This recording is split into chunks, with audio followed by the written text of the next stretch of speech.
People keep recommending this Jose Canseco video. Thanks for 5 gift subs, Vampire.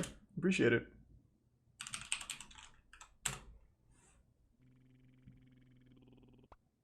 Baseball doesn't exist.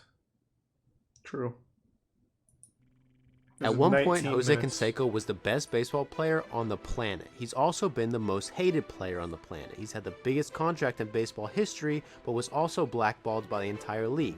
He's introduced the game's biggest stars to steroids and then told on the game's biggest stars for doing steroids. He's been called a liar, a cheater, a drug addict, and a wife beater. He's fought a man who's 7 feet tall, and he's fought a man who's 5'6". He's been to prison, he's lived in a garage, he's been on reality TV shows, he's written 2 New York Times best-selling books, and has even claimed to have met aliens. Jose Canseco has done it all, and he's done it weirder than anybody in baseball history.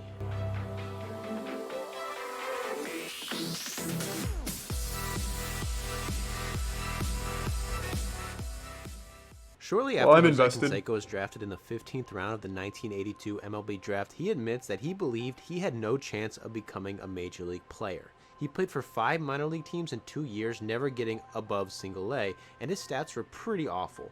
Canseco's early professional career was so miserable, at one point his team made him be the bat boy. That's right, for an entire series of games, he didn't hit, he didn't field, he didn't do anything. He collected bats and balls and was laughed at and made fun of by teammates and coaches. It's an important position, though. This was enough for Canseco to literally quit baseball for about 20 minutes until a pitching coach on the team came up to him and talked him out of it. A conversation that saved Canseco's career and may have ruined the careers and legacies of cheaters across the league. Around that same time, Canseco's mother was sick in the hospital. Canseco was told to leave his team to go see his mother in Florida, but by the time he arrived, she had passed away. According to Canseco, this was the moment he decided that he would do whatever it took to become the best baseball player in the world in order to honor his mother, which meant doing a bunch of steroids. Usually doing a bunch of illegal drugs to honor your mother is a weird move, but in this case, it was actually pretty touching, and it worked better than Canseco ever expected. He gained 25 pounds of muscle that offseason, came back to baseball, and quickly became the Athletics' #1 prospect. He was so good, he even earned the nickname The Natural, even though he literally was the most unnatural player on the planet. It was 1985, and although there was no real way to prove it, Canseco is believed to probably be one of the very few, if not the only... Wait, is that true? For $5,000, you can hunt Bigfoot with Jose Canseco? I gotta look that up. Sorry to blue ball you. Are you fucking serious? Can I book one? That sounds like the best use of $5,000 ever. This was in 2019. Does he still offer it? Or did they finally catch Bigfoot and inject him with steroids?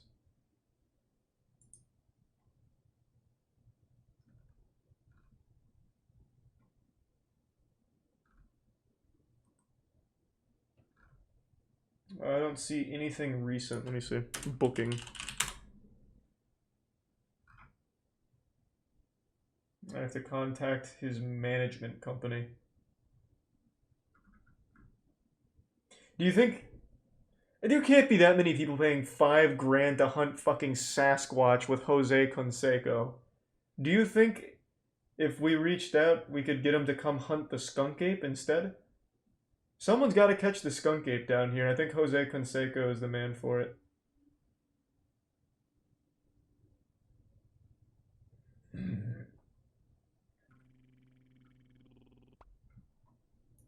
Thanks to the Prime Snake and the resub Cinesoul.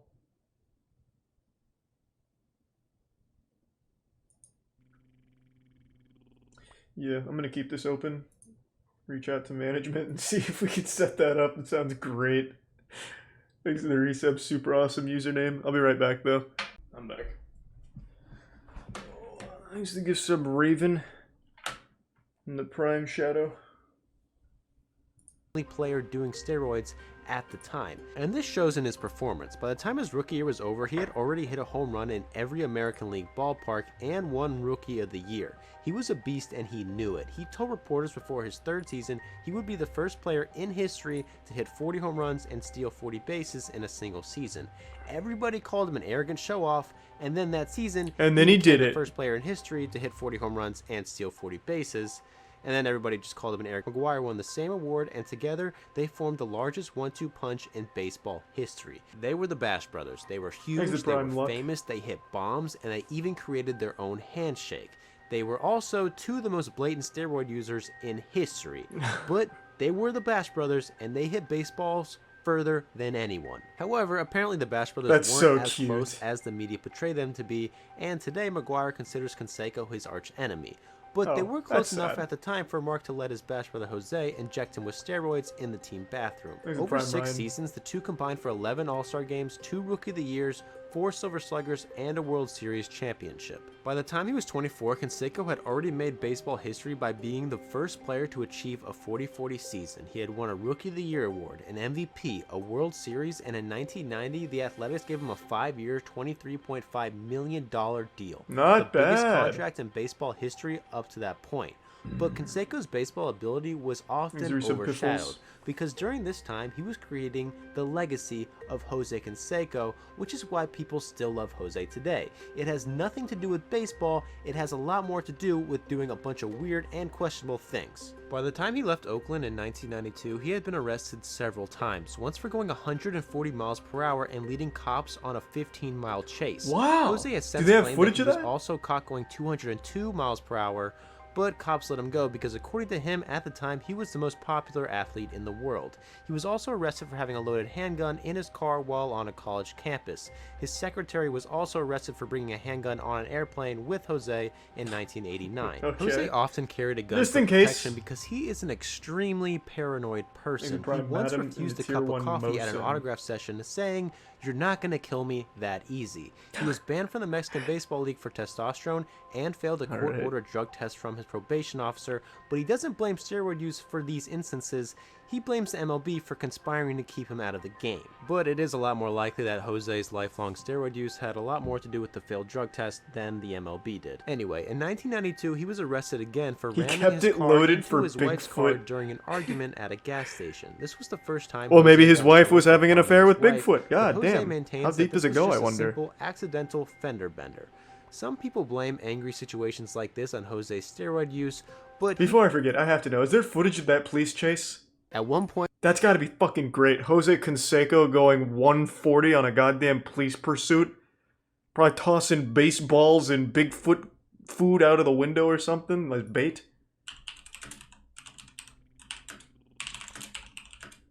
There's gotta be footage. No. But these chases look fucking intense. This wasn't even close. They didn't even give me like a Jose Canseco related video. They just gave me police chases and then a Grand Theft Auto cutscene over here, basically. Jesus Christ. Well, I'm gonna keep this open anyway because it looks kind of wild. Makes a tier 1 sprung in the resub all day tray and gift sub chocolate. He maintains that this argument makes no sense at all, saying, quote unquote, "Are we to say that any individual who's on steroids that has an angry moment is due to steroids? What about the individual who gets angry and kills someone who's not on steroids? What do we blame it on now?" So, according to Canseco, he didn't hit his wife with his car because of steroids. He did it because he was pissed off at her, so you really can't blame steroids. I guess you have to blame him.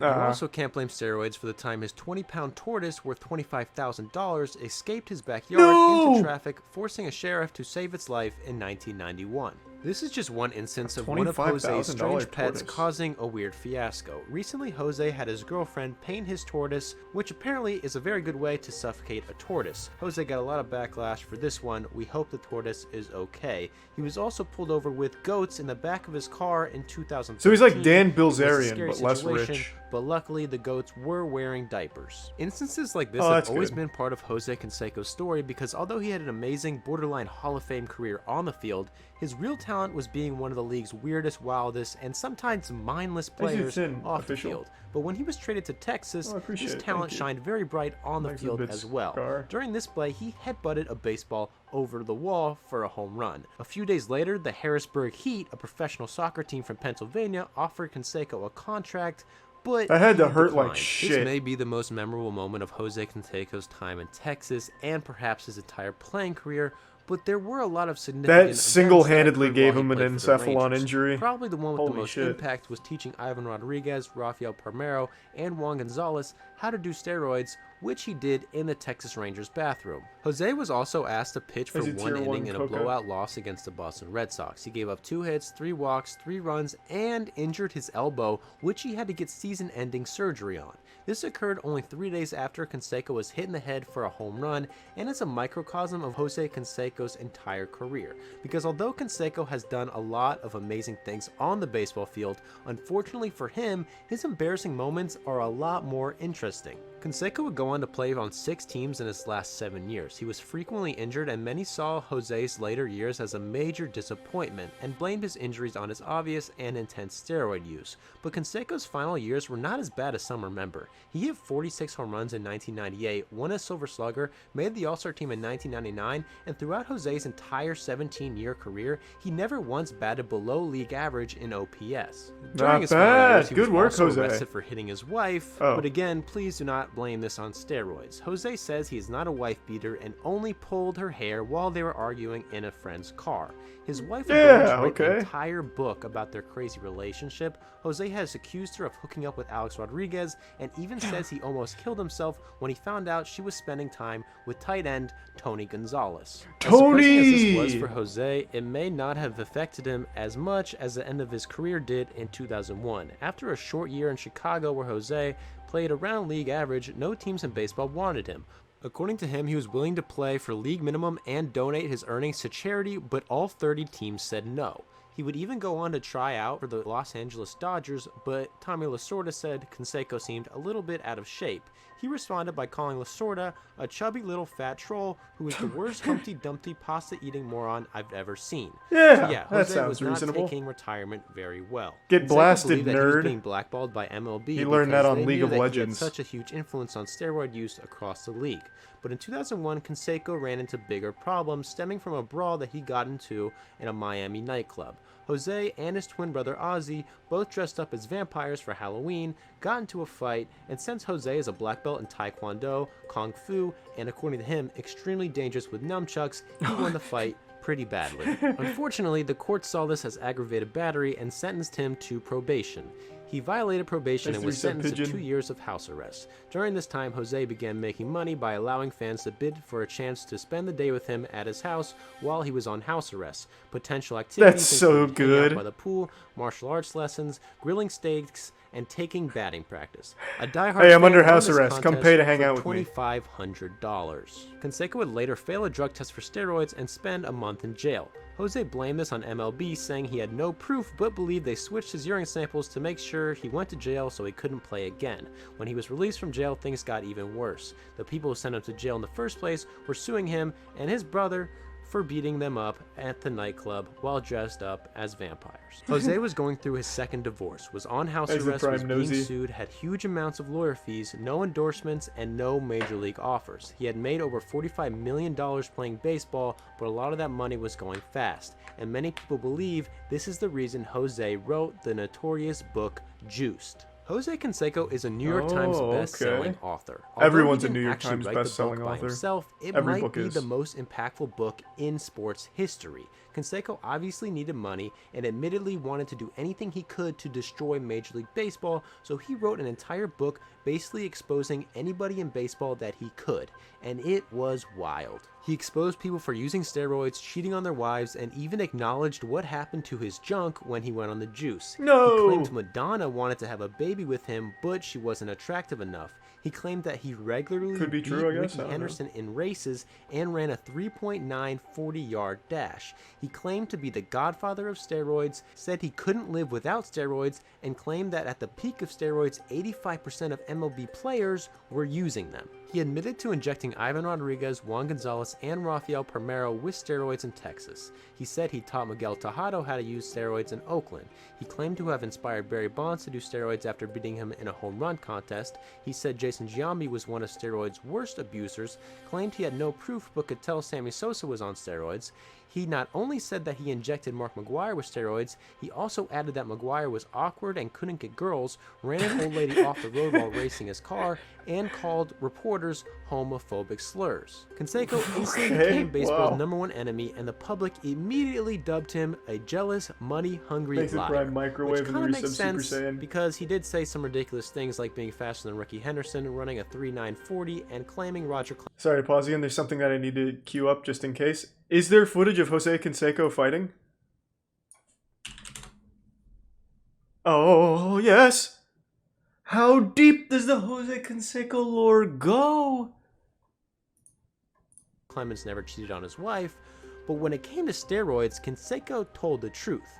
However, pretty much every person in baseball publicly bashed him and called him a liar for it. Except for Congress, who called in Canseco and several of the players he accused in the book to question them on their use of steroids and MLB's lack of effort to stop them. It became pretty clear pretty quickly that Canseco was actually the only one telling the truth. In the 1990s, Canseco's basically introduced the entire league to steroids, and now was doing everything he could to get them out, in front of Congress as the entire world watched. Jose publicly stated that he regretted ever writing Juice, but went on to release another book called Vindicated in 2008. Canseco reportedly threatened to expose Maglio Ordonez in the book if he didn't invest in his movie. The MLB reported this to the FBI. When the book came out, Jose claimed he injected Ordonez with steroids and said he introduced A-Rod to a steroid dealer in Canada. And although both of these books were both New York Times bestsellers, Canseco was still broke. He tried selling his World Series ring, went on the reality TV show Surreal Life, had to foreclose on his home, filmed himself breaking into his own home, and this basically started a long stretch of Canseco doing a lot of that gate for publicity collapsed and then instantly. trying to make money off them. A stretch that has never really truly ended. Despite being old, having blood contaminated with years of steroid use, and hated by a large portion of baseball, Canseco has never really truly given up on his big league dreams. In 2006, he signed with the San Diego Surf Dogs to attempt a major league comeback as a knuckleball pitcher and a designated hitter. He's like 80 years old trade after one game with the Surf Dogs. He was sent to a team in Long Beach, batted 176, left the team before the season ended, and was sued by the league and forced to pay $250,000. He returned to baseball in 2010 at 46 years old, signing to be a bench coach and designated hitter, hoping it would be the start of a journey to become an MLB coach. TMZ also reported that Canseco was living in a friend's garage during this time. The next year, he would play and coach again in the North American League with his brother Ozzy, and attempted to get a reality TV show to film it. In 2012, he was supposed to play in the Mexican League, but was banned for taking testosterone. Canseco believed that this was because the MLB was trying to keep him out of the league again. He later signed with the Worcester Tornadoes, played in 20 games, then sued the owner for breach of contract, defamation, unjust enrichment, failure to pay wages, and misrepresentation. Jose would go on to play short stints in independent leagues every year until 2018, when he was 53 years old. He's also participated in basically every local home run derby that's occurred in the past 10 years. However, Canseco's true athletic calling in recent years hasn't been baseball. It's been MMA and boxing. His boxing career began in 2008 when he fought Vi Sikahema. He is a local TV news reporter and former NFL player. Canseco was 7 inches taller and weighed 40 more pounds, but Sikahema was an amateur boxer growing up. God, there's so much to this, and the chat keeps filling me with new details.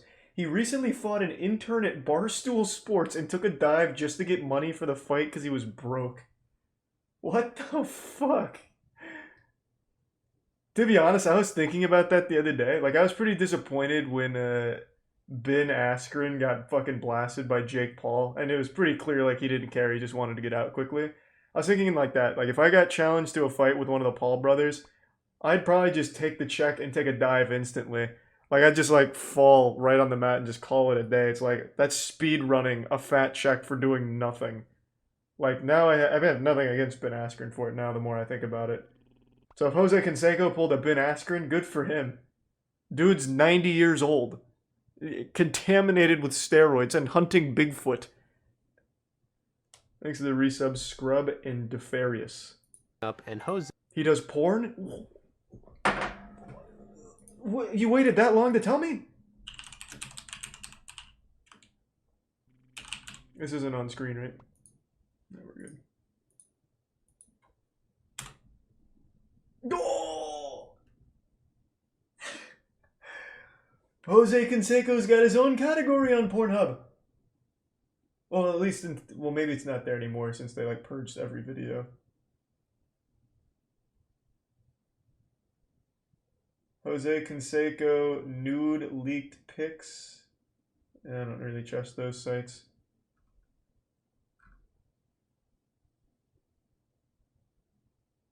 Jose Canseco sexy and topless 21 photos from the fappening. Was Jose Canseco's nudes leaked in the fappening with Jennifer Lawrence and all that?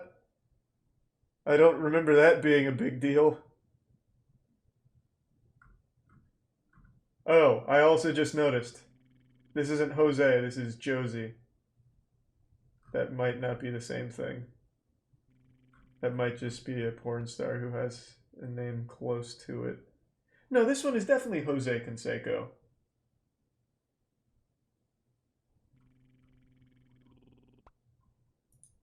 Thanks to some Yukon, Frankie, and the Prime Phoenix. That's his daughter? Josie Canseco is his daughter?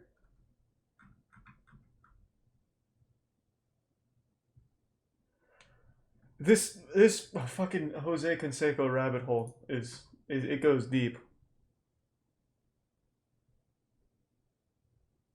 Jose wasn't able to use his Kung Fu or nunchucks, so he was knocked out in the first round. In 2009, Jose Canseco went on a fighting tear, first against former child actor and celebrity Danny Bonaducci. The fight was in Philadelphia. Vince Papale was the referee, and Canseco walked in with Vince a bunch of fake Papale? tattoos. Bonaducci is only 5'6", and he but the wore fight fake ended in a tattoos? draw, Why? although some say Canseco let him tie, although most people say who really cares. Canseco then decided to put his black belts in Taekwondo, Why would he Kung wear Fu, fake and Muay Thai to tattoos? use by challenging Like the Hong sponge Man Choi, ones? who was a 7'2", 350-pound professional kickboxer. Jose had no chance, but I guess he really needed the money, so he volunteered to get pummeled by one of the scariest people ever. The fight lasted 1 minute and turned to the ring to fight Todd the Punisher Polton, who was basically just a random guy from Massachusetts who's known for fighting a few celebrity boxing matches and Let's go, having an insane Todd! face tattoo. Fuck Polton yeah, Todd! was 5'10" and brought the entire 500-person crowd to support him, but Canseco won this fight by decision. The next Damn. year, Jose fought Gary beat Hogan Todd? in He's Little Rock, unbeatable. Arkansas before an Arkansas Travelers AAA baseball game.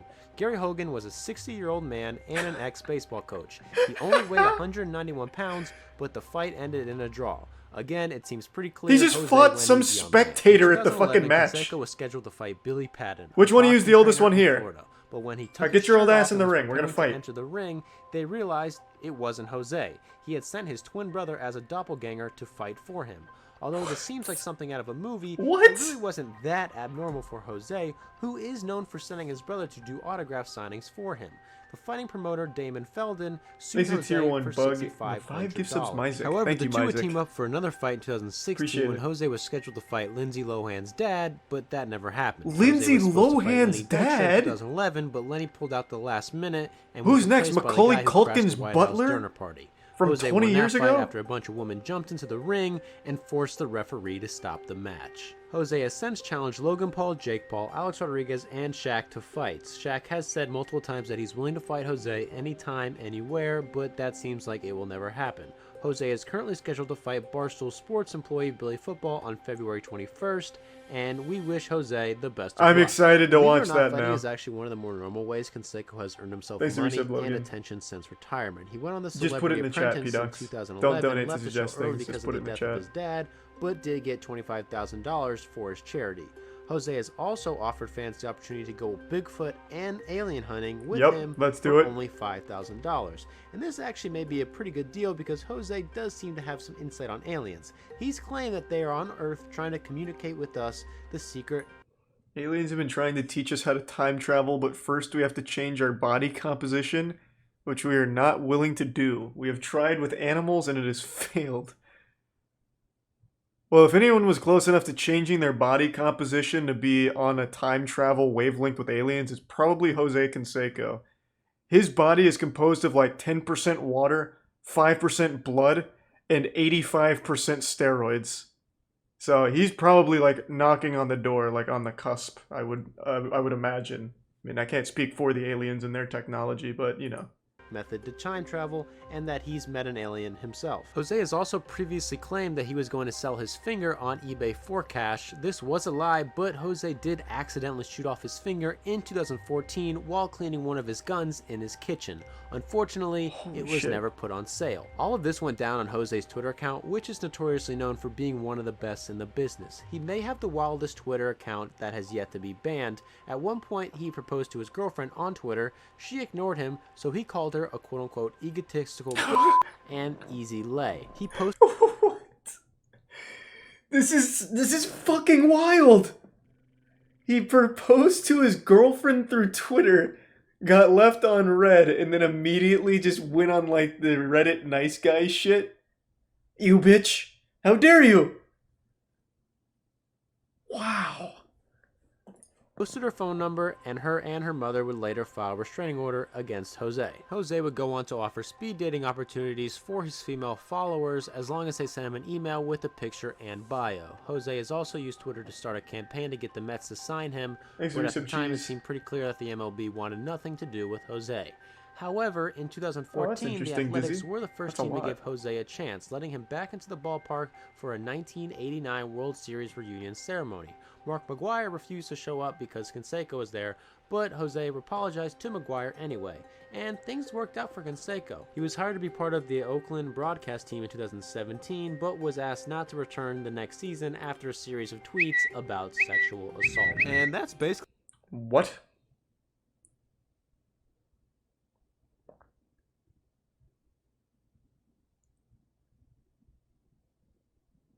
Wow. I see the difference, I guess, because I was a good-looking guy and these politicians look like a bag of boogers. It's like something I'd hear as an insult in Codename Kids Next Door. This... wow. Where Canseco stands today. He hasn't played a Major League Baseball game in 20 years, but somehow he's always stayed somewhat relevant. Whether he's testifying in front of Congress, hunting aliens, or boxing celebrities, he's always doing something, and it's usually something pretty strange. And that's what makes Jose Canseco an American hero. Yeah, I mean... Nobody cares about you either, fat ass. You got no balls, that's what you don't say it to my face. This is crazy. Human feces.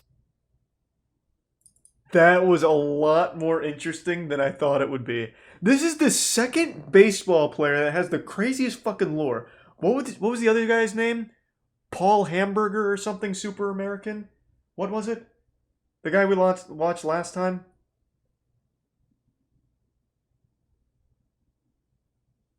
Thanks to the Prime Banjo and Resub Wilson.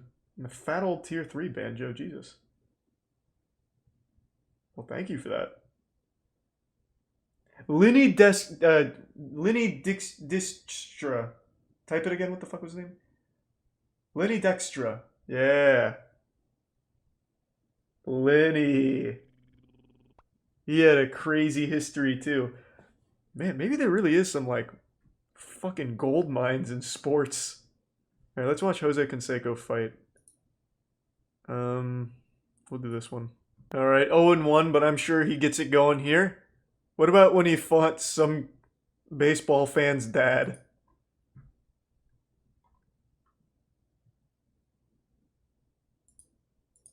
Is there any audio?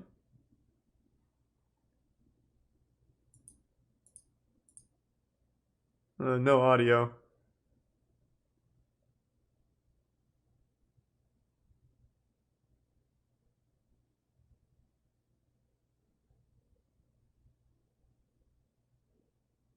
That's his twin. Oh, right. He had his twin step in for this fight. Yeah, we just learned that. Oh, I don't want to see his twin fight. That's not interesting.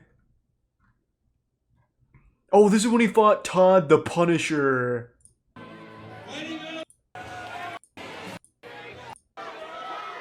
Let's go, Jose! No one's ever fought Todd and lived to tell the tale.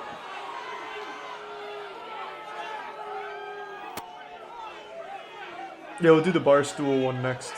See how he fared against the intern.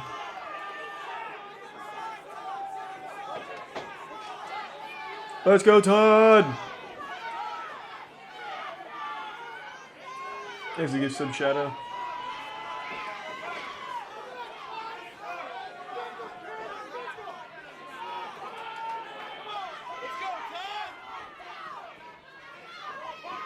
Has Todd ever fought before? Ever? Even, like, by accident one time? This isn't looking good. Thanks to Prime Maxwell.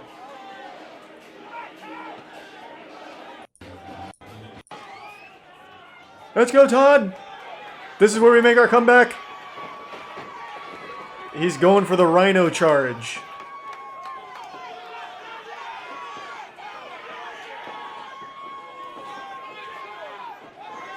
Come on, Todd.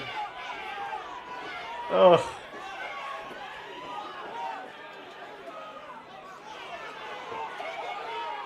Todd's just toying with him before he ends it all.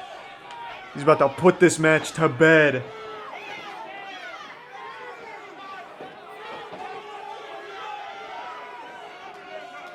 Thanks for the gift sub, Brad.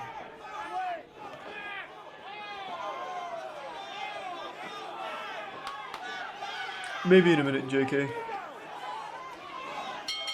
Ugh.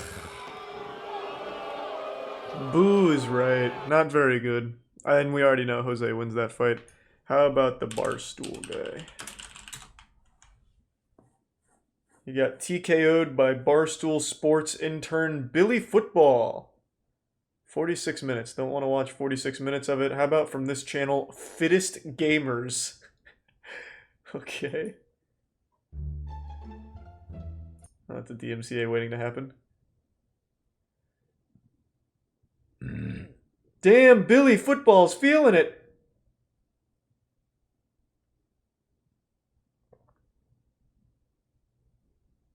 Oh, is that the whole fight? So he really did just take a full-on dive, huh?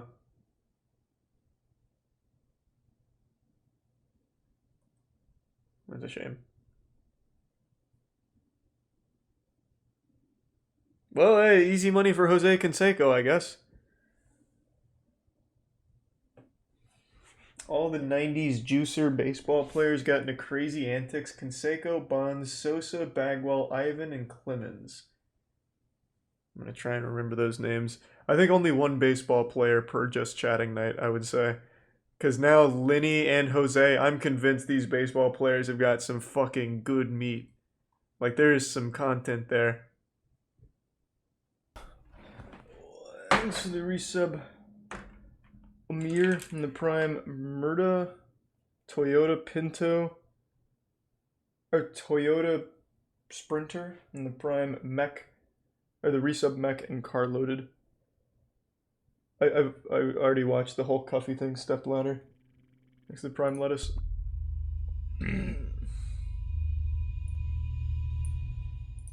After a year like 2020, the idea of taking a nice hike and getting away from it all has definitely been an enticing prospect. But after looking into today's topic, I sort of have mixed feelings. And as I'm sure many of you know, countless hikers go missing in a wide variety of bizarre and mysterious circumstances. Not to deter you from taking that hike, as we all know Mother Nature can be unforgiving. But that being said, today's topic should put into perspective just how little we know about the disturbing events that truly unfold when people find themselves away from civilization. The world is both so small that crazy coincidences can occur, but also too large that we often don't find what we're looking for. And that being said, this is the true story of the SOS incident. They need to give some dirty mouse. Oh, cassette tape, eh?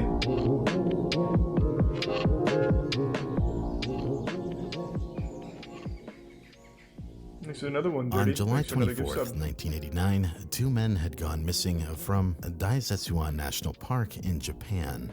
And shortly after, the search had begun, spanning the area surrounding Mount Asai Dake, and a helicopter had begun searching throughout the day. As the day had come to a close, out of the corner of their eye, the rescue crew had noticed something down below. Skunk Ape. If it wasn't apparent from the footage already, there was an SOS signal that was visible from the sky measuring in at 18 meters in length and 5 meters tall. What did they made out of use? various precisely cut birch trees. Nice. This sign was found about 4 kilometers south of the summit of Mount Saidaki, where there was no trail and people rarely ever veered towards that location.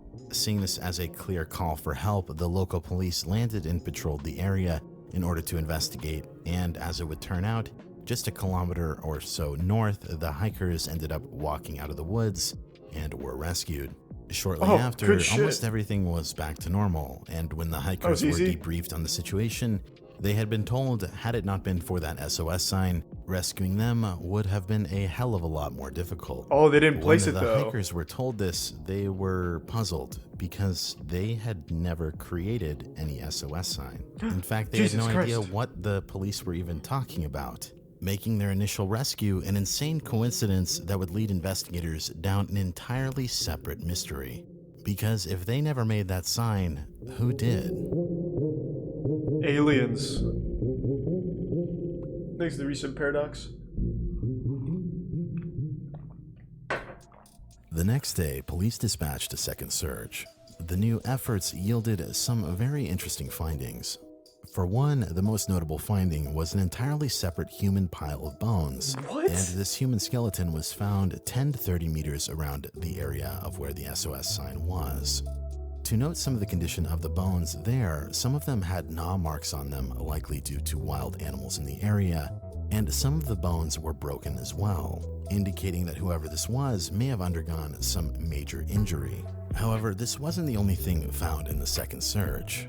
And about 165 feet north of the sign, buried in a hole just large enough to fit a single human, under some tree roots, a backpack was found containing 3 cassette tapes, a Sony tape recorder, as well as some basic toiletries and other supplies. After some time, the bones were collected and then later sent to the Ashikawa Medical University, who later declared that the bones belonged to a woman with a blood type of O. This left the investigation. There's only one person that fits that description. Recognized that none of the items found in that hole under the tree roots had seemed to correspond with anything belonging to a woman. And to convolute things even further, out of the things that were found on the tapes for the Sony cassette player, 2 of them were soundtracks for anime, and the other one had been recorded over, leaving a disturbing message with a man's voice on it.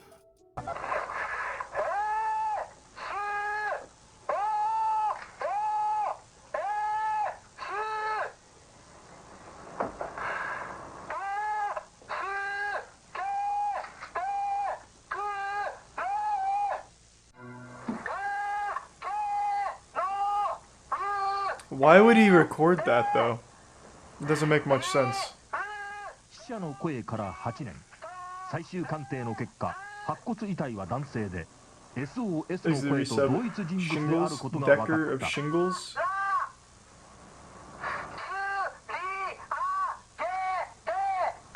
Continuously replay it, but it wouldn't be that loud. Now, what's apparent here is that this person is calling for help, and the literal translation reads, I can't move, I'm on the cliff, SOS, help me. I can't move on the cliff, SOS, help me. The place is where I met the first helicopter. I can't go up deeply, Sasa. Lift me up from here. Now, I apologize if the translation is a bit rough. However, this person appears to be calling for help on a cliff. And in case you're unfamiliar with what Sasa is, it is a type of dense bamboo, which makes the context of this recording even more confusing. Because this person appears to be on a cliffside in this recording, however, this was found in the lower trenches of a valley. Continuing on, one item that was found that I haven't mentioned yet in that pile of belongings was an ID card of a hiker that had gone missing about 5 years prior. And this man's name was Kenji Iwamura. I will note that finding anything definitive on Mr. Iwamura or the circumstances surrounding his disappearance is incredibly difficult. The Japanese reporting on this situation redacts his name in every public mention of this case, and only a single story from the Associated Press at the time this event took place in an American newspaper even bothers to name him. All I can say definitively about this guy is that he liked anime, he was an office worker, and he was staying at a hostel, and it seems the only reason people knew he went missing was because he didn't show up for work a week later. As a result of this man's name being redacted, there's so many different versions of the story and the victim that it becomes borderline frustrating. Some sites on this case will mention that he had become an outdoorsy type in his Well, he last probably months. made the SOS Other sign tabloid too, websites then. will mention that he wasn't the type of person to go for a Thanks, hike Yusuf alone. Drafty. And even other tellings of the story mention that the man was celebrating a promotion at work and decided to treat himself to a trip up the mountain.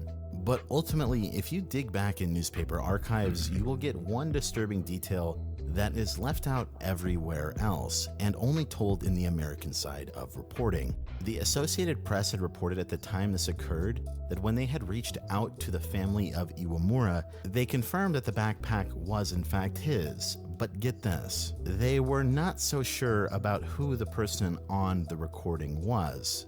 And they could not say that that was their son.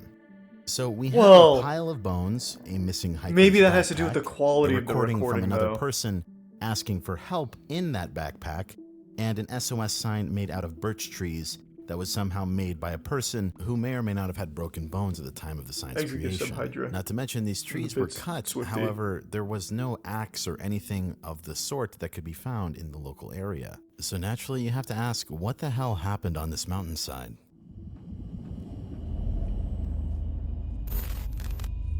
This is very interesting. Yeah, what the fuck? Like, how would they have cut down the birch trees to do that? Well, after some time, only a few of those questions can really be answered. The first course of action was to figure out what time that sign had I guess they appeared. could punch the And a tree local like in newspaper had reported Minecraft that or on the something. 28th, it was found that the letters SOS were reflected in the aerial photograph taken by the Forestry Agency in the Geospatial Information Authority of Japan on September 20th, 1987. A possible woodchuck? This photo was taken from a point about 3,700 meters above the sky. In the photo, the width of the letters SOS is about 0.9 millimeters. The first S is a little unclear and difficult to understand, but the last S can be confirmed. It's barely noticeable in the photo, but it's clear to the naked eye. The agency and others that take aerial photographs take it every 5 years. Keep in mind this was roughly translated, and I did look for the specific photo that they're referring to, but I don't know if this was released publicly. But this does mean that the sign was potentially undetected for some time past in 1982. And while this seems to match up with the timeline of Mr. Iwamura, what couldn't be explained at the time was the woman's bones that were found. As a result, the remains were reassessed by the Ashikawa Medical University, and they had later come out and stated that they had made a mistake, and the bones instead belonged to a male with a blood type of A. This was enough for investigators to deduce that this was Mr. Iwamura, and with no deliberate signs of foul play, the case was closed. However, that's not to say that all of our questions could be fully answered. And to say that we're missing a few details regarding the situation is a bit of an understatement. So let me start to break down what law enforcement believed happened, and you'll start to fully understand how none of it makes sense. Here is a map of the hiking area and the mountain, and it's believed that he hiked up from the ropeway along the ridgeline. This hike isn't very long or particularly advanced by any means. Now, the only thing you really have to pay attention to on this hike are the two landmarks that let you know when you cross over this ridgeline. That main landmark is the Safe Rock, which looks like this. However, there is another rock along this ridge that looks deceptively similar, and that is the fake Safe Rock, to which two hikers from the beginning of the story made the same mistake. Let's just remove the fake Safe Rock kilometers north of the SOS sign. As a result of this incident, they ended up putting up ropes to prevent this from happening. But I think so. This. However, our guy is believed to have taken the wrong Safe Rock as well and trekked along the hill haphazardly until he wandered sometime down into the marsh. And based on my look on the Japanese discussions on this topic, many people are quick to point out that had he simply followed the river and walked along the edges, he was only about 9 or so miles away from civilization. The terrain definitely wasn't the easiest, and it's definitely someplace that people can get lost. However, the fact that he decided to dedicate his time and energy to cutting down trees is another mystery, especially when you factor the geography here really only gave him one direction that he could head, and that was downhill. But I digress, and now that you sort of have a lay of the land, we can start to get into the nitty-gritty in regards to the rest of the bizarre details of this case. Always follow the river. Yeah, that always seems to be let's start with the recording. Good advice. Like I said, it's really bizarre that the parents weren't certain that that was their son on the recording, and I've yet to find any amendment to this initial statement. You'd think that a parent would be able to recognize their son's voice without much hesitation, but it is worth considering this only appears in the American reporting of the situation. and perhaps they didn't get all of the details right. In this initial article, it appears they didn't even get his age right. However, I will note it is actually quite common for initial reports on subject matter to get the age wrong, because story. everyone is rushing to get the story Which way, out. though? Does it matter? Your guess is as good as mine regarding the other details. And something to consider is and if probably Iwamura downstream, wasn't right? on this recording, is it possible that he met someone on the way up to the mountain? And to tell you the truth, the evidence doesn't point to Iwamura making this sign by himself. In fact, the person who did the autopsy on this case stated that he wasn't even physically capable of doing it solo. Now, you might be thinking, well, aren't birch trees super flimsy? And not exactly. I selected this video to show you because this tree has roughly the same diameter as many of the other trees that were found there. And keep in mind that the tree he's cutting isn't birch, and birch is a hardwood. Yeah, birch is typically an advanced wood. You need a high wood cutting level. And I already mentioned this, but he never brought an axe with him or a knife, so it wasn't even fully clear how 19 birch trees were chopped and moved 100 meters into the clearing. Moreover, the skeleton was found fractured on the left shoulder and right leg.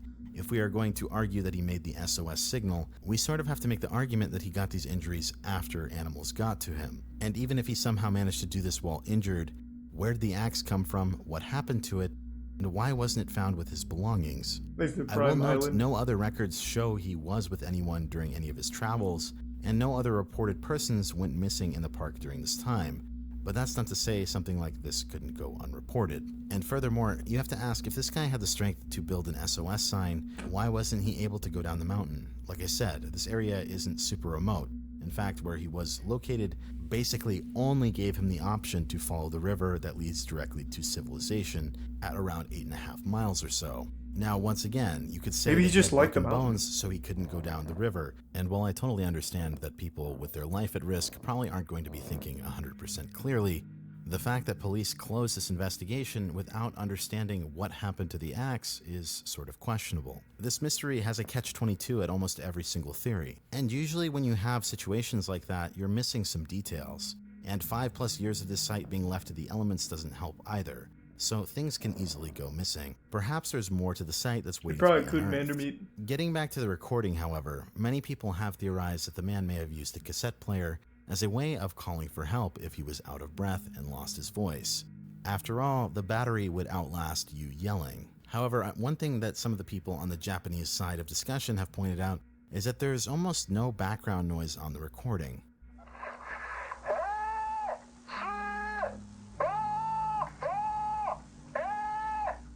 That is a good point. You would assume that someone yelling for help on a cliffside might result in a little bit more reverb or wind, or even the helicopter that he's referring to in the background. That's a really good point. But there really isn't anything of the sort. Speaking of that helicopter mentioned in the recording, it does appear that police searched for Iwamura, and as far as the recording also mentioning Sasa, that can be found growing sideways along the improper trail with the fake rock. But just like everything else with this case, we're not 100% certain this is what's being referred to in the recording. Sasa can be found in a variety of locations throughout the park, and perhaps this helicopter being referred to on the mysterious message wasn't even the particular search helicopter searching for Iwamura, and just another passerby. I can imagine that if you were stranded out in the middle of nowhere and you saw a helicopter, you'd probably have proper bias to think that that was coming to look for you. So once again, it's hard to be sure. What I can say for certain about this topic is that it really leaves a lot of room for interpretation, and I'd love to know what you guys have to say down in the comments. Personally, I think the biggest gap in the story is the missing tool used to cut down the trees. And given how police rushed to close this case in a week, definitely seems like some details are missing. When it comes to the great outdoors, if there's something I've learned, is that only Mother Nature knows the full extent. Thanks to 5 gift subs, C-Man, and the resub. Really sociable. Have a good night. That was a lot more mysterious and interesting than I thought it would be. I don't think it'd be like a murder cover-up, though. Why the fuck would the murderer make an SOS sign? Okay, he's dead, and now I want to make sure it looks like an accident. Oh, I'll chop down 19 birch trees with an SOS sign. I'll record an SOS message on his cassette player. It's foolproof. Like, it's not a very good idea as like a murder cover-up. I think the most likely explanation is he did have some, or found or made some tool to cut down the trees, and his best idea was to make an SOS sign because he didn't know what else to do. And I think while doing that, he hurt himself. That's kind of what I think happened. Thanks to give Subtori.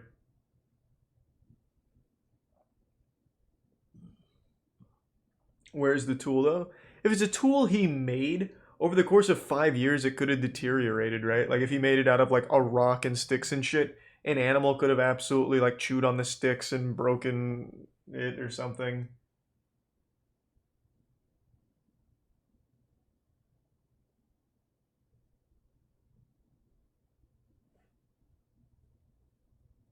That is very interesting. You're overthinking. I can't think of anything else, though. Like, how did he make an SOS sign?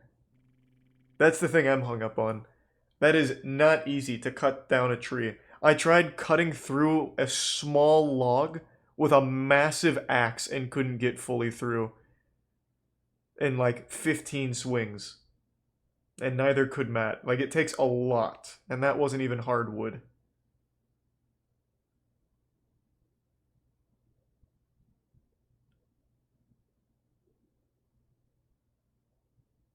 Your things. Thanks for the big 20, Steven. Dear David.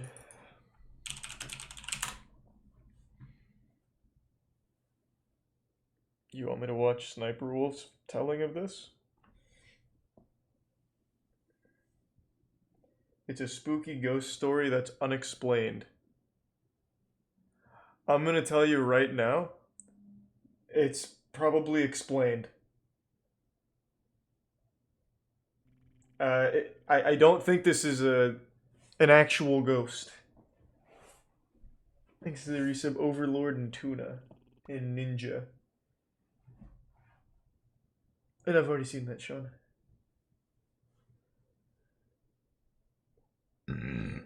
It's fucking stupid. Well, let's see. Popey the Pirate.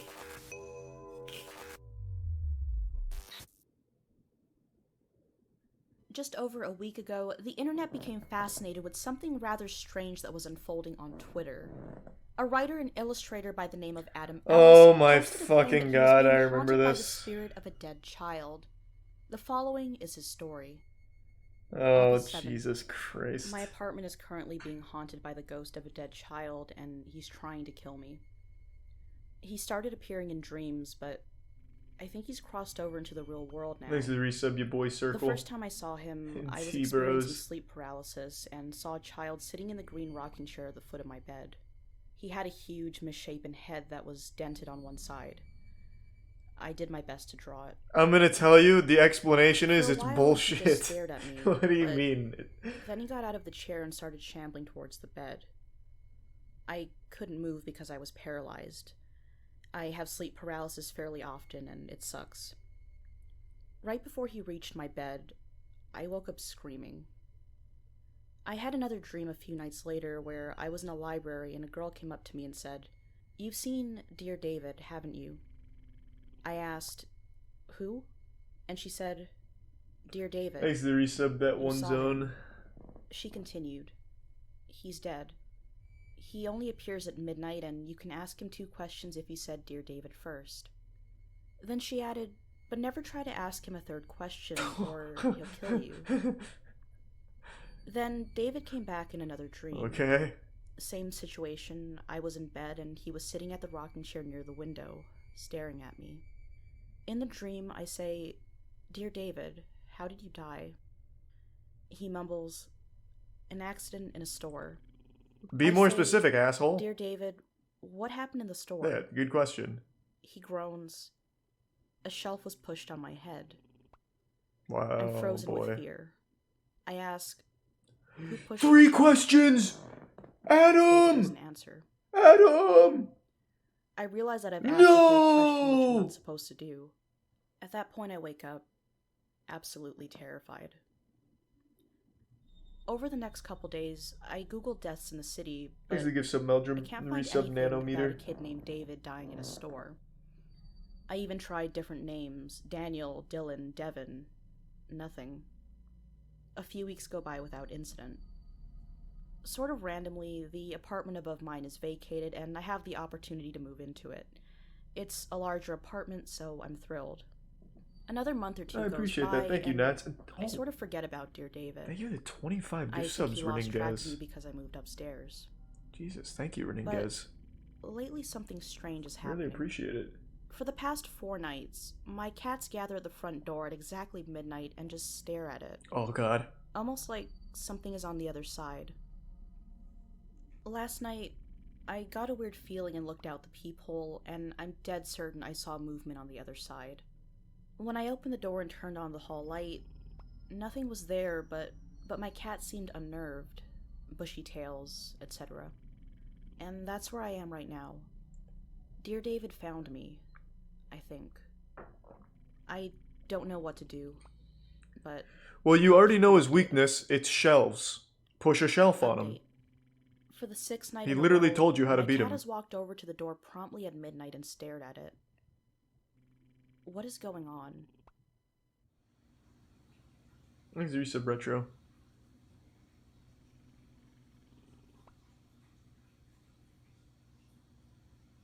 Oh, this is very peculiar. It must be a child on the other side of that door that's haunting the apartment complex. That's the only explanation for this weird behavior from the cat.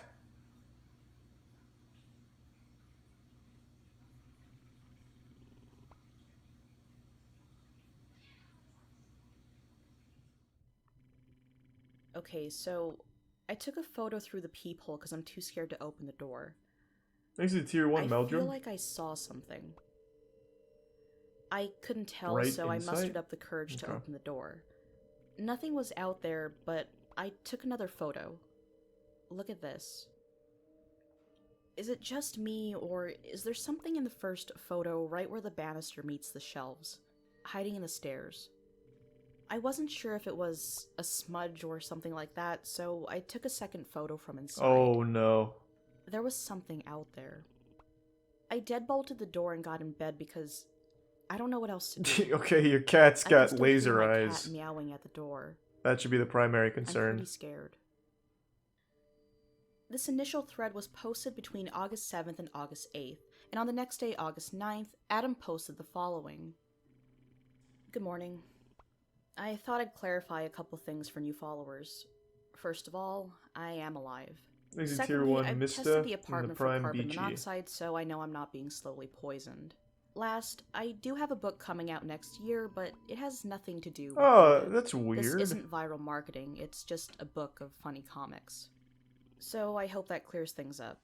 I'll keep you all updated should more weird stuff occur. Later, Adam returns again, this time saying he's downloaded a sleep talk app to see if he can manage to record anything strange. Thanks to Prime He also Jacob. posts yet another picture of his cats monitoring the door, which he says has become routine at this point. The next morning on August 10th, David says that the sleep app picked up way too much noise the night before, and that he was going to try playing with the settings to see if it would help. Later that night, he posts more pictures and videos of his cats at the door just before midnight, as expected. August 11th. We're once again given more updates from Adam. I used a sound app to record my apartment last night. It makes individual recordings each time it hears something. There were 33 recordings. It's just David farting into Most it. of them are pretty vague. A couple of them are passing cars and such, but there are 3 that I'm actually interested in. The first one is a snapping sound and what seems like a single step. Thanks to the gift sub, newbie. It's odd because I didn't get out of bed all night.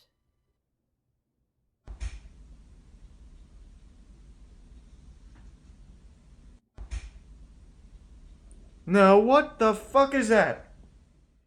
This one is weird because out of 33 recordings, this is the only one that has that strange electric sound throughout.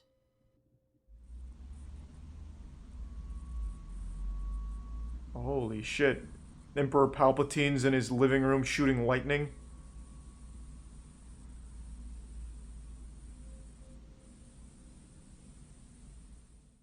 There's the Prime This directly Velocity. follows the electric static.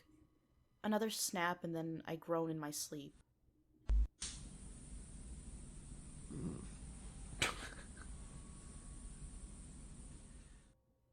These happened between 2 to 3 in the morning. I have no explanation for them. I'll keep recording and share if I find anything curious. After this, Adam posts a few tweets saying that he's going to be out of town for the weekend and that in the meantime he's gathered up supplies for when he returns. Things like sage, stones, and a Ouija board. That ought to help. August 13th. Adam has returned home and begins updating us once again.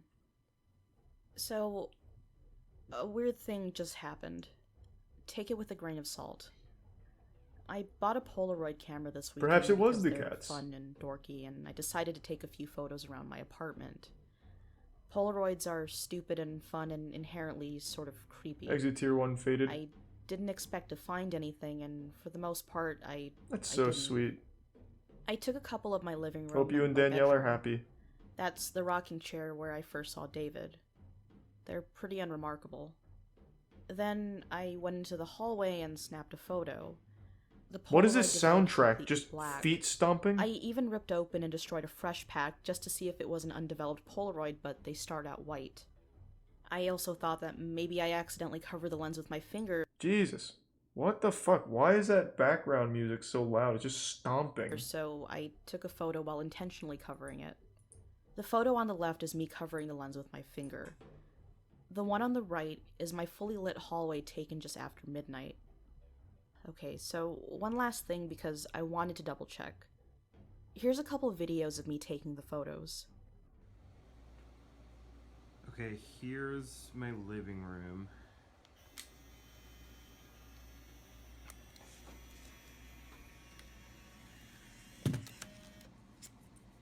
I'll leave that there. Okay, now I'm gonna Exit gift take a sub photo dev. of the hallway just to Resubvert. show you what that's like.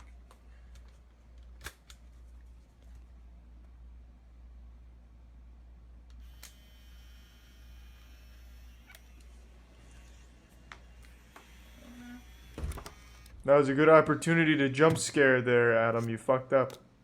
And as you can see, the first one has already developed. So let's see what this one does.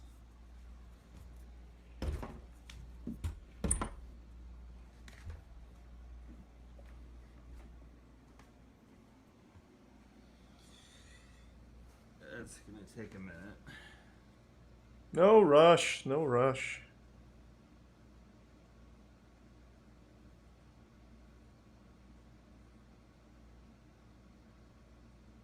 But it is developing black. Oh my fucking god.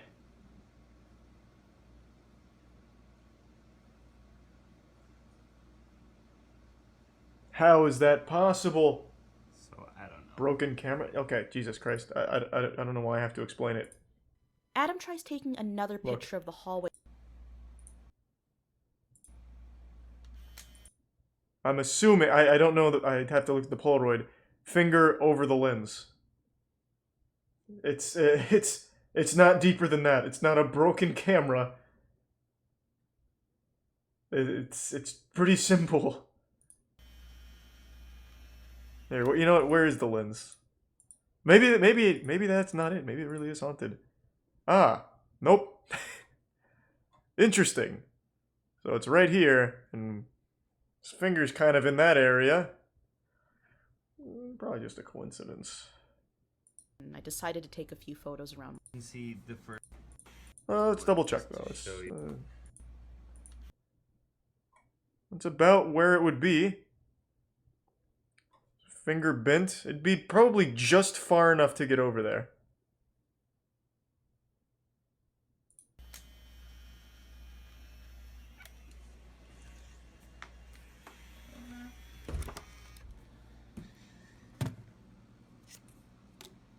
And as you can see, He never shows the front of the camera? Yeah, I mean, I guess he could tape it. Oh, you're right. The lens does pop out. Does that change anything? It's not that far. All it would change is up here, right? So instead of being like this, it'd be like this. I think it just makes it easier.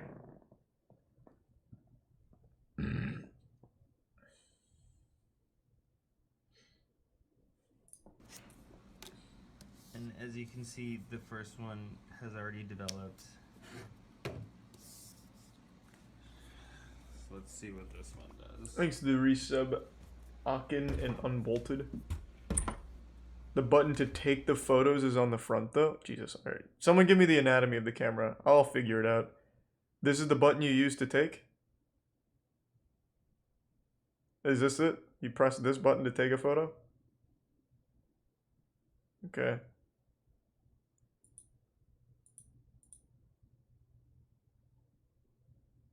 So let's just assume it's curled up and bent in. Alright, then yeah, it's tape on the lens. Unless he's using his middle finger, which I can't see. He could be doing this kind of maneuver. But that seems like more effort than just putting tape on it.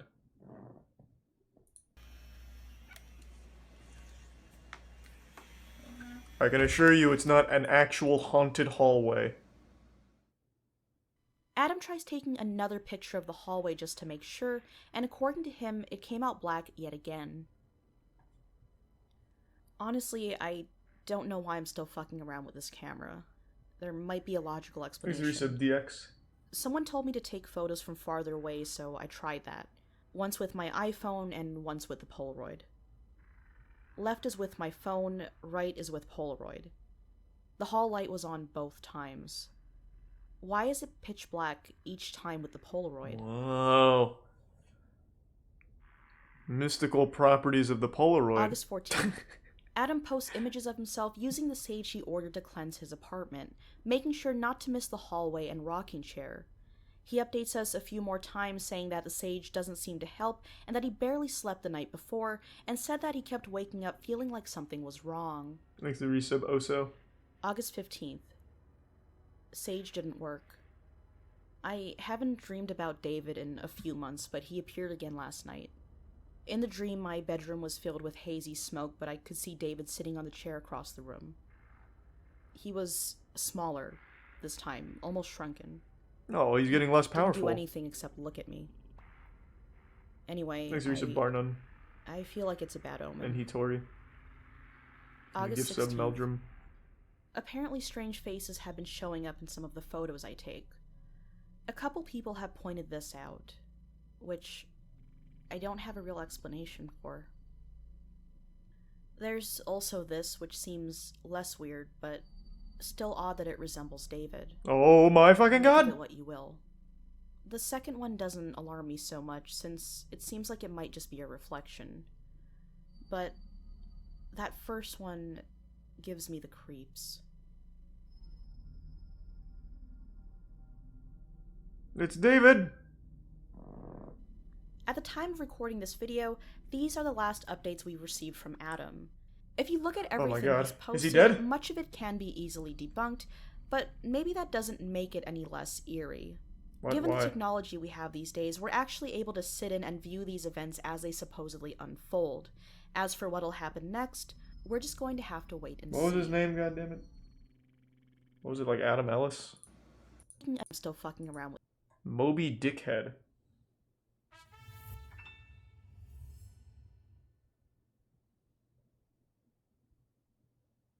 He deleted his account? Or maybe David deleted it for him.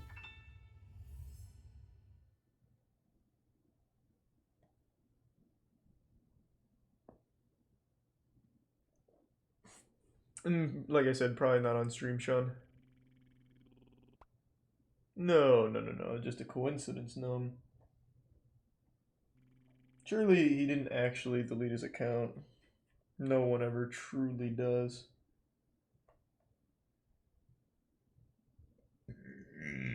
I'll just type in Dear David. It'll probably pop up. I don't know what I was thinking with that search. That was such a fucking dumb search. It's only tweets with people talking to people named David.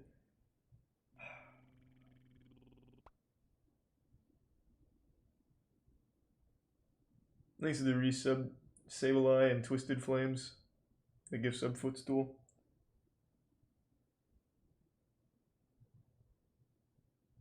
It's probably not the esports guy.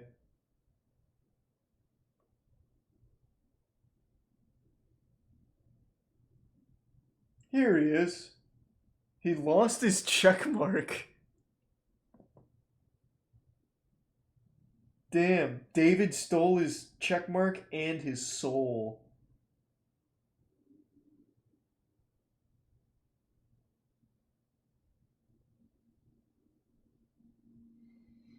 Rough.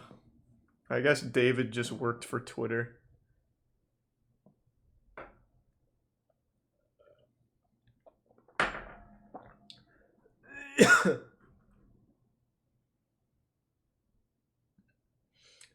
He said it was a fake story and people kept wanting updates and he had to say, guys, stop, I made it up. Yeah. That probably also wasn't good enough. I'm sure Witch Talk was already coming up with reasons why it's actually real. Like I said, I think I'm going to start posting some shit like that on TikTok. See if it blows up the TikTok channel. Just garbage, fake shit like that. With, like, really minimal effort. I already thought of a good one. Like, at the warehouse, I'll just get, like, a little rocking chair. And I'll just push it one time at night and be like, oh my god, it's moving on its own. And that's the whole video. I'm sure they'd be like, oh my god, this is the scariest thing I've ever seen in my life.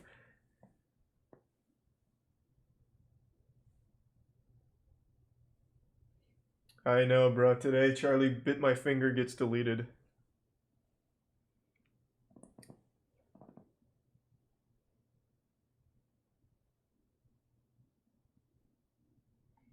Alright, the egg thing was completely accidental, though. I didn't realize I was being fucking pranked, and I'd appreciate if you never bring up the egg incident again, if you don't mind. Reddit's darkest corners. Let's ride. Quick. Thanks for The first resub, announcement Carney is in blood. 600,000 subscribers. The last video, This channel's I was freaking popping out about off. 500,000. Thank you to all the newcomers that are coming from Critical's channel. First of all, Charlie, thank you so much. I know I told you thank you in DMs, and by the way, guys, the fact that I spoke to He's Critical, such a like, sweetheart. literally a dream come true. I Unironically, sound like he's a such a broken sweetheart. record, but I feel like let's just go even deeper than the surface. This video will be a little You bit don't different want to because I go asked you deeper guys than the over on my surface on community tab Reddit. to help me out. r/Jizzy cards. Jizzy cards. 937 members. Oh boy, we're starting off strong with this one. Okay, r/Jizzy cards. If you had to take a guess of what that even meant, go ahead, take a guess. Alright, I bet I can nail this. I would imagine it's people doing cum tributes on old video game cartridges. I would say it's people that like, I love Ocarina of Time so much, here's the N64 cartridge. Just fucking blast it. That would be my guess. Certain you wouldn't have guessed men ejaculating onto video game cartridges and But I did. I fucking did. discs. For fun. Yeah. Yep, pretty but I nice. did. There's only I know these communities so fucking well. I've never heard of Jizzy Carts. I know this shit so well. Because there's other communities like this. Like I mentioned cum tributes. This is huge for like figurines. It's like U2's. U2's has their own cum tribute community where people will get U2's of their favorite YouTuber or whatever and they'll literally just cum on it. They'll put it in jars and shit. Yeah, it's huge. It's fucking huge. So I knew right away Jizzy Carts had to be video game related. I bet most people go to like shopping carts or something of cum, but I fucking knew exactly where this was gonna go. the main user posting these images goes Oh, by. I want to read the request. What did he want? If it wasn't Donkey Kong 64, they fucked up. That's a cool cartridge. Oh, better yet, Majora's Mask. That had the holographic. Good to see a rareware game being humiliated like this. I would shoot a load on Conker's Bad Fur Day, but I'm low on money at the moment. It costs nothing to ejaculate. Unless you have to put like a quarter in like a jar at your house like for every time you sin. I don't know what you mean. I guess like he has to buy the game. User snapped fingers. This story begins with the user claiming that they can see things that aren't actually there, like paranormal things, and that they were told by experts on Discord that they have to make a sacrifice. Experts a on significant part of Discord, huh? themselves, in order for the interdimensional beings to leave them alone. Discord experts? Like... That's what I said. Flag. The things they describe That's definitely a as red seeing flag. dark figures, that of Worthless 319, which we already covered on the channel, so make sure to watch that after this video. Eventually, Wordless 319 was the video we watched. It's about the Redditor who claimed he blew his cock off to save the world with a gun. I'm pretty sure it was all a hoax. I looked into it further after the stream. I'm almost 100% sure that was all just a big, like, ooh, so edgy kind of thing. The pictures weren't even of like a dick that had been shot by a gun. It was just more of like a really deformed, weird wiener. Like, I don't know how to describe it. But yeah, that was definitely not like a real thing. But the penectomy shit is real. There are people that do actually cut their cocks and all of that, but it wasn't that Redditor doing it. Snapped Fingers questions the reality of there being a hell portal in the Paris catacombs and explains that they're booking a flight to put an end to this. Thus, the former limestone mines Someone got of lost in the became a Paris space catacombs and referred to died. as the catacombs. So yeah, it's a I think very there's like a good YouTube place video which you about can it. actually go visit some of it. I used to run track back when I was in junior high school. I can likely outrun any possessed people. I am excited to finally close this chapter of my life and shut that blasted portal off for good. Now, personally, I do think this person was suffering from schizophrenia. Or, I could be completely wrong, this could be someone just looking for attention. The thing with these Redditor stories... Most that we likely talk about attention when on is that Reddit. we don't. r/coming on figurines. 35... That's what I was just fucking talking about. This is where they'll do like U2s...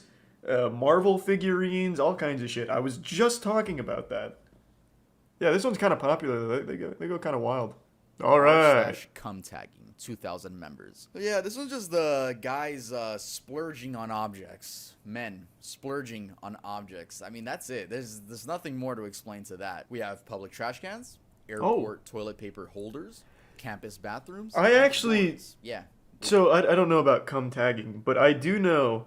There was I don't want to give too much away about the guy. I've talked about it before. We've talked about it before on the podcast. We used to have this thing where we talk to people from the Patreon podcast. And one of the people that was a regular is a U.S. soldier. And he was on a submarine. He was on one of the nuclear subs. So in between his tours, he'd come on to the hangout with us.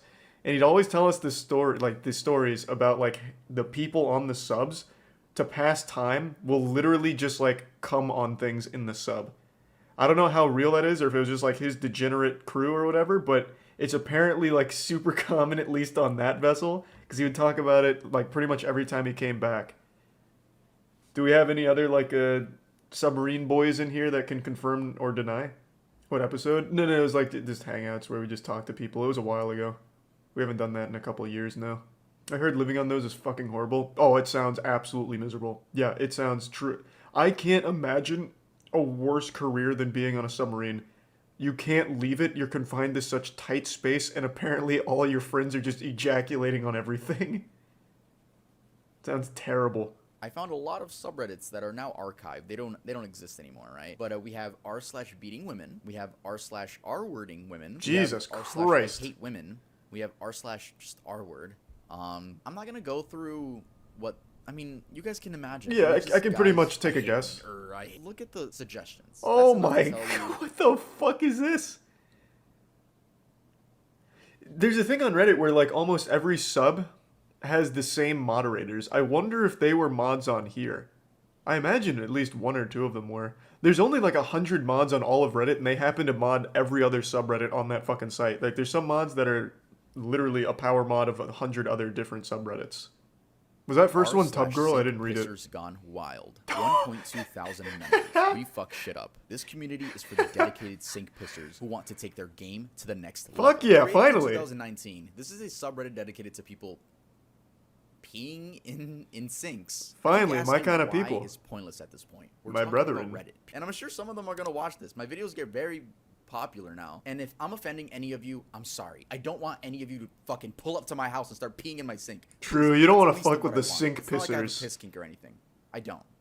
I mean, imagine going to a friend's house and then thinking, oh boy, I can't wait to take a piss in their sink and record it for I'm sure everyone's pissed in a sink at least once in their life. Like, let's not mince words. Make sure to leave a like, and if you're not subscribed, make sure to subscribe. We've all been 2 or 3 Bud Lights deep, 19 years old, and an extremely sad story. It's a little wacky. Last word. r/jailbait. The Urban Dictionary definition. Oh, that was a big one back in the day. A female who is under the age of consent. That shit was fucked. Acts, and at the time, Eric Martin. They used it at the front page almost every week. Subreddits, including jailbait, by claiming that it was one of the side effects of promoting free expression on the web. Reddit administrators took down the subreddit after a user shared a picture of an underage teenager, saying that he had nude photos of her as well. And many users were requesting, send me.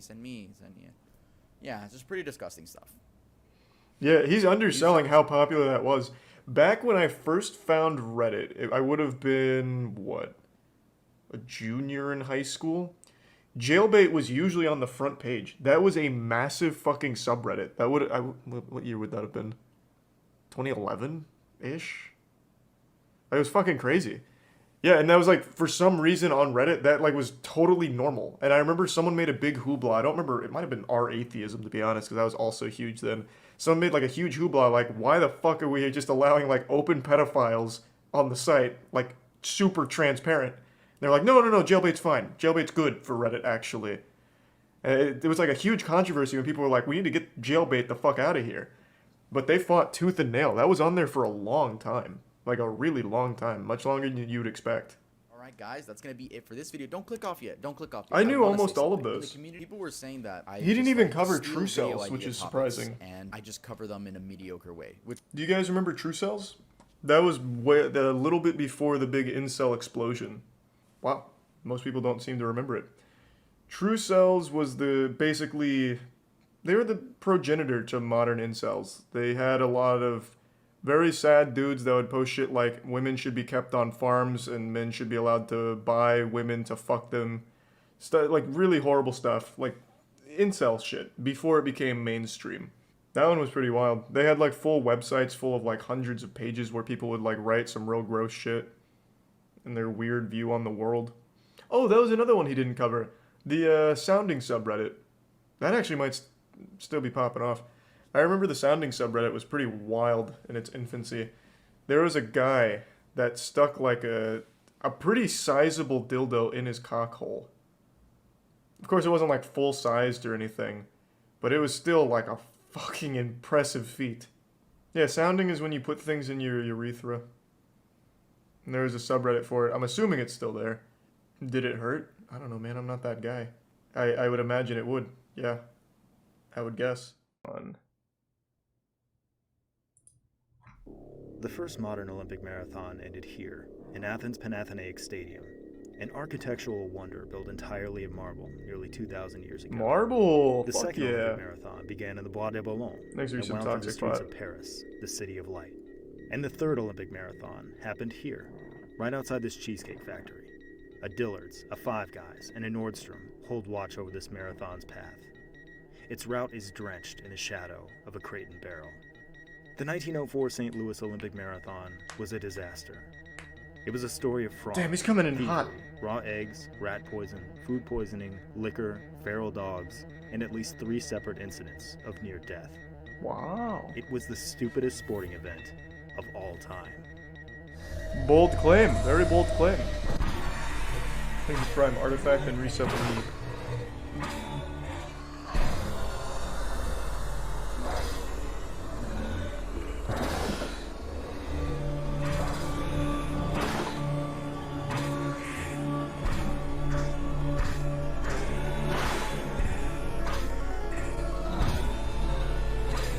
This is intense.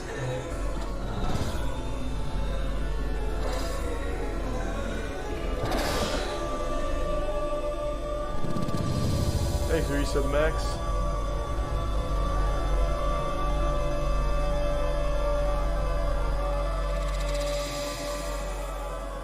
Wow.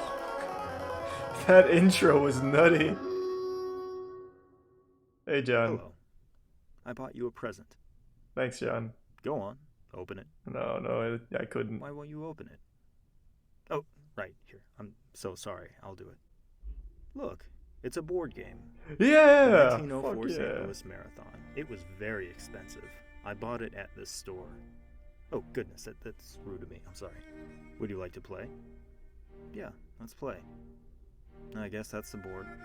Some eggs, a couple of apples, a couple of bottles of brandy. Oh, here's the rule book. How to play. Yeah, what are the rules for marathons This is anyway? quite a bit of effort Okay, here. You know what? A lot of arts and crafts. Oh, hey, looks like they threw in a couple expansion decks. Lucky us. Good ideas expansion deck. Let's see. Safety, sportsmanship, proper hydration, sobriety. We're not going to need any of these. 1904 Olympics. Oh, well, yeah, let's see what these Olympics were all about. 4 months long? What? Oh my god. You know what? Let's not use those. If you want to read more about that, I'll send you some links when we're done. Cool? Alright, cool. This is Alright, let's bust pretty out this intense. This was the route of the 1904 Olympic Marathon. These streets still exist Thanks, in Risa suburban St. Beanie Louis Baby. today, most of them with the same names. The runners ran a I few can look that laps up in a around the minute, track at Cryo. Francis Field, then out onto Forsyth, south on Merrimack and Brentwood, west on Manchester, north on Ballas Road, east on Clayton, north on what is now Lindbergh Boulevard, east on Olive, south on North and South, and then back on Forsyth to cross the finish line back at Francis Field. Or at least, that was the plan. Across the entire history of the men's Olympic marathon, 1,421 runners have finished with a time they bothered to record. The representative on this bar ranked from best time to worst time. The champion of this 1904 marathon ranks here. Just consider how absurd that is. The guy who won this marathon was slower than 98% of the finishers of every other marathon. In fact, he was really slow. These are the finish times of every Olympic marathon champion. These days, they usually take somewhere between 2 hours, 15 minutes. Older marathons took longer, but none took nearly as long to decide as the 1904 marathon, which was nearly a half hour longer than every other marathon on record. Now, every marathon has its share of dropouts. Usually about 75 to 80% of runners slated for a marathon actually finish it. In 1904, 41 runners were entered into the marathon. 9 didn't show up. Only 14 actually finished. That's a finish rate of just 34%. Pretty good. From the outset, John Lorden seemed like a favorite. He won the Boston Marathon a year prior and was considered one of the best distance runners in the world. Well, he made it about here, and then he started vomiting profusely, and then he quit. Oh, John. 2 blocks. He made it 2 blocks. How is that possible? How did a Boston Marathon champion bite it after 4 laps around a track and 2 blocks of jogging? What made this race so awful? The answer was a seemingly endless number of things, but I'll stop at 5. Oh. First off, it was They were really lighting hot. the contestants on fire? I'm taking this from a paper published by Dr. Bill Roberts. He's a marathon director, and he contends that the ideal marathon temperature is 45 to 50 degrees Fahrenheit at the start of the race. Above that, dropouts and health issues increase. Dr. Roberts recommends that if the apparent temperature is 70 or warmer at the start of a marathon, you should maybe think about postponing that marathon. The temperature in St. Louis that day was recorded at 90 degrees. Oh, baby. But along that route, there was almost no shade. In the sunlight, the temperature was probably closer to 100 or 105 degrees. That's not even taking the humidity into account, and as any Missourian will tell you, it can get humid as all hell. So clearly, they had to keep the runners hydrated. They didn't. According to most sources I'm relying on, there was only one water source, a well about 12 miles in. Hey, it's pretty good, though. As for that well, it was a well. From the account of Charles J.P. Lucas, remember that name, by the way, the visiting athletes were not accustomed to the water, and as a consequence, many suffered from intestinal disorders. So there's one water source, and it gives you butt problems. And that's it. Fuck yeah, it's like the Oregon Trail. Miles, you're on your own. About 19 miles in, American runner William Garcia was found lying on the side of the road, coughing up blood. If a passing car hadn't found him, he probably would have died, but not because of dehydration, at least not directly. See, Garcia wasn't running on pavement. These were mostly dirt roads that were described in at least one account as inches deep in dust. They weren't really meant for cars, but cars were driving on them anyway. They were driven by the race officials and trainers, and they didn't give the runners a lot of space. Their tires would kick up these massive clouds of dust that blinded and choked the runners. Garcia had swallowed so much dust that it effectively sanded the membrane off the inside of his stomach. What? And caused massive hemorrhaging. He almost bled to death.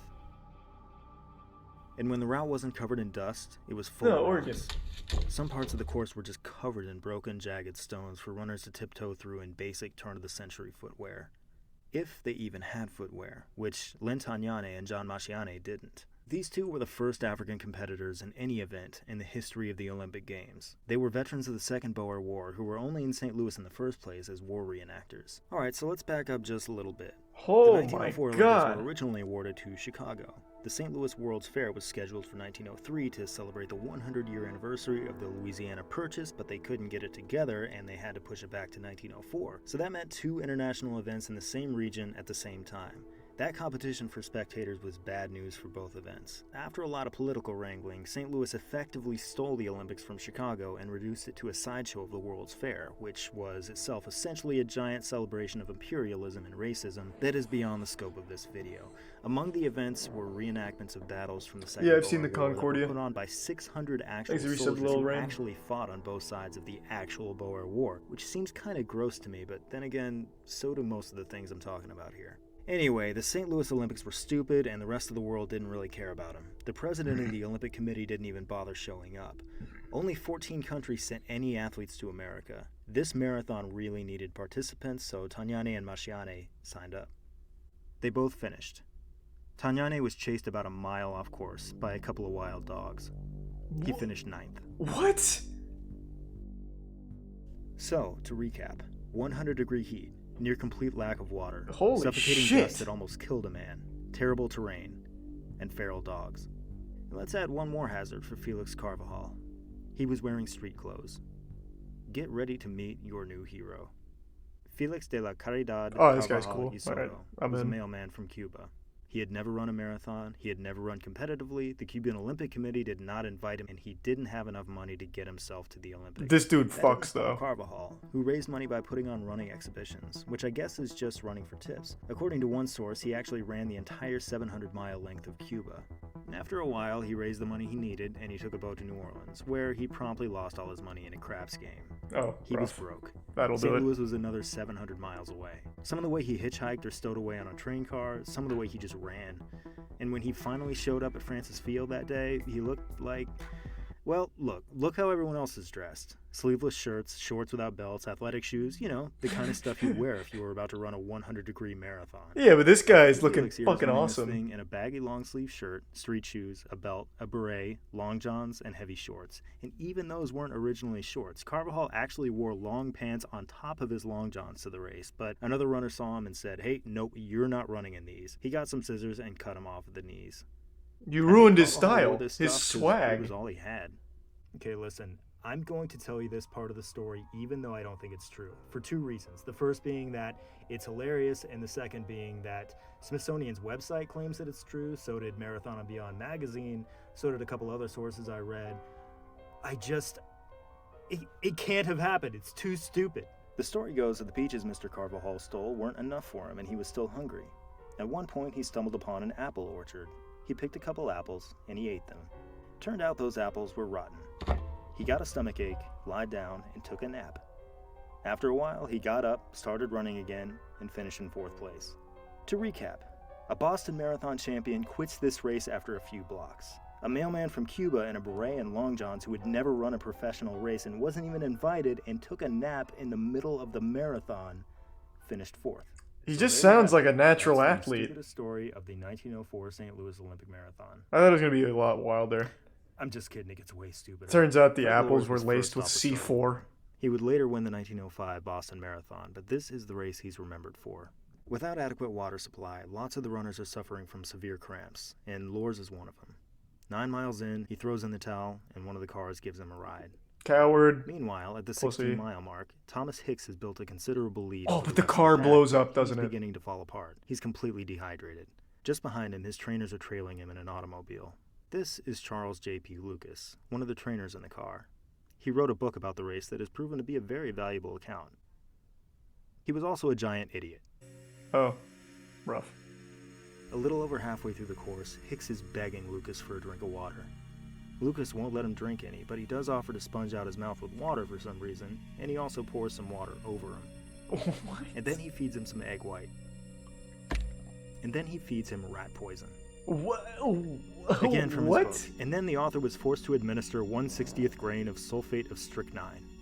Okay, everyone, I think we probably better get a smart person on the phone. What? Dr. Sidney McElroy is the co-host of Sawbones, a podcast about the horrors of old-timey medicine. Did it turn him into a So if there's superhero? anyone to ask about strychnine, it's probably her. Thanks for resub, Ian, in the Prime Mr. Sauce.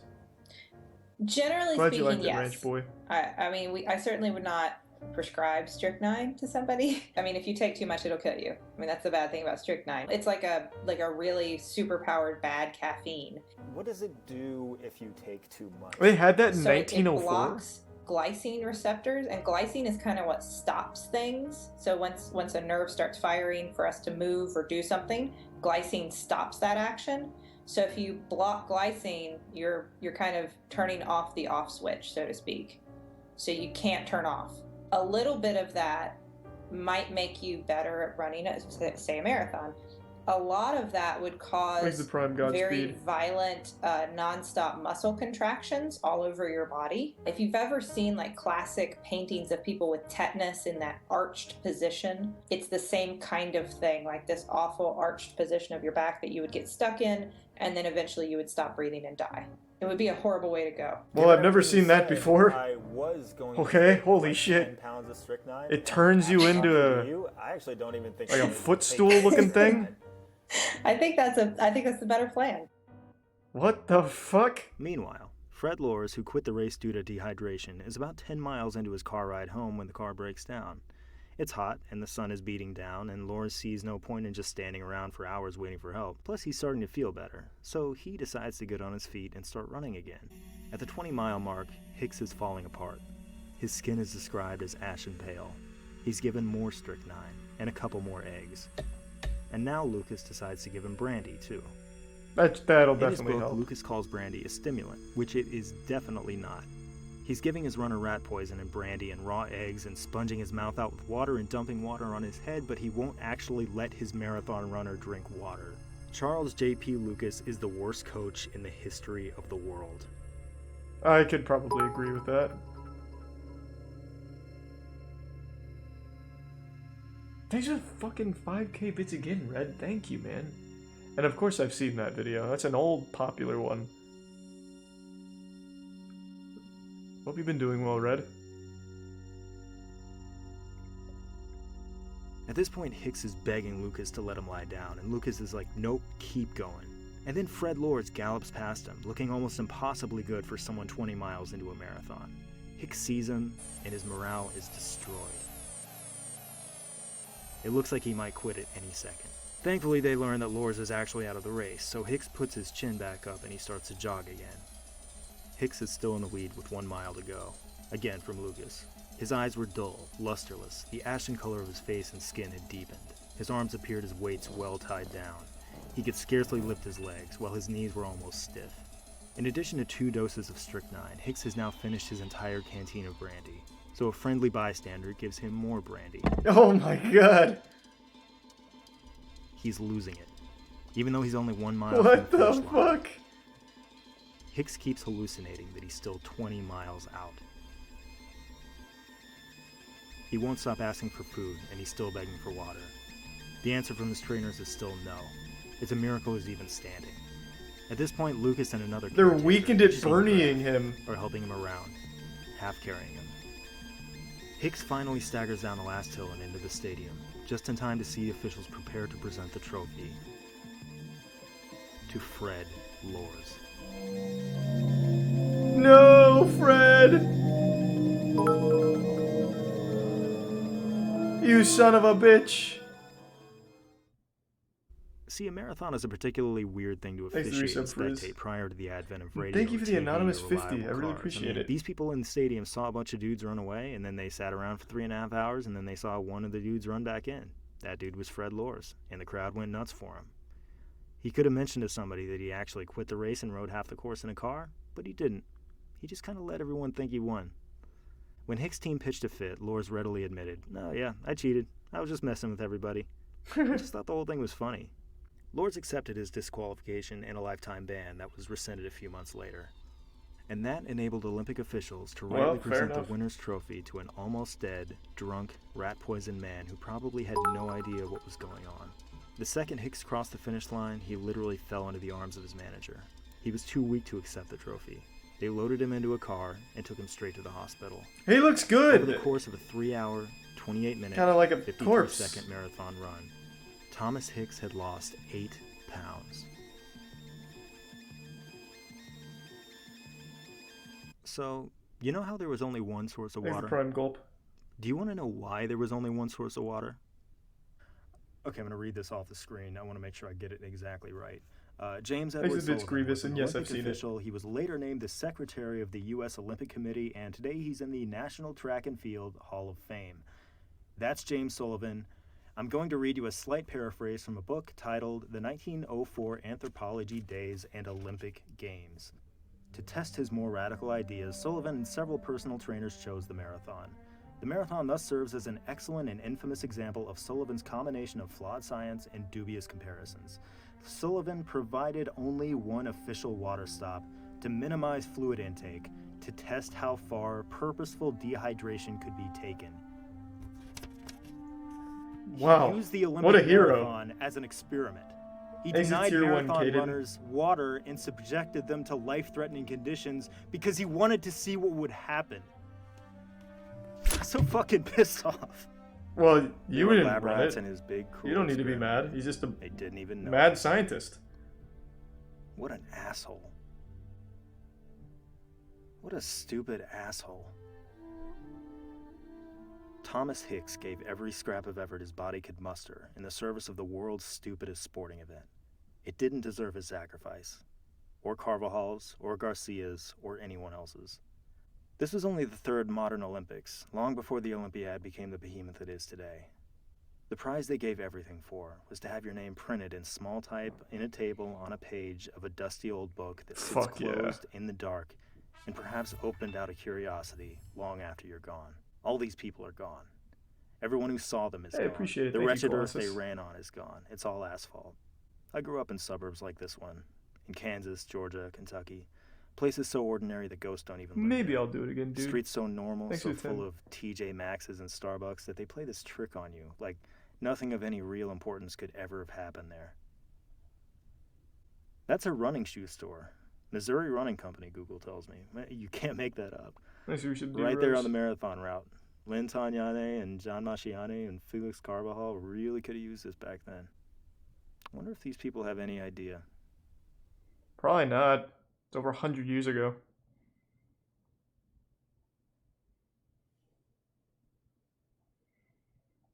That guy fucking is the king, though. Should have given him the trophy. Nice. I already said that.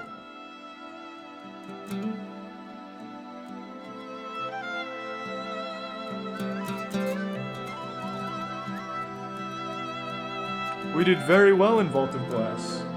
One of the best teams to run it, I'd argue. That was interesting. And now no one really gives that much of a fuck. I am curious. How many of you in here watch the Winter Olympics? Do we have any Winter Olympics fans in here? I've talked about this like at least every single time the Winter Olympics come back around. It's pretty even between no's and yeses. I feel like nobody at all gives a fuck about the Winter Olympics. When Andrew and I used to climb every couple days, I remember during the Winter Olympics, we went to a bar and it had it on. There's like no way people watch that. They had some of the dumbest fucking sports, most famously, of course, curling. But like the speed skating is so weird. They also had God, what was it? It was like some fucking unholy fusion dance of skiing and shuffleboard. No, not shuffleboard. I'm getting it mixed up with curling now. I'm conflating two different ones. They have the dumbest sports, is what I'm saying. They have like some really fucking dumb sports in the Winter Olympics. Curling's the thing where they like take a broom and they like brush off the thing while one guy throws a pot and tries to get it in the middle. Okay. So he has a history of being dishonest. So this is a newer video than this one, so I think chronologically the next chapter in the Dreamworld saga is this one. So let's start here for the next piece. Previously on Dreamworld. Okay, so Dreamworld is a pretty Basically long some baller story and so static. far, so I'm going to do an update True today, lol, but yes. if you've not been following along, here are some cliff notes so you can be caught up a little bit. Dreamworld shows up on Kickstarter along with a bunch of paid ads on websites like Facebook, directing people to the project. Websites started picking up on it, talking about it, sharing very little critical opinion at all. I then picked up on the story and had a look at the Kickstarter, essentially just warning people not to fund it, as it looked like an outright scam. Beyond that, a group of people have made it their mission to dig into every detail about the project and the people behind it, and it's an absolute nefarious shambles. The developers, if we can I call know them so that, much claim to be about backed this by guy Y now. Combinator, which is So a successful much. and prestigious startup Holy funding shit. platform, and many sources have claimed that this is via nepotism only, having family in high places help them skip the vetting process and thus hoodwink venture capitalist firms out of money. They managed to get $64,000 from the public and promised technological advancements well beyond the scope of even 1,000-man industry leaders, but with only 2.5 employees. One of those half employees left very shortly after the Kickstarter was funded, and videos started coming out criticizing the project. And of the 2 remaining employees, one of which is a serial failure in marketing, and the other is a self-proclaimed superstar ex-Google engineer. They also used a sob story for sympathy don't be that was talking about entirely Gary like misrepresented that. about Zach's fiance leaving him due to him losing his job during COVID. My fiance left me. My best friend Gary left me. My parents left me. We got so excited that I made a Discord channel and it left me. Which of course neglects to mention that you bought her a fake engagement ring to propose to her at a red carpet event, and then lied to and gaslit her for the better part of a year about it. See, I'm caught up. Proving the fact that these 2 cunts are like the Chuckle Brothers minus the intended comedy. So that's the cliff notes of the project so far, but check the links in the video description if you need a full background, because trust me, this is one you want to be up to date on. It's like a fucking roller coaster. So here we are again, That's my what I'm friends. saying. It's been a few weeks since my last foray into the absolute state that is Dreamworld. Since then, not a whole lot has happened. Unless you count the game launching into their alpha access and being universally panned by even access and being... Gary put nipples on these things? What the fuck? He had to go in here and custom add these nipples. This is just a stock asset. There are no nipples on this normally. Superstar coder Gary came in here and said, put some fucking nipples on this. My man, I really think he is a superstar coder. He probably made Google. Into their alpha access and being universally panned by even the most stalwart of dreamers. So I'm not going to get too deep into the actual game because honestly it's pathetic. It's worse than anyone could have possibly imagined. I thought it was going to be bad, but I didn't think it was going to be this bad. So I'll direct you to Callum Upton's video for some particulars on the actual game. Essentially, we the just quick notes watched are as follows. The game runs like absolute shit. There's 0 collision on any of the imported 3D models for the city, so essentially they're just images that you can walk through. People who bought the game were told they would be given a plot of land in the game to build on so other people couldn't fuck with them, and you don't actually get a plot of land assigned to you at the start, so they can and you can't really play properly. Other players in the game are a floating sphere instead of an actual avatar. They tried to fix the absolutely terrible I'm just shocked there's other adding people in a the kind game. of fog system, but they didn't make things outside the fog stop rendering, so all they did was add fog, which was a further decrease in the performance of the game, which is hilarious. And then the biggest and best smash hit of incompetence here is, of course, the networking solution that they claimed was revolutionary and would house millions of users on a single server, a feat of engineering that would stun the world, is of course completely fake and doesn't exist. In fact, their networking is so basic and awful that there are 0 server-side authentications, which means essentially a 13-year-old fresh out of his first IT class could essentially absolutely ruin this game for everybody involved by just telling the server whatever he wants to happen, and the server would say, yeah, you're right, that did happen. At this point, you couldn't even call it hacking or a hacker, because it's actually so easy that I'm pretty sure Cheat Engine could ruin the whole game out of the box. And that's Holy not all. shit. The things that were shown in the Kickstarter trailer, of course they were all fake. So that absolutely garbage trailer that almost all of us would call a terrible attempt at a game isn't even real. The reality is much worse. The censorship has gotten so bad at this point that their own community members literally say that they live in fear of repercussions if they even say anything, because they ban people without warning, mid-conversation, and they don't even acknowledge that they did it. At this stage, they even have an authentication process on the server, which means you have to get handed access, and the invite shows who invited you. So if you invite people who they don't like, they also ban you from the server for just inviting people. So the worst part about this is if you back the game, the only place to get updates on the game is on Discord, and if you even ask a question or say something that they disagree with, they just ban you outright. They don't speak to you. It doesn't have to be anything serious whatsoever. You get banned, and then you can't even follow along with the game that you paid money for.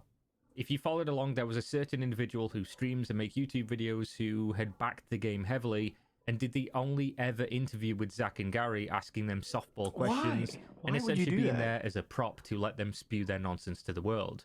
He has since then played the game and of course concluded that he was out of his mind and everyone else was right, which is something that will eventually dawn on each and every one of the people that have backed this game and that think that this game's realistic. Now, talking about the moderation of the server, it's gotten so bad that even the child mod team has revolted, with most of them leaving. And yes, you did hear me correctly. If you're new to the story here, the child mod team. Basically, Wolf, which is Zachary, went into a bunch of Minecraft Discord servers to advertise his game to his target audience. The only people gullible enough to actually look at this game and see a potential success. Besides some investors, of course. What? Hold on, I want to read some of these. This guy actually had children running his game's Discord? Is that even, like, legal? Would that count as child labor? Unpaid labor from kids to monitor your product's Discord and manage it? That's such a weird gray area. What the fuck? Yeah, 100 to 250K. Oh my god.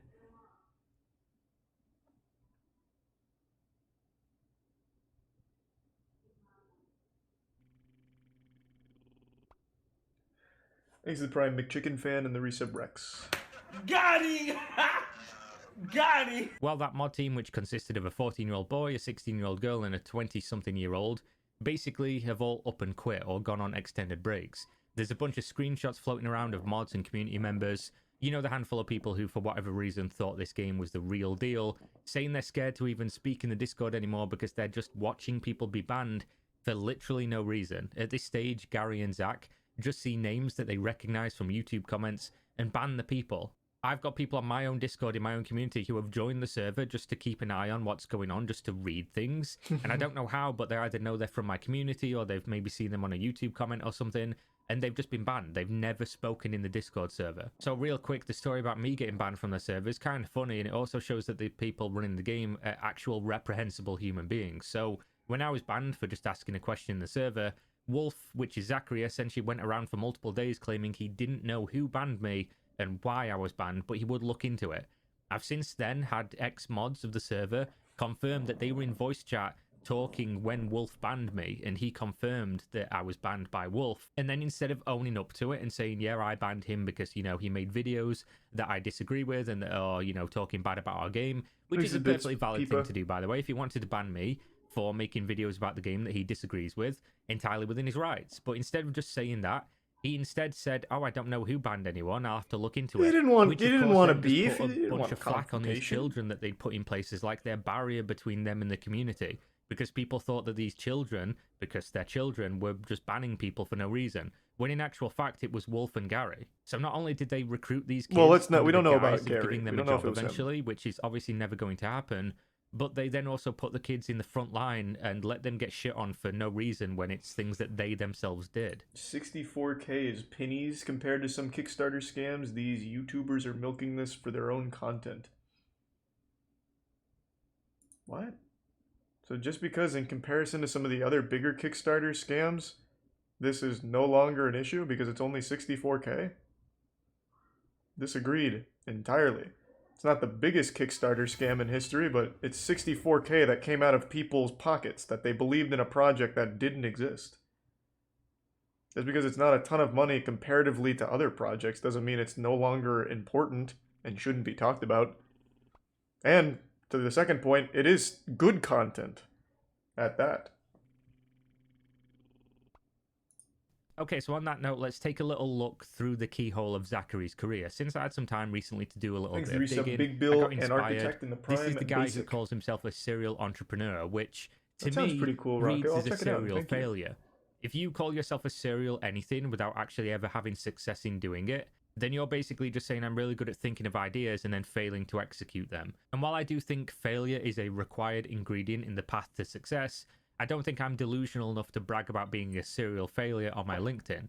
Zachary, however, is. His first job was a freelance web developer for JB Matheson, a investment firm where he apparently built their website in 2015 for 3 months Funnily enough, you'll notice that JB Matheson has a familiar name attached to it as a partner, John Belloc. Definitely no relation to his best friend and co-developer on Dreamworld, Gareth Belloc, right? I mean, there's nothing wrong with handing your relative's friend a job, but if he did design this website, which there is zero indication he did, it's actual garbage and looks like it was airlifted straight out of the 90s. Moving on, he worked as a, quote, marketing consultant for 4 months at a company called Lightning Marine Drives.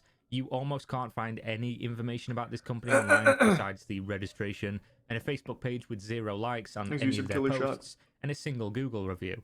The website hasn't operated in years, and when it did, it had almost 0 traffic, so I can't really comment much on this one, but I'm going to guess if he did build their advertising campaign, it's hardly a wonder you can't find any of the advertising for the campaign. Next is marketing and project manager for a company in New York called Crystal Glass and Miracle, where Zachary built the whole social media suite across 1 year and 5 months. You can see his happy little face here at the company on their Facebook page, which is of course part of the social media suite that he put together for them.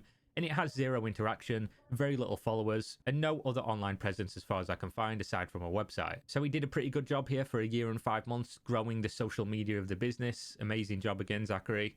This is where he really... This guy is not a fan of Zach. This is where he really earns his stripes and becomes the entrepreneur that he always knew he could be. Introducing Courageous. DVD.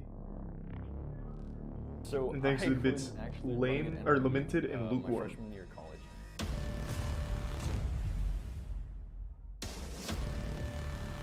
And I don't want to get DMCA'd. I don't know what's about to play. Is this laser tag? With sports? Looks like the little vest you wear at laser tag. Bin 10 device, the Omnitrix. Whatever shitty music he was listening to at all times by designing a speaker that mounts to his chest. But that's not even the best part. Hey there, my name is Zachary Kaplan. What's up, Zach? I'm the CEO of Courageous Incorporated. So I think I stuck 2 old speakers. Thanks to Prime Nevermind and Resub Worski. And I quickly realized that whenever I'd stop at any intersection, like 5 people behind me would all sort of like stop with me and like look around like they didn't know me. And I realized that they were running with me because they really liked the music, and they weren't. That never happened. Probably because they also realized that it was a safety hazard.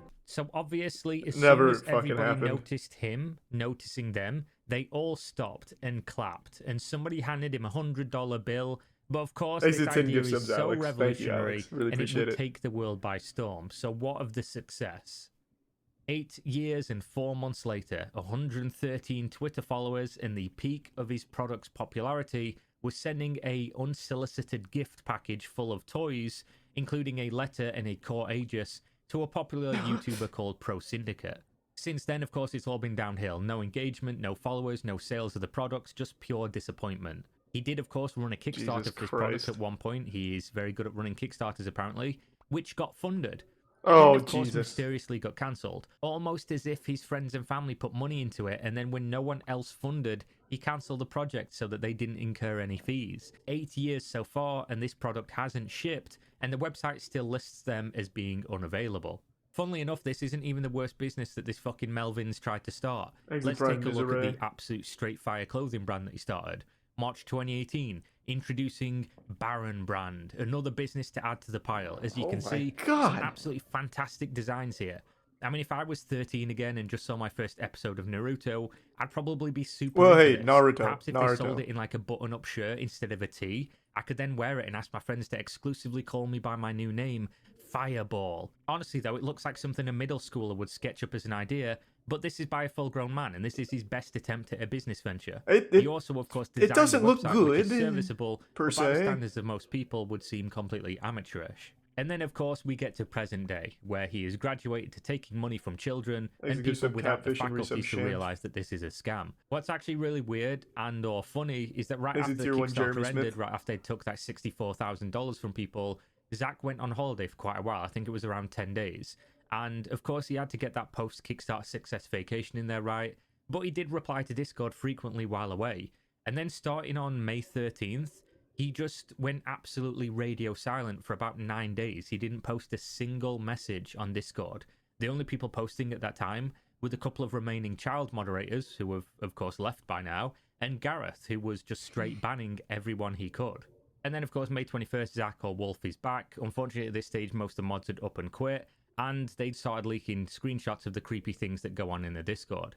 Now, I won't outright say that this is like a smoking gun in terms of behavior, but whenever I see a full-grown man making promises to cover the expenses of a 16-year-old girl moderator and promising work for them while they're making jokes about him being her dad, it's just weird, it's creepy, and even if this is all that there is to it, it just makes me feel off about the situation. I have to question if this is being said like out in the open in a mod section where multiple people not Gary, not paid employees or anything like that. What's being joked about in private between these adults that are in a position of power over these literal children? You can see here these people are dangling the idea of jobs at their two-man scam company to these kids. It's just fucking weird, honestly, and that's just on the surface level, not seeing any private interactions. Whichever way I slice this, I just come back to it being absolutely gross behavior, even if there isn't any actual crazy shit being said behind closed doors. So there we have it, there's an update on Dreamworld. This is a story that won't be over anytime soon, because these guys are actual full-time clowns. There is now mainstream game press getting involved, journalists asking them for comment and interviews, to which they, of course, claim to be incapable of doing so. Caleb brought it up to me. That's where I heard it from. He brought it up today. The time to sit on Discord, he doesn't even go on the internet. He doesn't have a fucking computer, and he heard about it. To be too difficult to answer. Of course, they've got the time for that one. They've got the time to go on vacation for a week post Kickstarter success, but 10 to 30 minutes to speak to a journalist and get their side of the story out there, get on the record and set things straight. Nah, ain't nobody got time for that one. Thank you very much for watching. Check out my socials in the video description. Now, Twitch, Patreon, all those good things. Leave me a like, a comment, subscribe. Everything that helps me out in the algorithm, because I really do appreciate it. It helps more than you can know. And hopefully I'll see you on the next video. Stay safe out there. We out. Peace. This is so deep. Holy shit. Williams is frozen in a lab. It's always baseball. It is always baseball. Hitting Ted Williams' frozen head. The fuck is this? Looks like something out of Ed, Edd n Eddy. It's like a bunch of hamburger patties. Alright, let's check it out. The body of Ted Williams is frozen in a highly secured cryonics lab so he can be brought back to life hundreds of years in the future. Ted Williams was a baseball hero, a war hero, and an American hero. He was such a hero, he was chosen to live twice. If you ask the scientists currently storing his frozen body, his life never actually ended. It is on pause, waiting for reanimation. But when Ted Williams is brought back to life in the future, will he even be happy about it? When Ted Williams passed away in 2002, it was a big deal. And when the public found out that he would be frozen in a lab to be cloned or revived in the future, it became an even bigger deal. And when multiple people close to Ted Williams claimed that he was tricked into agreeing to the procedure against his wishes, the story got even bigger. Then when an employee of Alcor claimed that the lab treated Ted Williams in criminal ways, including accidentally decapitating him, freezing his head to a tuna can, striking it repeatedly with a monkey wrench, and much more, the story got bigger. Then finally, what is happening in baseball? His own daughter came out and claimed that her brother had told her that he planned to freeze their father's body solely because he could sell his DNA to people who wanted to own Ted Williams' genes. The story was massive. Oh my god, that's actually that's genius. Remembering the life of the like a prized horse. Ted Williams to covering a Ted Williams can inseminate children who were literally fighting over his dead body. This is incredible already. But isn't the idea just to freeze the brain? Like, if you can keep the brain okay and try and implant it somewhere else at some point, isn't that the idea of it? Ted chose to have his body cryonically preserved. Great baseball player Ted Williams' will was made public, clearly requests that he be cremated. Talk to anyone on the street and say, Ted Williams, oh, is that the frozen guy? That's the sadness. Ted, he became a punchline, and death. This was something that I believe his son did, some kooky idea. And sad, inglorious ending for the greatest hitter that ever lived. He's a prime taco player. It is not a stretch to say that Or Ted taco Williams player. is one of the most well-known, respected, and talented athletes in American sports history. I don't know If who you he ask is, if any I'm being baseball honest. fan who Ted Williams is, they will tell you, but a majority of them have never even seen him play. That's because when Ted Williams retired in 1960, he became a living legend and was treated like that for decades to come. During his career, he played in 19 All-Star games, won 2 MVP awards, 2 Triple Crowns, was the last hitter to finish a season batting over 400, and is widely considered the greatest hitter who ever lived. I feel like every seasons baseball to player military has that service. title. He missed 3 years as a pilot. I remember during hearing World that from War II Barry and 2 more Bonds, while serving in Korea, where he flew Sammy 39 Sosa, Babe combat Ruth. missions, earned an air medal, 2 gold So stars, many. and nearly died when his plane was shot by an anti-aircraft cannon, forcing him to emergency land without a landing gear. So it is no surprise that when Ted Williams passed away in 2002, it was a big deal. Unfortunately, the focus of his death quickly shifted from honoring his career and legacy to questions about being frozen in hopes of being brought back to life in the future. And these questions Why was only he wrapping her in intensified as more tinfoil? That strange, wouldn't do suspicious, anything. and flat-out criminal details continued to come out for years to come. And with every new shocking detail that surfaced, people seemed to always blame the same person. And this person was loved by Ted Williams and was probably closer to Ted than anybody else in the world. During the final stages of his life, Ted Williams faced several major health issues. He battled a heart condition which required open heart surgery and suffered multiple strokes throughout the last decade of his life. He was no longer able to fully operate on his own, so his son, John Henry Williams, came to Ted's aid starting in 1991. He's got a He took over punchable Ted's entire face. He business, does not look watched like a over good him guy. nonstop, and eventually Early earned power impressions. of attorney. This is basically a legal agreement that allows somebody else to make decisions for you, meaning that by the end of Ted Williams' life, his son John Henry was in control of basically every decision he made. Ted Williams came extremely close to his son during the final years of his life, despite being frequently absent during his childhood. John Henry personally helped Ted Williams tremendously during his old age, and Ted loved him for it, and he made it publicly known. John Henry Williams seemingly stopped his entire life Yeah, we'll do and the moved across scandal the country later. in order to care for his sick, aging father. When most people do this, they are praised for it. John Henry Williams was not. From even before Ted Williams' death up until John Henry's own early death, he was constantly accused of trying to suck every penny he could from his father. John Henry Williams is seen by many as a case of extreme nepotism. Perhaps the most obvious case of this was his own baseball career. In order to bond with his father and honor his legacy, John Henry Williams decided to start his professional baseball career appreciate it. at Thank you, Pretzel. 33 years old, an idea that he says he got while watching the attacks on 9/11 Just enough with time. his father on TV. So even though he never even played in college, Ted Williams convinced the Red Sox to sign his son to play for the rookie ball team at 33 years old. He played 2 games, went 0 for 6, and then injured his ribs. He would play another season the following year Doing for a what if he professional missed every independent shot? team, and he didn't put up the best stats. Just tripped on the Although a way to little the bizarre, bullpen? John Henry's short baseball career was nothing compared to the long list of harsh accusations that would eventually come out. They mostly surrounded his strange business tactics, weird methods of squeezing money from his father, and neglecting his dad's health so bad that the Department of Children and Families came to their home.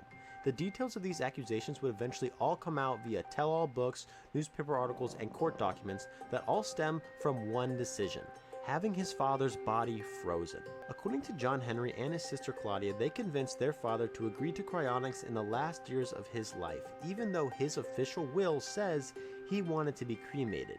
Immediately after Well, he his didn't know death, about Ted freezing. Williams was flown on a private jet to a cryonics facility in Scottsdale, Arizona to be preserved.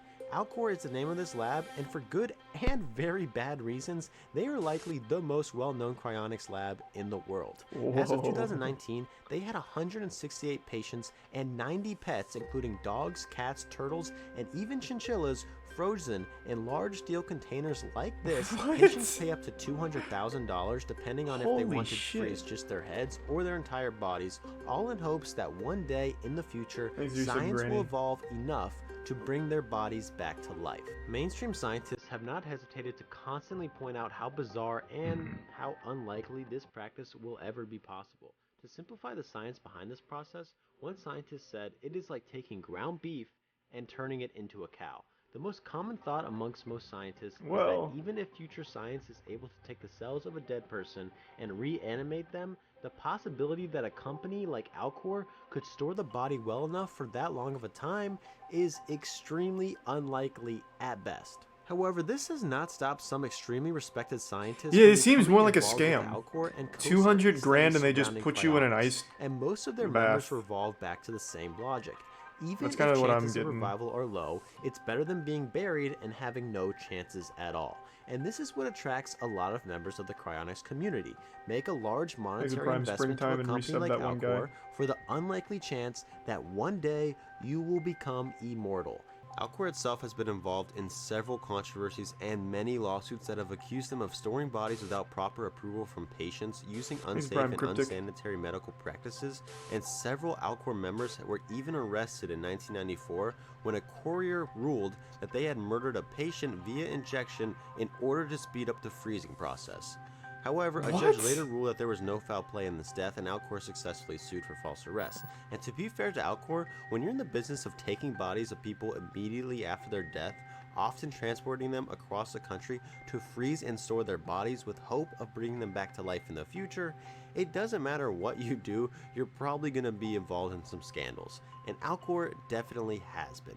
However, none of them have even come close to the one that surrounded Ted Williams and their treatment of his body.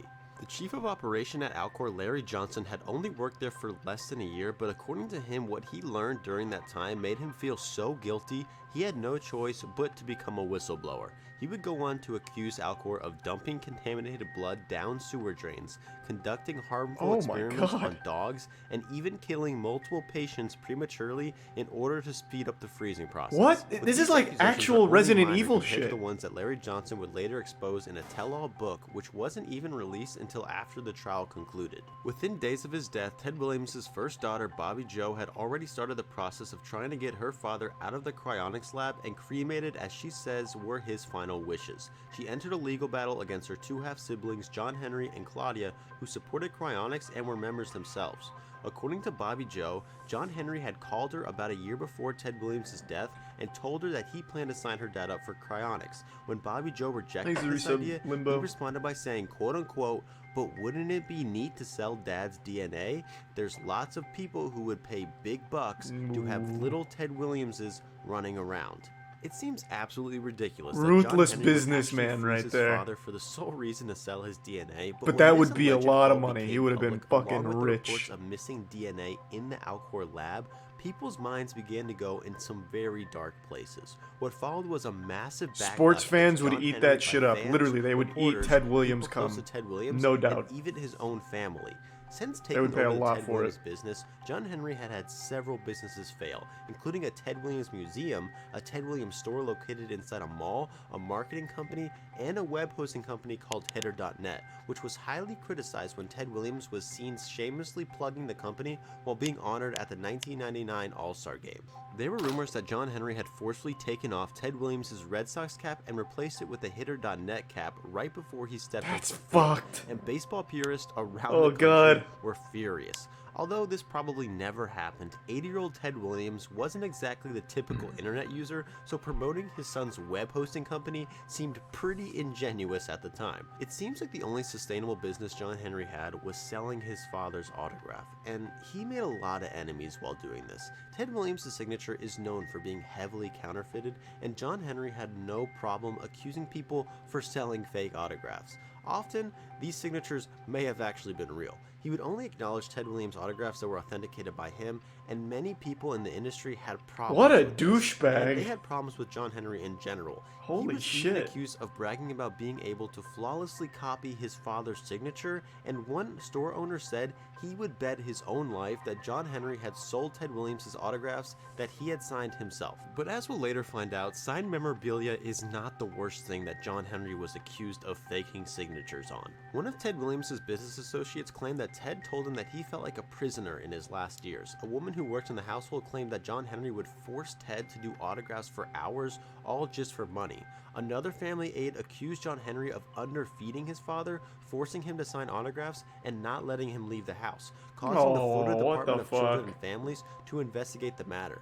But when they got there, they didn't find anything wrong with how John Henry was treating his father. John Henry was obviously losing the public image battle when it came to the lawsuit, and his sister was doing everything she could to get her father out of Alcor, and she had a ton of support. She used a letter from 1991 and a will from 1996, both written by Ted Williams, clearly stating that he wanted to be cremated. John Underwood, who wrote 3 books with Ted Williams, publicly said he knew Ted wished to be cremated, and more information about Alcor came out as well. So what does John Henry do now? Given the body without ever getting any paperwork signed by Now that Williams Ted Williams himself, isn't around which to is milk. against their policy. And the only thing on record that proves Ted Williams agreed to cryonics was a piece of paper stained with oil, he's dead. which John Henry said he found in the trunk of his car. 2 of Ted Williams' healthcare assistants claim this paper was a complete fraud forged by John Henry. But even though the entire world and I'm surprised he wasn't against selling John like Henry and the idea of Ted Williams cryogenics being next frozen to in the Ted first Williams. place, there Yeah, was that's a some good reason point. to believe he Selling was telling prime the real truth. estate, like Bobby get Jo, frozen the next daughter to of Ted Williams. trying to get him out of Alcor, had not actually seen her father in years leading up to his death, meaning that she never actually had a conversation about cryonics with him. She claims this is because John Henry had used his power of attorney to push her out of his life, and although the reasons for the separation is not entirely clear, Ted Williams had cut her out of his will, and it is pretty clear they did have a rocky relationship throughout the years. In fact, Ted Williams had a rocky relationship with all of his children throughout the years. Known for having a bad temper and being absent from his kids' lives while they were growing up, John Henry was definitely closer to Ted than any of his other kids, and perhaps anybody else in the world. Ted Williams seemed to trust him despite the many allegations against him and the many people who didn't like him. Al Cassidy, longtime Williams family friend and executor of Ted's estate, sided with John Henry and believed the note signed by Williams was genuine, and this is a big reason why the lawsuit was eventually settled. According to Bobby Jo, the lawsuit ended solely because it was costing her too much money. It cost her over $80,000 in legal fees. The case was settled out of court, and it was decided the body would stay in Alcor under the condition that John Henry would never sell his father's DNA. However, the conflict was far from over.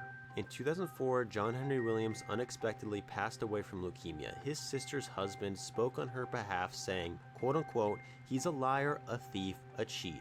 And the Bible says, honor your father and you will live long." Well, John Henry didn't honor his father, and God came calling. So it is pretty obvious that the family was not on the greatest terms at this time. Shortly after that, another lawsuit was made against Alcor in attempts to get Ted Williams out of the facility. And shortly after that, a tell-all book written by former Alcor Chief Operating Officer Larry Johnson detailing some of the craziest details of Ted Williams' freezing was released. According to the book, he was taken to Alcor without any signature from Ted Williams and was accidentally decapitated, even though the Williams family requested that he be frozen in one piece.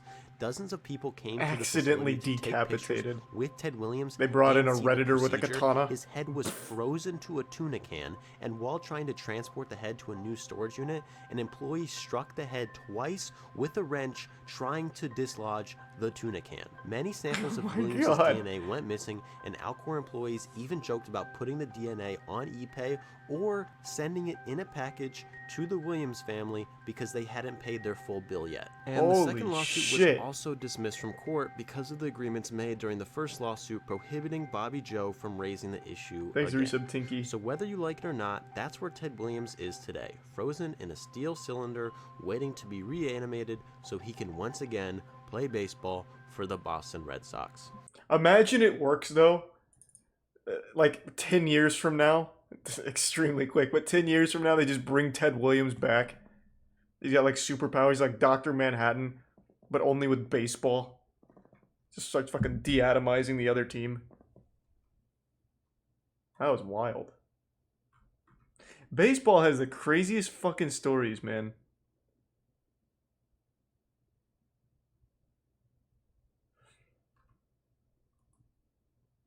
Holy shit.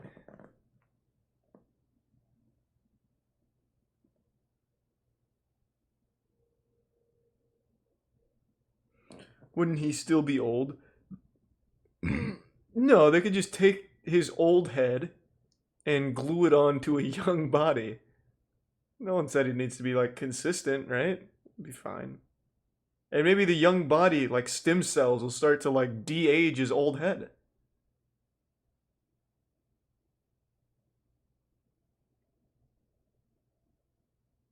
Yeah, I can't stand that album at all, Violet. I think it sucks.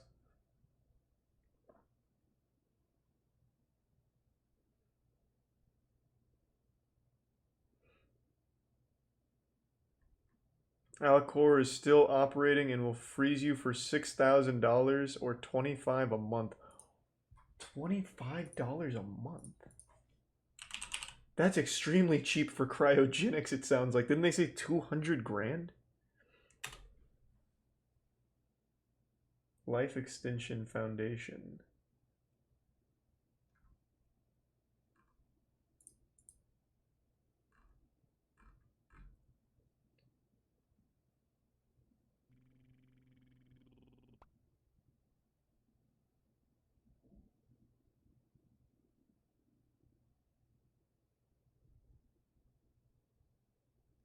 Yeah, you're right. Wow. Thanks for resub Trick Solo.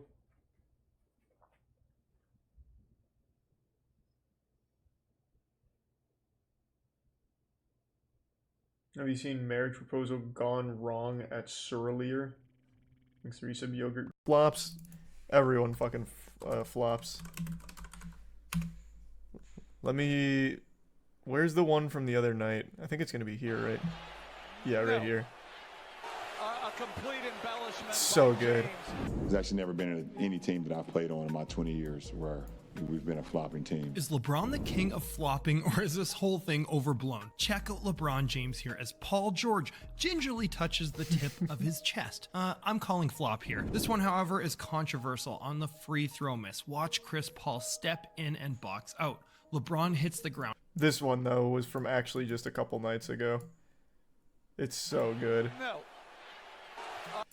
Like, he gets touched in the face, barely, and then he's like, ah! There's actually never been The clip cuts off, but he slides into the crowd and has a drink spilled on him. It's really dramatic. It's fucking cool.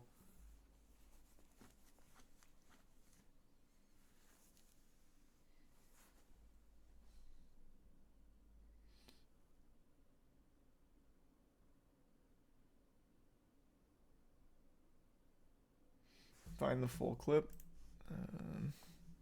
Here, it's probably going to be this one. Into the hands of Bruce Brown. Jokic comes up to get it.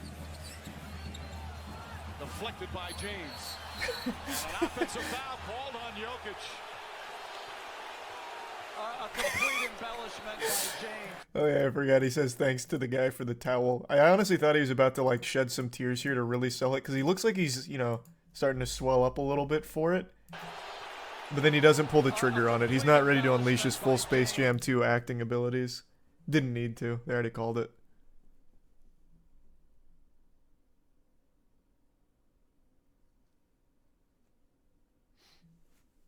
It's not just him. I mean, shit, there's so many flops in the NBA. It happens. It's not even just LeBron. It's just that one's so good. Apparently, apparently it's not even the only one of this game. Was there legitimate contact before he sold it? That's a good counterpoint. No. You don't see the Nuggets coaches deciding to challenge. So they must be. Can you challenge a flop? I actually didn't even know you could do that. No, I think it was contact. No, he said you think it was illegal contact. Yes. Okay. Thank you. Why did the commentators get mad at each other? What the fuck?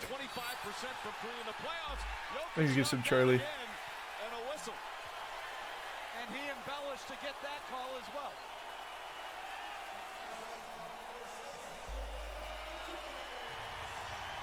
And the crowd loves it. James's second foul. Oh, the counter flop. That's big. I would not want to be a referee in 2023. I will tell you that. I agree with you. Huge. Parried. Yeah. Yeah, the anti-flop tech. Bro got out-flopped. Yeah, this one's a little... Like, I feel like the refs only called this one out of obligation for the first flop. Because, like, legitimately, this is just, like, just actually playing defense. Like, just normal defense. Like, this one's even more egregious than James, but James started it. He blew the lid off, so I think they had to call like a reverse flop.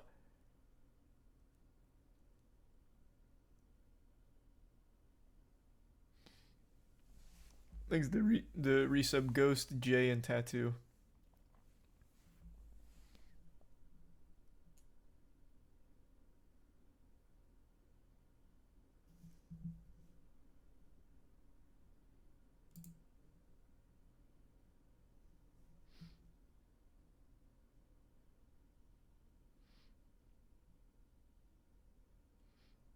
Thanks for the bits, Crim. Marcus Smart is the king of flops, is he?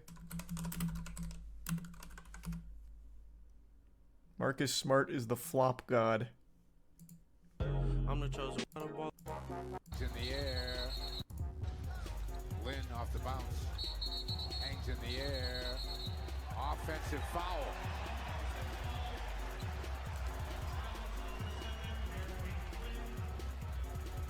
Let's see this one.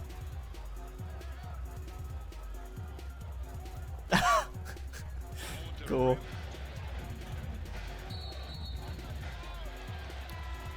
Man, he's pretty good. Watch Marcus Smart.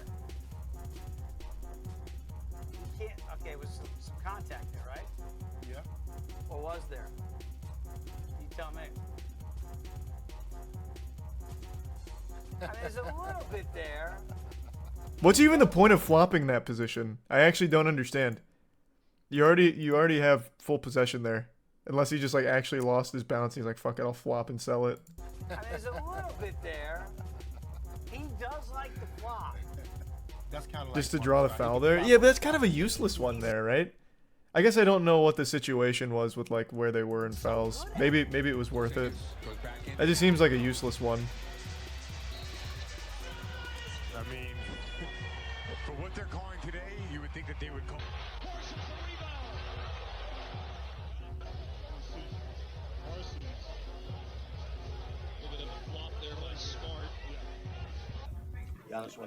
He is pretty good at flopping. I couldn't see from where I was. I wasn't it wasn't about the trip. Okay. I thought he just like flopped a lot. You thought he flopped or fell down?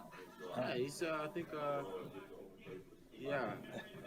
I touched him, but I thought he oversaw it. You know, he's a smart player. That's why his name is Smart. Smart play. This guy's in high spirits about it. They must have won. He sold it. Yeah. He sold it really well. But you gotta keep doing what he's doing because it's working. People are not seeing. Our favorite dude is at it again. Marcus Smart flopping, y'all. Damn, that's got to be an awful legacy to have. Thanks to resub Pillsbury and Infinite, even calling him out on the shows itself. Cool. He embraces it. That's sad.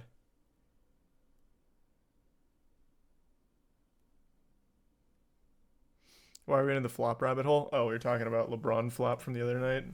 Someone said Marcus Smart's like the master of it.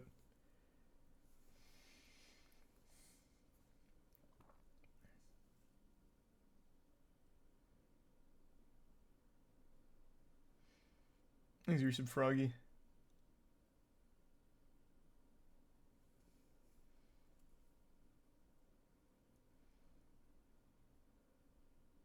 Who's your favorite player of all time? Allen Iverson. You need to see football flops? Oh, I've seen plenty. Thanks to Tier 1 Nacho. Those are just... Well, no, those are absolutely worse than NBA flops.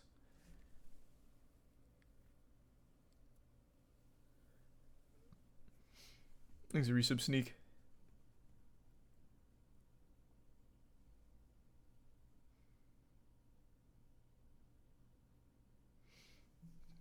Alright, fine. We'll see a couple of these. What was that? Whoa! The double charge draw. That was pretty cool.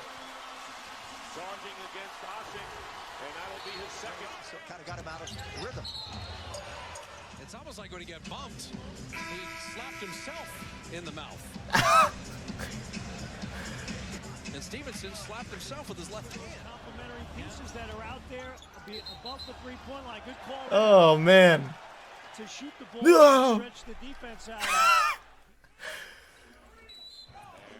Tice took a shot in the face. But he's going to get called on him, and he's going to foul out. Nope, check that. On the handle. Got Bogey to bite, and he puts it down. Great shot fake to try to get. That was a delayed one. And you know He what, couldn't I'll say decide this, whether or they're not to commit to consistently it. calling that. If you Weak. move forward as a defender on a ball fake. It's 32-24, and that's all on Dante Jones. Yep. That foul right there was on Leslie Hudson. Damn, got him with that fucking It's a push from foul, Hunter. but I think Hunter. Corey Brewer Christ. may get a call from the league office. Tatum behind the back. Holy shit. I get PJ Tucker. That's He actually did get him with that whole force push there. Nearly sent him into the stands. Yeah, Whoa. great acting right there. To me, that's a case in point where the big physical nature. Horford is applauding the acting. Wow. No, when you get caught flopping, they still don't encourage it, right? Like it's a foul on you for flopping, right? You gotta sell it. I actually haven't got to catch a flop live in a game. So they can avoid those struggles, putting the ball in the basket. No, you still just get fined. I really thought that you ended up getting a foul called on yourself for it. James here, look after the play. A little bit of a wing. And Boozer just throws Ori to the ground. He didn't throw him. Robert Ori, every time he comes up to set a screen, if there's any contact, it's going to fall to the ground. All right, let's take a look. God, that's so embarrassing. Holy shit. How big will their lead be is the question. 78-74. Wagner goes down. My goodness. I don't know. Did they actually call a foul on that, or are they just reviewing this to see? Did he hit his head on the floor? That probably actually fucking hurt. He is hiding his mouth because he's laughing at his brother. That's really what is happening here. Joseph trying to separate him. And it's Tristan Thompson who hits LeBron James, not Damari Carroll. Kenny Maurer thought it was Carroll. And hopefully, as they look at the replay, Damn, they can LaFlop, rescind that unlucky. technical on Carroll. That's the third time today, Dell, that the Hornets have fouled a three-point shooter. Yeah. Shot is clearly away. Oh, oh my goodness. Wow. Oh. Cr1tikal once again how tight he is. Right underneath What the those fuck? arms. Oh, there's an offensive foul. Watch Cr1tikal go down. A major flop. Yeah.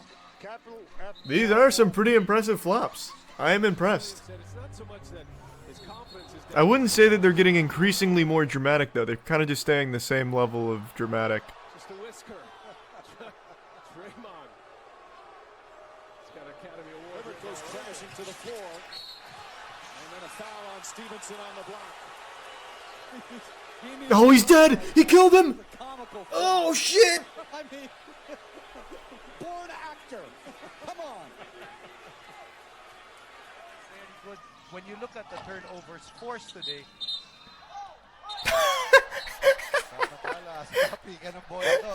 Will McDonald getting it was hit by Mick Pinisi. No! Concussion protocol, quick!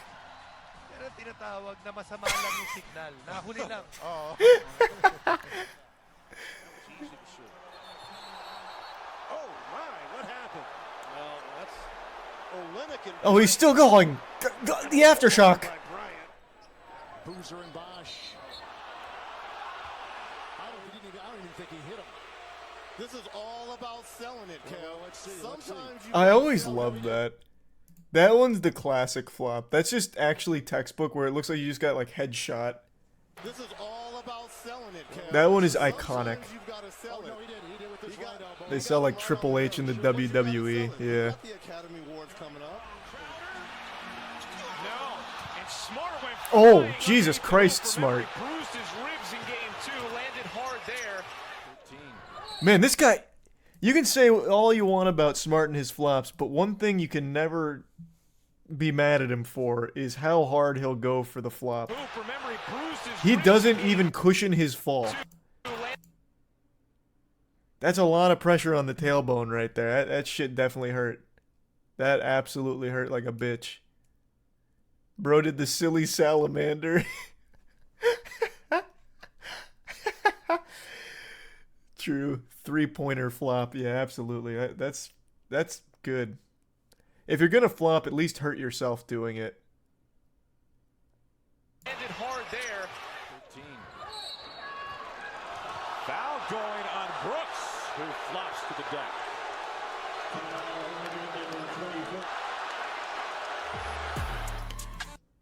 Damn. Hopefully all the athletes were safe and made a speedy recovery after such brutal hits they took in those games there. My God.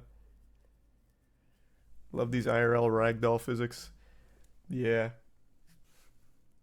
There was a sniper in the crowd. Must have been. Must have been.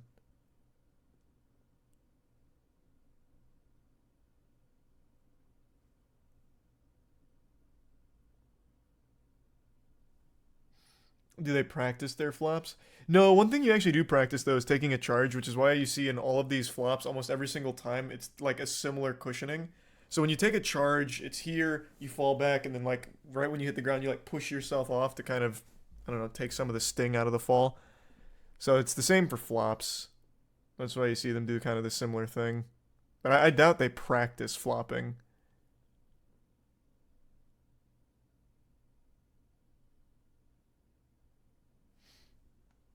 Thanks, Resub Cambe.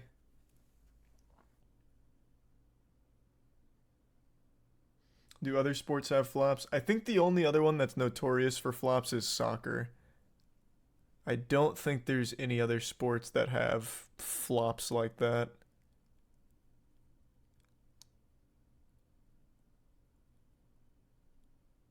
Hockey has some.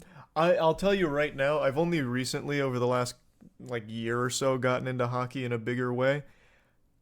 I don't think those motherfuckers are flopping ever. Those are some like actual tough as nails dudes. Those guys are fucking freaks. Those guys are unbelievably like tough. I don't think they're flopping.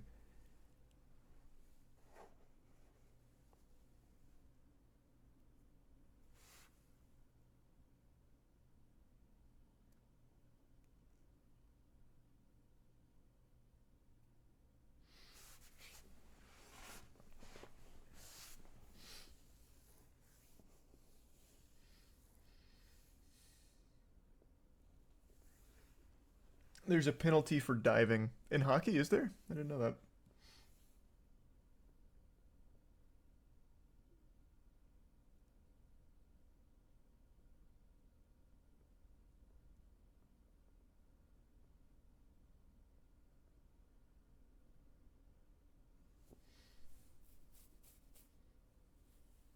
Thanks, the resub Artificial Blues.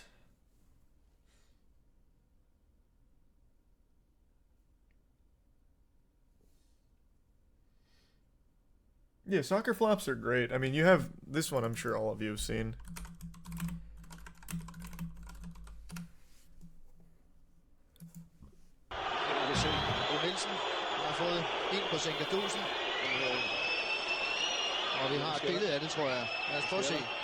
Flopping in soccer goes to a new level.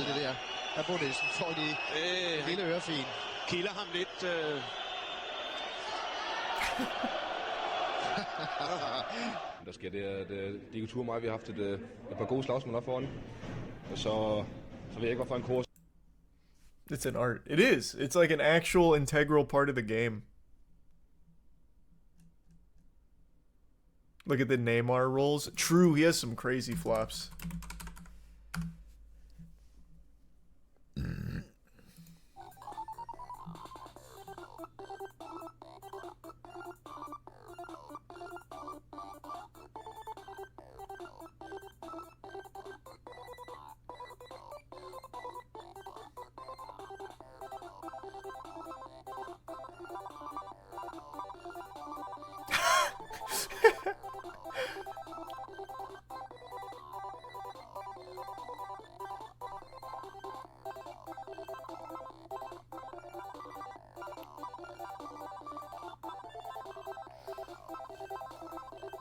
The Marcus Smart of flopping. No, Neymar is like the king of crazy flops. Like, he goes, like, hog wild with it. Like, he'll, like, start, like, gripping his legs and, like, fucking flopping around like a fish. It gets wild.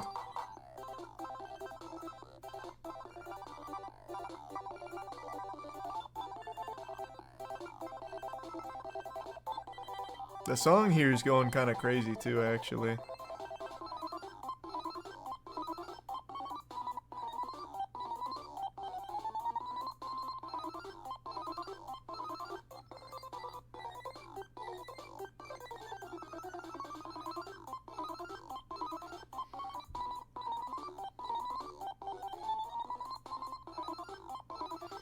This is Pokemon OST?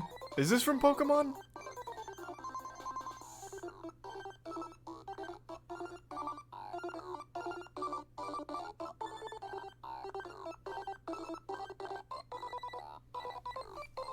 Yeah. There's flops in soccer in a big way.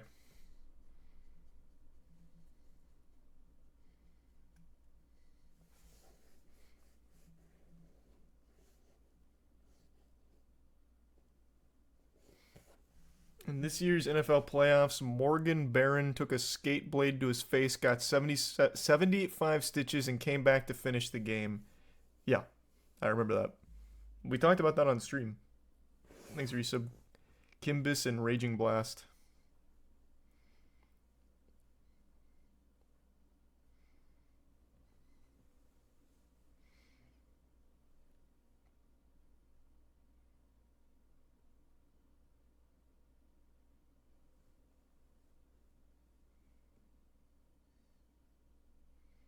A real man wouldn't need stitches. True.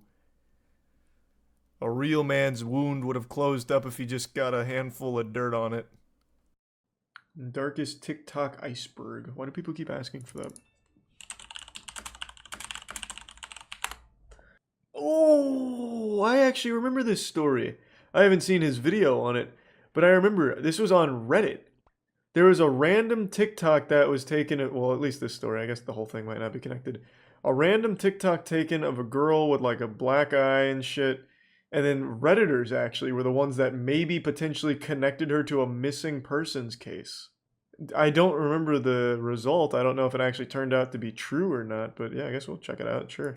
We're doing it from most tame to most gruesome. This video gets really, really, really dark, and it sounds so ironic because it's TikTok, but you guys would be No, so TikTok's proud a of the stuff fucked that goes on over platform. there. Also, I made Shit's this nutty. list. I hope you guys watch the whole thing. By the way, make sure to follow me on Instagram and subscribe to the channel if you are not already. Actually, don't subscribe yet. I'll earn your subscription by the end of this video. Hey. Without botting accounts. Like most social media, Oh, TikTok has a botting underwhelming. problem. Users that want followers can easily look Everyone up how knows to buy TikTok's TikTok botted to followers fuck. with Google. I don't know how lame you have to be to do that stuff. Hey, fun Jail fact. talk. That's how Travis Scott started.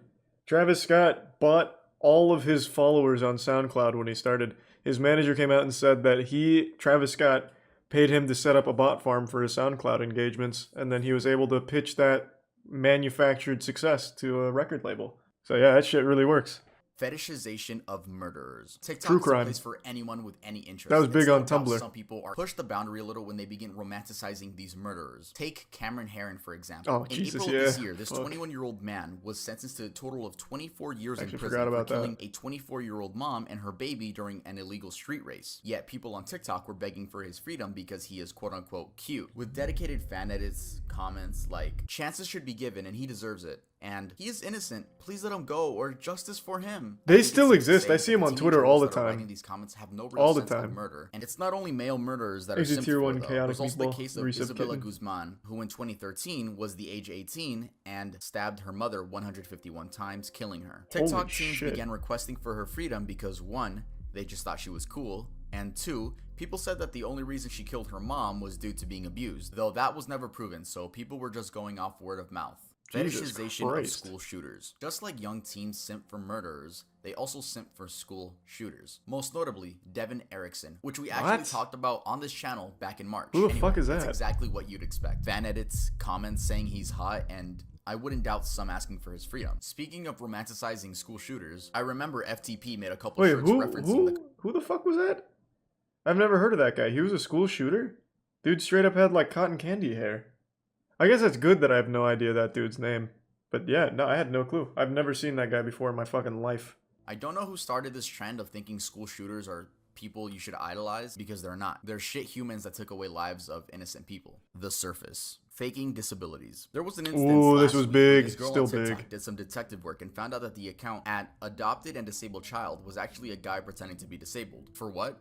All credit to her, because she actually found out that the quote-unquote disabled man in the video is a soccer player for a Norwegian football team. I don't know what goes on through your head to say, you know what? I should fake a disability Holy today shit. and post it on TikTok. Lopez brothers. Okay, I honestly don't want to waste my breath on these fucking idiots, so I'm gonna I make don't this know one them. really quick. Yes, they are both guilty of soliciting minors. Yes, there is proof. She's 14. And you are how old? Who the fuck are they? I've never heard of them. You can end up in jail. I do realize that. Man, that video didn't really pop off. Let me take a peek. I bet they're doing just fine on TikTok. Honestly, it might even be good marketing on TikTok, so that way the little girls think they have a chance with them, I guess. Which they very well might. Tony Lopez has 23 million followers, and he's doing real well. Posted a day ago. Let's go! He rated his attractiveness. Look at this. Nice. Yeah, no, that really, man, him being outed as a pedophile apparently really, fuck, it really ruined him. Who was the other one? Andre Lopez? He probably took the brunt of it. 21 million followers. He's doing even better than his brother. Hey, look, he's doing a dance. Nice. See, that's the beauty of TikTok. No matter what you do, you can't be canceled on there. And you know why? Because kids don't care. Kids do not give a shit. These two could have literally executed a child on TikTok livestream, put a gun to his head, blew their fucking brains out, and then did a dance on their corpse. Kids would have forgiven them. Literal next day. For some reason, little girls still love them. Oh, he even mentions it, yeah.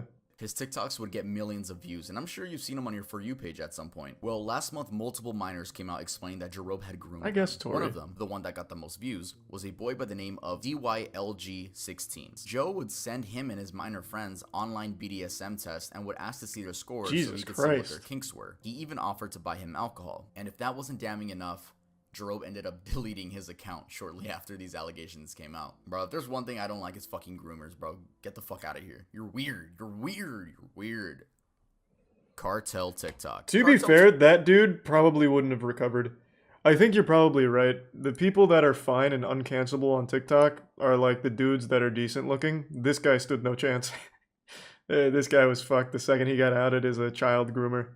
But yeah, the other ones are doing just fine for literally being outed by multiple people for preying on minors. Zombie Woman is the nickname given to a woman in distress recorded from a neighbor earlier this year in May in Seattle, Washington. Now, I've tried researching what actually is the story behind this video, but there isn't really a solid story. So, I'm just gonna read you guys some popular theories. The first theory is that this woman is a victim of domestic abuse due to dyeing her hair pink and her boyfriend not liking it. Also forgot to mention that in that same theory, the boyfriend allegedly ripped her hair out due to not liking the pink. That's the most I could find for that one. The second theory That's is probably that this woman not is it. just on some type of heavy drug like bath salts. The third theory That's is that this more woman likely. is a victim of human trafficking and she had escaped her abuse. That is Someone possible. said Man, that actually does look like a fucking scene from Martyrs, if any of you guys are unfortunate enough to have watched that movie.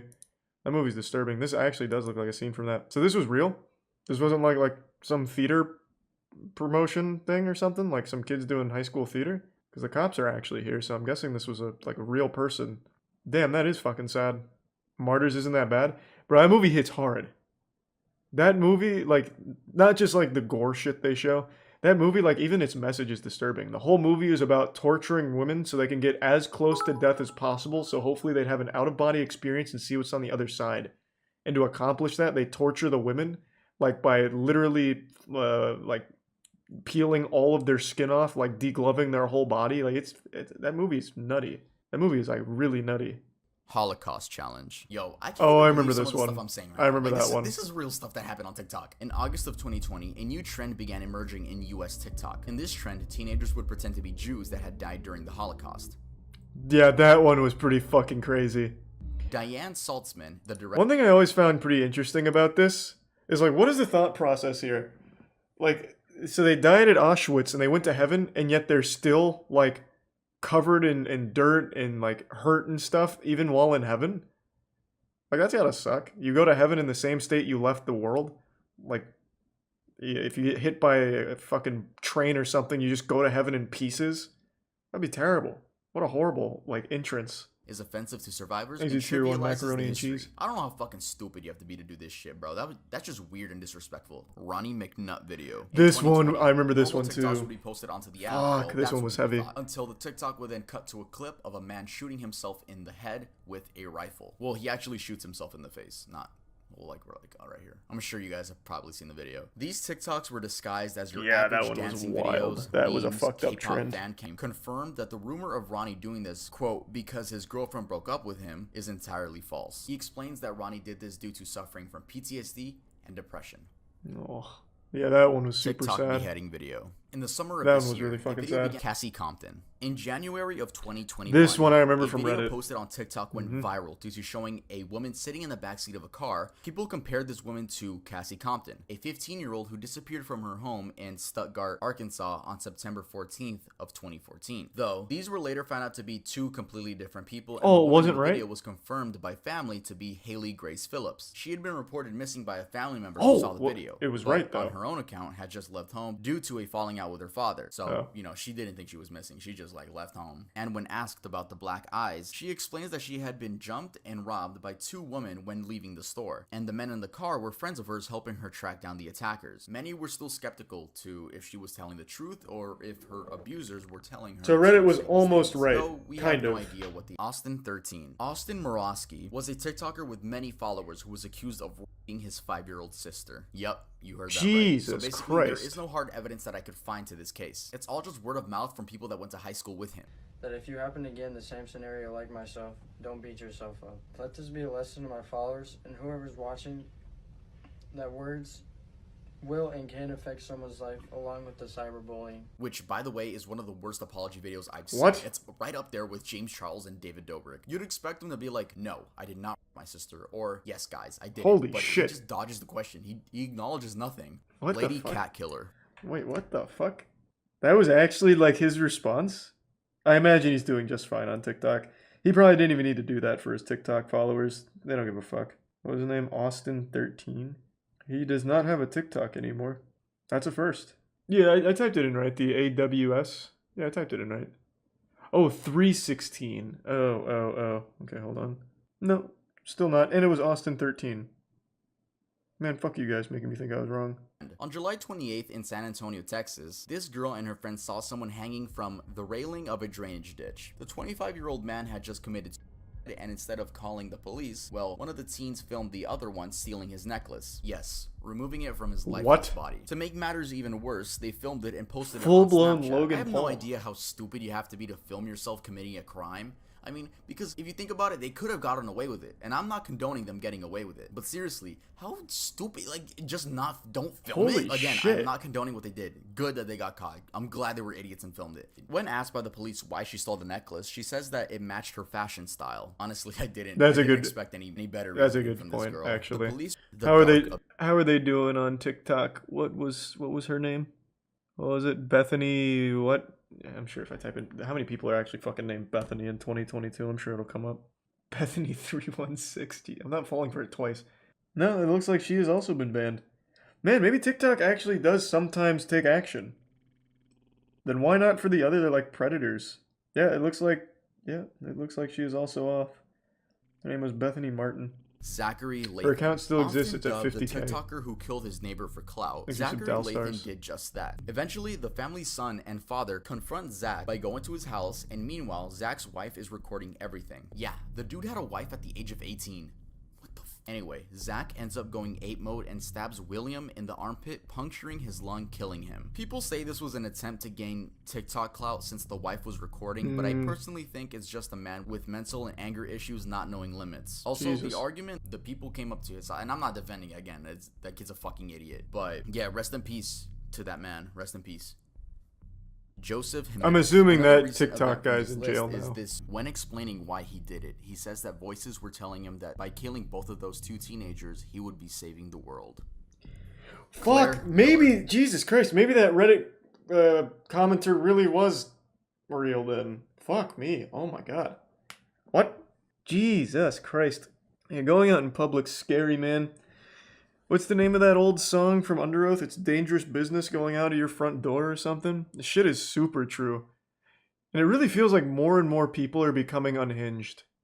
I don't know what it is, but it just really feels like more often now than when I was growing up, people are becoming significantly more on edge and dangerous. Thanks to Tier 1 Dat Boy and the resub up down. It might just be like more access to information, but goddamn, this fucking scary. Claire Miller is a 14-year-old girl that murdered her disabled sister, Helen, that had cerebral palsy, a disorder that affects a person's posture, muscles, and balance. Claire hysterically called 911 and just admitted to murdering her sister, and when the police arrived, they noticed that she had tried washing the blood that was on her hands in the snow on the ground. So I guess there was just bloody snow everywhere. And they had found a knife inside of the older sister's neck. They are charging her for murder as an adult. She's not being charged as a minor. She's being charged as a full adult. So that's good news. Consequences. God damn. Nicola Priest. This is by I think as TikTok continues to grow, pretty much every criminal ever is going to be able to be traced back to a TikTok account. So literally every criminal from this point forward, I imagine, will be able to watch TikTok videos of them doing the Doja Cat dance or some shit at some point. Because it's just everyone has one now. So literally every single murderer is also going to be a TikToker by extension. That's a pretty wild future. So this woman from the UK named Nicola Priest would post TikToks mourning her dead daughter. This woman actually murdered her own kid and then went on TikTok post mourning her own daughter. People found this out because you can actually search her up on public records and it says there that she murdered her kid. That's what she is. And if you go back and watch some of the videos, her account is still up, by the way. If you go back and watch some of the videos, it's so fucking creepy seeing like just no. Why is her account still up? Acting like she didn't fucking kill her own daughter. What? What was her name? Nicola Priest. How is she doing? No, it's down now. Okay, so it must have been up in August. It is down now. So far, almost all of them have been. I'm very surprised. Usually they're not. Why just 15 years? I have no fucking clue. I have no idea. I imagine, if I had to take a guess, I would say it's probably the UK. Let's see, in fact. Mom who killed 3-year-old for interrupting her having sex posts... What? Posts apology to her parents. And yes, she was from Solihull, England. She made a fucking YouTube apology video for killing her 3-year-old daughter. She was having sex with her boyfriend and got interrupted. And so she killed her daughter. What was the thought process? It's not like she was going to go back to getting laid after committing a murder in front of the boyfriend. Oh shit, the boyfriend is also implicated in this. The vomiting was the result of the severe beating you were both responsible for inflicting on her.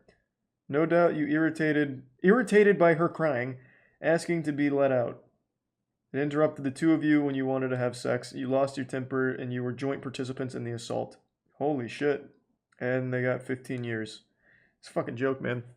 That's a fucking joke. Yep, that should be life for both of them, I would say. And what's even wilder, she used it for clout on TikTok. All right, yeah, that was the iceberg. That was a lot of shit. Let me know what you guys want to see. There's a shark trend as well. Now that just sounds like good fun. No one's getting hurt in a shark.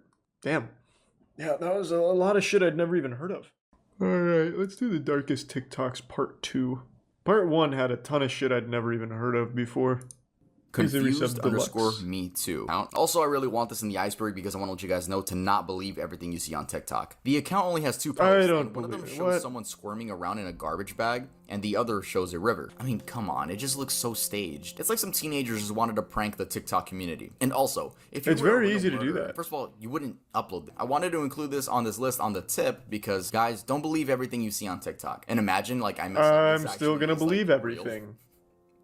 Because it's more fun that way. Suffocating flies trend and squeeze the bottom, alluding to the idea of the fly being squished to death. Most of the times they wouldn't squish the fly, at least What a on video, weird but trend. sometimes they would actually post it. This is a rare case where someone actually claims they made the trend. The user goes by DJSHBDBDB, and his bio read, Hey girl, I "Squishing made fly that at 50K. squishing I fly really started trend a on fly and TikTok. syringe trend now." This user has since So we changed fucking at his my name place and of gotten yours. banned due to violating community guidelines. It's really stupid when people do shit like this for clout. Like, dog, everyone kills flies, but it takes a special kind of person to Hey, trap a fly, put it in a syringe, I make Tiana start do it. squeezing the bottom of it, and then post it for TikTok clout. I don't and feel make like your hunting bio, that shit down. It's such a "Squishing fly hassle." at 50K. Skinwalker dog. The woman posted a TikTok of her dog opening the door from inside the bathroom. She screams, "Oh my god," as the dog looks at her and closes the door again. The comments were full of people telling her that her dog was a skinwalker. Look, if the doorknob was... Yes. From Upper Kazuki. Yes, of course. The only man qualified to diagnose your dog with a possession. I have no doubt, too, that this kid truly believed it. They're like, oh my lord. That's our real possession. Just like in Demon Slayer. But the owners then showed that the doorknob was one of those lever type doorknobs. So, you know, my that's dog how opens the dog doors. opened the door. Bolivia College Incident. The Bolivia College Incident is another one of those situations where users would just upload these shock videos onto TikTok until they get taken down. Eventually, the railing breaks and students begin falling to their deaths. It's so scary seeing this one girl about to fall Holy to her shit, death, what? but is pulled up by a colleague. Usually I know about these shock videos that go around. I've but never I heard had of that. Also, to the people posting this to get clout or likes or just Wait, what shock the value. fuck? When did that happen? I've never heard of that in my life. Well, I'm not looking it up on stream, obviously, but I've literally never heard of this ever. It happened in 2021. Damn, what overshadowed this? Like, did Dreams stream during this day or something? How is this not trending on Twitter? How far up were they? 4th floor, it says right here. It was all over Reddit. Damn, what the fuck was I doing in March of 2021? I never heard of that at all. You're fucking weird, bro. You're a weird piece of shit. The body. Jesus, I'm sorry, I just haven't heard of it. Jesus, TikTok. that man came after me. April 24th. Update on cat Appreciate killer's it. identity. In part 1, we talked about the lady cat killer that would go on Omegle with the tag furry from 12 a.m. to 2 a.m. and would show off skinned and burned cats. She would also go on TikTok basically having fun that she wasn't caught. This is the internet. The cat killer was found out to be Crystal Cherica Scott, a 19-year-old so woman sweet. in Indiana who apparently sold animal crush videos on the internet. When searching her home, FBI agents recovered give some numerous name. animal parts and skulls that were consistent of the size of cats and dogs. Agents also discovered approximately 3 live dogs, 12 live cats, and several lizards. Scott is facing up to 7 years in prison, 3 years of supervised release, That and is a so maximum fine fucking of stupid.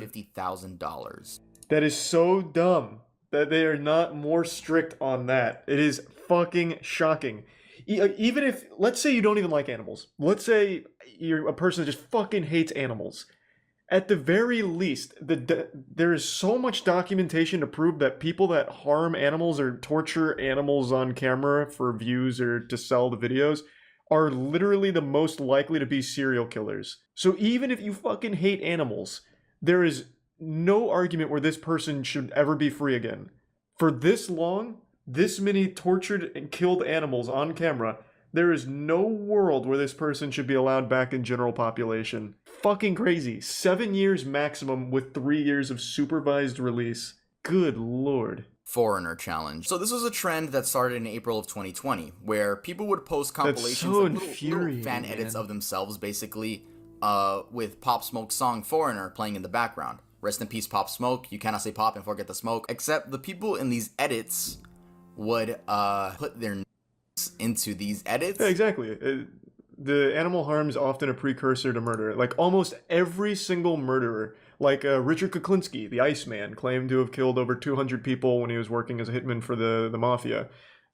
Jeffrey Dahmer, I believe, also in that group. Ed Gein, pretty much everyone. Ted Bundy, I think, as well. Pretty much everyone you can think of all started with killing animals. Like just like torturing animals as a kid in their home or finding strays and beating them to death. They all started there. And yet still the law doesn't seem to take it seriously. Crazy. No, I don't puberty think I've ever heard advice that one, pages. Goblin. In May of this year, an account on TikTok began gaining traction called Puberty Helper 101. The goal of this page was to help little girls go through puberty and deal with the changes their bodies were going through. But eventually, people found out that the owner behind the account was a grown man. It was even more disturbing when the account sounds posted about right. this. Hey guys, I'm going to pick 3 of you randomly and DM you and give you my phone number to help you and talk you through anything you need. If any of you would find this helpful, write in the comments and maybe I'll pick you up. What the fuck? This TikTok account Thanks, was banned Austin shortly after, Jones, though, I when the TikTok guess. community found out it existed. Who ran that account? EDP? Like, Blackout goddamn. Challenge. In April of this year, a 1444 video. The 1444 video is another video that would circulate around Thanks for the TikTok, bits. just like the Username. Ronnie McNutt video and Yeah, I heard the it's out. Bolivia college incident. This 2019 video showed a teenage Russian boy sitting on his couch saying a quote and then shooting himself in the head with a semi-automatic rifle. Before he commits, he says a quote, and that quote translates to Nikita. How does the saying go? Neon Polka. Neon Polka is a reference to another Russian person that also committed. And that person actually laid on train tracks and was, I don't even know how I could say Holy that, but her shit. head came off on the train tracks, and her last post on social media said Neon Polka, and it became like a meme in Russia, I guess. So you say that before you commit. What a Yeah, to fucking make matters even worse, Gleb's awful way to manually go removed- out. I don't know why that reminded me of something. Do you guys remember the hot coil challenge? That was back with the Tide Pod eating shit. There was a dude who threw his arm onto like a hot coil on his stove for the hot coil challenge. Anyone know what ever happened to that guy?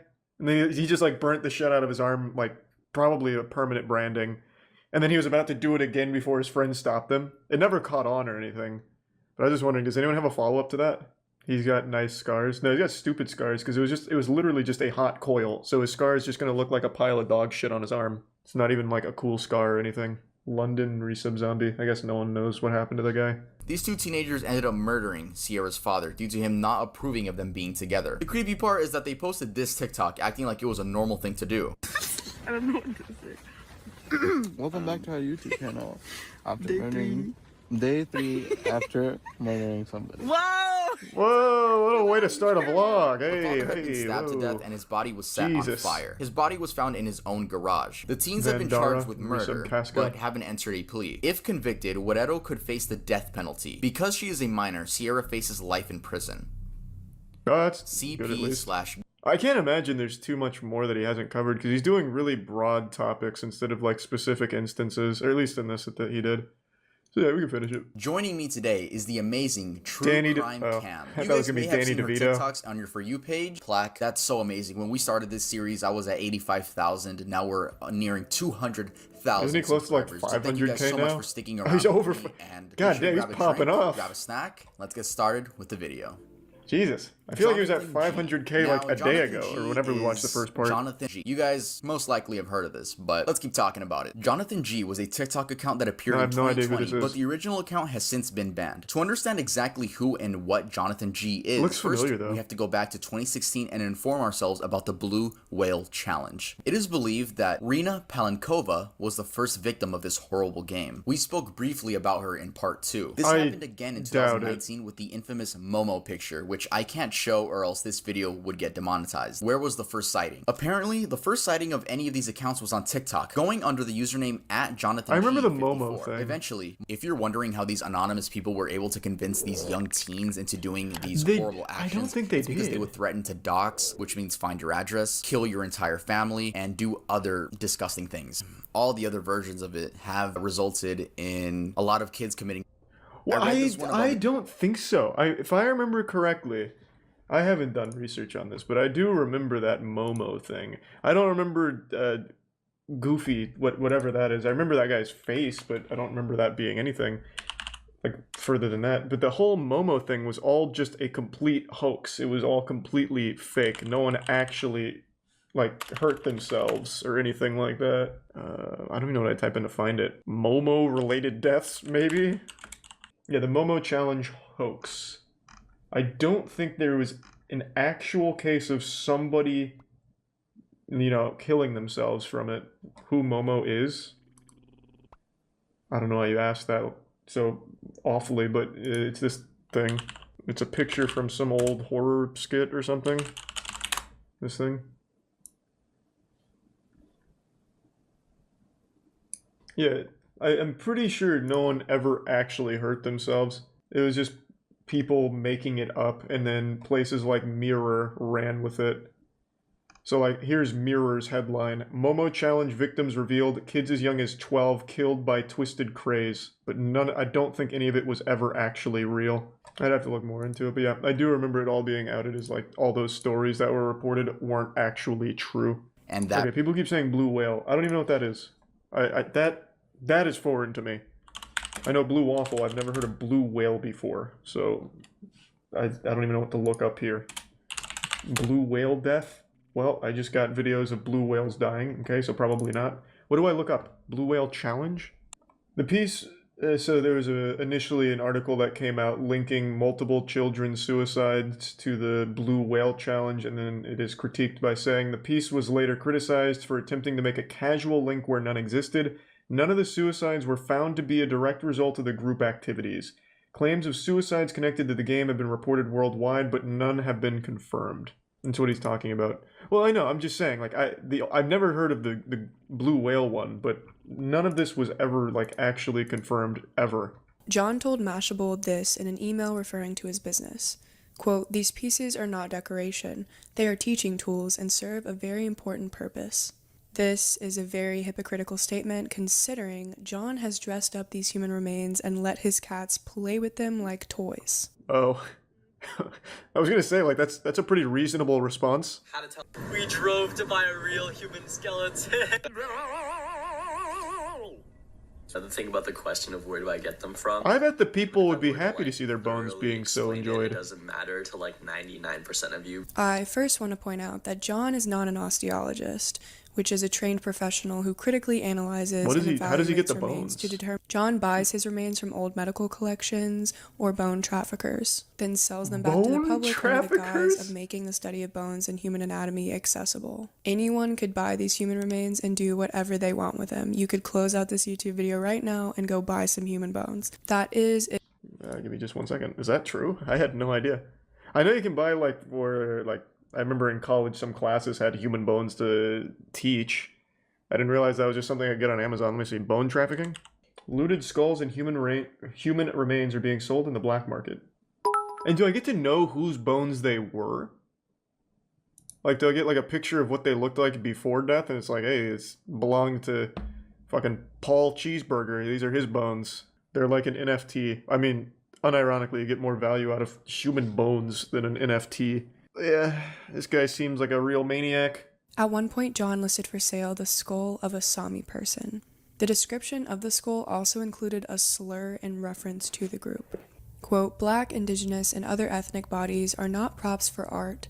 They are not objects to be pillaged and dissected by anyone. They are not exhibitions." So is that what John was doing? Was he personally going and exhuming these graves? And we shouldn't be okay with the private Or trade he just of had these his mom and dad's credit which people card have and no bought bones. ethical right to procure in an industry built on racism and violence. The killer that TikTok users found and caught.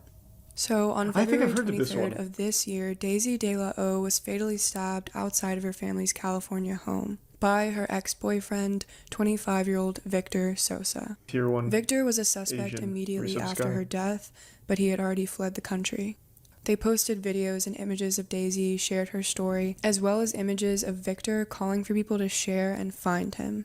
They used the hashtag #JusticeForDaisy. Luckily, the videos landed on the right For You pages, and tips started rushing in. Victor should've just Sosa asked had been 4chan. spotted working. The person who sent this tip in said that Victor had been working at this bar for weeks and was living his best life like nothing ever happened. Susanna wants justice for her daughter and hopes by telling Daisy's story that other young women will find the strength to lead these abusive relationships. If you or someone you know is suffering in an abusive relationship, go to www.thehotline.org. I feel like TikTok would actually be a really good tool for something like Benadryl that. challenge. Just In because everyone mid-2020, has a new TikTok. trend surfaced on TikTok. That being Like, the look at Benadryl EDP, challenge. for example. EDP literally can't exist in even like a parking lot in bumblefuck nowhere without someone videotaping him for TikTok.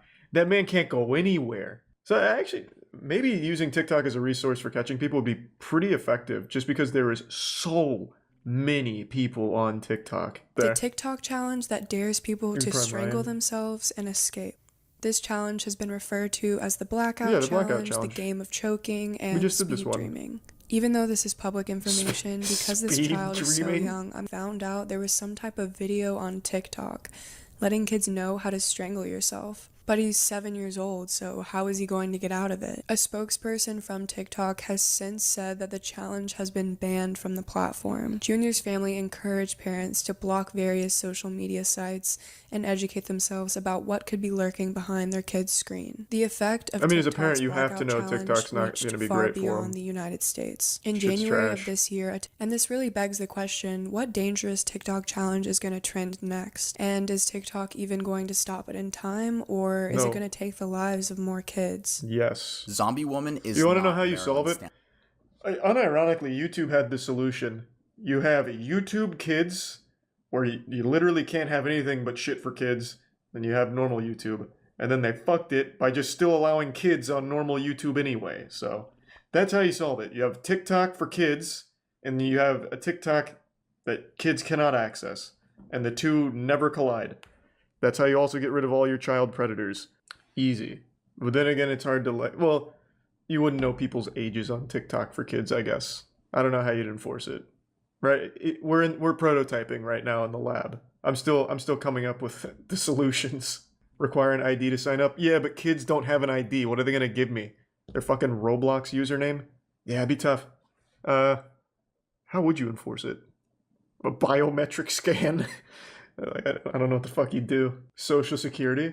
That'd be good, because that solves two problems. Not many people want to give up their Social Security number, so then TikTok dies, and that's a net positive overall, too.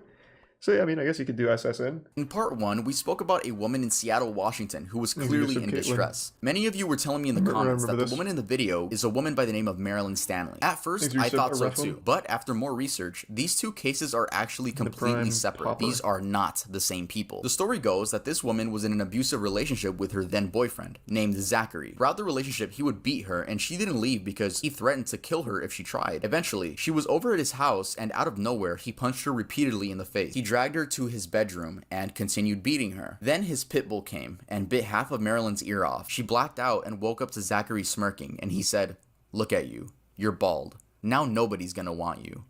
Go look at yourself Jesus in the mirror." Christ. She described, and Zachary, he ended up blaming the scalping on his dog, but detectives were able to find out that the Was his knife dog he a used barber? had scalp on it. This idiot ended up getting 20 years in prison, which, bro, honestly, I think we can all agree he deserves a lot more. And sadly, Marilyn has to wear wigs now since she cannot grow hair at the top of her head anymore. God damn. TikTok That's helped fucking identify intense. an Appalachian Trail killer. Because that On video April looked like it 29th, was like 2019, makeup or TikTok something. user I thought it was like Taylor, from like a aka horror at set. Flowers Don't Growl, Holy went shit. camping. The man must have been scared by the police lights because It he sounds just super eventually fake. wandered off and faded into the darkness. An officer accompanied them back to their campsite so they could gather their belongings and get the heck out of there. And Taylor learned not only the Prime identity R, of the never man, said Gam. but the fact that he had killed someone just 2 weeks after they'd crossed paths. Ronald made it to Southwest Virginia. This is where Ronald ran into the man that attempted to murder Taylor and Chris, who was later identified as Does he just James live L. there? Jordan. A Canadian woman nearby was also stabbed and managed to survive by playing dead. She then ran back to meet the other hikers and made a such a 6-mile trek risky to maneuver. safety with them. In April of 2021, James Jordan was found not guilty by reason of insanity. Devious lick trend. The devious... What? I actually just read something the other day that when you plead insanity, it's actually worse for you. I was reading that, like, if you plead insane, it is significantly worse. Then you're just confined to a mental institution for, like, your entire life with no chance of parole or anything or some shit like that. Yeah, so he's not free. He's still in federal custody. That's what I just wanted to see. Though there is that, we even went over this on stream a while back. Do you guys remember, I think it was in Canada, there was that guy on a bus who out of nowhere grabbed a knife and stabbed a passenger. I think he ripped his head off, like cut his head off, and ate his eyeballs while everyone else on the bus watched. Because they got off the bus, he just out of nowhere started stabbing some random passenger. They all got off the bus, and he just sat there in the bus and ate the dude's eyeball. That guy only spent, I think it was 5 years in jail, and then was let go. He's completely free, he changed his name, and now he works a normal job. He's just back in general pop. No, it wasn't drugs, it wasn't anything like that. He pleaded insanity, And I guess after 5 years, they said he was good. No, that's real. What the fuck was his name? We're kind of going back in time because we already did this, but let me look it up again. Vince Lee. Oh, the man formerly known as Vince Lee. Vince Lee was found not criminally responsible in the killing of Tim McLean. Bro, I don't know who he hired in court. He must have got Saul fucking Goodman. He was found not criminally responsible for the beheading and consumption of Tim McLean. So he was discharged in 2017 and changed his name, and he's back to business as usual. Fucking wild. He spent 7 years, though. It was 7 years, not 5. God damn. Wasn't drugs. Apparently, they said that he had untreated schizophrenia. That's what his legal defense said. Whether or not that's true, I mean, that's up to whatever you want to believe. But after spending 7 years institutionalized, they deemed him safe to be put back into like general pop. So he went to independent living. From independent living, he changed his name and now he's just full-blown like back to being a citizen. Though even the people that discharged him have said, I'm concerned about a relapse. So, the man ate someone. Yeah. Not only did he eat someone, he ate like the worst part of someone. He ate a fucking eyeball. You know, like, push comes to shove, you and me, we're trapped on like a mountaintop, we're running out of food. The first thing I'm eating from you is not going to be your eyeball. I'd start with something that looks a little familiar, like maybe like your leg or something, like nibble on your calf. I would not start with an eyeball. TikTok user Frey Todoroki. A Brazilian TikToker who goes by Freya conspired with 2 friends to kill a girl. 19-year-old Raíssa Borges wanted to know if she was a psychopath. To test this theory, she conspired with 18-year-old Freya and 22-year-old Jefferson to kill a petite person that couldn't fight back. 18-year-old Ariane Laureano That's de what they Oliveira. decided to test On August 24th, their the group psychopath invited nature Ariane with. into the woods to hang out. Raíssa then started to strangle Ariane, but ultimately couldn't kill her alone. That's when Freya and Jefferson joined in. As Ariane passed out, they stabbed her 3 times to make sure that she was gone. On September 16th, authorities arrested Raíssa, Freya, and Jefferson, and this case is still ongoing. Hopefully it ends with If you guys life enjoyed in prison. the video, make sure to leave a like. And if you're not subscribed, If you want to know if please you're a may I ask psychopath, for just your do what normal people subscription if do. you See enjoyed if you the like video. Overwatch. Also, that was good though. Those were good icebergs. I had heard of a decent bit of them, but not a ton. Especially not that last one. I feel like that one would have been bigger news. Maybe it was and I missed it. Because apparently I missed quite a few big ones. the website was created by Craig Newmark in 1995. Holy shit, wait, as that's an the email- Craig? That's Mr. List himself? I've never looked up the history of Craigslist. I thought it was just like a random name they pulled out. Because Craig is super standard, like very generic NPC kind of shit. Nice. But you'd be surprised Has it? to know that in 2018, I didn't know that. the website had at least 60 million monthly users in the US alone. So with all these people interacting on the site, it's no doubt that some horrible ones slipped through the cracks. Welcome to the dangerous world of Craigslist criminals. Philip Markoff. What? Philip Markoff. Wait, what is that? Wasn't there a guy who put his nudes in a desk he sold on Craigslist? That's fucking big brain. I mean, maybe, probably, I guess. I don't know if he did it on purpose, man. He was just selling his desk and probably just forgot about his dick pics, man. Was that like a big story or something? I could absolutely imagine that happening. It shit probably happens at garage sales all the time.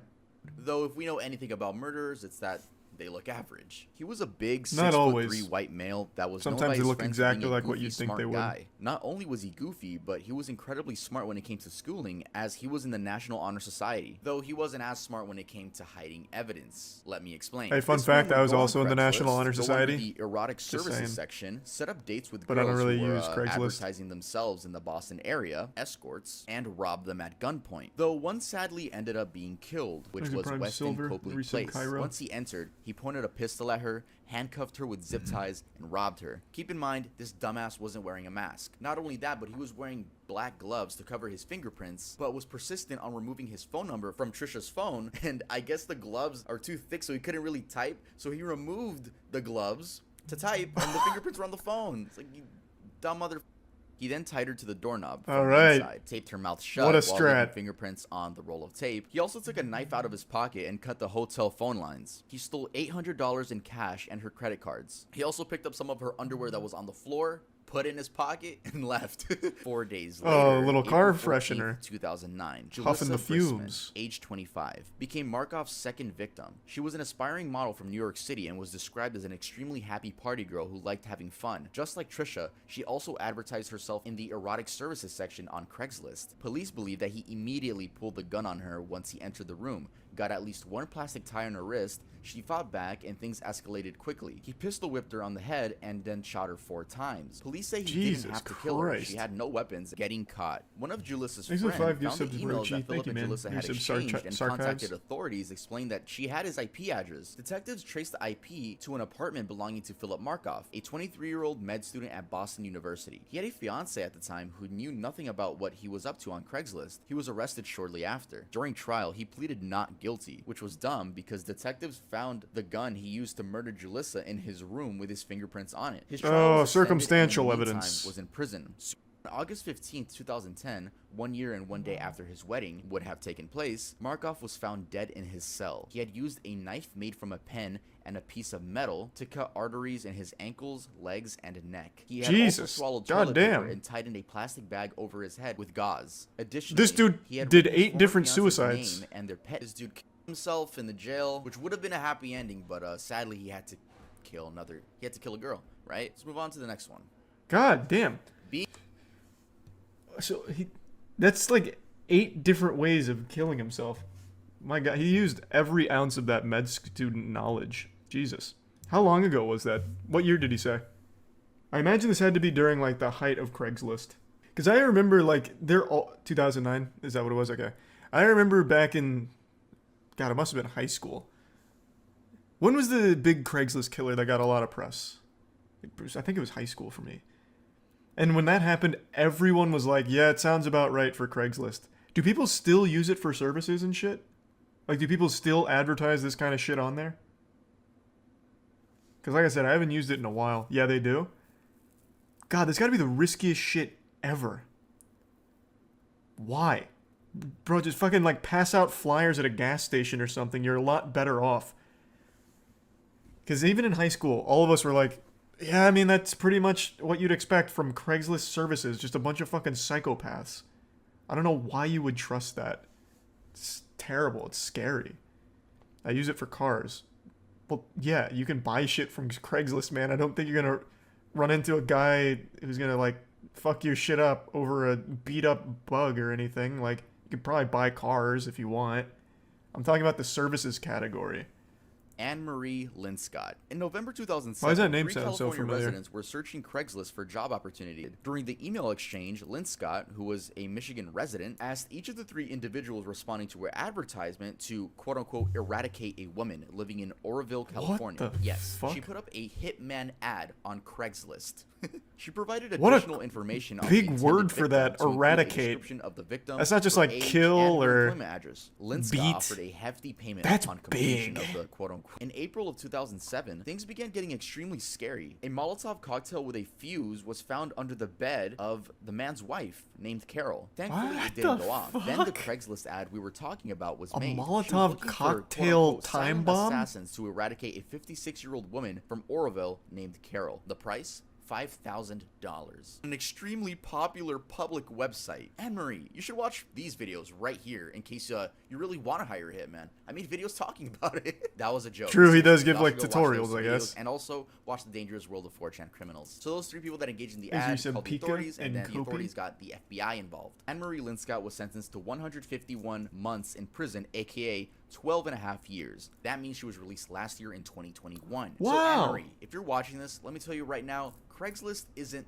the way to go. It's not really what the cool kids use anymore. If you want to get on a website that everyone uses to hire hitmen, then go to tuvmerch.creator-spring.com. Oh, what a Buy merch plug. from that website, like you get hitmen, like Brown. Jason Brown was a 25-year-old man in 2014 There's and the would prime. find thrill out of adopting Mr. dogs that were and they looking give for some homes Hunter. and torturing them until death. I won't be getting into details on how Jesus exactly Christ. he tortured, recorded everything. The recordings were only seen by the judge, the lawyers, and a detective. But in the video, Brown could be heard saying that this was his house of pain, and he wanted to turn them into a fur coat. Brown is heard saying in one of the recordings that he found dogs through Craigslist and looked for, quote, pets free, on the ads. Aw. So he would just go on the search term, just claim that he couldn't remember committing the acts because he was injecting heroin, methamphetamine, and cocaine during more than a 2-month-long binge. The recordings were taken by Brown as well as Oh, two then friends he can't who be were held born. accountable. Jason Brown was sentenced to 28 years in prison. Hey, And fuck I know yeah. what you guys just said. You said, that's it? Yeah, I know, right? I don't know either. This fucker deserves life in prison. That's so much Angela- more than I thought it would be. Usually animal crimes are like days in prison. So that's huge. Like that's big in that world. Typically like we watched the video not long ago. Well, a better example, the YouTube cat killer, the guy that murdered cats on video and used to just post them freely on YouTube. That guy only saw jail for like a day. I don't even know if he saw jail. I'm just assuming because I don't remember now. But like that shit does not carry hefty sentences usually. So at least that guy got a fat one. I still haven't seen Don't Fuck With Cats. That's not who I'm talking about. I'm talking about the YouTuber. I even made a video on him like a year or whatever ago. I forgot his name. Pollution, I think. Yeah, that's what. Pollution. That kid, like, he wasn't in jail for any length of time at all. Luke Magnotta? Luke Magnotta started as an animal killer and then didn't he murder a human being? I always think that someone that's like murdering and decapitating and bathing in the blood of animals and whatever always deserves heftier penalties in prison because there's such a strong correlation with that behavior and becoming a real serial killer. So like someone like Pollution Entertainment, that guy should still be in jail for a long time. Luke Magnotta got his victim from Craigslist as well. Jesus Christ, really? Dude. Thank you, man. I've already seen the Star Wars Eclipse trailer. Alright, let's start with... Let's see Roofman. This sounds kind of interesting.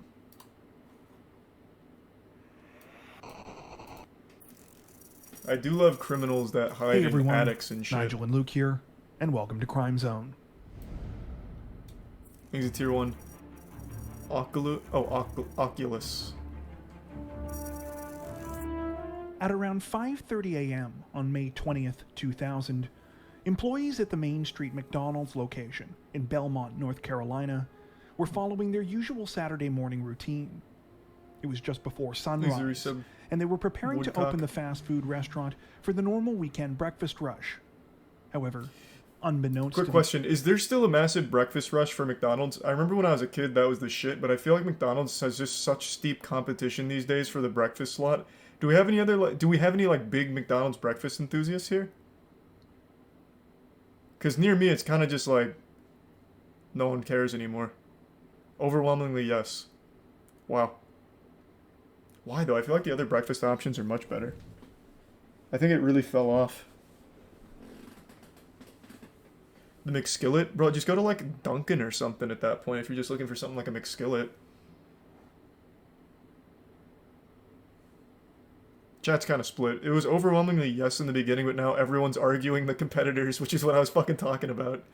I just think the McDonald's breakfast has really fallen off. It's like Netflix stock, but for food.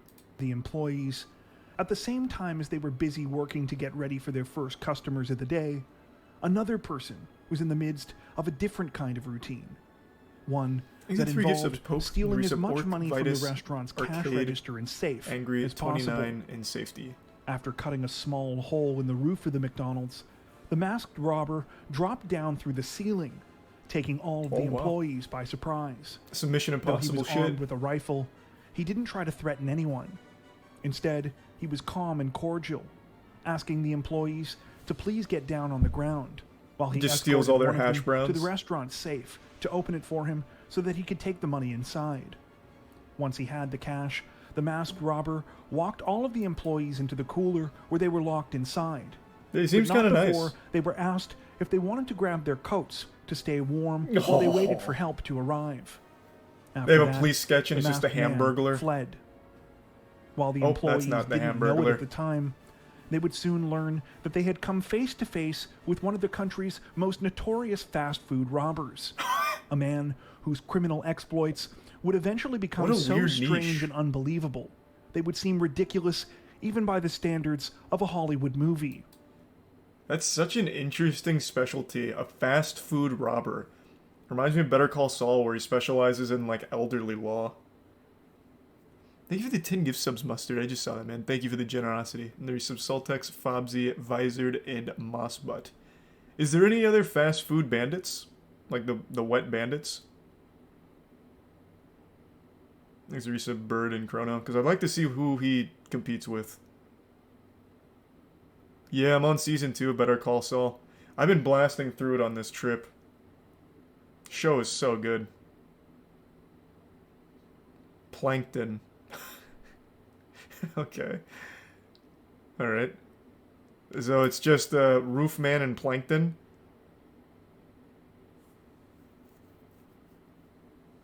Thanks the resub mint. Ooh, and the fat 20 gift sub Zap. Thank you, man. Thank you for the huge drop. I appreciate the generosity.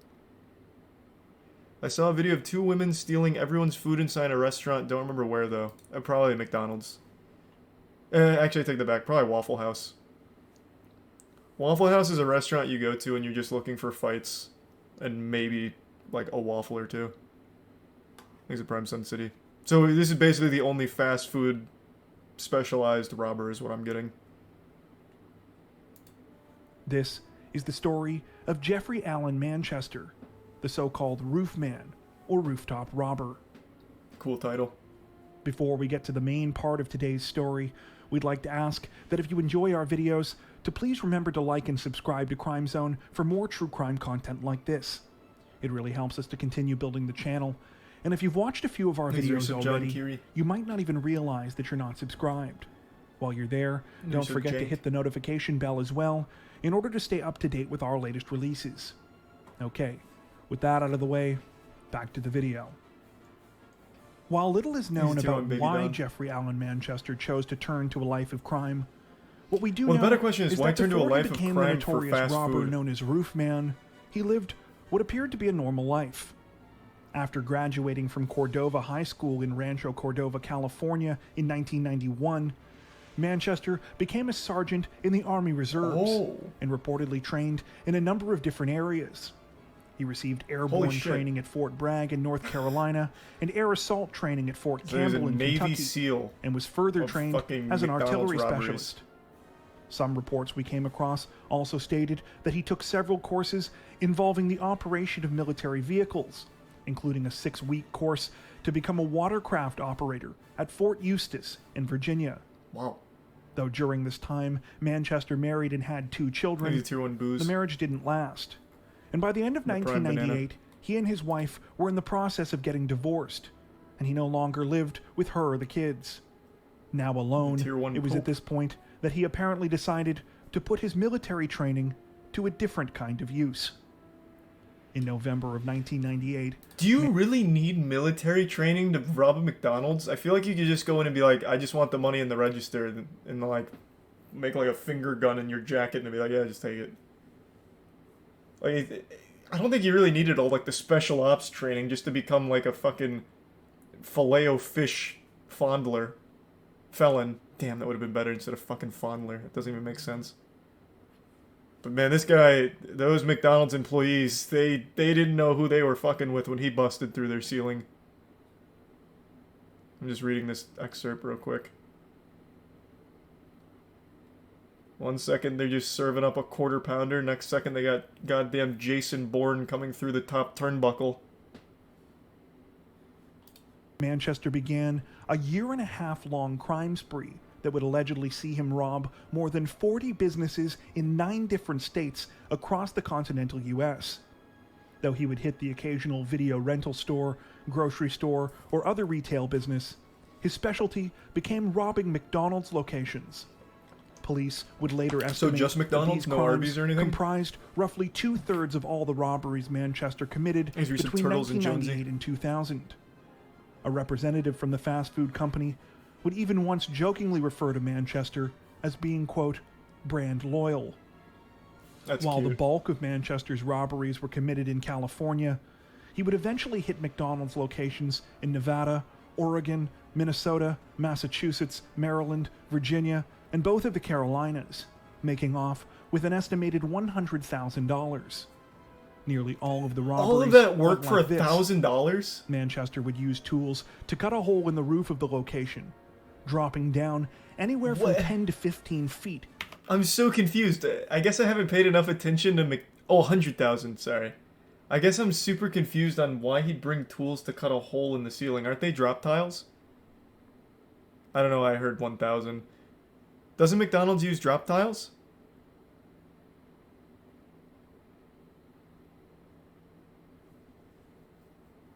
Not all of them?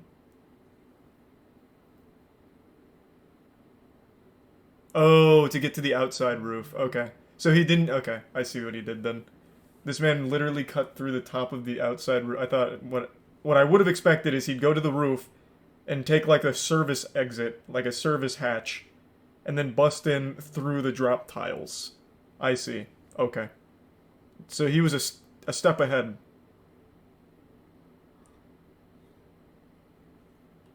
Before rounding up the employees, stealing the restaurant's cash, and leaving them locked in the walk-in fridge unharmed. Strangely, almost everyone noted that he was exceptionally polite and apologetic towards employees during the robberies, in some cases even joking around with them. Oh. In one instance, he reportedly remarked to a group of employees before locking them up, "Hey, at least you get the rest of the day off." Though there were occasionally slight variations to Manchester's robberies, such as him cutting a hole in one of the restaurant's walls instead of the roof. Oh, that's most intense. of the crimes were nearly identical. And aside from one incident where he pistol-whipped an employee, it appears that he almost never used violence while committing the robberies. Because of this, it was fairly easy for authorities to attribute the unusual crimes to the same person. However, identifying and catching that person turned out to be far more difficult. As such, for nearly 2 years, Jeffrey Manchester was known only as Roofman, or the Rooftop Robber, gaining notoriety across the country and frustrating more than 24 police forces as he continued to commit robbery after robbery without being caught. The key to the Roofman's crimes was the routine. While most criminals would likely think twice about committing the same sort of crime over and over, Manchester knew that each McDonald's restaurant he hit would operate the same way and have the same basic floor plan. Things were always roughly in the same place, and the restaurants ran on almost identical schedules, allowing Manchester to hit them at their most vulnerable times. So what... I still am super confused on why the roof. What tactical advantage does he get from busting in right here behind the counter as opposed to just rushing through here and jumping over the counter? Just like the element of surprise? No alarm? I guess, but there's still employees there either way, right? Because like they said, he was always really nice to the employees and telling them to get to the back and shit, so there's still people there. So at that point, the alarm's kind of worthless, wouldn't you think?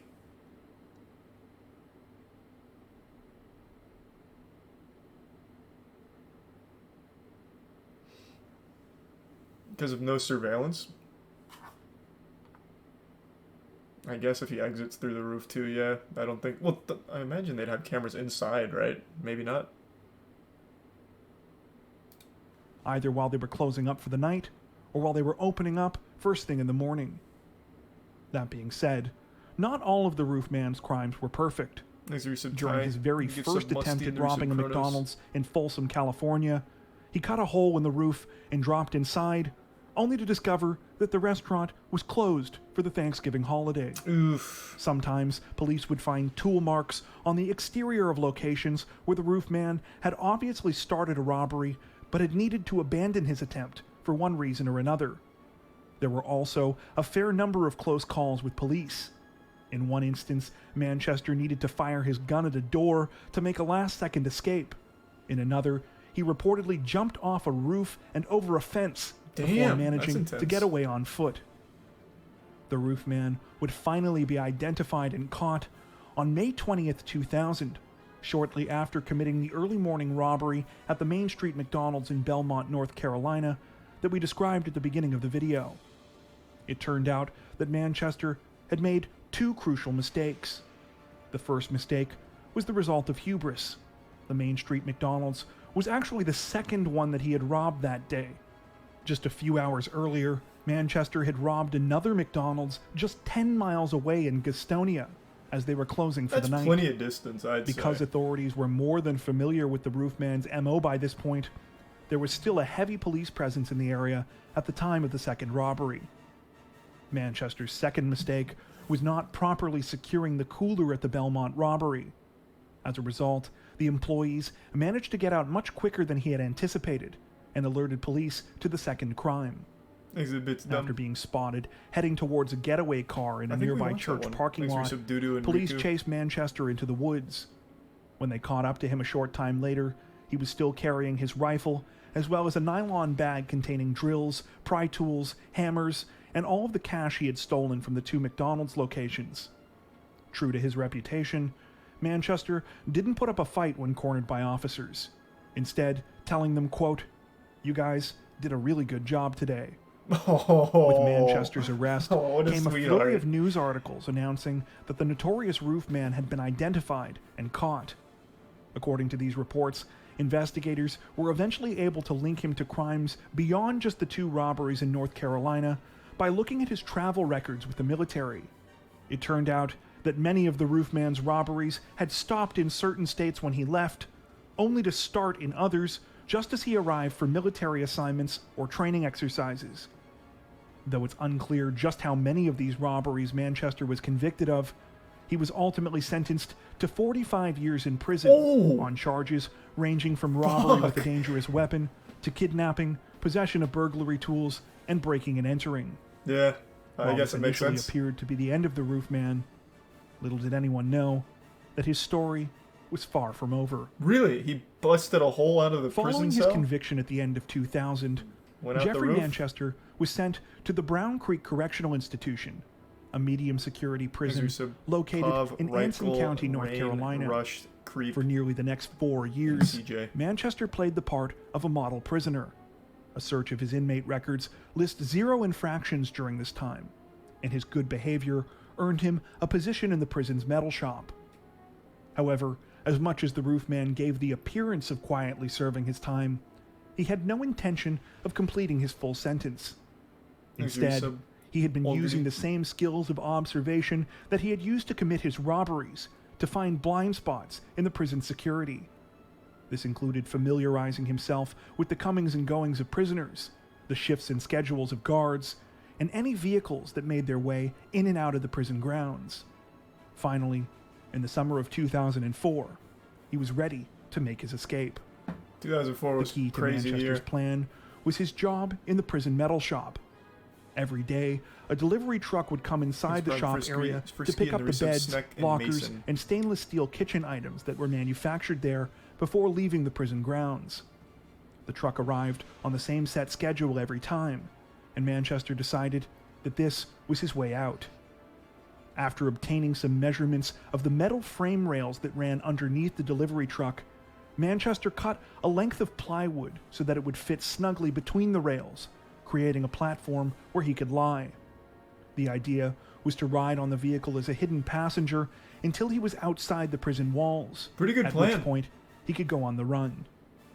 Because Manchester knew that the underside of the delivery truck would be checked by guards with mirrors, he spray painted his plywood platform board black to match the underside of the vehicle.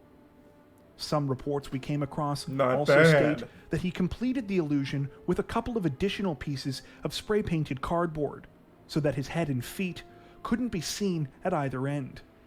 Finally, Manchester Is there some brand reportedly in chose this to popcorn? execute his We said- plan on a rainy Huzzah. day, meaning that guards were less likely to thoroughly check the underside of the delivery truck. On the afternoon of June 15th, 2004, Now the roof Jeffrey man can be Manchester anywhere. put his plan into action and escaped from the Brown Creek Correctional Institution, making him the first person to do so in the facility's 11-year history. Hey, that's pretty Once good. again, Well, 11 the years roofman isn't super long. was That's still free. good. Though authorities suspected that Manchester might try to head back to his home state. Convicted kidnapper and break-in artist considered dangerous. Hey man, he's not a kidnapper. He just put them in a freezer at their own workplace. I'd say that's more like a kid mover. Like a slight relocator.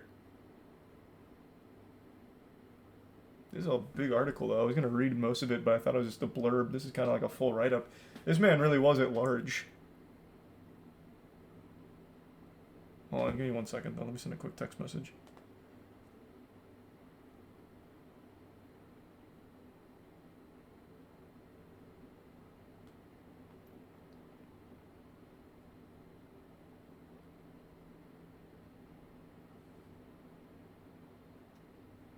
Okay, now I'm back.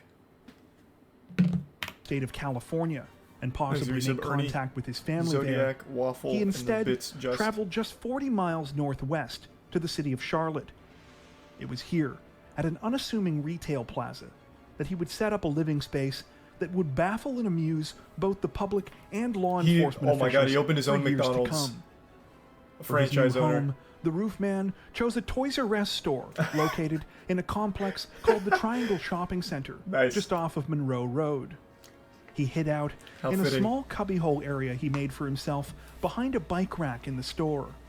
The rack was conveniently located up against one of the store's walls, allowing him to do what he did best: cut and tunnel out more space for himself so that he could remain out of sight. Thanks for 5 gifts For to the Tony first Tony little while, the Prime Sleepy. Manchester Gifts of Waffle. only dared come out of his secret hideout at night when the Toys R Us was closed. However, being that he was in a toy store, he found plenty of things to occupy himself with. He raced remote control cars on the roof in the middle of the night, rode bikes around the store for exercise, and managed to get most of the nourishment that he needed by stealing and eating baby food. Toys R Us had all kinds of snacks. He didn't need baby food. I remember back in the heyday at Toys R Us, you could get like fucking pounds of Doritos and shit. My man's over there just eating like meat sticks and apple mush when he could have been feasting on Doritos and Oreos. This man just said, fuck it, I want the Gerbers. Thanks for some Dreadnought in the Prime Elbow. This actually seems like something out of Codename Kids Next Door. Like one of the villains infiltrates a toy store that the kids are shopping at in order to torment them and scare them at night. Man's actually the boogeyman at the Jeffrey's Play Palace here. As this all may seem, the roofman hadn't chosen a Toys R Us as his home simply for his own amusement. His real intention was to pull off a major robbery at the location. Of a toy To this store? end, What? he decided that there was no better place to plan the heist than at the scene of the crime itself. As weeks passed, Manchester continually cased the store, establishing the routines of employees and security guards looking for blind spots. Exit Tier 1. To aid Kit him in Kat, his scheme, Reese he and set up Bowls and baby Ghosty. monitors so that he could watch things in the store remotely, and even began secretly changing the schedules of employees and security personnel to better align with his plans. Wow! However, like with the roofman's previous criminal escapades, the longer he went without being caught, the bolder New he became. manager. Obviously unsatisfied by his constant diet of baby food, a couple of months after he escaped, he was regularly eating lunch at a nearby Red Lobster and had actively started getting involved in the local community. By October, Manchester had joined the Crossroads Presbyterian Church, which was conveniently located just a few hundred yards away from his Nice. Toys R Us hideout. He Very introduced nice. himself as John Zorin and soon became an active member of the congregation. He even started dating a woman named Lee, who he had met at one of the church's singles events. Lee was attracted by John's generosity, sense of humor, and kindness, and was impressed that he wanted to spend so much time hanging out at her apartment playing games with her and her 3 kids. Of course, the truth was that their dates could not have ended at his place, since he was living behind a bike rack at Toys R Us. Well, it sounds like he could have When asked upgraded. about why they He never was just a spent the normal night at member his of the place, community. Manchester reportedly told Lee that he had a government job that he couldn't tell anyone about, and that his accommodations were in a sterile and uncomfortable office-type building.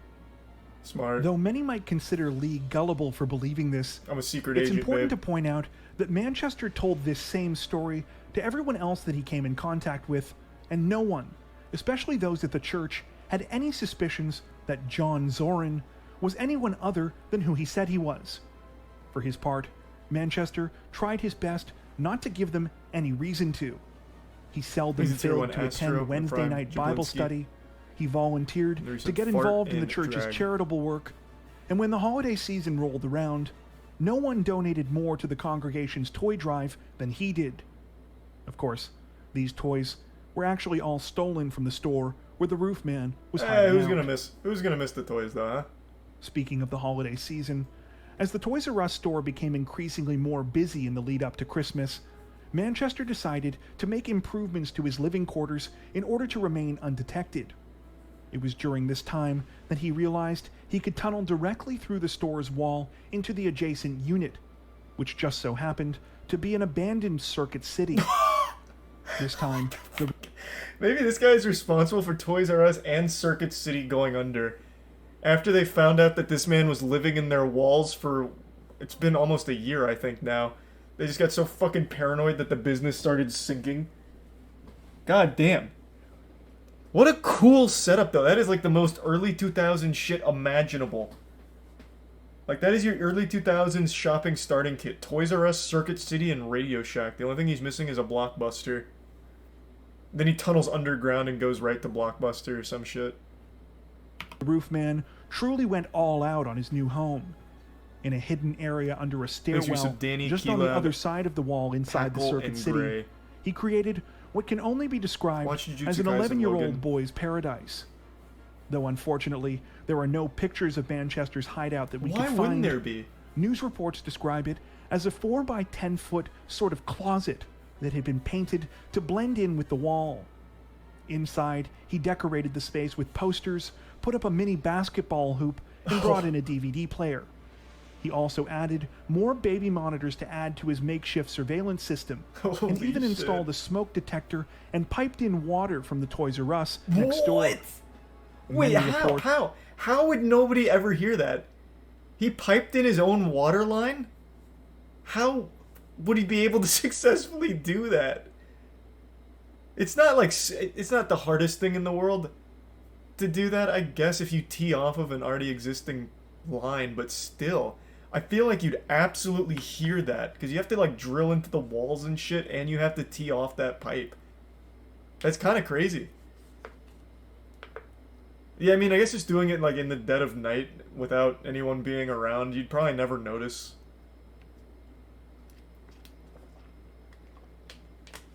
But I don't think it'd be something you'd be able to bust out in like a single night or anything like that. I feel like it'd be a job that'd be half finished for a while.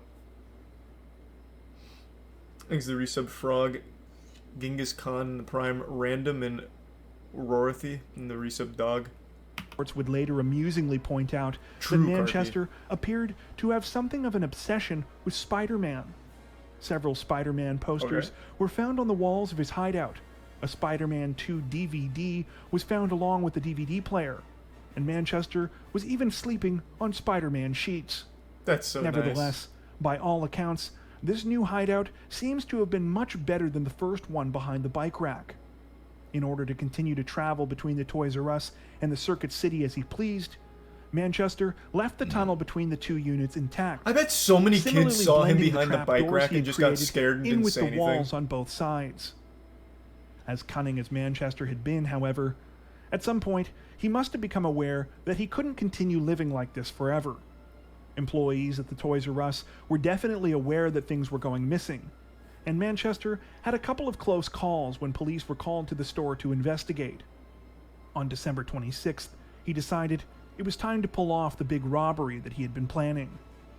Unfortunately for the roof man, when he tried to pull off the crime, things did not go according to plan. Similar to the 2000 robbery in Belmont, when he held up the Toys R Us, employees were able to contact police sooner than he anticipated. It turned out the two of them had managed to slip out during the robbery. Things went even further sideways when an off-duty sheriff's deputy arrived at the scene. Manchester responded by punching her, stealing her gun, and running away. That's aggressive. Amazingly, he used to be though so the nice. roof man seemed cornered, Circuit he managed City to escape him. through his trapdoors undetected. It's unclear whether or not he returned to the hideout within the Circuit City, but what we do know is that when police conducted their initial search, they did not find him. While they discovered the trapdoor leading from the Toys R Us, as well as a whole bunch of stolen merchandise inside the ceiling of the Circuit City, the actual 4 by 10 room that Manchester had constructed remained hidden for several days. Tyark and Tier 1 Zane. It wasn't until January 2nd, 2005, when an officer was conducting another routine inspection of the abandoned Circuit City, that Manchester's mind-blowing secret room was uncovered. Unfortunately for him, by this time, investigators were already fairly certain that the roof man was behind the Toys R Us robbery. This was due to the fact that the crime fit his MO, and happened fairly close to where he had escaped. When they distributed photos of Manchester in the local area, members of the Crossroads Presbyterian Church identified him as the man who had been going by the name John Zorin, and were shocked to discover who he really was. In a bid to cover his tracks, Manchester burned down a dentist office where he had gotten his teeth fixed while on the run. How does that... Presumably worried that police would be able to find his dental records there. Okay. This had the opposite effect of what he Man, intended, prison really changed and only him. made investigators more suspicious. Manchester's identity was confirmed when one of his fingerprints were lifted from his secret room in the Circuit City. On January 5th, police contacted Manchester's girlfriend Lee He's a Tier 1 and funky. arranged for her to have him come over to her house for a supposed 40th birthday party. Manchester showed up, believing he would be able to see his girlfriend one last time before continuing his life on the run. He arrived with flowers, but was arrested by waiting officers before he could make it inside the apartment. Manchester was ultimately able to speak to Lee after his arrest, and according to reports, he apologized for everything he had put her and her kids through. In an interview, Lee described her shock at the whole situation, saying, quote, "I don't hate him. I'm disappointed and confused. Oh, that's even worse. I don't know whether to smack him or hug him." The same confused sentiments were also expressed by many police officers and investigators who obviously wanted to catch him, but at the same time seemed almost impressed by what he had accomplished. This camera angle has me crying. Bro, this camera angle is slapping. I look cool. It's like a Jumbotron that's looking down at me. Like when, you know, like the kiss cam at sports. I think it looks great. Nothing I can do about it, man. I set this shit up on top of a bathroom stand. Like where the sink and shit is, off to the side. I'm doing the best I can in the fucking log cabin, man. I'm trying. Thanks to the resub Cliff and Plex. One sergeant with the Charlotte Mecklenburg police said, quote, "You hate to compliment the guy because he's a dirtbag, but we can learn a lot from him." Another sergeant remarked, "This would make a great movie." Manchester was ultimately convicted on a slew of new charges, including malicious use of explosives to damage property, burning an unoccupied building, breaking and entering, possession of a firearm by a felon, robbery with a dangerous weapon, and prison escape. An inmate search lists his total incarceration term as 47 years, 2 months, and 15 days. He's a Tier 1 demon? Unlike his previous prison term, it appears that Manchester has racked up quite a few infractions since he was recaptured, including at least 2 for additional escape attempts. Manchester is currently incarcerated at the Central Prison in Raleigh, where his projected release date is December 4th, 2036. Do you know of any other cases like this that you think we should check out? What a cool story. Tell us about them in the comments section below. As always, if you enjoyed our video, don't forget to like and subscribe to Crime Zone for more true crime content like this, making sure to hit the notification bell to stay up to date with our latest releases. Thank you for watching. That prison is 5 minutes from my house. Bro, you might want to move just in case the roof man gets out. He'll start living in your walls. Sleep in fear, man. Sleep in fear. Damn, I can't believe I've never heard of this story. I love this kind of shit.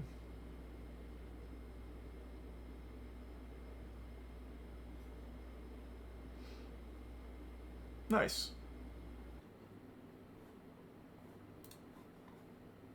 This is carbonated brown sugar water. No Top Gear. And this is Coca-Cola. To an impartial observer, these two products may seem identical.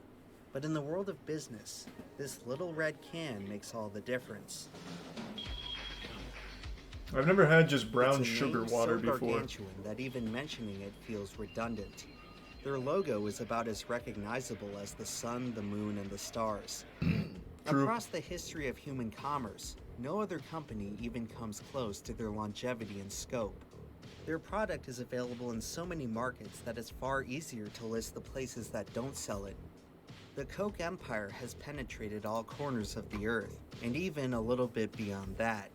They are the envy of the business world, architects of the single most valuable brand that society has ever known.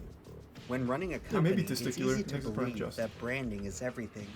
Take away this red and white label, and what exactly do you have left? Sewage. It's tempting to consider whether you could sell someone anything as long as it's behind those same familiar colors they know and love. 40 years ago, Coca-Cola was thinking the very same thing, and nearly paid the ultimate price. In my last video, I talked about Mac Tonight, the most successful ad campaign that McDonald's ever ran. The character was a spiritual successor to Mac's Headroom, a memorable mascot for Coca-Cola which showed up on television at around the same time. Max Headroom was truly a bizarre character. The only thing I remember from Max Headroom was that famous hack where the Max Headroom took over the radio waves or something, or took over a TV channel for like an hour or something. What was the story there? Someone dressed in a Max Headroom thing took over a local station and he was never caught. It was 30 seconds? Oh, it wasn't even an hour. Oh. He showed his ass. Man, what the fuck? I don't think he showed his ass. Happened in Chicago, never got caught. He did? He spanked his bare ass on TV. What? I don't remember that at all. How is that like the one thing I don't remember from that? He really spanked his own ass? Huh. What do you know? Yeah, I don't remember that. I just remember him like taking it over and he was going. That's all I remember. I didn't know he fucking spanked himself. Of events which He's led the prime to his Lysa, adoption. and the resub Dranged and Lexa. It's the 1980s, and Coca-Cola is quickly approaching its 100th year as a business. The company brass aren't celebrating, however, as for the first time that nearly anyone can remember, Coke is in danger of losing its title as America's favorite soft drink. Bitter rival Pepsi Cola has spent the past several decades slowly chipping away at Coke's dominant market share of the beverage industry. By 1985, Pepsi was on the verge of the unthinkable, overtaking Coke as the leading cola brand. The consumer market on which Coke had built their empire was rapidly changing. The health risks of soda were starting to be scrutinized, and aging customers had begun switching to low-calorie options like Diet Colas. This demographic shift meant that future sales of Coke's flagship product would have to rely on the younger generation, a generation who tended to prefer Pepsi. By the 80s, Pepsi had already started shocking Coke to in me. supermarkets. So I'm pretty sure, I think the stat is what, Pepsi dominates in the north, Coke dominates in the south, right? Because I never met anyone besides my dad that liked Pepsi more. Because my dad loves Diet Pepsi.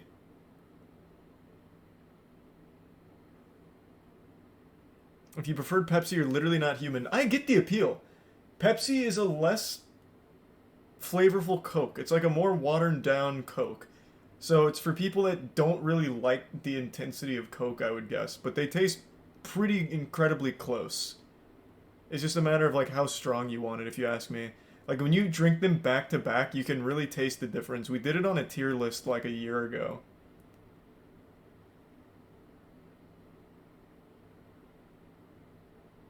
No, they really do. Pepsi is just a lighter Coke. Thanks to resubscribe and the sub Jade. But I know Pepsi is much more popular up north than it is in the south. So it always surprises me to hear that Pepsi was ever even competitive, but that's because I grew up in Florida. But I do know Pepsi owns more things than Coke outside of the beverage, right? Doesn't Pepsi Cola own like the majority of snacks? Like most of the snack foods are Pepsi Cola owned?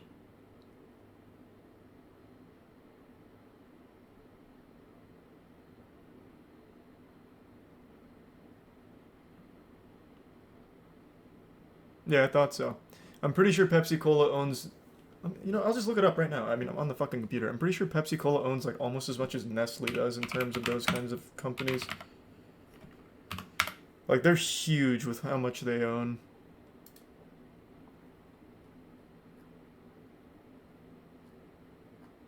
We're, how about this? Maybe it'll just say how many brands. Largest PepsiCo brands based on 2009. Well, here's like a really good list of just like their big heavy hitters. Mountain Dew, Lay's. Wait, PepsiCo owns Gatorade? I thought Coke owned Gatorade.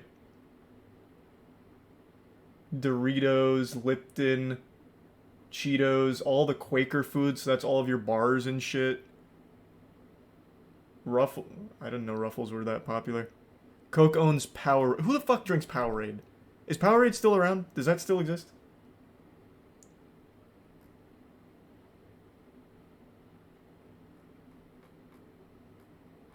But yeah, PepsiCo I think owns more than Coke.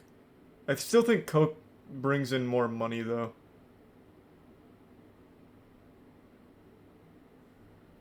Oh, thank you for the 10 gift subs, Morphs. Appreciate the generosity, man. And the resubs Stolity and the Prime Suzanne and Pogriella.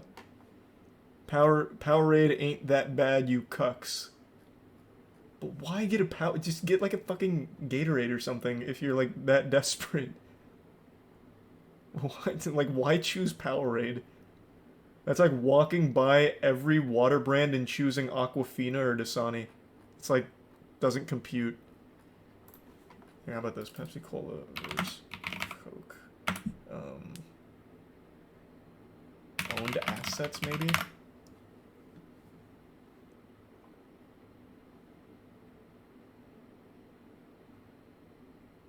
I don't even know what I type in to find it. Oh.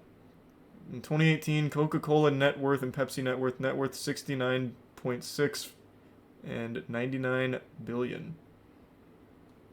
So, wait, in favor of Pepsi?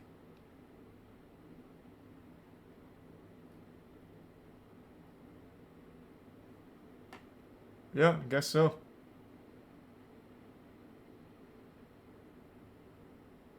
Yeah, like I said, I knew Pepsi Cola had more. Fucking knew it.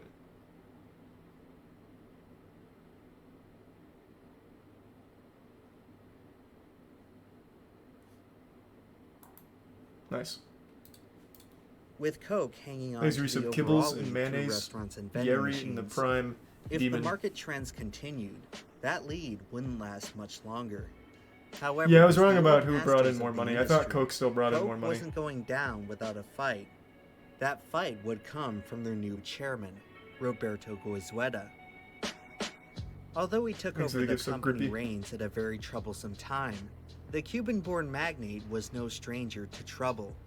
In the Thanks to 2 gift 1950s, subs, shortly Massacre. after getting promoted to head of Coke's Havana bottling plant, Goizueta defected to the United States in the wake of Fidel Castro's communist revolution. Over the next 30 years, he methodically worked his way up the company ladder until 1980, when he was finally promoted to the most influential seat in the beverage industry. Nice. Mr. Goizueta had quite the origin story, but a necessary one for understanding his mentality towards change. Thanks, you some Quan. For decades, Coca-Cola had marketed their product on tradition and permanence. They had built a mythical aura around their elusive secret formula, the very backbone of the company's monumental success. The formula's lineage could be traced all the way back to its inventor, John Pemberton, who then sold it Used to to use company real founder cocaine. We Asa looked that up. Candler. That was true. Within a decade, the Coke formula was selling in every American state, becoming the eminent national beverage by the turn of the 20th century.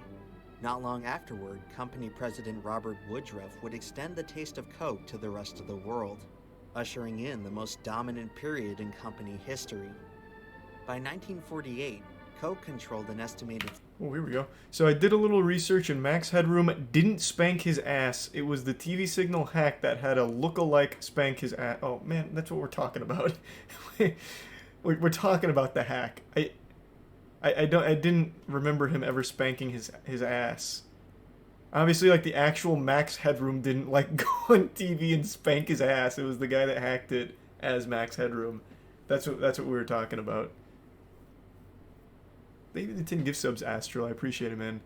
And yeah, it is true. We looked it up, a couple months ago. The original Coca-Cola formula actually did use cocaine. It was supposed to be like a medicinal drink for pain relief or some shit like that, so it used real cocaine. And it wasn't until like the 20s or 30s that they phased out the cocaine and replaced it. I always thought that was just a myth, but it's real. I didn't actually believe that they used cocaine. 60% market share of the beverage industry, distributing their iconic product on a global scale. Millions of customers across hundreds of countries, all enjoying the same formula that had remained virtually unchanged for nearly a century. It was Coca-Cola's golden goose, the real thing. Altering it would be like rewriting the Bible. And that's how the company thought, until Roberto Goizueta became chairman. By 1984, the company's mighty 60% market share had shrunk to just over 20%. Decades of complacency had allowed Coke's competition to get back in the race, and Goizueta was poised to put a stop to it. After becoming chairman, he boldly announced that there would be no more sacred cows in the company philosophy. In the next few years, he followed through on that claim by introducing two landmark products, Diet Coke and Cherry Coke. It was the first time the company had debuted any new product under the Coke name. While both options proved to be quite popular, they only sought to further compete with the company's flagship product, which was still losing ground to Pepsi. Carrying the pride of one of America's most revered institutions, Coke was left with no choice. In a time of Cold War tensions, Roberto Goizueta had to resort to the nuclear option. Oh, what a time, it's gonna be Pepsi now. The winning taste is Pepsi. It's gonna be Pepsi now. Damn, this advertisement kind of slapping. What a jam. A major factor behind Coke's declining market share was an ad campaign known as the Pepsi Challenge, a blind taste test between the two colas that appeared to show an overall preference for the sweeter flavor of Pepsi.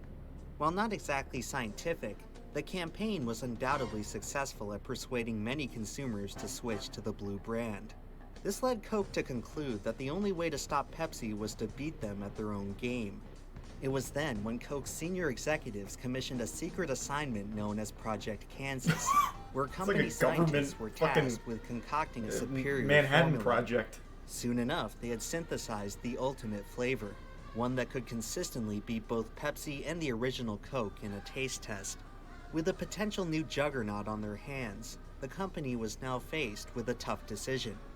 They could release the new drink as a standalone product, and risk further diluting the already crowded Coke lineup. Or they change the formula. Could do the unthinkable and replace the cornerstone of their entire brand. Ultimately, the choice was up to Roberto Goizueta, who would look to his past for guidance. Years earlier, when he was in charge of he's a mover. distribution, He shakes things had up. successfully boosted sales by slightly tweaking the Coke formula. He had already once committed the cardinal sin, but perhaps he saw it as a virtue. For Goizueta, the choice was clear. Coca-Cola, the product that he had sold for his entire adult life, was on the way out. And so the Coca-Cola company was set to make the single ballsiest move in the entire history of their business, replacing the very thing from which they were named. As the story goes, shortly before the launch, Roberto Goizueta sought out the blessing of his predecessor, Robert Woodruff, the man who had built Coke into the behemoth that it was. No one knows for sure what Woodruff really thought about the decision, because he wouldn't live to see it happen. Oof. In March 1985, Coca-Cola's most legendary executive passed away at the age of 95. 1 month later, the company launched New Coke. The events that followed were not nearly as sweet as they had hoped. Uh-oh.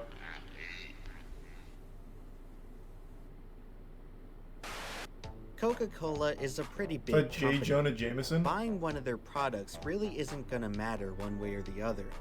Where your purchase can matter is through a business like Bespoke Post. They're a subscription box service that helps out Mr. small Pibb is brands from all goated. across America.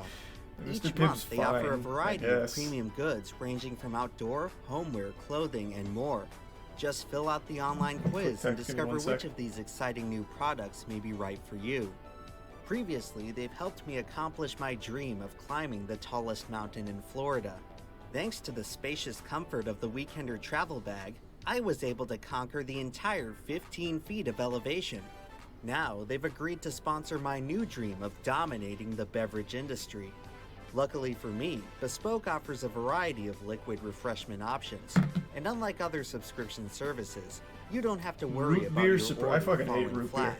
I'll tell you right now, I Bespoke just makes fucking sure hate root you beer. get the real thing. Thanks for resub, Each Scooby. month, you can preview your box, and if you don't like what you see, you can either swap it with something else or skip the month entirely for no charge. Yeah, I just don't like it. I For just my don't like brewing root beer. purposes, I use the cast box Never to have. help me reach the bottom of the barrel in nutritional value.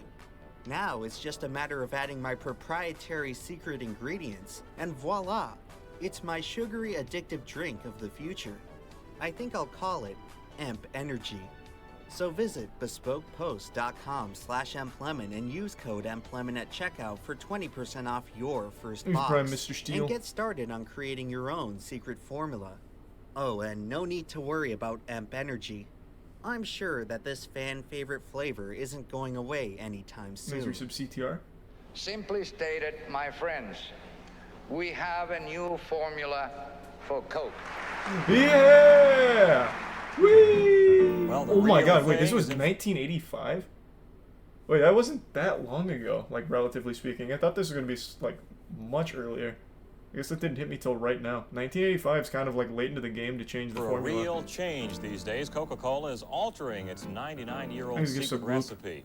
On April 23rd, 1985, new recent Coke Pablo. was rolled out nationwide. Over the next 2 weeks, the remaining supply of the original formula would be phased out of supermarkets and restaurants. The change was paired with an immediate Bill marketing Cosby! campaign from company spokesman Bill Cosby. Initial sales of the product aged appeared very well. promising. Early data I love from this select new formula. markets were in line with projections. Really hides Roberto the Goizueta drugs. confidently Yes, stood by his no new more product, pudding. already touting his decision as a success. The celebration was a tad premature, however, as trouble was brewing beneath Coke's triumphant hubris. Soon afterward, the company would find themselves struggling to stay afloat in a tidal wave of backlash, one that spawned right in their own backyard. Thanks, Prime. Your Big Potato and the resub got your back in Maddie. Across its entire operational history, We're in Texas right now. Coca-Cola has So I'm been in a log cabin. headquartered in or near Atlanta, Georgia, the heart of the American South. It's a part of the country which prides itself on a distinct regional identity, one that often runs contrary to the rest of the U.S. For generations, many Southerners considered Coca-Cola as hallowed as barbecue in college See, I football. told you, Coke was always It is big their in the bona South. fide beverage of Much choice, more than Pepsi. so much so that to this very day, many Southerners still use the word Coke to refer to all soft drinks. For as long as they've been in business, Coca-Cola has relied on the South as a sales stronghold. The fierce brand loyalty of the region may have led to complacency among Coke leadership, who developed an expectation that Southern customers would welcome any change with open arms. Following the release of New Coke, this assumption would be proven dead wrong. Shortly after the switch, the prevailing sentiment in the South was one of abject betrayal. For many, it represented yet another pillar of Southern tradition that had been surrendered to the What? Yankees. What? Announcing the product smack dab in the middle of New York City certainly Okay. didn't help this perception. How does that make With any the change, sense? Coke had effectively alienated their most die-hard supporters. Emotions among the former faithful ranged from indignant to irate. More than 40,000 letters of protest quickly piled up in Coca-Cola's office mailbox. The Coke hotline was inundated with thousands of distraught callers per day. A company hired psychiatrists who Thank you, listened Lancer. in to some of the messages observed some customers acting as if they had lost a family member. Needless to say, the reaction was much more severe than what was anticipated. Questions immediately loomed as to why the company didn't bother to run more tests in their home market. What little testing Coke did do in the South revealed a narrow preference for the new formula. Company leadership saw this slight majority as justification for the change. What they failed to consider, however, were the 10% of respondents who were vehemently against it. In a controlled survey, people can't influence each other's opinions, but in the real world, it's not that simple. Paradox? While most people were ambivalent about New Coke, those who disliked it really disliked it. This vocal minority would end up tarnishing the new formula in the eyes of the entire general public. People have always wanted to protest like Even anything, if the I average guess. consumer didn't personally mind the switch, they likely knew someone who did. This common circumstance led to frequent cases where drinking New Coke could potentially place someone in an awkward social situation. For many, it was simply easier to avoid judgment and order something else. The influence of peer pressure would start to significantly impact sales, as consumers were now hesitant to embrace a product which so many found undesirable. All of a sudden, Coke was facing a major problem, one that extended far beyond the South. People from all across the country were starting to get the impression that for the first time anyone could remember, a Coca-Cola product had missed the mark. New Coke and the swelling controversy behind it had become a national fascination. There's a saying in business that all publicity is good publicity, but for Coke's new formula, it was simply not the case. Is Coke nervous? Not at all. We've never had more fun in our life. This wasn't a frivolous decision. It's something that we have worked on, John, over the last 4 years. In the weeks after the debut, New Coke had become easy fodder for I know that guy. Bored journalists. David Letterman. I know him because that clip of him eating Jennifer Aniston's hair and being super creepy keeps floating around every week now. I've never really liked late shows, even when I was younger, but that's all I really know from him, is that he chewed on her hair and made it really weird. The media kept reporting on eccentric stories about just how far certain fucking people what? What do you mean? You guys haven't seen that? This clip literally floats around on Reddit once a week at least. This is it's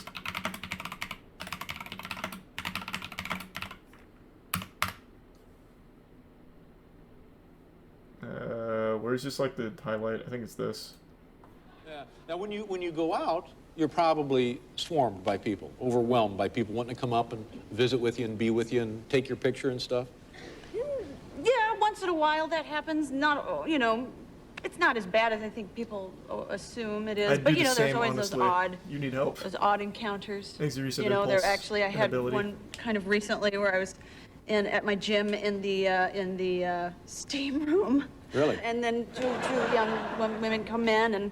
There's that moment of. Okay, let me skip around. I thought this was just going to be the highlights, but it's not.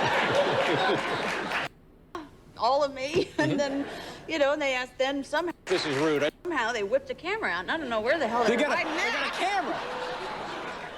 They have a camera in the steam room. Can I just try? Forgive me if this is rude. I just want to try one thing. Okay. Anton.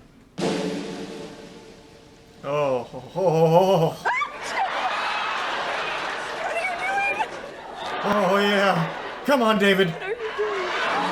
Yeah!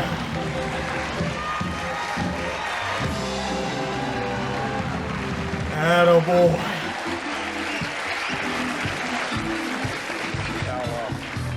Yeah, this is pretty much all I know of David Letterman.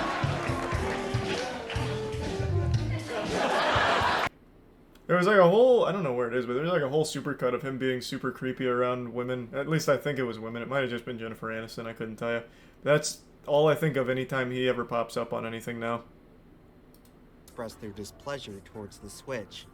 There was the story of Dan Locke, an avid Coke drinker from San Antonio, who was apparently so mortified by the new Coke announcement that he immediately went out and stockpiled 110 cases of the original formula. Speaking of stockpiles, a few quick-thinking opportunists would use the hysteria to their advantage. A Beverly Hills man named Dennis Overstreet bought 500 cases of the old formula for resale at his wine business.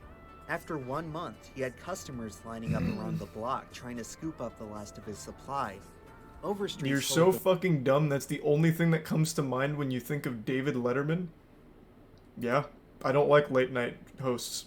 Thus, I never really watched Letterman, so all I know from him is that. How does it make me dumb? I just don't know the guy. Sorry that you watched Fallon and Letterman and whoever else. I never did. I don't like the late night formula. The only one I've ever liked is Conan. and Craig Ferguson a little bit. Other than that, they're all fucking boring. Than the old cases for more than double what he paid for them. The newfound scarcity of the old formula led many to scour some of the most rural areas for any in the remaining prime product. When America's domestic supply was completely exhausted, a few loyalists resorted to smuggling in the old formula from foreign countries who had not yet made the switch. Unfortunately, other forms of protest weren't so benign. One story out of Marietta, Georgia featured a woman accosting a Coke delivery man with an umbrella while shouting about how they had ruined the flavor.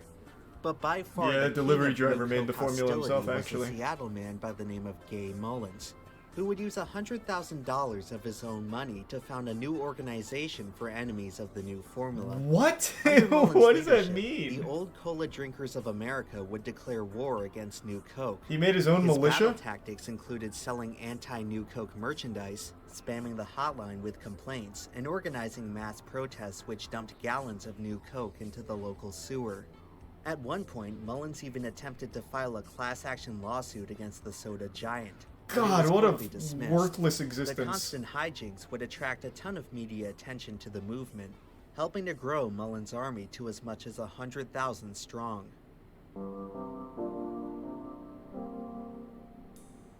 While acts of dissent were small in scope and petty in nature, their influence was tremendous. Together, these minor demonstrations effectively counteracted millions of dollars of Coca-Cola marketing. For as much as Coke tried to salvage the image of their new product, the American public was sticking to their own narrative. It was only a matter of time before everyone saw New Coke as the most despised beverage in the nation. To make matters even worse, New Coke had crossed the threshold where it was simply fun to hate. During a baseball game at Houston's Astrodome, the crowd in attendance would infamously erupt in boos. All this over a soft drink. I don't like it the way it tastes. I'm suing. By this point, the backlash had far exceeded just a few That's like the most American shit ever. It now resembled a full-fledged cultural event. Part of the morbid curiosity that attracted people to the controversy was tied up in the novelty of seeing such a powerful company struggle. Coca-Cola was supposed to be the shining example of American excellence. They almost never slipped up. So when they did, people made sure to let them know about it. Lots of people who didn't even necessarily care about the product found entertainment value in rallying against a Goliath corporation who had fallen a bit too far out of touch. For many, New Coke became an issue of patriotism, with one Alabama reporter even insinuating that the whole idea was a communist plot to destroy a champion of American ingenuity. This theory wouldn't quite hold up after Fidel Castro, a longtime Coke drinker, published his own comments bashing the new formula. Ironically, Castro had arguably set off this entire series of events in the first place by launching Roberto Goizueta on his journey to becoming the head of Coke. After watching his bold decision catastrophically backfire, Goizueta's ultimate humiliation would come from the words of his father, who told him that the release of New Coke was the only time he ever agreed with Castro. In the first month after release, Coke's management remained committed to their product and tried to weather the storm. But by the end of May, the situation was quickly becoming untenable. First they said they were the real thing, then they said they were it. Then kablooey, they changed. Kablooey, eh? Now, I'm gonna try my first Pepsi. Kablamo. The company's strategy to poach business away from Pepsi was backfiring spectacularly. Shortly after New Coke hit store shelves, Pepsi saw a 14% sales increase, the biggest in their entire history. In mid-June, when soft drink sales typically rise, New Coke sales remained flat. Internally, Coca-Cola's officials were starting to panic. Amid complaints, I don't know why, everything's going pretty well. The company would quietly alter the formula yet again, this time adjusting its acidity. It was clear that Coke's leadership were losing faith in their vision. A few executives had already begun suggesting a return to the old formula. The last hope for New Coke was the product catching on in foreign markets. But after seeing the fiasco taking place in the US, Coke's international distributors wanted no part of it. Domestically, the company's own bottling partners were on the brink of revolt.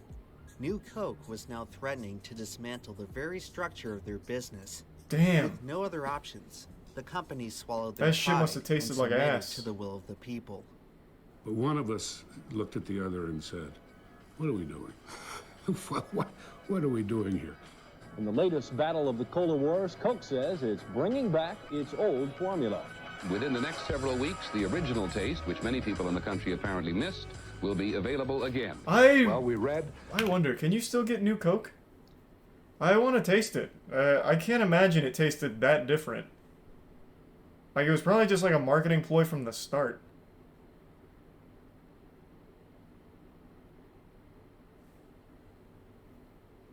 You can still find some on eBay. Yeah, I know you can still find, like, Crystal Pepsis and shit, but they all expired and everything, and they literally are death. There's a Prime Ted and Rin.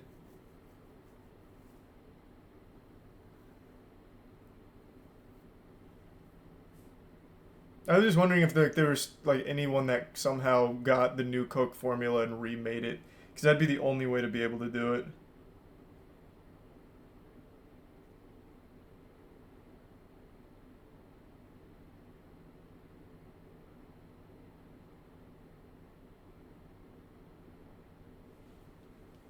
And we listened, and you know the rest. They're both yours. The new taste of Coke and Coca-Cola Classic. Your right of choice is back. On July 11, 1985, Coca-Cola announced the return of the original formula, ending the new Coke experiment after just 79 days. The new formula they did a continue reboot. to be sold Gotcha. as simply Coke, taking a back seat to the rightful flagship product, now called Coca-Cola Classic. Following the controversy, longtime spokesman Bill Cosby would part ways with the company, claiming that promoting new Coke had hurt his credibility. This left Coke with a vacancy in their marketing His department, spotless record, which too. would soon be filled by the aforementioned Max Headroom. Catch the way, Coke. Despite the very entertaining ad campaign, New Coke's reputation could not be salvaged. By the end of the 80s, its sales had dwindled to just a few % of the market before the company decided to shelve it. In 1992, they attempted to reintroduce the new formula as Coke 2, which went about as well as you may have imagined. The Bible, too. After a few years, Coke the New product Testament. would be mostly discontinued once more, only sticking around in a few select markets around the country. Roberto Goizueta, the mastermind behind it all, continued to swear by his creation. He personally drank the product until his death in 1997.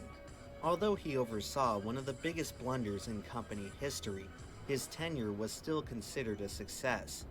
New Coke was expected to revive the Coca-Cola brand, and in a totally unorthodox way, it did just that, by making people realize just how much they enjoyed the original formula. The return of Coke Classic led to nationwide euphoria. Sales figures not only rebounded, I don't think that would be but the went on case to anymore. surpass what the I feel like if this happened today, Twitter would never forgive them. They would still just boycott it on pure principle. So I guess they just got lucky in the time period here where people, like, protested and actually, like, celebrated when something changed, whereas now when something changed, it's still an issue because it changed. It's like if someone changed an opinion they had 10 years ago, it's like, oh, well, now you're just pandering and I still hate you. So I guess Coke really just got really lucky here. brand had been doing prior to the switch.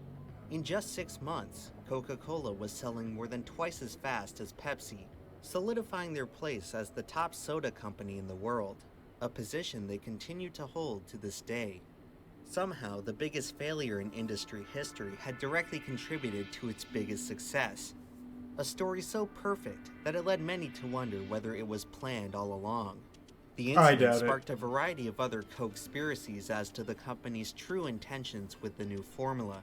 Some speculated that the change was a response to the Reagan administration's war on drugs, with Coke having to phase out the last remnants of the coca plant from which they're named. Whether or not this was the case remains dubious, but a far more likely explanation had to do with the company shifting from cane sugar to the far cheaper alternative of high fructose corn syrup. Strangely enough, Coke Classic wasn't exactly the same as Classic Coke. The returning formula had entirely switched to using corn syrup as a sweetener. Gay Mullins, who received the very first can of Coke Classic, reported feeling sick after drinking it. Many other astute consumers had their suspicions about the apparent bait and switch, but for the vast majority, it simply didn't matter. They had complained and Coke had listened, which, at the end of the day, is all anyone really wanted. In 2009, Coca-Cola officially dropped the word classic from their packaging, effectively erasing I actually forgot the it last used to have trace of classic New on it. Coke's existence.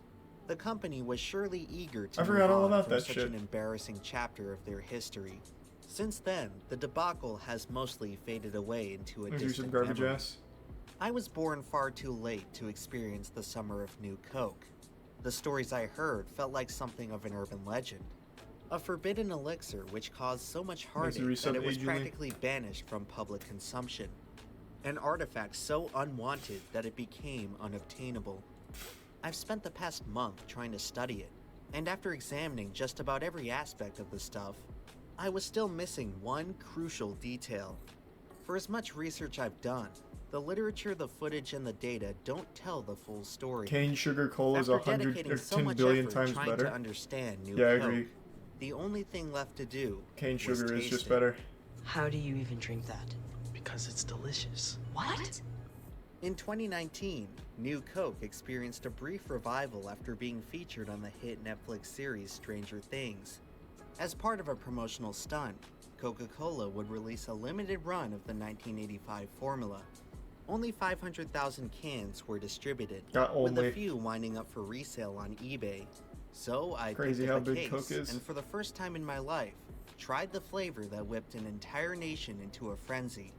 And to be perfectly honest, it was kind of hard to taste the difference. I It's fucking knew it probably would. because I don't drink soda often, or that I hadn't tasted a Coke in a while. But I could barely tell the two drinks apart. Funnily enough, even a guy like Gay Mullins, New Coke's most ardent critic, couldn't tell either. After finally experiencing the world's most infamous beverage for myself, I couldn't help but speculate about a pretty absurd thought. Does anyone actually know what Coca-Cola tastes like? It seems like such a preposterous thing to suggest. It tastes just like but brown research sugar. tells us that most people don't. Kinda. Unlike what the marketing may tell I you, guess, I don't know. independent That's a weird taste tests question. have consistently shown that the average person can't tell the difference between Coke and Pepsi. For most of us, taste is just not our strong suit. Food marketing professor Joel Dubo found that incremental adjustments to soft drink flavor tend to go unnoticed by consumers, meaning that New Coke could have theoretically succeeded had it been gradually consolidated with the old formula. Thanks, Resub. Just shit This my is pants. especially interesting, since many people today believe that New Coke failed because it was a bad product. But in my personal assessment, that's simply not the case. In fact, after going back and really comparing the two drinks, I actually preferred the flavor of the new formula. It was good enough to where I wouldn't mind seeing it return as a permanent option. The product itself was fine, and had it been executed a little differently, it could have been just as successful as any other Coke flavor. The problem with New Coke had to do almost entirely with how it was presented to the public. Yeah, it's true. They really Coke brute forced may have it. envisioned the product as the ultimate answer to the Pepsi challenge, but they only ended up challenging themselves. The very idea of replacing the most legendary consumer product in history was just too brazen for the public to accept. New Coke was unknowingly pitted against 99 years of marketing genius, and in hindsight, it's unsurprising to see which side prevailed. At the end of the day, all the research, focus groups, and taste I really tests think were they taste pretty irrelevant. identical if I had to New guess. Coke never stood a chance for the simple reason that it wasn't the real thing. It wasn't Coca-Cola. But what is Coca-Cola really? Is it carbonated sugar water? Is it 19th century headache There's some tonic? JS3. I've got a feeling that for most people, Coke isn't even supposed to taste good. All it has to do is taste how they remember. There's something to be said about a product that has lasted longer than virtually any other, one that persists unchanging from generation to generation. It's the comforting assurance that no matter how different the world becomes, there will be at least one thing that stays the same. That is the essence of the real thing. And no matter how good New Coke tasted, it was no match for just how much that old formula meant Thanks to to give so some many moful people. in tier 1 In sushi. consumer society, people don't have much. Decades of marketing have all but replaced sincere human interaction with a superficial facade of products. True, Coke collectors are Take kind away of those wild. products, and you erase the soul of modern man. When it was all said and done, Coca-Cola and the entire business world learned a valuable lesson. If you have a formula that's worked for almost a century, it's probably best to stick with it. Yeah. I still want to try new Coke now. Max Headroom. Max Headroom? Ah, Cocologist. He sees us. Where there's a wave, there's a Coke. Coca-Cola is the real thing. You know what more people prefer the new taste of Coke over Pepsi? Let's take him home. Good idea. Pepsi drinkers, now's your chance. Become a Cocologist. That's the way. Tastes like a flat Diet Coke. Yeah, Diet Coke's kind of actual ass. Diet Coke is like the most niche taste. Finding someone that enjoys Diet Coke is like finding a shiny Pokemon. I don't know who drinks it. But then there are people that just swear by it. Or at least, as I understand it, there are people who just fucking love it. The new Tub video? Yeah, someone told me it's about the most evil musicians. And he left out Ian Watkins. Which is interesting. I'm imagining he did that because it's been covered a lot now. Would be my guess. So he's probably looking for other ones that most people don't know. Thanks for sub slam.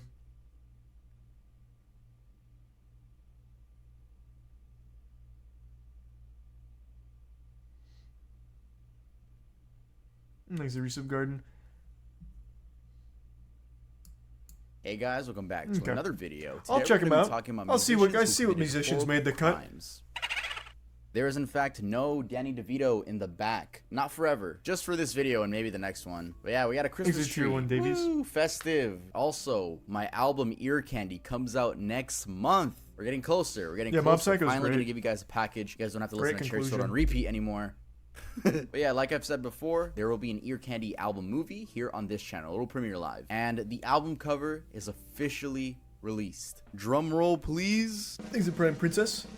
The album cover is actually on my Instagram. I'm not going to show it in this video. We're almost at 100,000 on Instagram. So Damn, that'd the be plug. amazing if you guys could go follow it. And also, in news of the channel, we actually hit 100 million views. Thanks to Tier 1 Looter. Give it up for us, man. We did that. Resub. 100 million views in total on this Vanilla. Tub channel. Thank you guys so much. That's a lot of people looking at me, judging me behind the screen. I know you judge me behind the screen. Do you guys remember my hard drive video that I released like I think 2 or 3 weeks ago? Well, I got limited ads. Boom. I'm not gonna make a big deal out of that, but I will say a big thank you to today's sponsor. A lot of my videos just get straight limited Do I check ads, the so NORAD I'm Santa very thankful tracker? for I companies used to. that want to sponsor the channel. And today's sponsor is Casetify. Casetify is the world's most popular tech accessory brand, known for their protective phone cases made from 65% recycled No, it's materials about that'll evil keep your devices musicians, safe from so it's bumps gonna and be their bruises while crimes, not also their shitty expressing your music. individual style. Well, I don't even know if all the Casetify music is offers shitty. I a thought wide I range saw of Johnny case types that Johnny offer Cash high on levels here, of but I don't wanna protection, spoil it. style, and sleekness. The Bounce case offers world-class protection with Casetify's EcoShock Impact Absorption some saucer. technology. These cases are test-dropped 156 times to ensure they can handle everything life has to No, offer. I don't The skip clear the case ads. offers a sleek look for your devices with its clear back and slim form factor, providing you with a low profile. Unlike other cheaper TPU cases, Casetify's clear cases are optimized to prevent yellowing. The Impact series is a great combination of the two, offering a slimmer profile than These the are some Bounce weed. case, but still being tested from drops of 11.5 feet. Casetify has also recently launched their artist program, where they partnered with exclusive artists to offer more than 2,000 prints to choose from for your case. You can express yourself however you want to. Didn't we oh yeah, watch this? they also No, have he these just posted accessories that this. you can attach to your phone. I just made a Casetify was I nice made a enough to send video some on cases out the to me, and I've been most using them for a evil while now. musician I genuinely ever, love this brand, and Ian it actually Watkins. has saved my phone a couple times. Make sure to go So it's to just a similar topic. casetify.com/tub today to get 15% off your order. Thanks again to Casetify for sponsoring this video. Alright, now let's get started with the video.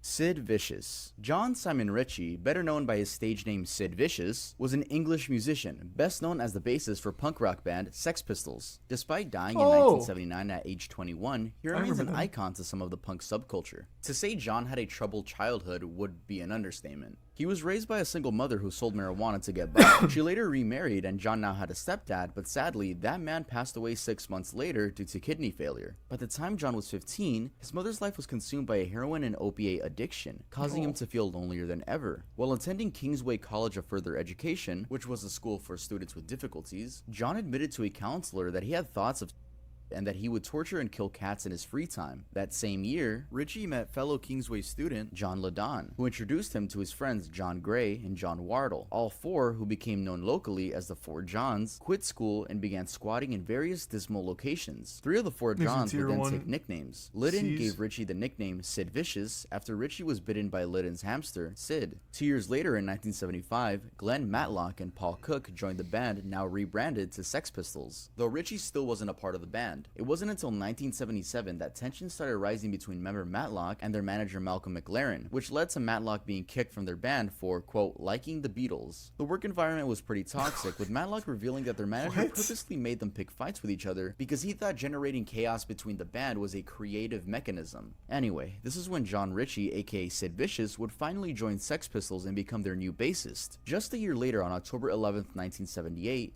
Sid and his then girlfriend, Nancy Spungen, hosted a party in their hotel room, during which Vicious took approximately 30 Tuinal tablets, and while many people came and went, he was comatose for the rest of the night. At about 11 a.m. the next morning, hotel staff found Spungen dead on the bathroom floor, with a knife wound in her abdomen. Vicious was found wandering the hallway. He first claimed to have killed her, then said he remembered nothing. Two people who had been at the party stated that Nancy was alive at 5 a.m. The murder weapon was identified as a Jaguar K11 hunting knife, which Nancy had purchased for Sid a few days earlier. Vicious was arrested and charged with second-degree murder. He told police that he and Nancy had argued that night, but gave conflicting versions of what happened next, saying, "I stabbed her, but I never meant to kill her," then saying that he didn't remember anything. Then after that, saying that Spungen had fallen onto the knife. Later, yeah, this kind of shit happened. Like, he mentioned the torturing and killing cats.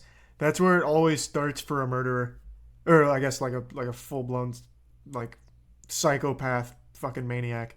That is like the number one sign that someone will end up doing that to a real person. Torturing, killing animals. That is just the most common thread. I think the second that gets mentioned, they need to take that very seriously and monitor the person. There needs to be some very serious repercussions for that shit. That is just like the most cited correlation ever. Like an early sign of someone who will likely be a murderer. Makes no sense why it's still not taken super seriously. A lack of respect for life. I think it's still just that notion that, oh, it's just an animal. That's a huge distinction. He's just doing it to cats right now. He'll never graduate and do that to people, surely. But I mean, there's tons and tons and tons of killers. All, and very many of them, I have no problem being open that it started when they were kids with torturing and killing animals. I just don't know like how much more evidence they need of that being a telltale sign. Thanks, Resub Kumquat and Baby Whale. The arresting officer was quoted as having said, after an investigation, Vicious admitted killing Miss Spungen during a dispute, though the situation was a bit hard to get out of because Richie admitted to stabbing her. His manager, his mother, and his label were able to get a top-tier lawyer which arranged for Richie to be released on a $50,000 bail, with conditions that he wouldn't leave New York and that he'd sign in daily at the 3rd Homicide Unit offices. All legal costs were covered by Virgin Records. Just 2 months later, Richie found himself in another case when he was flirting with Todd Smith's girlfriend. No, not that Todd Smith, but he was flirting with a man's girlfriend, and when Smith told him to back off, well, Richie broke a beer bottle and jammed it into his face, leading to Smith getting 5 stitches and Richie being arrested and charged with assault. In January 1979, Richie would be released on a $10,000 bail. In the morning of February 1st, 1979, after completing his detoxification program, Richie was released from Rikers Island Jail. When he arrived in Manhattan, he met his friend Peter Gravel. Vicious asked Gravel to find him some heroin, and Gravel brought $200 worth of the drug to the apartment. Gravel said that they sat around doing drugs and he left at 3 a.m. when the hard drug use began. He noted that Vicious was already nodding off, but he also said that Robinson, which was another friend of theirs, gave Vicious 4 Quaaludes to help him sleep. Vicious died that night of a drug overdose. Deborah Spungen, who is Nancy's mother, claimed that Vicious wrote a letter to her when he was hospitalized saying, "We always knew that we would go to the same place when we died. We so much wanted to die together in each other's arms. I cry every time I think about that. I promised my baby I would kill myself if anything ever happened to her, and she promised me the same. This is my final commitment to my love." No one's ever gonna know if Richie actually overdosed on purpose to meet Nancy again, or if he genuinely accidentally overdosed. Chuck Berry. Charles Edward Anderson Barry was an American singer, songwriter, and guitarist who pioneered rock and roll. Nicknamed the father of rock and roll, he refined and developed rhythm and blues into major elements that made rock and roll distinctive with songs such as Maybelline, Roll Over Beethoven, Rock and Roll Music, and Johnny B. Good, which was featured on the classic Back to the Future. Writing lyrics that I'll be focused on honest, the teen main life thing I and know Chuck Berry consumerism. for is that performance with John Lennon where Yoko starts banging a drum and making outrageous noises into a mic and he looks extremely shocked and uncomfortable. That's like the most I know about Chuck Berry. And then I also know the Bill Burr segment on that interaction. Iconic clip though. It goes on for like 3 minutes. What? The Yoko Ono screaming? No. That went on for only like... Fuck, probably only like 30, 45 seconds before they cut her mic. But it's enough to be traumatizing to listen to. Show the clip? I highly doubt I can show that clip on Twitch. That would get my shit DMCA'd so quick. Chuck Berry and John Lennon?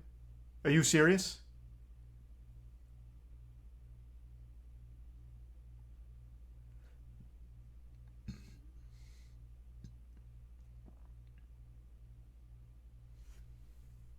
And Yoko Ono? Well, Yoko Ono doesn't even know what the internet is. Yoko Ono still does that shtick. She's lived her whole life around this idea that people like to hear her make goofy noises. I will never forget that, I think it was 2016, 2015. She went to like an art museum and had her own exhibit where she just grabs a mic and goes,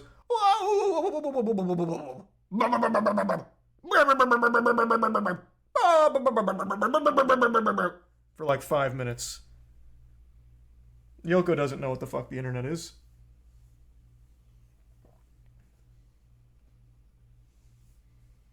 He's a tier 1 Travis and the resub Dish, Axel, and the Prime Toad.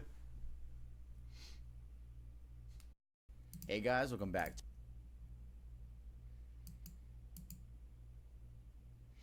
Huge. Thanks to Prime Home Shot. And Weeb.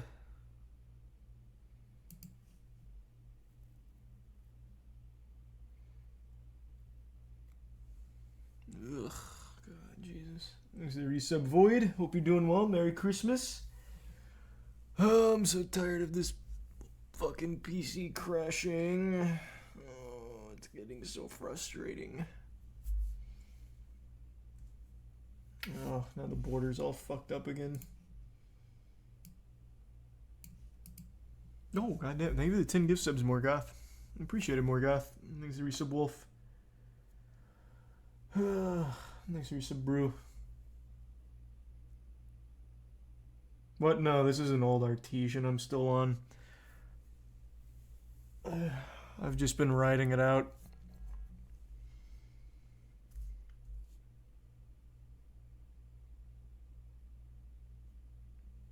I don't know why though. It's hard to get past that mental block where I only get something new if the previous thing I was using actually is non-functioning. That's just how I've always been. But this is borderline non-functioning.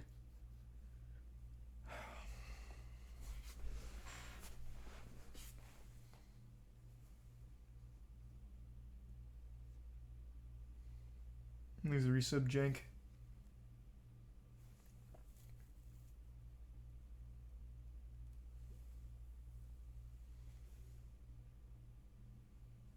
And the resub stash. There's the thing about not wanting to waste stuff. I don't even know where it really started, man. I couldn't tell you. Cause it's not like it'd be a waste.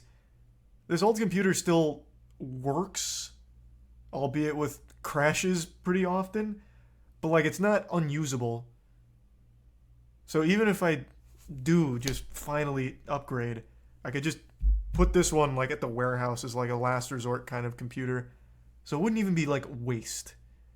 I don't know what it is though. It's just like this little mental barrier where it's me just not feeling ready to upgrade. I don't know. These are resub Iris and Clay.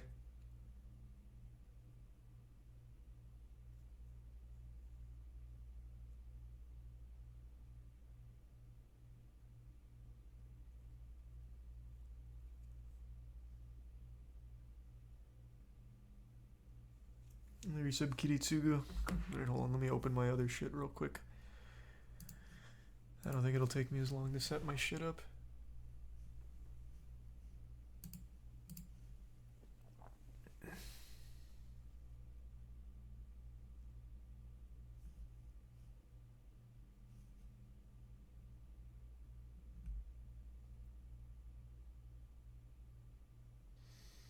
Okay, that's good enough. Alright. I'm gonna chalk that one up to Yoko Ono cursed my PC for a crash there. That's gonna be my leading theory for now. Roll Over Beethoven, Rock and Roll Music, and Johnny B. Good, which was featured on the classic Back to the Future. God, writing such a good lyrics song that too. focused on teen life and consumerism, and developing a music style that included guitar solos and showmanship. Barry was a major influence on rock music. Though he's seen as a legend by many, the fact that he's a predator and full-on creep seems to be forgotten. Well after his peak fame, when Charles was 61 in 1987, he was charged with assaulting a woman at Newark's Gramercy Park Hotel. He was accused of causing lacerations to the mouth requiring 5 stitches, 2 loose teeth, and contusions of the face. He pleaded guilty to a lesser charge of harassment and paid a $250 fine. 3 years later, in 1990, he was sued by several women who claimed that he had installed a video camera in the bathroom of his restaurant. Barry claimed that he had the camera installed to catch a worker who was suspected of stealing from the restaurant. Although his guilt was never proven in court, Barry opted for a class action settlement. One of his biographers, Bruce Pegg, estimated that it cost Barry over $1.2 million plus legal fees. His lawyers claimed that he had been a victim of conspiracy to profit from his wealth. Reportedly, a police raid on his house found intimate videotapes of women, one of whom was apparently a minor. Also found in the raid were 62 grams of marijuana. Felony drug and abuse charges were filed, and the abuse charges were eventually dropped, and Barry agreed to plead guilty to misdemeanor possession of marijuana. He was given a 6-month suspended jail sentence, placed on 2 years unsupervised probation, and was ordered to donate $5,000 to a local hospital. Still don't know why the abuse charges were dropped, even though there was apparently a video. Later videos Barry recorded of himself urinating on a woman, and another of her defecating on him would surface. And one of the— Wait, this guy was like the original R. Kelly pisser. He recorded a video of him pissing on a woman like 10 years before R. Kelly did. Maybe R. Kelly was inspired? Interesting. The defecating, I don't think R. Kelly ever did. I don't think he ever got shit on by a woman. Well, he may have. I have no fucking idea. But that was never in any of the court documents. So he didn't want to go full Chuck Berry. It was a half measure. Thanks to the Tier 1 Sergeant and the 5 gift subs Destroyer. Thank you, Destroyer. The Prime. Grit and resub Brain. John McAfee. Yeah, I still don't know if that one's true, but I still just love the mythos around that. It was rumored that John McAfee would hire prostitutes to sit in this special swing he made that had the ass cut out of it so that way he could lay under it and they'd shit on him. That was a kind of wild theory. Don't know if it's true. There's a lot of mystique around the life of John McAfee. There's really no telling for sure what's real and what's fake.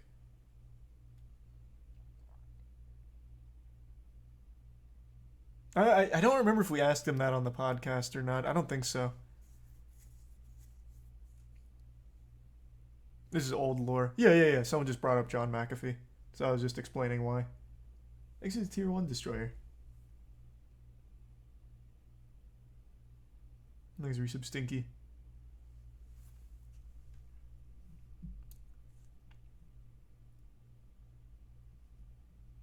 You asked about the whale thing. Yeah, we asked him if he actually had sex with a whale, which he denies. But I don't remember us asking about a shit fetish. Thanks to the Prime Cup and the resub P and Nate.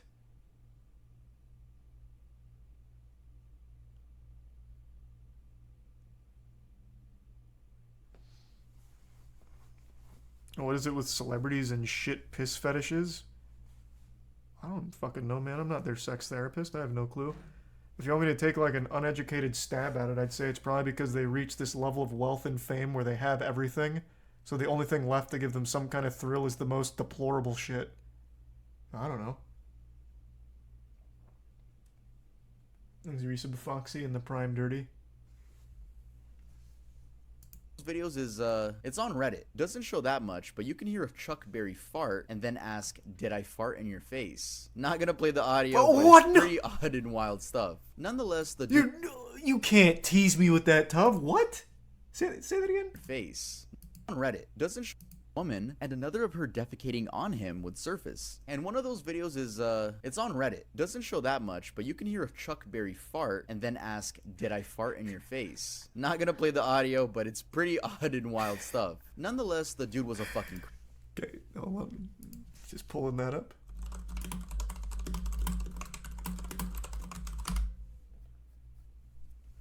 This is called Classic Video Chuck Berry Farts on Prostitute.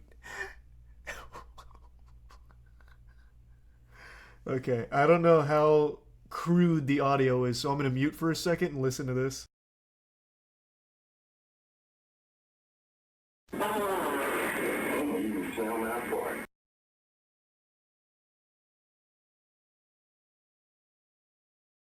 Hundreds of hours.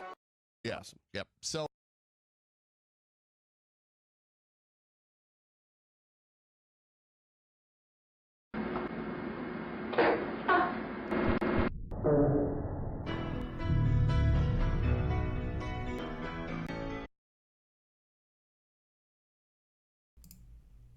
That was hype.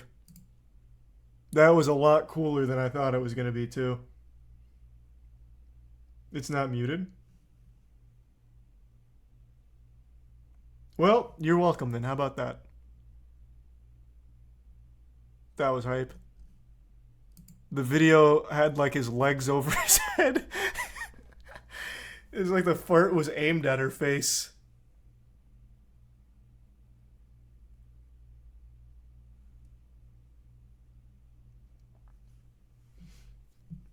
Fucking weirdo bad guy, though. Interesting fart, though. creep, and he died on my birthday, March 18th, 2017. He died due to a cardiac arrest. It's so annoying that his music is built in all Teslas on their little Christmas mode. Hey Elon, this dude was a full-on predator.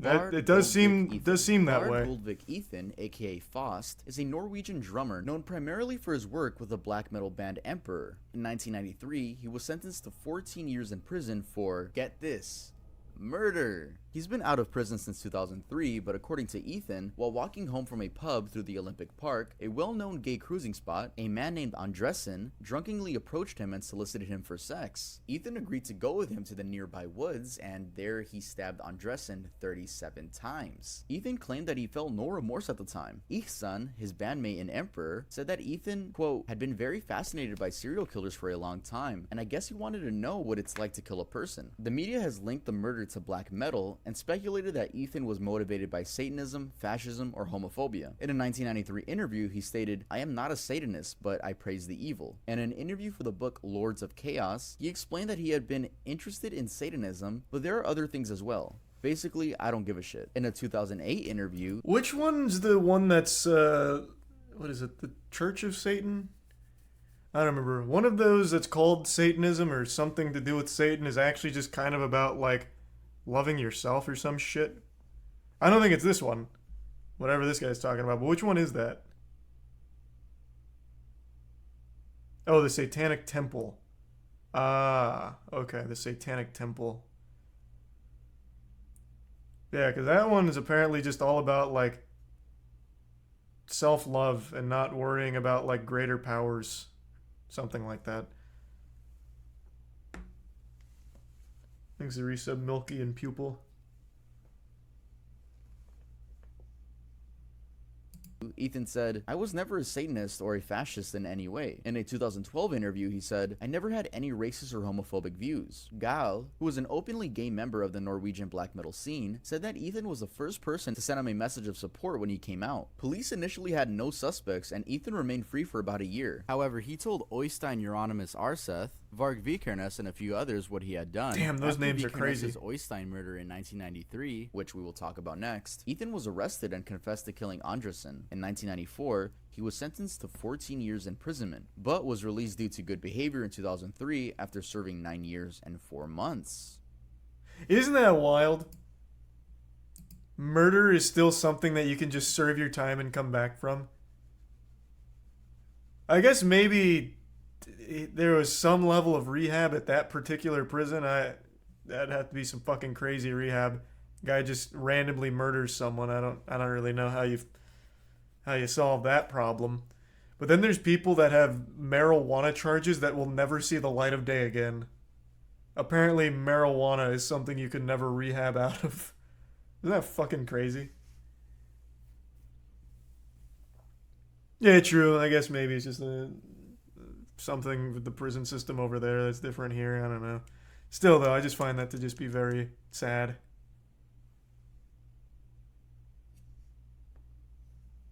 And 4 months. Varg Vikernes. Now, the Mayhem Band is a topic you guys have requested a lot, but I honestly don't think I'm gonna make a dedicated video to them anytime soon. There are some great documentaries here on YouTube all about that. However, I will talk about Varg Vikernes, the 1993 to 1994 bass player for the band. On June 6, 1992, the Fantov Stave Church, dating from the 12th century and considered architecturally significant, was burned to the ground by arson. The cover of Burzum's EP, Ashes, is a photo of the destroyed church. By January 1993, arson attacks had occurred on at least 7 other major stave churches, including one on Christmas Eve of 1992. He was found guilty of several of these cases. At the time, media outlets reported that he was associated with some type of Satanism. In later interviews, Vikernes, Man, that satanic panic was in full effect. Arsons said they weren't satanic, but instead revenge for the Christian desecration of Viking graves and temples. According to him, the arsons were on the anniversary of the Lindisfarne Viking raid. He claimed that all the burnings except for one were done by one person. In early 1993, problems came between him and Euronymous, which was the band's lead guitarist, which ended up in Euronymous' murder. It's been speculated that the murder was a result of a power struggle, or a financial dispute, or maybe even an attempt at outdoing the stabbing by Faust. On the night of the murder, Vikernes and Blackthorn drove from Bergen to Euronymous' apartment at Toyengata in Also. Blackthorn allegedly stood in the stairwell smoking, while Vikernes went to Euronymous' apartment on the 4th floor. Vikernes said he met Euronymous at the door. Jesus, this is so much to keep track of. Holy shit. When he stepped forward and confronted Euronymous panicked and kicked him in the chest. Vikernes claims Euronymous ran to the kitchen to fetch a knife. The two got into a struggle and Vikernes stabbed Euronymous to death.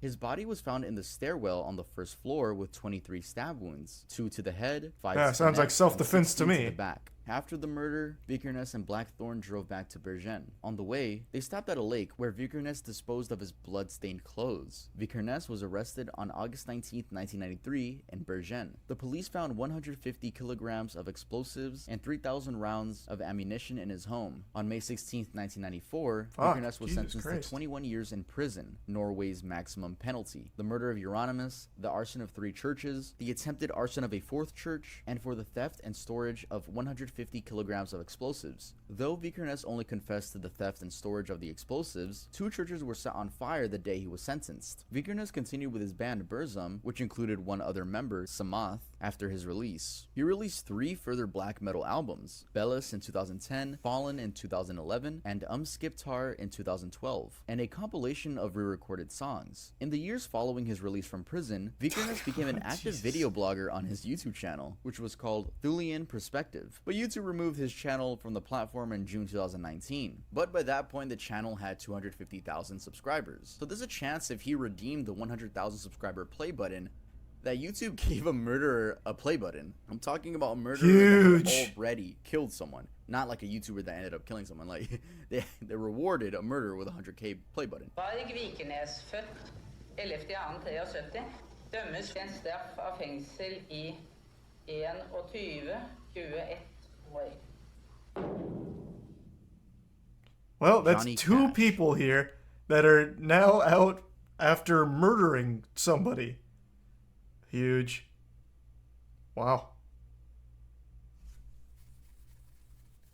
Maybe tier 1 Platonic and the resub Licked, Doge and the Prime Line. And the resub Natanata.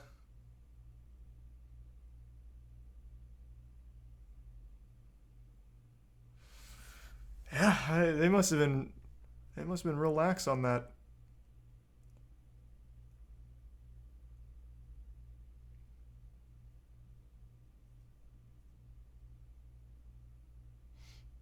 Thanks, the resub penguin. Johnny Cash was an American country singer-songwriter. Much of Cash's music contained themes of sorrow, moral tribulation, and redemption, especially in the later stages of his career. He was known for his deep, calming voice, kinda like me. In Los Angeles in the summer of 1965, Johnny Cash was living in the wilderness of Southern California. Was that a G flat? When he sparked a wildfire with his overheated truck. It blazed through more than 500 acres and threatened the lives of endangered condors. This took the lives of 49 condors, and there were only 53 condors in that entire forest. Sad, because in 1987, the California condor was officially declared extinct in the wild, and it's safe to assume Johnny Cash had a lot to do with it. When asked by a judge if he started the fire, he said, "My truck did, and it's dead, so you can't question it." He ended up settling the case for $82,000, or about $500,000 in today's dollars. When held legally responsible by investigators, Cash made lovely statements such as, "I don't care about your damn yellow buzzards." Yeah, he was definitely feeling pretty remorseful. If you guys are looking for ways to support the channel other than just watching the videos, what a piece of shit! It's already enough. Thank you so much. You can also buy from Johnny the Cash brand. music. The website is I didn't know he was such a earldoesn'texist.com, and we douche. currently have our Christmas collection. You can follow us over on Instagram as Hey! well. Exist. We have a new comic. We upload a lot of comics, so if you wanna go see the adventures of Earl, you can go check it out. Everything from the Christmas collection will leave on New Year's, so these are very limited. We're never gonna sell these again. Next year it'll be different Christmas collection. Steve. These Good to see you, man. Hope designs you're doing well. are Happy limited. Yeah, if you want to holidays. support the channel, if you want to look cool, if you want to get a special gift for a special someone, make sure to shop at Earl Doesn't Exist. Sucks, but it's not murder. Oh, yeah, Well, yeah, it's by the definitely way, not guys, murder. Make sure to use code Earl20. I mean, I guess it is murder. 20% off anything 49 on the site. condors. This will expire on January 1st. Not And now let's head on intentionally, to the but next topic. Still.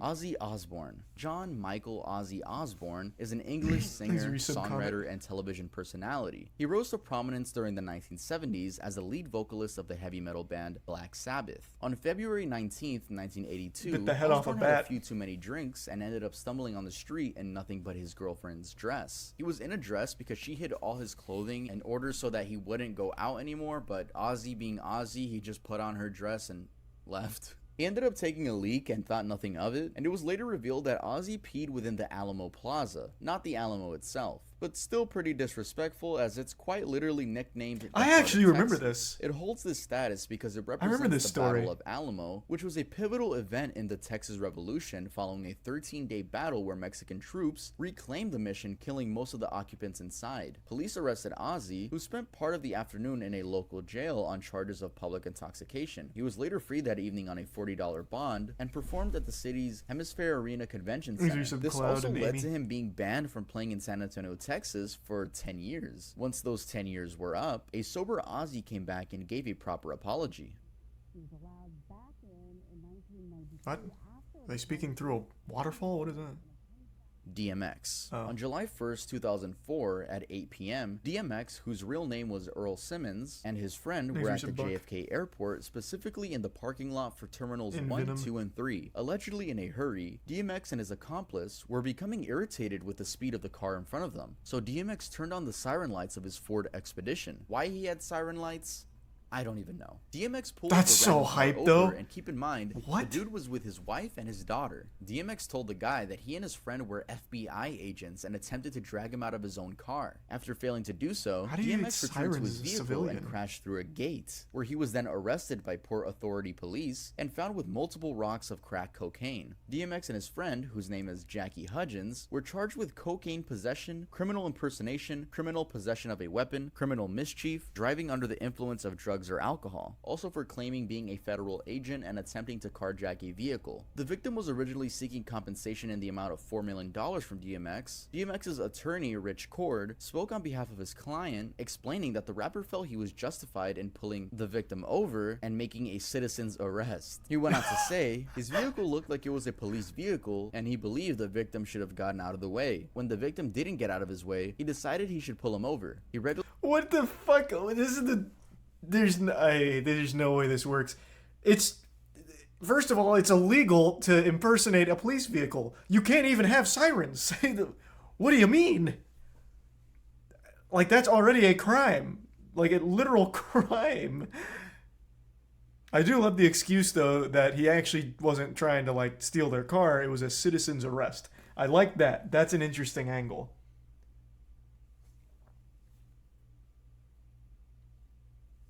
I like that one. That's good RP. You can buy sirens but can't use them. I don't even know where the fuck you can get sirens. I thought it was literally illegal to have sirens on top of your car unless you are a police officer. You can't flash red and blues. You can have, of course, like the workers lights and all of that, but you cannot flash red and blues. I think that's literally illegal.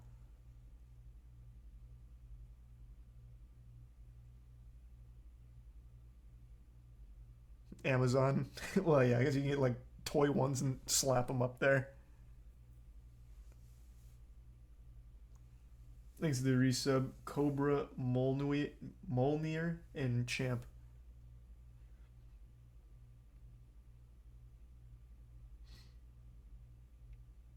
It's illegal to do, but you can still install LED lights. Well, yeah, you can still have like some kind of lights. I'm saying you cannot be like siren. You cannot. I don't even think you can have fucking red or blue headlights for that very reason. Am I right or wrong with that? You cannot flash anything red or blue because you cannot be mistaken for a law enforcement officer. It's illegal.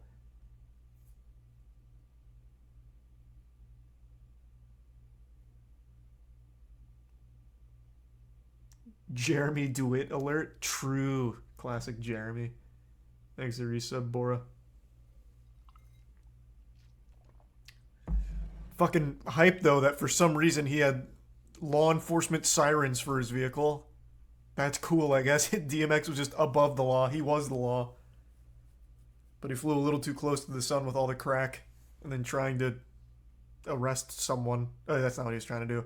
But I do like the angle of the citizen's arrest is trying to get him out of the charge. Billy admits to making believe he was an FBI agent and telling the victim to get out of the car. He denies striking him or trying to pull him out of the car. DMX was given a conditional discharge on December 8, 2004, but pleaded guilty on October 25, 2005 to violating parole. Here's a clip of DMX talking about it on The Breakfast Club in 2012. I was rushing for a flight. Right. And this dude in the raggedy ass Honda, he driving wild slow. Right. Now usually if I'm in a rush, you know what I'm saying, and I'm in that truck, I'll hit the lights and, you know, throw the siren or whatever, and they get out the way. Right. But he was just totally disrespecting my authority. Not that I really What authority? I didn't really have the authority. But what if I really did have the authority? Right. So you threw the light on. Yeah, I threw the light on. So you just have sirens in your car. Well, that one, yeah. That one, yeah. I think that made you feel like you had more authority than you actually had. What? Rick James. James Ambrose. What the fuck? It sounds like they actually just gave him a law enforcement unmarked vehicle. What the fuck you mean? I just threw on the sirens. That's so wild. Yeah, I mean, at that point, goddamn, he basically was just like an unsworn in officer. Thanks to the resub, Mitch and Teriyaki. And the bits, Eliza. Johnson Jr. was an DMX American is his own singer, precinct. songwriter, musician, and record producer. Born and raised in Buffalo, New York, James began his musical career in his teenage years. I He was only in know plenty Rick of bands James from before entering Chappelle the US Show. Navy Reserve to avoid being drafted into the Army. In 1964, Oh, I also know his iconic interview where he's like, cocaine's a hell of a drug. That's it. That's all I know about Rick James. What do the 5 fingers say to the face? Slap. And Charlie Murphy. Man, this has been a night of like remembering old Chappelle Show moments. That show was so good back in the day. Fuck me. I'm Rick James, bitch. I know literally nothing about his music or him as a person, though. James deserted to Toronto, Canada, where he formed the rock band the Mina Birds, who eventually signed a recording deal with Motown Records in 1966. Johnson's career with the group halted after military authorities discovered his whereabouts and eventually convicted him of desertion-related charges. He served a few months in jail. After being released, Johnson moved to California, where he started a variety of rock and funk groups in the late 1960s and early 1970s. In 1977, James finally found success as a recording artist after signing with Motown's Gordy Records, releasing the album Come Get It in 1978, which produced the hits You and I and Mary Jane. In 1981, James released his most successful album, Street Songs, which included career-defining hits such as Give It To Me Baby and Super Freak. By the Wait, 1990s, what? the Whoa, drug wait. abuse- Rick James is Super Freak? Oh, okay. So I definitely know of his music. I just didn't know it was him that made it. Oh, I had no clue.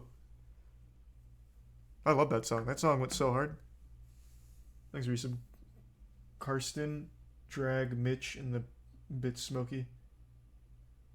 Early January, Smokey.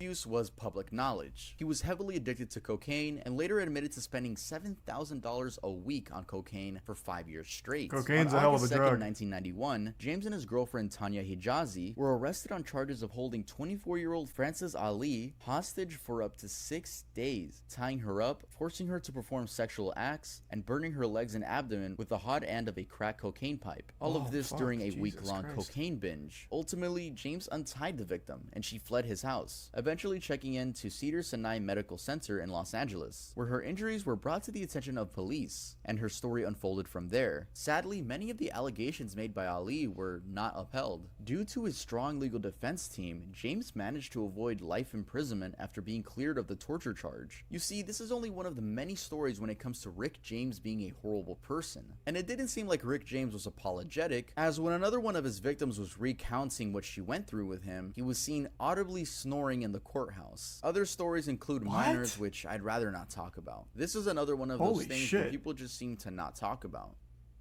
Oh, holy Frank fuck. Sinatra. There is a very Frank? famous picture What? of Francis Albert Sinatra, aka Frank Sinatra. This image is the infamous Damn, I didn't know mugshot half of these. I photo, only knew a and who would couple. have thought that one of the world's best-selling music artists' arrest was, well, for a crime that doesn't even exist anymore. And what was that crime, you may ask? Seduction. This charge was usually applied when a man convinced an unmarried woman of good repute to engage in an inappropriate encounter with him. There was generally a promise of marriage that would never actually come true, thereby ruining the woman's reputation. It was basically when a man would lie to a woman of high standards in order to fuck her, usually promising marriage. In other words, the official crime for all the 1930s busters with Riz. Oh damn, God. it may actually caught a Giga Chad 1938, charge. A 23-year-old Sinatra found himself in that situation, and he was officially arrested and booked for seduction. The charge was eventually dropped, and it was later discovered that the supposedly single woman was in fact married. Later that year, the original charge was revised slightly, and Sinatra was again arrested, this time for adultery. Adultery is legal punishment for cheating on your spouse whom you're married to. It's a really outdated law, which some states are actively trying to get rid of. These states include Alabama, Arizona, Florida, Georgia, Idaho, Illinois, Kansas, Massachusetts, Michigan, Minnesota, Mississippi, New York, North Dakota, Oklahoma, South Carolina, Utah, Virginia, So, like, all the and states. Wisconsin. I mean, this is a pretty lighthearted one on the list. I know the woman still cheated, and I feel bad for whoever her husband was, but imagine if this mugshot was for something way more heinous. Imagine it was like Frank Sinatra mugshot for robbing blind old lady, then pushing her in front of a semi-truck. it just wouldn't feel right. Yeah, I mean, I'm glad it wasn't anything too bad from Frank Sinatra. What an actual wild charge. There was a time where it was illegal to have game. Jesus Christ. Hey, sorry to hear about that, Sinatra. But also, congrats and good work.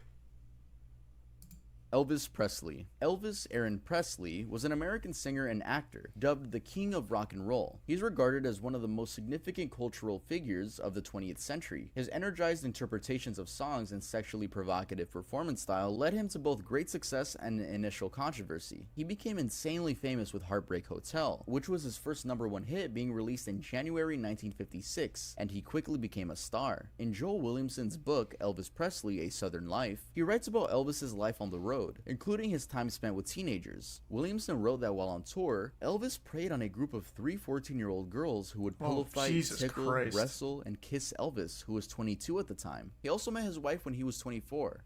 She was 14. Though they got married when she was Jesus 21, Christ. they claimed they never had sex. This has been questioned by many people, even to the point where a book has been written about it. Multiple books, actually. Now, Elvis was never charged with anything regarding these relationships, but he should have been, and I'm sure we can all agree on that.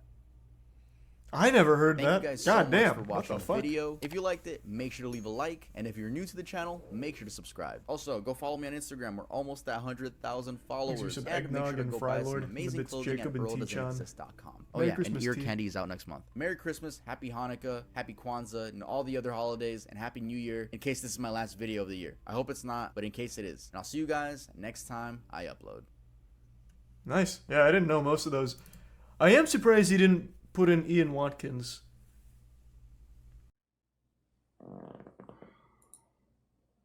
Just let me know. I haven't seen Lamino's video on it. I just meant I remember the event.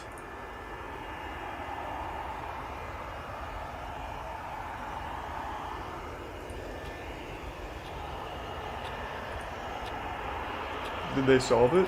No. Thanks to the gift sub, Bill. No. Yeah, I mean, I'll double check, but I'm pretty sure it's still unsolved. They just have a working theory.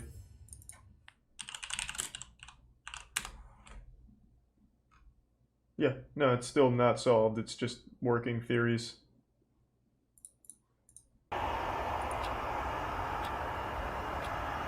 Thanks to some punk chick and the 5 gift subs sweat. Thank you, man. Appreciate it. Thank you, Sweat. Thank you for the long time of watching, Handyman. Malaysian 370, standby. At Kuala Lumpur International Airport, a Boeing 777 is preparing for departure. Malaysian 370, request level. 370, we are ready, requesting flight level 350 to Beijing. The Malaysian unidentifiable. Airlines Oh yeah, I forgot. Flight 370 is a daily passenger flight between Kuala Lumpur, Malaysia and Beijing, China. 370, 32 right of takeoff. Nice.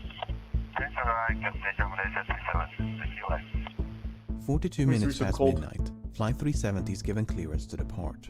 On board are Captain Zahari Ahmad Shah, First Officer Farik Abdul Hamid, 10 cabin crew members, and 227 passengers. Was this plane ever found? I don't know. I don't know. Malaysian 370, Lumpur radar, good morning, climb flight level 250. Morning, level 250, Malaysian 370. Malaysian 370, climb flight level 350. Level 350, Malaysian 370. Less than an hour into the flight, the plane is cruising over the South China Sea at an altitude of 35,000 feet. The night sky is clear, and the weather They found is calm. pieces, but not the whole Flight thing. 370 is then instructed to signal air traffic control in Ho Chi Minh, Vietnam, as it is about to enter Vietnamese airspace. The flight controller in Kuala Lumpur says goodnight, with no sign that anything should be amiss. Malaysian 370, maintaining level 350. Malaysian 370. Malaysian 370, maintaining level 350. Malaysian 370. Malaysian 370, contact Ho Chi Minh 120.9, good night. Good night, Malaysian 370. Thanks to Resub Acid Redemption. Yeah, I know 1 Jeremy minute do it. And 43 seconds later, the aircraft suddenly vanish from radar screens at Kuala Lumpur, Ho Chi Minh, and Bangkok. What? This form of positional tracking depends on a signal being emitted by one of 2 transponders aboard a plane, and so its disappearance would suggest both transponders ceased to function, or the system was manually deactivated by someone on board. All subsequent attempts to contact and ascertain the whereabouts of Flight 370 are unsuccessful. The aircraft has seemingly vanished without a trace. After missing its scheduled time of arrival in Beijing some 4 hours later, Flight 370 is officially declared missing. And in the wake of that announcement, the most expensive search effort in aviation history is about to commence. And then I remember like a year after this, Malaysian Airlines also had another plane go missing or another accident, I don't recall. But that one was really fucking eerie, because one of the passengers had tweeted, "Here's my flight if it goes missing," and then it actually fucking did. Of the flight's disappearance between the South China Sea and the Gulf of Thailand. The search area was soon expanded, however, after the Malaysian military disclosed additional information. Unlike the radar system employed by air traffic control, long-range military radar does not rely on transponders but use reflectance to track the position of aerial targets. A review of the data collected by the Malaysian military revealed that moments after contact with Flight 370 was lost, the aircraft had deviated from its scheduled flight path with a subtle turn to the right, followed by a prolonged turn to the left. The aircraft had then flown back towards and across the Malaysian peninsula before turning right near the island of Penang. It maintained this northwesterly heading until it escaped the radar's coverage. Over the next few days, the Strait of Malacca, the Andaman Sea, and the Bay of Bengal was scoured by a multinational fleet of aircraft and vessels, but there was no trace of Flight 370. Meanwhile, investigators began to analyze the aircraft's satellite communication records. What the fuck? Like all modern airliners, Flight 370 was equipped with a satellite communications terminal, or SATCOM, to send and receive transmissions to and from the ground. Prior to departure, the SATCOM terminal had logged onto the satellite network and established a connection with a ground station in Perth, Australia. That station then maintained a detailed record of all the incoming and outgoing traffic between it and Flight 370. This is what it contained. Prior to the flight's disappearance over the South China Sea, everything appeared to be working as intended. Then, at some point during this portion of the flight, the SATCOM link was severed. What happened? Did they see like a fucking dragon in the sky and just like get the fuck away from it? 3 minutes after Jesus the flight Christ. vanished over the Andaman Sea, the terminal requested to log back onto the network. The SATCOM link was successfully re-established and was not disrupted again until nearly 6 hours later, when the flight is presumed to have crashed due to fuel exhaustion. During these final hours, 2 attempts were made to contact the plane via satellite telephone. Both calls were acknowledged by the SATCOM terminal and would have been routed to the cockpit. Yet, they went unanswered. The terminal had also responded to 5 automatic status requests. In short, if the ground station had not heard from the aircraft in over an hour, it would transmit a signal to confirm the terminal was still online. It's a real story. While these transmissions did not contain any information about the flight's position, investigators were able to measure the distance between the satellite and the aircraft at the time of each transmission, based on how long it took those transmissions to be sent and received. This generated 7 rings of possible locations from which 7 of these transmissions are thought to have originated. By taking fuel consumption, speed, and other factors into account, flight path analysis indicated the most probable origin of the final transmission to be somewhere along this arc in the southern Indian Ocean. The search effort shifted accordingly, and as the region fell within the jurisdiction of Australia, the Australian government took charge of the operation. Over the next few weeks, the search area was progressively refined hijack to and not account make for any oceanic demands. drift as well as improved Good estimations point. of the flight path. But this Yeah, part what would of they the hope to southern accomplish Indian with Ocean hijacking it? is so remote it took Win the 6 plane? days just to get there.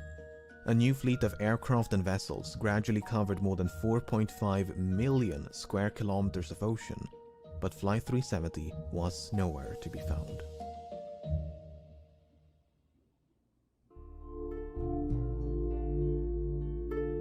If the impact with the ocean had been sufficiently forceful, it was possible the resulting sound had been recorded by underwater listening devices known as hydrophones. This possibility was investigated, and 4 hydroacoustic monitoring stations had recorded something. It is crazy how much shit there is, like, already in the world. Like, if it crashes in the middle of nowhere, luckily we still have these robo-lizards that we have just for monitoring. Might be picked up by one of those. While the timing and direction of the sound were reasonably consistent with the final satellite transmission, the estimated origin was not. The sound was in all likelihood caused by nothing more than geological activity. Flight 370 was also equipped with 2 underwater locator beacons which had a battery life of some 40 days, and as the deadline approached in early April, signals with a pulse and frequency somewhat similar to the signal emitted by the beacons were detected at depths of up to 3,000 meters. An autonomous submersible then spent weeks scanning the seafloor where the signals had been detected, but no wreckage was ever found. And nothing would be found until more than 16 months later, when a discovery was made on the opposite side of the Indian Ocean. On the 29th of July 2015, a group of people were cleaning up a beach in Reunion, a small island to the east of Madagascar, when they stumbled upon this 2-meter-long metallic object covered in barnacles. Aviation experts quickly identified the object as a section of an aircraft. I guess I've never seen a barnacle. Looks like it's fucking growing almonds. Or like little sunflower seeds, pumpkin seeds or something. Damn, barnacles are fucking weird. Covered in barnacles. Aviation experts quickly identified the object as a section of an aircraft wing known as a flaperon. Upon closer inspection, internal markings including dates and serial numbers conclusively ascertained the flaperon belonged to Flight 370. Even though Reunion Island is some 4,000 kilometers west of the search area, and more than a year had gone by since the flight disappeared, the location was consistent with simulations of debris dispersal patterns. There was now tangible evidence that Flight 370 had crashed somewhere in the Indian Ocean. The discovery of the flaperon prompted numerous searches along beaches and shorelines of southeastern Africa, and at least 31 additional items of interest have since been recovered and examined. Some of these items include a section of the outboard flap from the right wing, a piece of cowling from one of the two engines, a partial door from the nose landing gear, a section of the vertical stabilizer. I fucking hate airplanes, man. From one of the embedded headrests. This is why I don't fly. This shit is terrifying. 18 of these items were identified as either likely, highly likely, or almost certain to have originated from Flight 370, whereas only 3 could be confirmed. The remaining 11 could not be identified. There were no traces of an explosion found on any of the debris tested, nor was there any evidence of a fire except for 3 small burn marks on one of the unidentifiable items. The search for debris was further aided by Earth observation satellites. Analyses of satellite imagery from March of 2014 uncovered a number of images which appear to feature man-made objects floating on or just below the surface in the southern Indian Ocean. However, the images were not nearly sharp enough to resolve any identifiable markings, and multiple searches notwithstanding, this debris was never recovered. A satellite image taken mere hours after the final transmission also captured what appeared to be a contrail some distance away from the search area. A later analysis, however, concluded it was most likely a shadow from a somewhat linear cloud formation.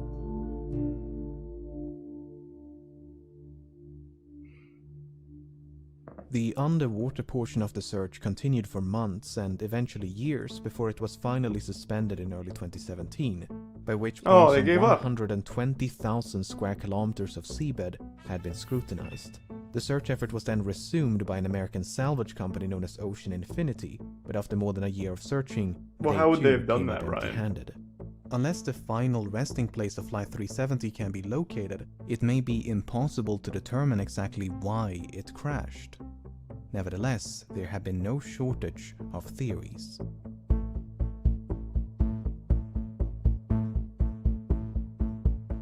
On the day of the disappearance, 2 of the passengers raised suspicion as they had boarded the flight with stolen passports, which immediately prompted concerns of a hijacking.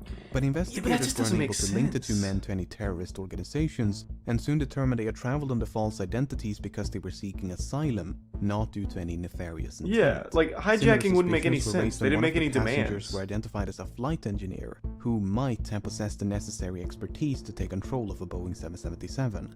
Apart from the 239 persons on board, Flight 370 carried nearly 11 metric tons of cargo. Among the items listed on the flight manifest was a shipment of lithium-ion batteries, which led some to suspect a fire might have broken out mid-flight.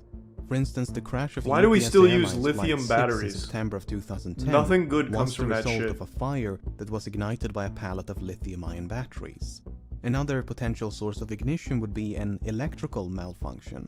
The crash of Swiss Air Flight 111 in September of 1998 is thought to have been caused by a fire within the electrical wiring above My the phone cockpit. doesn't use lithium-ion batteries. Ion batteries. It's an iPhone. Including the It uses transponders children's and tears to SATCOM. power it.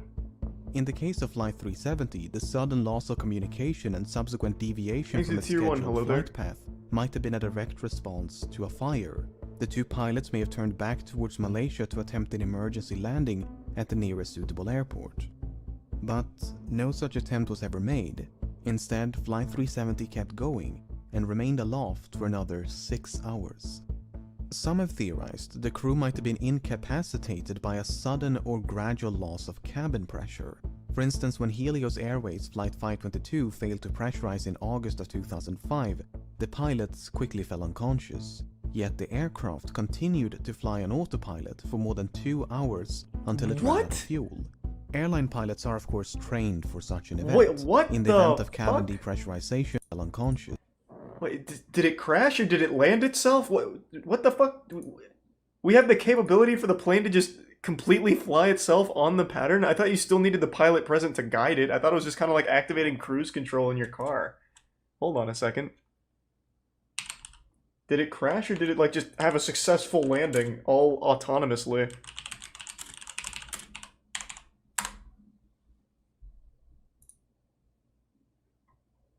Oh, it crashed. Oh, fuck. So it didn't pressurize and everyone was incapacitated. Holy shit. Oh, did he say it crashed? Oh, I just looked at this. I didn't even notice it said crashed. That'll do it. Thanks to the resub, Erotic and J. Cuddy. Yet the aircraft continued to fly on autopilot for more than 2 hours until it ran out of fuel. Airline pilots are of course trained for such an event. In the event of cabin depressurization, an automatic system is designed to deploy oxygen masks to give the pilots enough time to perform an emergency descent to a more breathable altitude. The data recorded by the Malaysian military radar does indeed contain altitude information, but it is highly inconsistent. In fact, the Boeing 777 is incapable of performing the extreme altitude fluctuations recorded. At one point, the aircraft exceeded its maximum operating altitude by more than 15,000 feet, before making a 50,000 feet nosedive in less than a minute. Attempts to recreate these maneuvers on a flight simulator were unsuccessful, and thus the data was deemed inaccurate and unreliable. If Flight 370 did lose cabin pressure at 35,000 feet, and the pilots were incapacitated before descending to a more oxygenated altitude, it might explain why the aircraft remained aloft for as long as it did. What is a bit more difficult to explain, however, are these alterations in heading. Flight simulations have established the aircraft must have been under manual control during the initial left turn, as the bank angle or inclination of that turn was beyond the limits of the autopilot. Subsequent turns, however, could have been either manual or automatic. But for the autopilot to have made these course corrections, someone with the requisite knowledge must have programmed it to do so. The only other alternative is that the aircraft was in fact under manual control. Thanks for the bits, Beef, and hello there. Yeah, I was talking about it the other day, hello there. I still haven't caught up on all of it, but yeah, it's a pretty fucked situation. In late June of 2014, several news outlets reported that a special investigation had identified the captain of Flight 370 as a prime suspect. A search of the captain's home had uncovered a flight simulator which supposedly contained a suspicious route which ended in the southern Indian Ocean. At the time, there was no official acknowledgement that such a route had been recovered, and a lengthy public report issued by the Malaysian government in 2015 made no mention of such a discovery. Then, in 2016, confidential documents pertaining to a forensic examination conducted by the Royal Malaysia Police in May of 2014 was leaked to the media. These documents made it clear that such a route had not only been recovered, but thoroughly examined. Soon thereafter, the Malaysian government confirmed the existence of this simulated flight path, and this is what it looks like. It should come as no surprise that many regard this as damning evidence of premeditation, but according to investigators, it is not quite so evident. The data recovered consists of 7 coordinates, 2 in Kuala Lumpur, 2 in the Strait of Malacca, what was he planning to do? Drive it straight to fucking Antarctica? And 2 in the southern Indian Ocean. The data was reconstructed from a file that had been automatically generated and saved by the simulation software a month before the incident. However, it's not clear whether the coordinates originate from the same flight session. In other words, it might not be correct to simply trace a continuous line between these 7 coordinates, as they could be from separate sessions. The forensic examination by the Royal Malaysia Police simply concluded no activity captured conclusively indicate any kind of premeditated act pertaining to the incident of MH370. Even so, the similarities between the simulated route and the presumed route of Flight 370 directly influenced the search operation. Australian investigators considered the possibility of someone deliberately extending the range of the flight by gliding the aircraft off the fuel exhaustion. If so, the plane could have traveled an additional 200 kilometers. Alternatively, the range could have been reduced by a controlled ditching prior to fuel exhaustion. While ultimately deemed unlikely, these 2 scenarios did affect the search effort. If the captain steered Flight 370 off course with the intention of crashing in a remote part of the southern Indian Ocean, his motive is an even greater mystery. Zahari Ahmad Shah was 53 and married with 3 children. He had more than 18,000 hours of flight experience and a spotless track record. Investigators found no evidence of financial issues, and his monthly expenses before the disappearance indicated nothing unusual. He had no history of mental illness, nor had he displayed any recent changes in lifestyle or behavior. He was raised on the island of Penang, which has led some to speculate the flight's second turn to the southwest of Penang was the captain getting a final view of his hometown. Some believe a hijacking could have been politically motivated, as Zaharie was an avid supporter of a democratic opposition leader who was sentenced to 5 years in prison mere hours before Flight 370 took off. Others point to unconfirmed reports of marital issues, but this is contradicted by the official investigation and disputed by family members. The only real inconsistency noted by the final report is that the captain failed to repeat the assigned radio frequency during the last verbal communication. Malaysian 370, contact Ho Chi Minh 120.9. Good night. Good night, Malaysian 370. It would have been standard procedure to repeat the assigned frequency as the captain had correctly done a few minutes prior. 370, contact lampu radar 1326. Good night. Alright, 1326 Malaysian 370. Whether this omission is indicative of anything but a mistake is anyone's best guess. Yeah, I don't think that means By shit. all accounts, Captain Zaharie was an affable and well-respected pilot who was passionate about aviation, as evident by the photos and videos he shared on social media.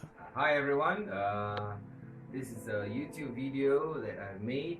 Oh, that's kind of cute. Community service. The co-pilot was found to be even less conspicuous. Farik Abdul Hamid was only 27 and due to marry a fellow pilot. He had nearly 3,000 hours of flight experience, although only 39 hours in this type of aircraft. Much like Zaharie, Farik had no financial, mental or interpersonal issues of note, nor was there any evidence of conflict between the two of them. Some questioned the plausibility of a pilot-instigated hijacking due to the apparent lack of interference by the other pilot. Well, when Ethiopian Airlines Flight 702 was hijacked by the co-pilot in February of 2014, he did so by merely waiting for the captain to take a bathroom break before locking the cockpit door behind him. The co-pilot was then free to divert the Italy-bound flight to Switzerland to seek asylum. The only noteworthy piece of evidence in regards to the co-pilot of Flight 370 is his phone. You see, when the confidential documents were leaked, they also confirmed another long-circulated rumor, namely that a cell phone tower had briefly established a connection with an iPhone 5S belonging to the co-pilot as Flight 370 approached the island of Penang. According to investigators, it was not a phone call as has been widely reported by the media, but merely an automatic location signal. Why this information was omitted from public reports, we may never know. So what is one to make of all of this? On the one hand, the simulated flight path seems suspicious. On the other, it is difficult to cast any substantial doubt on either of the two pilots' character. Yeah, I mean, the dude seems nice. Like, I don't think to deny a hijacking is consistent with the available evidence. Then again, we're missing some quite major and literal pieces of evidence. The final report issued by the Malaysian government in 2018 could not attribute the loss of communication nor diversion of Flight 370 to a malfunction. Instead, it is believed that someone manually manipulated the aircraft and its systems. For instance, investigators believe SATCOM was manually disabled by a sudden and prolonged interruption of power. Then, once power was restored, the terminal simply rebooted. Likewise, the alterations in heading are believed to be the result of manual inputs. With that being said, the uncertainty of these findings are repeatedly emphasized due to the limited evidence available, and the report does never explicitly state the flight was hijacked. In fact, no real conclusion is reached. Both the Malaysian and Australian government agree that Flight 370 crashed in the southern Indian Ocean, but that the cause is indeterminable without the wreckage, the location of which has managed to elude some of the foremost aviation experts in the world, as well as an impressive arsenal of cutting-edge technology for more than half a decade. Authors, aviation experts, and independent investigators have all chimed in to offer their own thoughts and theories as to the nature of the crash and the location of the wreckage. Some believe there was no crash, but that the aircraft was shot down by an American naval base in the middle of the Indian Ocean. The satellite transmissions were then supposedly That wouldn't make forged any sense, as part though. of a massive cover-up. Wouldn't explain Others this. believe the aircraft turned right towards India and traveled as far north as Kazakhstan, completely undetected.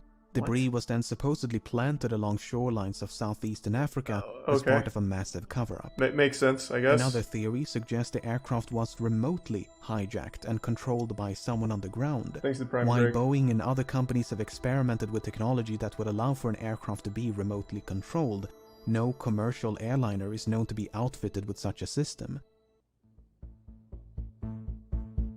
On the less conspiratorial side, the assumption that Flight 370 flew in a straight line and at a constant speed after turning left towards the southern Indian Ocean might simply be incorrect.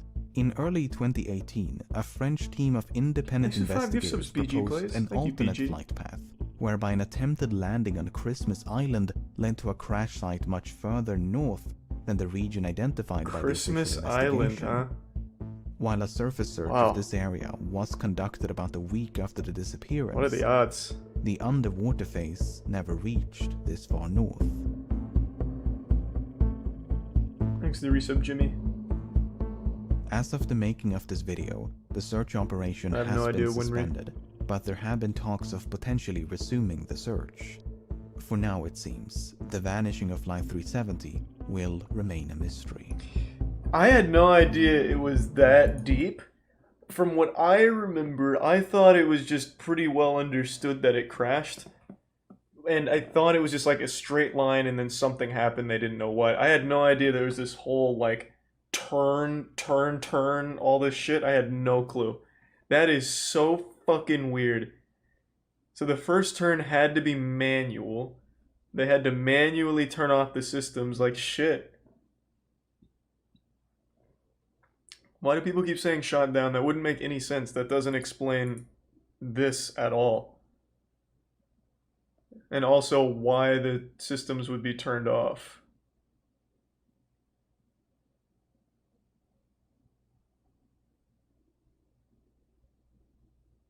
It was shot down by 5G towers. Yeah, maybe that makes more sense. Thanks for the gift sub. Deadliest computer virus by Disrupt. The world's deadliest computer virus.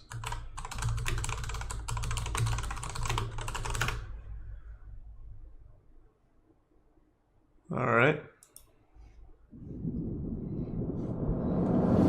A 6.5 magnitude earthquake is shaking the foundations of the Bangai Islands. 93 million miles away, Mars, Mercury, Venus, Jupiter. Oh, is it a Saturn, space virus? And the Sun. All conjoined. Aliens hacked our hentai folders? Back at the equator, it's early morning. A student presents an idea for his senior thesis. He says the internet has become too costly for the average person.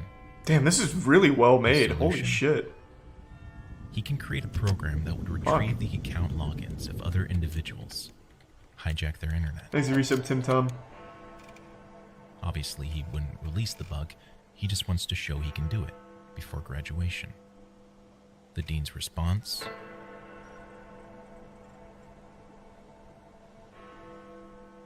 We do not. What does that say? Student writes. We do not produce burglocks. What is that, like a Magic the Gathering card? What the fuck is a burglock? We do not burger? No, it's not burger. What the fuck is this? Burglars! Oh, this is a K. Oh, I thought this was a K. Burglars. He just, he forgot this part, so it looks like a K. Okay. The last line of code. He originally developed it to be geolocked to Manila, a safety net. But last minute, out of sheer curiosity, Thanks to the resub, Yan Ray. he removes the geographic restriction. Shrouded in the universal message of peace, the file looks to be from a secret admirer. Oh, this is like the... Ooh, this is a classic. Once opened, the full file extension reveals itself. Hey, thank This you, is Tip. a visual Thanks for resub, basic Come Dragon. It uses an exploit in early computer systems that allowed it to run system code simply by being opened. The top 2 files are sent to the Windows system folder, where they wait. The This bottom one is sent to the Windows directory. Production on this is off the where it fucking creates its own charts. key in the local machine registry. This causes other programs to run as soon as the system boots, before the user even has a chance to log in. From there, it opens Internet Explorer and randomly picks from a series of 4 web pages. Once landed, it downloads winbugsfix.exe. Then, it adds another registry key at the starting line. Okay. It gathers the system What does it all mean? password, IP address, Oh. and remote access information, packages it up neatly, and sends it to mailme at super.net.ph. After the details are set, I love that he has like his own little searches fucking for video files game world containing here to extensions enter. like .js or It's like Code Miko .css. shit. It overwrites them with the file extension. It does the same for JPEGs and MP3s, rendering them completely unretrievable. World's deadliest computer virus. Once the damage is done, the worm enters Outlook, scans for emails, then sends itself using the originator's email Thanks to address. Tier 1 Seagull and Resub Rimbuck. Destruction is now spreading through a message of peace and love. You are watching Disrupt. This is movie quality shit here. From Philippines to Hong Kong, the virus has infected several large corporations and banks. Not only deleting important files within the companies, but grabbing the email listings of all individuals in contact. From there, it jumps to Europe, where it wreaks particular damage to the email servers within the House of Commons. They're forced to shut down, same with the Denmark Parliament. With classified documents in danger of being wiped out. Who the fuck US opened Air I Force love has you deployed emails at the Parliament building? Works by Nobody's utilizing getting an I love you the message sensors there. that the Air Force had previously placed across bases throughout the country. It then creates a sort of window for centralized command What to is view Exit Tier 1 Nathan, emails. computer virus. The email matches yeah, the but description. Command sends a not understanding, TCP like, the reset video. to that desktop. Giving Just explaining the virus? Yeah, and what? It's a like a history lesson. Ugh. The private That's sector boring. is not so lucky. Oh, Most well, I companies are highly using disagree. Outlook, including AT&T and Ford. They are forced to take their email servers offline. Exit Tier 1 your friend The virus Tio and has the now Prime affected Nardo. nearly 55 million computers. Along with the emails, a second spreader has been identified. Within the original files, one is named mirc.ini. Oh, I thought it was gonna be a This dude's scans the name. computer from the IRC client. It was just a picture of my dad. It automatically He was spreading sends it back the in message to 2000. all contacts that the victim may share on a server. Instead of a love letter, though, it sends this message. Thinking it's a legit file, tech-savvy users of IRC would recognize the name, the author of MIRC. It's only after running the script Thanks to gift sub your they friend know and the it resub had nothing Cr1tikal. to do with it. Security analysts are scanning the virus, looking for clues as to the origin. They find that a component within closely resembles a password cracker named that was discovered 4 months earlier. They find within it signed names and resumes, an entry that says, in the resume portion is an extended list of Like the first Joker and with a last calling names, card. along with a group title. Good man. This traces back to an after-school club at a computer college in the Philippines. An apartment is raided. Inside is a man, a woman, and an empty desk with a dusty outline of a Gateway Performance 1500. You know. The man, now identified as Romo Ramones, is the boyfriend of Irene de Guzman, Oh, is this something that actually who is the happened? older sister of a student Yeah. in the college. No, I thought it was just explaining what student's could have name happened just if so happens this to happened. be on the list. What? I didn't know that they actually had a virus go through. When was this? 2000. Oh, well, that's why. Exit Tier 1 Pinkerton and the Prime Kawarda. Resub Jake. You're going to find that it's a lot lighter than usual as you drive eastbound from the... That was Love Shack by the B-52s. You're listening to 102.7 KISS FM. Folks, It's a sunny 75.5 degrees in Los Angeles. Fucking 3. Why would I know about this? It's Win a Porsche Friday. You know the rules. Yeah, I mean, I don't remember it super well either, but I don't know why it'd be a fake history lesson. I didn't realize that it was a history lesson. I mean, he's just explaining what happens if a virus goes through and all this stuff happens. I didn't know it was something that really happened that way. I thought it was just going through like this could happen if this... I get you. Very recognizable as our current day web. This is before .coms and .orgs. Hey, he said like a history lesson. Doesn't make me think it actually happened and it's an actual history lesson. A telephone number for ARPANET was the first wide area network that allowed different connections to send information to each other. Also known, I wonder if they're gonna bring up my old website here for evidence. I remember I had a Pixo. His home modem. Sure enough, maybe that's the key. He's gained access to the University of California, Berkeley. Diving further, he discovers there's potential government documents hidden behind a password. He tries guessing. He tries UCB. Good guess. Dante continues logging in. For him, it's less about obtaining sensitive information or leaking it, more about gaining power, snooping around, seeing how far he can cross the line.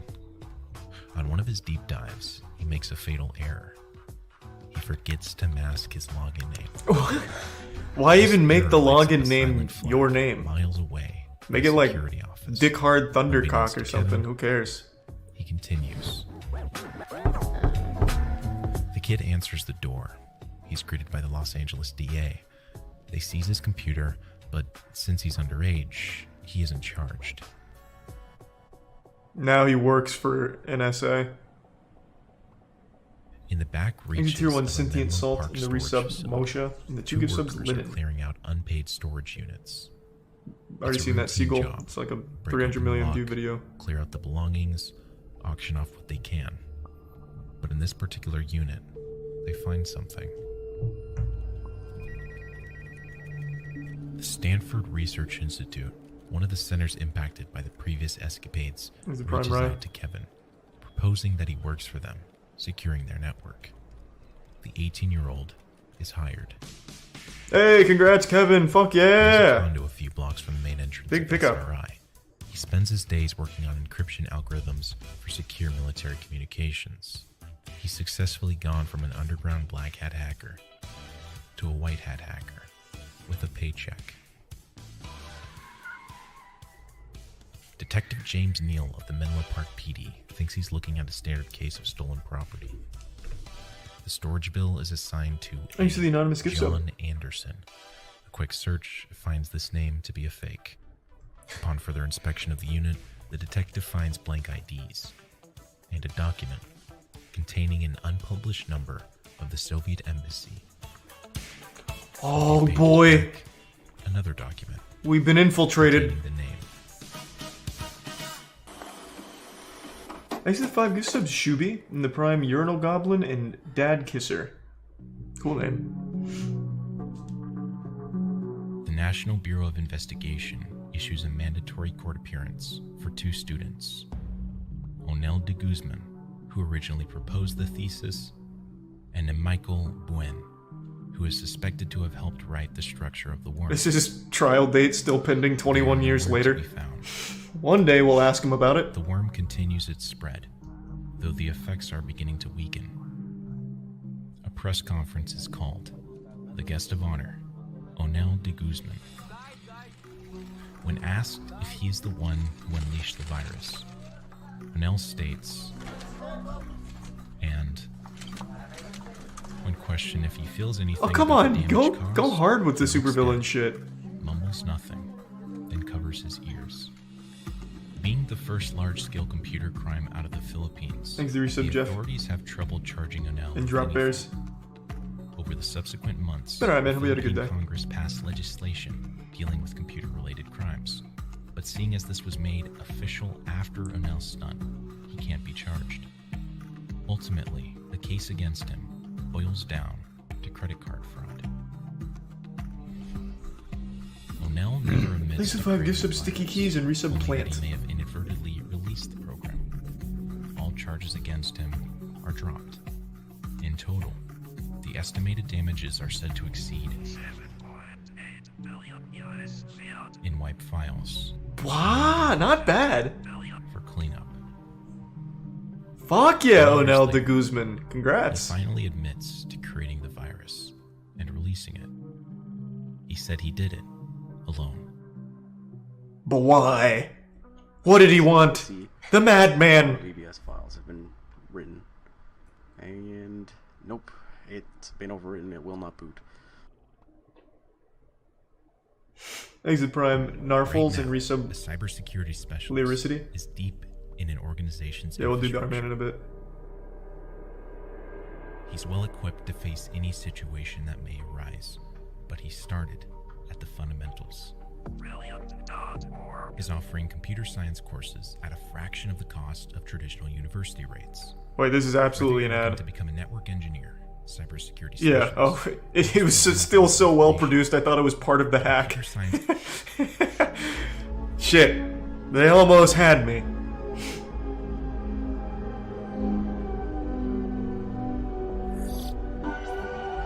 God, it's like the fucking Chris Angel pre-commercial, Intro, yeah, pre-commercial shit. It's so Wilson is fucking brought in for cool. questioning. He denies everything. Please resub Zeus. A few hours later, they accompany him to I his thought that condo. said I forgot the Inside, law, not they I find a fought the room full law. of more I was like, what? One of these is a lineman's headset. This device can be connected wherever there are exposed telephone wires accessible. When connected to a line, the handset is essentially indistinguishable from regular telephones, except it can intercept active calls, answer incoming calls, and make outgoing Imagine calls. having to straighten all those wires Back out. then, you needed Yeah. a license to operate it, something Kevin is lacking. They confiscate some of the equipment and start their investigation. Is that Kevin, that son of a bitch? Documents and equipment. They Going in there to find flip over a series fax of machine? pictures. A young, slender male crouching down and picking the lock Slender of Man. a Pacific Bell trailer. Further pictures show Whoa! the same subject inside the telephone trailer, posing with it. We got him. Thanks to the resub Shibay. For the past 4 years, Polson has been finding a particular thrill in dumpster diving. Okay. This will be your last chance to get the... Who doesn't love a He's good dumpster, using huh? those to gain access to physical networks. Have you ever dumpster FBI dived? agents Nope. silently surround I just Kevin's like home garbage in trucks. Then, Like a real man. the leader's phone rings. Catch me if you can. The agents immediately trace the call, only to be led straight to a Pacific Bell number. Instead of jumping town and heading out of the country, Kevin decides to Thanks for stay 5 close resubs, to Chance. And the resub home. He dyes his Nocturne. hair a different color. Thank you, Chance. Picks up a new identity. To get some quick cash, he utilizes his phone line skills in an all-too-easy scheme. We're sorry. All of our representatives are still assisting other customers. It's a sunny 75.5 degrees in Los Angeles, and today isn't just any Dark old Souls win? Soon. We'll hit more Dark Souls soon. It's Win a Porsche Friday. You know the rules. Thanks to Tier 1 Monolithic. I'm going to bed. Alright, sleep well. Let's roll. Kevin flips a switch, blocks every other caller from reaching the line. Now, any line that is picked up would redirect to him, You don't have to be up for anything. including the 102nd. Not early. Congratulations, you've won a brand new Porsche. Who's the lucky winner? Wow, I can't believe it. This Thanks to Tier 1 Gantz. Michael B. Peters. One can only speculate about what motivated Kevin Polson. Oh, God. Before he fled agree It's that he's an unusual, non-pedophile hunter Chris great Hansen. young man, possibly a genius. But now he is a wanted man, facing up to 37 years in prison. A TV show has just aired an episode about Kevin's hacks. The show opens their phone lines to callers that may have tips about the subjects. On the premiere of this particular episode, the phone lines are jammed. Classic Kevin. During his time laying, He released an EMP LA Vice device. Squad, a division focused on public order crimes like narcotics and gambling, pick up Kevin on an undisclosed minor crime. Eventually, though, they release him, failing to check the federal warrant database. That was lucky. The feds have received a tip that Kevin is still living in LA. Thanks to gift sub again, Sticky. Question some of his acquaintances. One says that he frequents. They go to the store, give the employees his picture, and wait. Just go to a different market. You can't be forming habits as a criminal. Is working the night shift. Gotta keep them on their toes. He spots a familiar face. Kevin has dyed his hair a light blonde, but it isn't enough. Hey Wheeler, thanks for the 5 gift subs, man. Dials the authorities, ensuring Kevin doesn't spot him. By the time they arrive, Kevin is gone. For the next 24 hours, the agent on duty, Terry, stakes out the parking lot. Thanks to the Prime, pulls see up. that? Terry takes a position at the front door. 2 clerks sneak up behind Kevin and tackle him to the ground. But it wasn't Kevin. It was a 9-year-old schoolboy Kevin paid him into the back room to impersonate him. Transportation can arrive.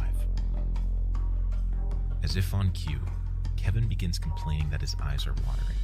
He requests that he take his contact lenses out and get the glasses from a bag in his car. Terry agrees and retrieves the bag, but he checks it before handing it over. Sure enough, in the glasses case is a universal handcuff key. Oh, wait, what? I still think that's super dumb that all handcuffs use the same key. I think that's so fucking dumb. What an oversight. She recognizes the phrase and calls one of Kevin's hacker friends, who subsequently retrieves an incriminating computer from an undisclosed location. However, the police are a step ahead. Months earlier, they recruited a local hacker to infiltrate the local LA hacker circle. He rings the bell and the incriminating computer is intercepted. It takes nearly 9 months for them to decrypt it. Nearly 2 years after his arrest, Polson is accused of 19 counts that include conspiracy, rough. connection with access devices, They got him. interception of wire or electronic communications, and money laundering. He faces 100 years in prison and nearly $5 million in fines. Give him a job. This is considered one of the first large-scale cases against the newly defined Thank you, Prime crime Toad. of hacking. If successfully charged, they hope to send a clear message to the mid-90s hacking community. Eventually, Polson pleads guilty to several counts of computer fraud. mail Why are fraud, people arrested wire for money fraud, laundering? and money laundering. He's ordered to Are you pay serious? $58K in fines and given a 51-month sentence. Kevin is released on parole. By court order, he's barred from using computers. For the first time in the 2000s, he flips the switch. He gains access. No, Kevin, fuck. Wait, 2012? Okay, this is the question. Did I ever consider leaving California altogether and going across the country?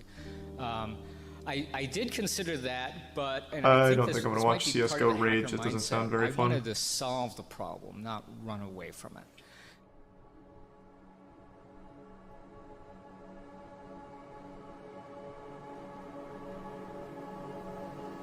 Oh, I thought he turned into Tony Hawk for a second.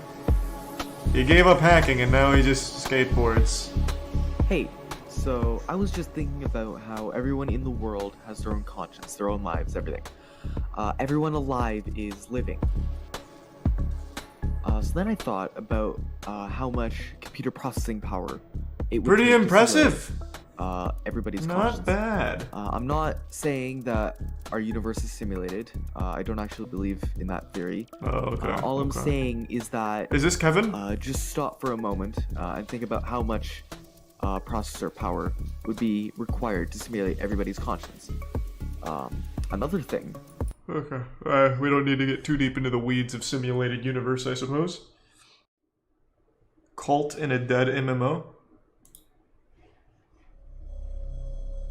Is it this one? This one's 34 minutes. Wait, this one's kind of like a fucking fat one. It's already 1:30. We can let it ride. Fuck it.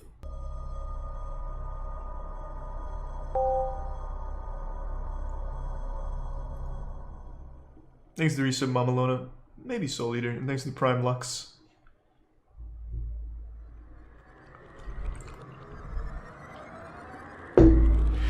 Welcome to Worlds Online, the internet's first 3D virtual world platform. Woohoo! 3D! That's crazy! We can fucking smell and go wild in here. Shared virtual space, online users can shop, watch movies, listen to music, play games, and collaborate with each other. Today's web user is looking Tom for Brady? an intimate connection with friends, with celebrities, and with trending brands that reflect their values and lifestyle in both the real world and the virtual.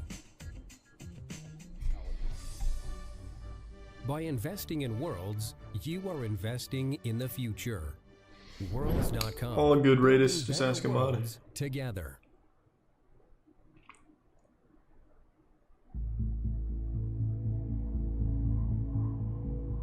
Throughout the mid-2010s, an urban legend would surface about a mysterious MMO by the name of Worlds.com. Thanks to the resub Chippewa and the Tier 1 Having cuddles. been launched to the public in the mid-1990s, the game was believed by many to be dead, discontinued, and lost to the inevitable void of internet history.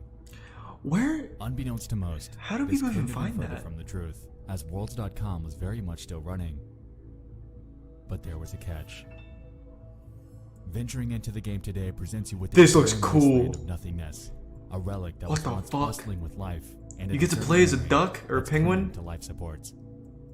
The game, expectedly, is completely empty. Thanks for the 5 gift Mostly. subs, 28 down. Appreciate it. You see, rumor had it that Worlds.com was hiding something, a shrouded purpose that's been kept from the public. Rumors involving endgame cults, boxing, graphic imagery, and virtual stalking have led curious minds to hesitantly venture into Worlds themselves in hopes of finding out if these allegations were true. What the fuck? That's nuts! Throw it back. Alright. This is the story of Worlds.com. Alright, I'm super invested in this now. Is it a cool cult? Did they do cool things like give out candy on holidays and stuff? Or one of those bad ones like the Manson shit?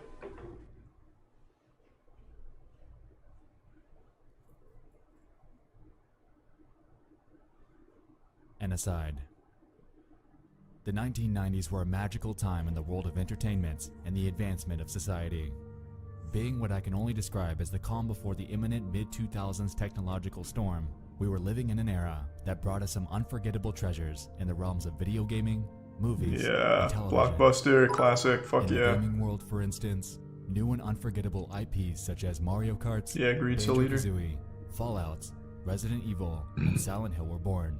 And with these came game consoles that have stood the test of time and bringing us unforgettable experiences such as the Super Nintendo, PlayStation 1, and the Dreamcast.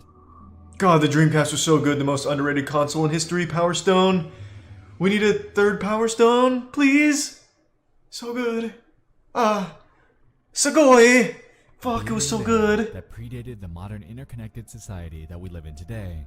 A lot of nostalgia is carried inside of many, as the mid-1990s are remembered as a time when the internet was just barely getting its footing into mainstream culture. Thanks to Personal Prime Ireland. computers during this era were nothing but an expensive novelty, at least for my family, and the ones that did have one used them primarily for work. In August True of cuddles. 1995, Microsoft would release a revolutionary competitor to the Netscape Navigator, the pre-existing OG of internet browsing, called the Internet Explorer. Yeah. If you were lucky enough to get your hands on a PC in this era, then, combined with the tools at your disposal in Windows 95, you were able to venture into the vast, wild west of an enigma known as the World Wide Web. God, the internet back then was so wild and In today's wacky. culture, things have changed. I'll never forget when I was Social media, horny and typed in discussion like boards, and boobies websites and in went to a general site that have had a become demon on it. sterilized, Haunted. being pushed to the brink of minimalism and moderation. This isn't necessarily a bad thing, but a lot of the magic and charm that existed in the wacky and terribly designed UIs of the past are largely gone, replaced by logos containing simple shapes, any shred of creative color being replaced by whites, Microsoft. and all-encompassing oversimplification of pretty much everything.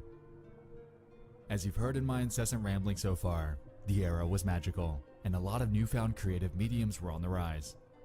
While video gaming via a conventional console was the primary method of escaping into a mystic world, the rise of the internet paved the path for a new form of interactive storytelling and interconnected social experiences. Gaming.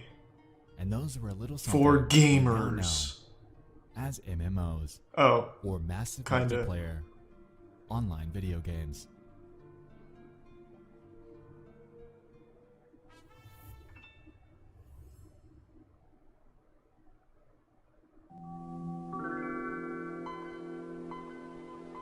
I'm really sorry to hear that, bro. Wishing you the best moving forward.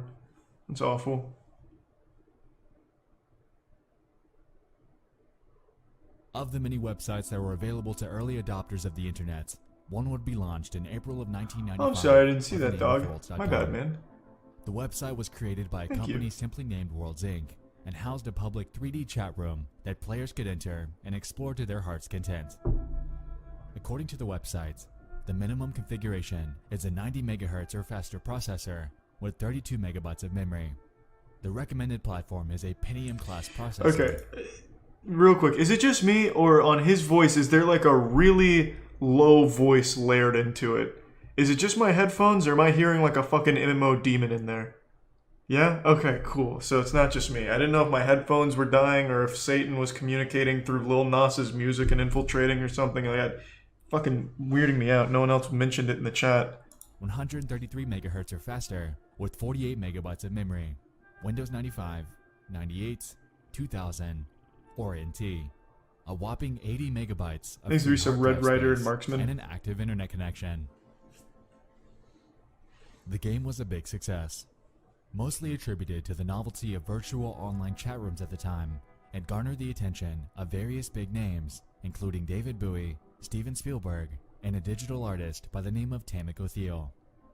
The latter two actually teamed up at one point and created an in-game environment called the Starbright World, which was aimed at giving Wow. seriously ill children an outlet to interact.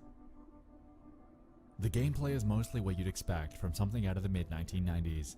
At the outset of registering your profile, players are given the opportunity to choose between various avatars to represent themselves in-game.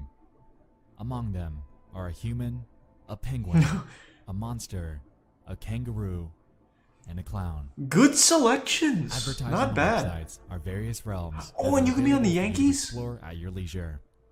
Among the hundreds that you're able to choose from, a few notable ones include worlds themed around David Bowie, the New York Yankees, the band Hanson, the Sky, an Animal House, and a Fun House. Thanks to resub. Venturing out into worlds for the first time, Spionix? you're thrown into a central hub with other players from around the world. The various themed environments that we mentioned prior are accessible through tunnels and doors that are next to their labels, and entering these immediately loads whichever one you so choose. Pretty innovative for its Like time, to any be 3D fair. PC game is achieved using your keyboard and mouse, and also available to you is a chat box, Thanks to allowing you Prime. to communicate to Again, others Grinna. in real time. Now this seems like nothing out of the ordinary. Along with the primitive graphics, the game is pretty substandard today. At the time though, this was absolutely groundbreaking, and PC owners flooded this thing, giving it a burst of life that would deem Worlds.com a massive success. Fuck yeah. As with anything that's been crafted in the digital age though, the user base began to decline over the years. With the Kinda advent seen of it. various More like Second competitors, Life. The mid-2000s brought with it the inevitable desertion of the Worlds.com user base, as players moved on to bigger and better ventures. Second Life, RuneScape, Toontown, VMK, MyCoke, Habbo and Hotel. Hotel Yeah, I knew it were was becoming coming. viable alternatives that not only looked better, but gave players more to do with their own distinct charm. You may have noticed that most of the names Soon, I just read Rotok. off are now defunct. The Toontown, VMK, and MyCoke life support plugs were pulled as their developers encountered an existential problem that was prevalent from the start. They couldn't find a way to monetize them. Combined with this, the fact that these games were all run with the help of moderation teams and ongoing servers, it became evident that as long as these virtual worlds were online, whoever it was that was running them was losing money. At this point, you'd expect Worlds Inc. to pull the plug. With a dwindling user base and aging game mechanics, it seemed like this was the only sensible way to go. Oh, giant spider, watch out, holy shit! Or release something new and optimized for the next generation of online gaming. But they didn't. Damn, this place is popping off As in a there. matter of fact, Worlds.com is still downloadable and accessible to this day, and stands as an uncanny and deserted relic of the past. This is cool. Rumor has it that the game's creator, I wanna play. Tom Kidron, is simply fronting the server costs himself and running it out of his own home. Good man. That begs the question. Thanks. Why on earth would an individual be fronting the costs to keep a dead video game alive? What part of this? He's got a virtual landscape girlfriend with is big so titties. pivotal that it's still in existence over 20 years later?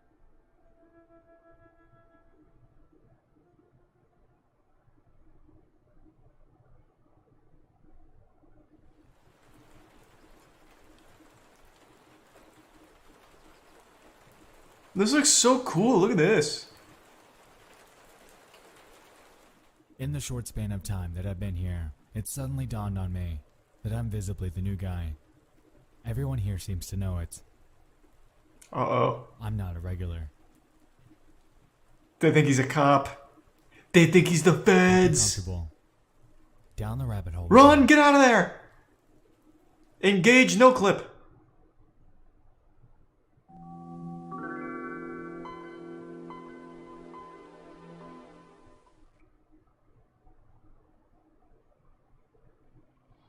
Thanks to resub Broden and Kenway.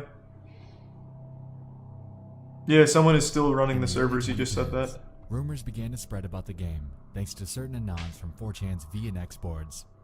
Allegedly, there existed potentially illegal and cult-like behavior from the game's handful of players during that time period. As you'd expect, upon catching wind of this, the rest of 4chan did what they do, and went in to investigate. Before we continue, I wanted to make something explicitly clear. In my hunting, it dawned on me that these allegations surfaced at a point in time that predated the year 2012. I say this because the oldest records that I've been able to dig up are from that year.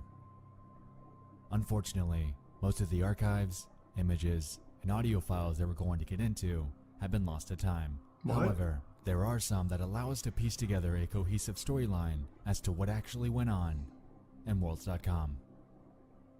So let's talk about the game itself. A major element at the game's core was the ability for users to create and host their own customized universes. Wait, I'm confused. What does he say? So everything here, Shaper. 2012? What? Much like Minecraft, if someone chose to do so, they could create their own server, build what they want, and invite certain players through a downloadable file that's accessible through Shaper. Many of these became archived on various websites, and even today, there are download links out there to access certain Everything custom dated worlds. before 2012 are lost. Effectively, Okay. the possibilities were endless, and harnessing Thanks, the Resub Omni. creative freedom that they were given, players were able to create some admittedly impressive worlds. Now that it's died down, though, things have become a bit darker. A bit more controversial. I'm not sure about so Second to Life speak. having a cult. While there are groups of people that are or might be strange in their own right, there are two that have starkly stood out to me as the most mysterious. Two users, a Jimbly and a Nexialist. Interestingly, both have crossed paths in the game. However, their stories couldn't be further apart. Contrary to Nexialist, the stories surrounding Jimbly seemed a bit more grounded in reality.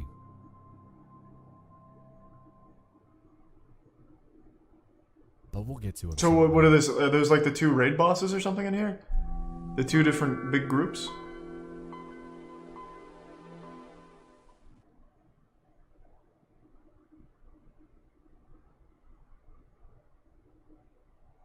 First, I'd like to introduce you to Nexialist.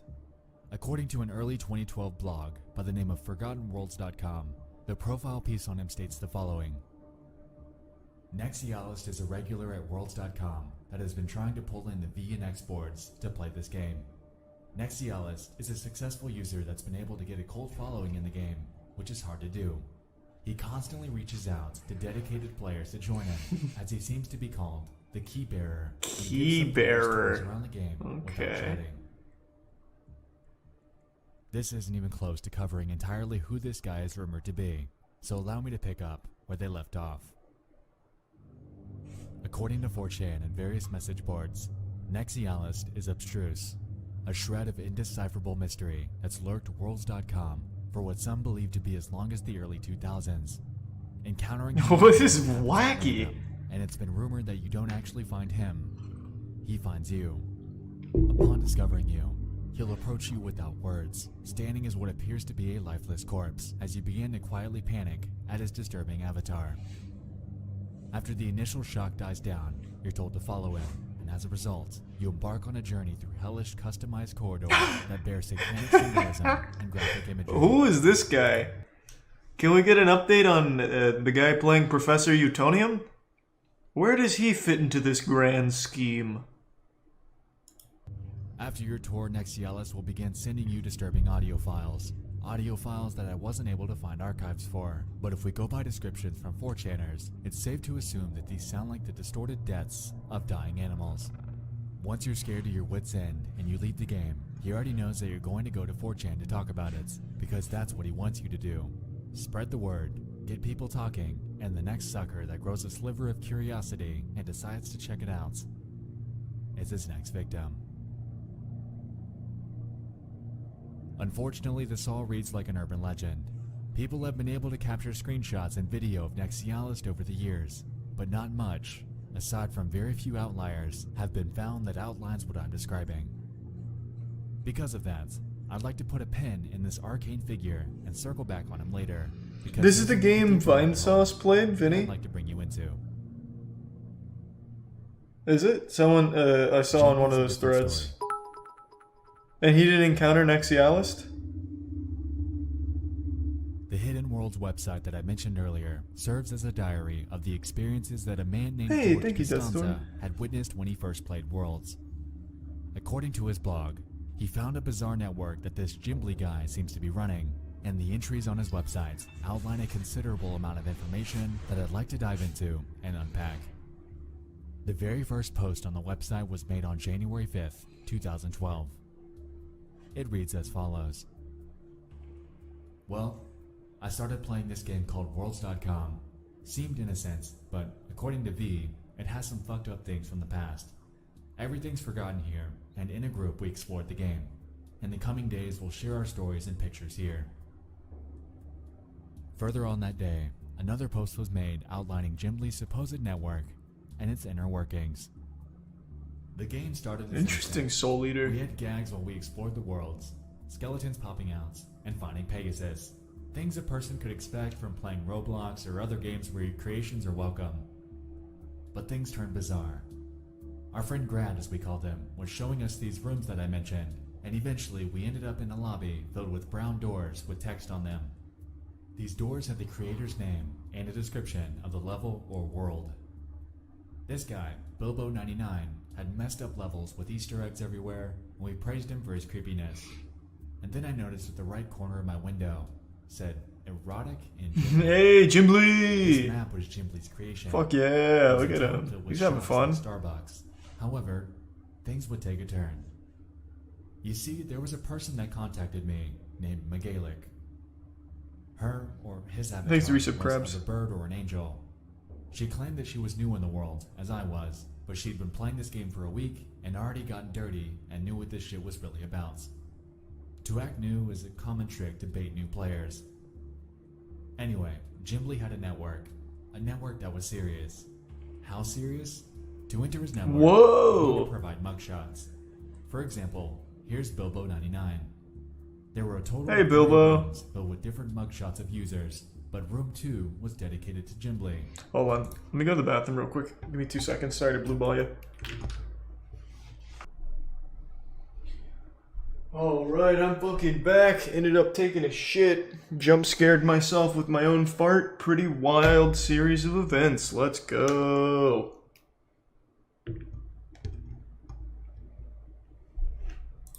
So we scavenged for Megalic and found this. Well, I can't do that right now, Radis. You're gonna have to ask a mod. One thing I found that was standing out was a user named Kelikar. She was in the porn gallery, and I compiled this. It seems like someone has stalked there, and the rooms were labeled Calicat. This user must have been a fat cat in the network.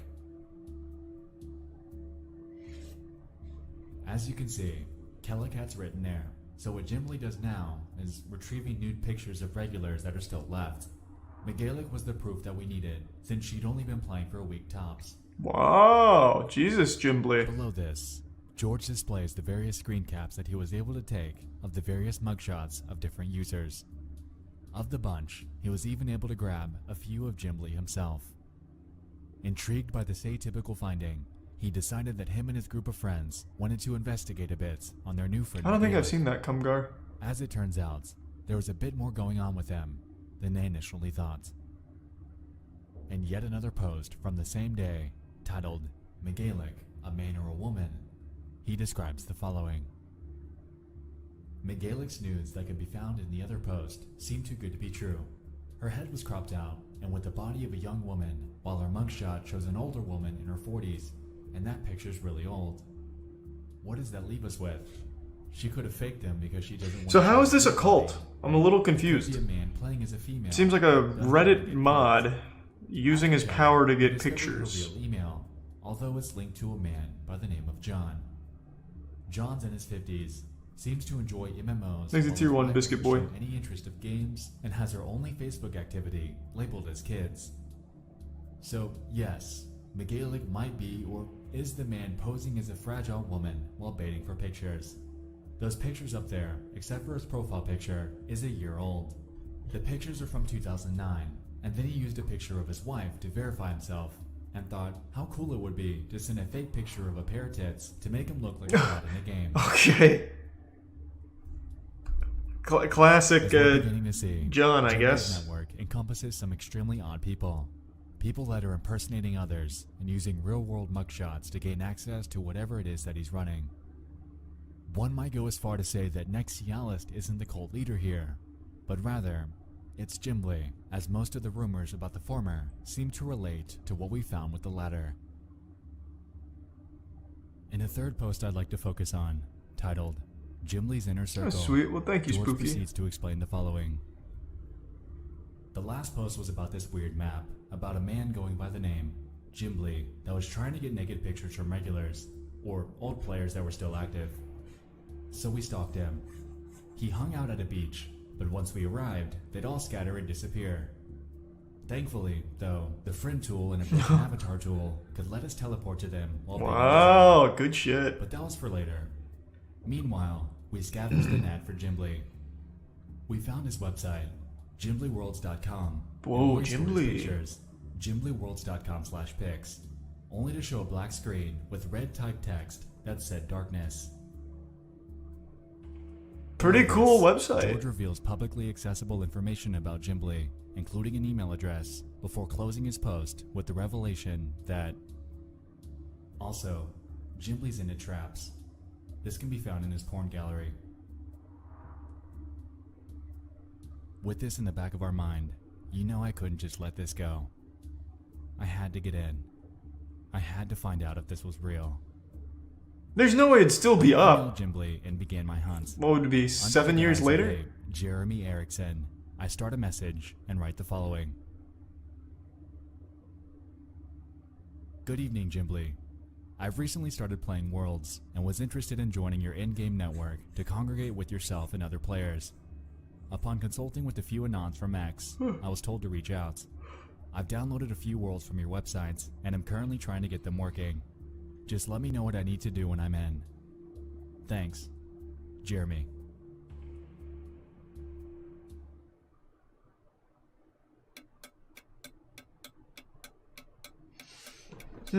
This really doesn't seem like a cult though. It's just a weird community. So it's Maybe it been a gets few culty days. now. After a trek through worlds, a lack of a response, and dwindling time to wait, it's beginning to seem like Jimbly either isn't currently active or simply doesn't play this anymore. Though I have a hard time believing that, considering the fact that the Whois domain search on his website reveals that it was updated on November 5th of 2019. I'm not entirely sure if Jimbly's the kind of guy that would have a sudden change of heart, but if you ask me, it is a bit recent. Anyway, with that under our belt, Unfortunately, heading back to the blog reveals that most of the other threads outline mundane discoveries while exploring various official and user-crafted worlds. A few notable highlights include some of Gimbli's bizarre creations. Hey, but that's not much. Other Banger threads Sisters, I even think. remotely relevant to our investigation. Saw that movie a long time ago. Even so, the discoveries surrounding Gem are nothing short of unnerving. So what's actually going on here?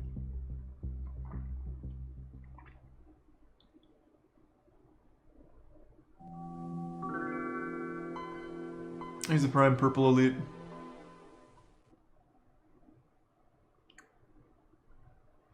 So far, I haven't really seen anything too wild here. I was expecting something fucking crazy. The primary consensus In fact, I don't even know what we've learned other than was that it's a front. these people play an old game and are kind of weird.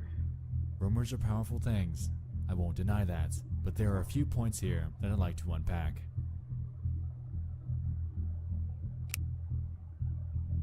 Contrary to Nexialist, Gimbly surprisingly hasn't generated much buzz online. This bizarre, cult-like network that he seems to have created How is it cult-like, though? effectively cements him as somewhat of a wild card in my theorization. What this guy is doing is weird. From the mugshots to the vast database of supposed network members to his secret repository of graphic imagery, it seems like he is the one actually running the rumored cult. While it doesn't deal with Satanism and death like the urban legends claimed, this guy is, whether he knows it or not, effectively catalyzing a situation in which people run the risk of being doxxed. It took George not even one full day to piece together the real identity of the wife and man behind the McGalick mugshots, and it's unclear how many other selfies that he has stashed away in the world that he's, according to the blog, been building since 2005. To be frank, aside from the lack of a response, I wasn't able to find much else surrounding this guy, and it's safe to assume that there are others like him. A game I'm not that's sure, largely Rotok. abandoned, aside from a few key players, is surely something that would catch the eye of somebody trying to run some sort of network under the radar. With that being said, I encourage you to make your own conclusions about him. With the Wait, is that evidence it? at hand, it does appear that at one point in time, there was something going on behind the scenes. Whether or not it still is, or if the mysterious Gimbly is still active, remains to be seen. While I haven't been able to track him down, maybe you can, but keep in mind that if you're so curious as to venture in on your own, your potential discoveries may be nefarious. But remember, we're talking about Gimbly's custom worlds. Thanks to Tier 1 Stay in the Ludoplex, official game, and the and gift it's sub safe Purple to Elite. assume that you'll be alright. But that brings us to another point of discussion. Nexialist. You might recall that I mentioned the fact that users are able to create their own worlds. This was actually a pivotal mechanic in the game and gave players an extra layer of interactivity. In a sense, I could see the developers feeling as if they're future-proofing their Did game not do Vid as it allows Chronicles. creative freedom that was unheard of before the point of its release. With this in mind, we have to remember that most of his so-called cult activity was happening in these aforementioned user worlds. Regardless of his eerie demeanor, Nexialist was eager to Thanks, give Resub newcomers Ernie. a tour of many of these. As it turns out though, he's apparently come off as quite ordinary to many players. In one post on Reddit by a user named Goomilord, they claim that they even encountered Nex and that he's merely a normal guy. Apparently, he switched his avatar to Sanic at one point and began spamming the words, "There is no cult on worlds.com" in the chat. So he's just an Take it for what RPer. you will. Like, the guy just fucking I believe RPs. Thanks, the resub Dick So let's think about this logically. and Ernie. Worlds is, at its core, creepy in and of itself. The barren environments, combined with the uncanny primitive textures, naturally gives any unsuspecting players a sense of uneasiness, especially if you've caught wind of the various allegations surrounding Nex's mysterious character. To That's me, pretty I cool. believe that he's playing along, leading players to the belief that he's some sort of cult mastermind as a long-running joke. The worlds he frequents are creepy on purpose, and, in my opinion, he was capitalizing on it for a bit of fun. Yeah, His avatar obviously, is for sure. nightmarish. He comes off strangely when he wants to, and he executes this with a group of willing friends. The same friends that we see in the so-called cult screenshots that were captured in-game. A weird hobby, but to each their own. I'm not judging. So there was nothing. Now, with all of that out of the way, there's still one glaring question that remains. Why does World still exist? That's the only really weird thing about it. Like, there's no point to keep it running. That's like the only odd thing. Like, Jimbly asking for pictures of people is the sign of a lonely person wanting to make sure, like, you know, this is a person, and I'm talking to a person. That's what it strikes me as. And the porn stuff is him taking fucking Google Allow me to images. redirect your attention to the game's owner. Tom Kidron, in his many years as the world's owner, has become somewhat known Thanks for as 5 goose someone subs, called a Lotoplex. Thank you, patent man. troll. Patent trolls Appreciate it, essentially man. purchase many different elements and ideas of a particular product and squat on them for years, filing lawsuits against anyone that violates them. The reason that these people are called patent trolls mainly rests on the fact that the ones they purchase are typically what they perceive to be a sought-after and core element of a particular product. In this case, Kidron's been squatting on patent number 7,181,690, Classic patent. which is titled System and Method for Enabling Users to Interact in a Virtual Space. This was filed on August 3rd, 2000, with further detail in the following. The invention provides a highly scalable architecture for a three-dimensional graphical multi-user interactive virtual world system.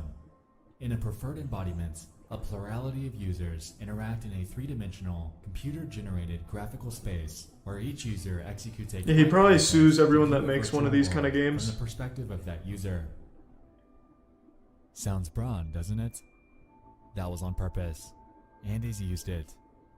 Even as of this year, there are articles all over Google explaining legal cases that Worlds Inc. has filed Worlds against vs. companies Bungie? and IPs such as Second Life, Blizzard, Bungie, and more. And according to a Vice article from 2015, They ever won? Kidron rakes in a whopping $200,000 a year from his court proceedings. This No way. effectively explains away the server cost. When not many, if any players play your game at all, the result of this is cheap upkeep, low bandwidth, low server costs. Ergo, he's raking in cash with a positive net income.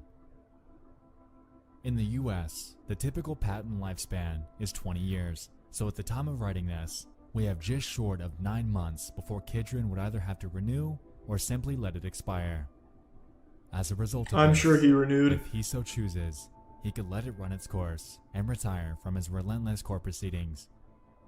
If he does, I wouldn't be surprised if the world's game goes down with it, effectively and permanently leaving this artifact of a game to die.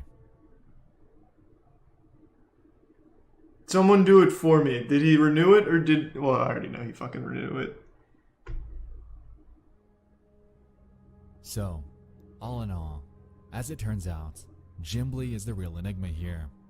The custom worlds that he, and potentially others, have created are an indisputable testament to the underbelly of this archaic MMO. Today, it's unclear whether he's still active in the game or not. Ooh, Even so, this is a huge the tier inner mechanisms 3. of this fabled network are something Rates that perplexes 2? me, as I see no end goal Thank you. other than to hoard a repository of Appreciate the images huge for tier his own 3. enjoyment. Why he chose Worlds.com to do it is and will forever remain beyond me. Regardless, Worlds, whether still online by nefarious reasons or not, stands as somewhat of a time capsule to the primitive era of social gaming. Today, with the official non-custom Worlds, it stands as a corpse of the past, a window into what once was, and a sliver of mystical nostalgia, sending us back into a time when we all first discovered the world of the internet. Very cute. As far as we know, servers are, to this day, willingly being kept alive. Alongside this, the inevitable date that the game permanently goes offline is unclear, so if you're eager to experience this curiosity of old, then you better get on it soon. Stay in the official servers, and you'll be fine. Also, this is not the game Vinny played. I looked when I was shitting. He aesthetic. played Active Worlds. Otherwise, you'll run the risk of missing the nostalgic boat, leaving it to sail away, and for us to watch it go. Yeah, so I feel like that was a bit off. Literally nothing cultish about that. You have a guy who's RPing, and you even mentioned that it's literally RPing, not really cultish. Jimbly, I think, is easily explained because it's clearly a lonely guy, and he asks for the pictures of anyone that plays and wants to be his friend. Not the most uncommon thing in the world. And the porn shit was just stock images, right? So it's not like I don't know where the cult was. Alright, let's run it!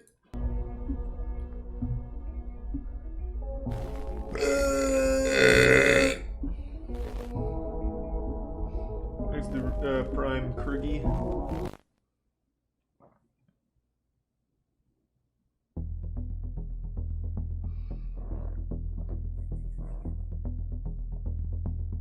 They say that nothing on the internet is ever truly gone. One of the most compelling aspects That's of wrong. this very All of my resource old that we anime use every music day videos are gone. is the fact that, for the Can't get most them back. part, any and everything that's ever been posted online can be archived. Nope, not my shit. Forever, like a never-ending diary. I've been trying for years to find This my old allows videos. the possibility for an incomprehensible amount of information gathered from the past and present available to us at any Thanks, given Research time. Story and Paradox.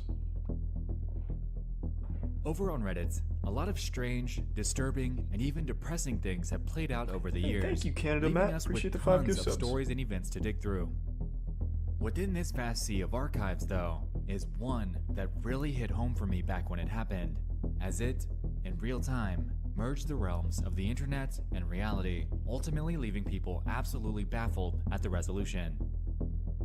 I'll Get be the ready, judge of that. because tonight, we're going to head back in time to 2016 to explore the incredibly bizarre and heartbreaking story of a Redditor by the name of Jason in Hell. Jason in Hell. That's pretty extreme. On the late evening of October 28th of 2016, a Redditor named Jason in Hell would make a sudden post to the relationship advice subreddit, seeking counsel regarding a cheating situation that played out between his wife and neighbor. His post is titled, "I'm having a hard time coping with my wife having cheated on me with our neighbor." Damn, In she the cheated with a post, 51-year-old he outlines in dude? immense detail He must be his slinging experience catching meat. his wife cheating on him over a year prior. At the time, though, little did everyone know that this would be the spearhead of the absolute turmoil that he and his family would soon begin to endure. Hey, thanks. God damn, Car Stark. Thank you. Appreciate the bits. So, quick side note before we move on. I did a story narration back in my Redditor Maybe I Escapes can't the watch Cult that video, shadow. and you guys seem to like it. For this one, we're going to lay things out largely the same way. We'll Thanks, go Prime through Party. Jason's full story before diving into the aftermath of how things turned out.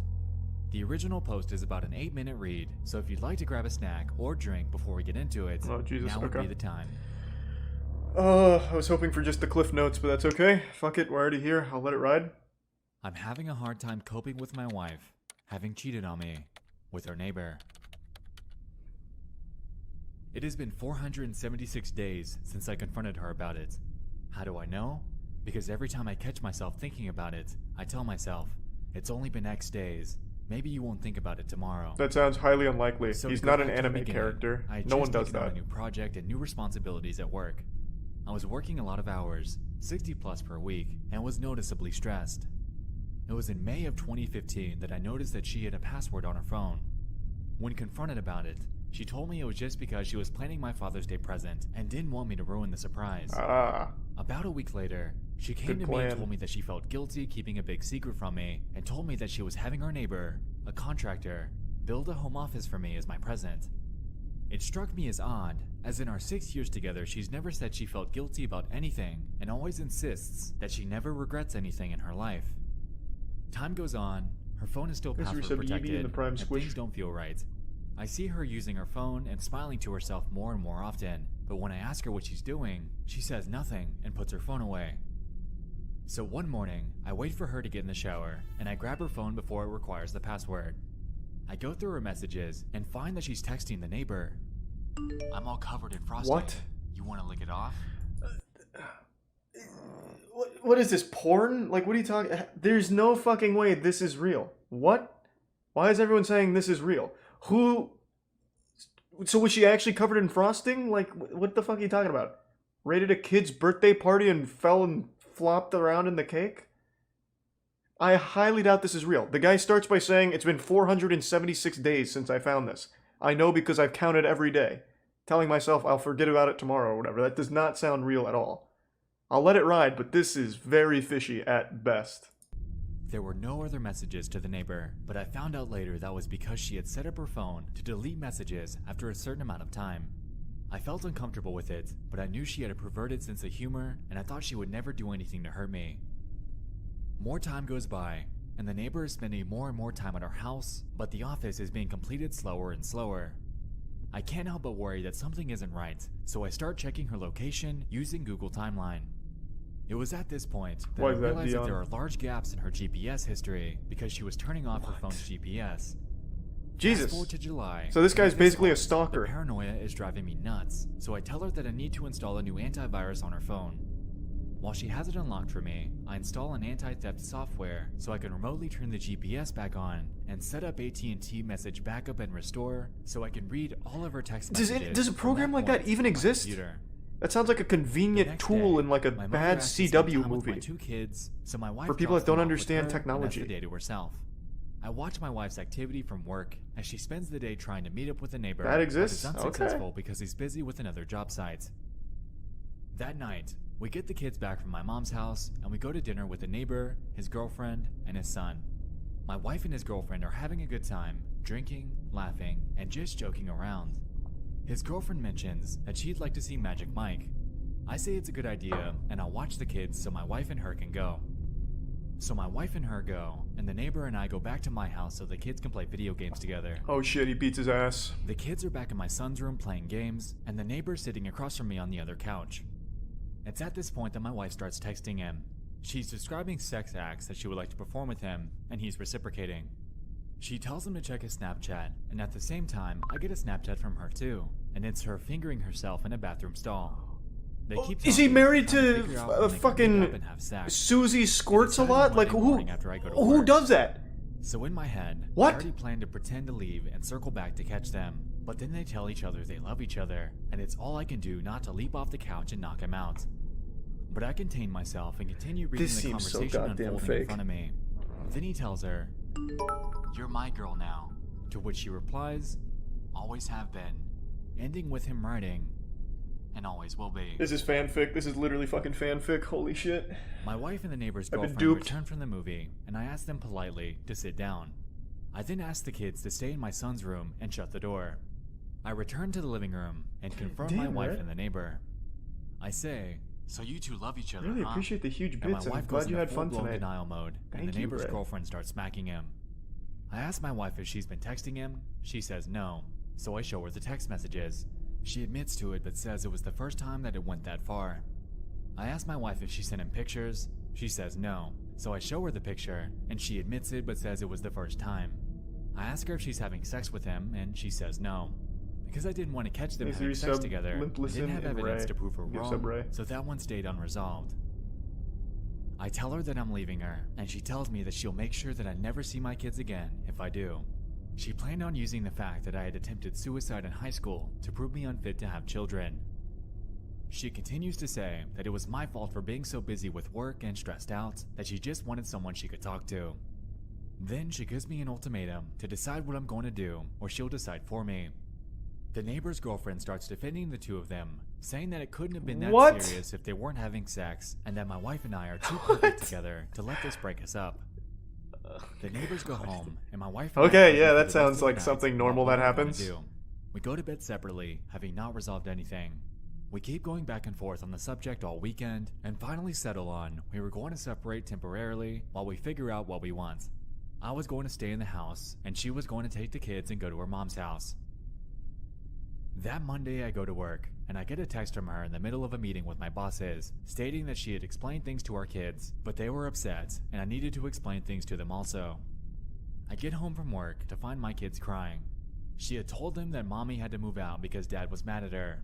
When my son wanted to stay with me, she told him that he can't. Oh, it's getting real dark. My son put it together that if mommy has to move out because I'm mad at her, and he must move out, then I must have been mad at him too.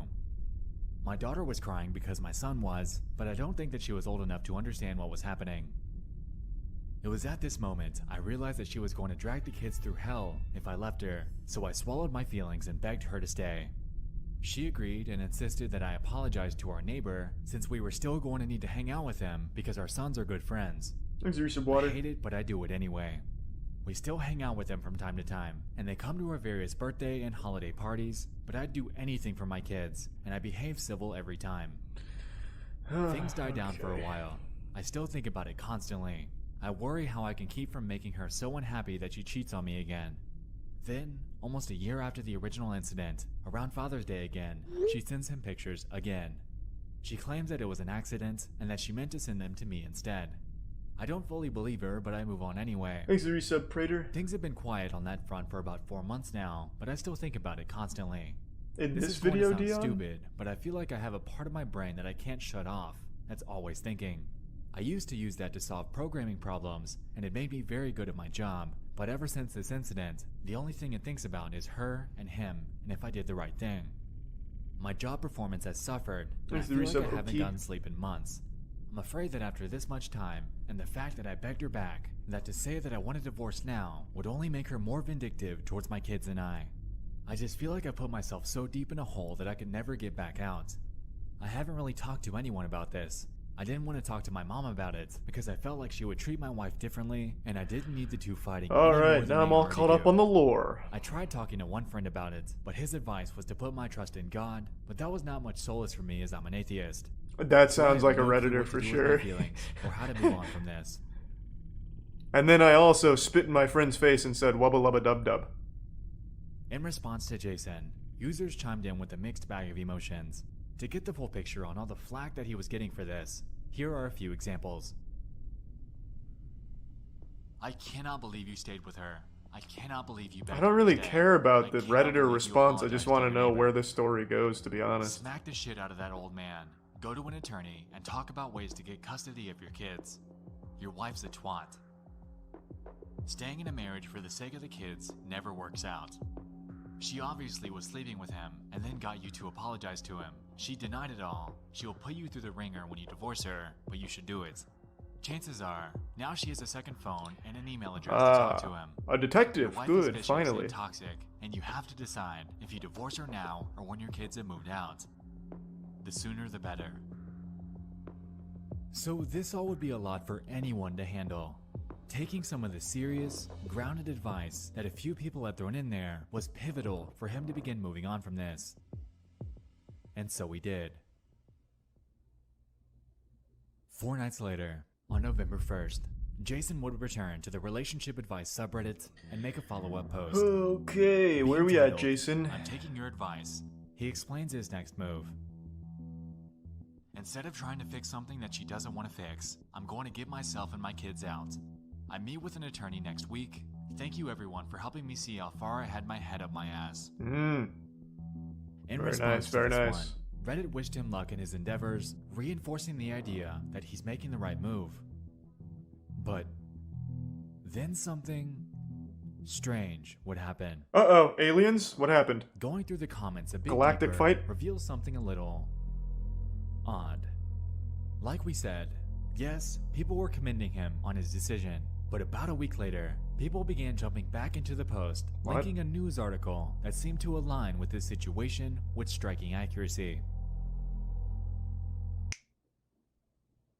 Good evening, I'm Jeff Smith. Thanks for joining us. 2 Montgomery County children are dead tonight. Their mother, 30-year-old Brandy Worley, says she is responsible for their deaths. News 18's Krista Henry joins us now live from the the Montgomery County There's the courthouse resub tonight Logan with ad, more on and the this tier 1 developing Rico, story. and Krista? resub Spike Caps. Well, And Jeff, the big raid this tech morning ton. when I asked Sheriff Mark Thank you, Castile goddamn. if The door Worley of fate showed any shall kind of open. remorse, he answered with no, I've and then been went on to waiting say, for quote, you, she, in friends. fact, acted very matter of fact. Hold on. Thank you for the huge raid, Tectone. And thanks to the resub Rogue and Gamer. Yeah, I still don't really believe this story is real. This seems like classic Reddit when they thought they caught the Boston bomber type thing, connecting these dots. Clearly I'm not done yet, so I don't know for sure. But yeah, just to catch you up to speed. Dude's wife was slamming meat of a 51-year-old neighbor, and dude went to Reddit for advice, as any sane man would do, I guess. And now Redditors in the follow-up are saying that his wife killed the kids. So that's where we're at. Thanks to Prime Shift. Reasons why I think it's fake. This guy counted every day for 476 days that his wife was cheating. And apparently his wife fingers herself in movie theater stalls and sends it to him or sends it to the neighbor on Snapchat and him. So, I don't know, it seems weird. Seems fishy. According to ABC6 Indianapolis, on November 17th of that year, a Montgomery County mother was charged with 2 counts of murder after police say she admitted to killing her 2 young children. According to the probable cause affidavit, Brandy Worley told police that her husband was divorcing her, and "I did not want him taking them, so I stabbed them." The children's father, Jason Worley, was sleeping in the basement at the time of the crime. Jesus, why the basement? According to court documents, Jason had filed for divorce on Wednesday, citing an irretrievable breakdown in the marriage as the reason for the divorce. Now, this definitely carries tons of parallels to the original story. Here, we have a woman named Brandy Worley who, in cold blood, murdered her children, citing the fact that she didn't want Jason taking them as her motive. On the other hand, on Reddit, we have this story by this Jason and Hell guy, who has the same first name, might I add, about his unnamed wife being unfaithful and how he just filed for divorce. And lastly, in his original story, he relayed the fact that his wife claimed that he'll never see the kids again if the two split. These recent Papa Blacks. Back when this was unfolding, people were speculating that this might be the same guy. Tons of signs were pointing to this, but most were simply trying to maintain that tiny sliver of skepticism. That was until November 21st, when Jason would return to do one last follow-up, essentially confirming everyone's preconceptions. Thank you. I would like to give a heartfelt and sincere thank you for the advice and support I've received here. No one could have foreseen the tragedy that resulted from me filing for divorce. You guys perform a wonderful service to those in need, and I hope you continue to do so in the future. Below this, he attached a link to the same news article outlining the situation. And it was at this moment that everyone realized just how real this entire thing actually was. Yeah. Anyway, Brandy was the one that stoically reported this to the authorities. That sounds like a totally reasonable post for a father going through grief saying thank you and linking the death of his children so casually. Montgomery County 911, where's your emergency? 203 South Madison Street, In what town? Darlington. Hey, what's going on there? I just stabbed myself and I killed my 2 children. You stabbed yourself and killed your 2 children? Thanks a good sub, Tony. Mm-hmm. Okay, and what's your name? Brandy Worley. Brandy what? Worley. Okay. How do you spell your last name? Worley. And where are the children at? In my daughter's No. All of this is real. I'm saying the Reddit post being this couple is what I'm questioning. I'm not done yet, so maybe I'll be convinced here in 4 minutes. My husband wanted a divorce and wanted to take my kid. I won't let him have my kid. Okay, and how old are your children? 7 and 3. 10 and 3? 7. 7 and 3? Mm-hmm. Okay. And where did you stab yourself at? In the neck. Okay, are you bleeding? Yeah, there's blood everywhere. There's the bits Okay, where are lavender. you at? In my living room. You're in their living room? Mm-hmm.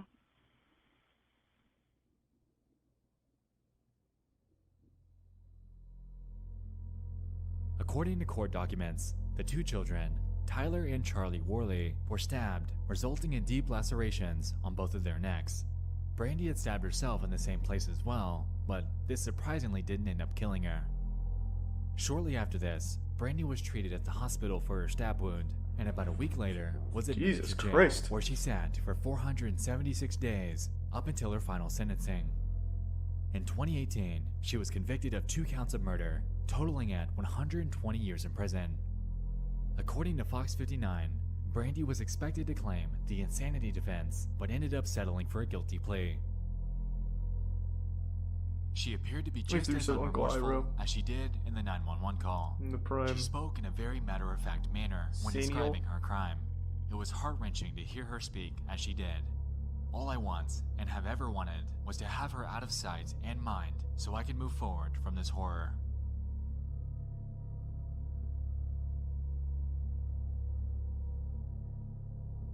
To this day, Brandy Worley sits in the Rockville Correctional Facility in Park County, Indiana, serving out her time in prison for the remainder of her life.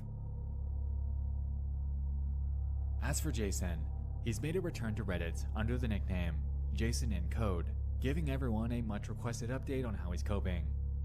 Here, he claims that it's been incredibly far from easy, and at times he's considered taking his own life due to the anguish caused by the passing of his beloved children. Regarding the sentencing, he believes that Brandy shouldn't have gotten the death sentence because that's what she would have wanted, and after 9 years of giving her exactly that, he wanted to avoid it in any way he could. Overall, though, Jason mostly claims that he's doing better, and becomes more so with each passing day.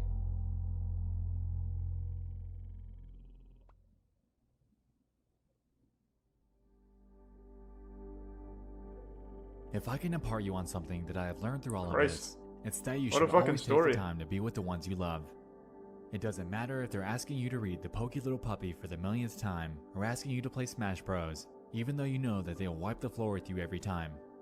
Just do it, because you never know what time will be the last time. Always make sure they know how much you love them. I had the fortune that the last thing my children ever heard me say was, "I love you. Good night. I'll see you in the morning." Yeah, maybe it is real. Or that Jason in Hell, whoever made it, Thanks so much capitalized for off watching. I'll see you in the next one. Story. I love you all. For internet points. Kind of like those people who make Twitter accounts during a tragedy to try and get points and GoFundMes. But I find that unlikely. Damn, what a wild ride. Still, this really strikes me as super odd. Assuming this is all real, why would he make this post as a follow-up? This does not seem like someone who, literally days after the murder of his kids, would be so cavalier to post this. Seems very odd to me. But, who knows, I guess. Thanks to resub Selden in the Prime, Aiden and Turtle. The resub Giblet. Cavalier being the wrong word.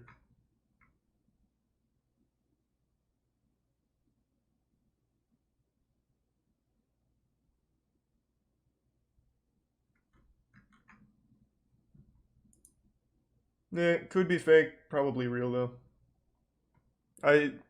Reddit karma is like the least, like on the food chain of social points, it's literally the lowest. Nobody is Reddit famous. I guarantee maybe 5 people can tell me who has the most karma on all of Reddit because no one gives a fuck. So I don't think someone would farm karma like that. You can be Twitter famous, Facebook famous and all that shit, but Reddit, I've never heard of someone Reddit famous or anything like that. You command 0 power and 0 presence by having a ton of karma on Reddit.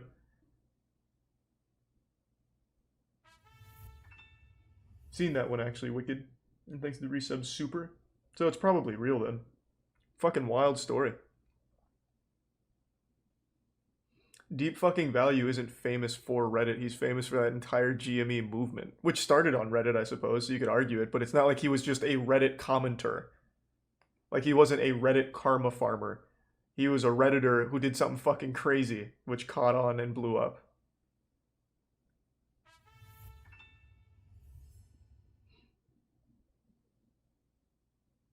I guess, Bind. I'm just assuming it's real.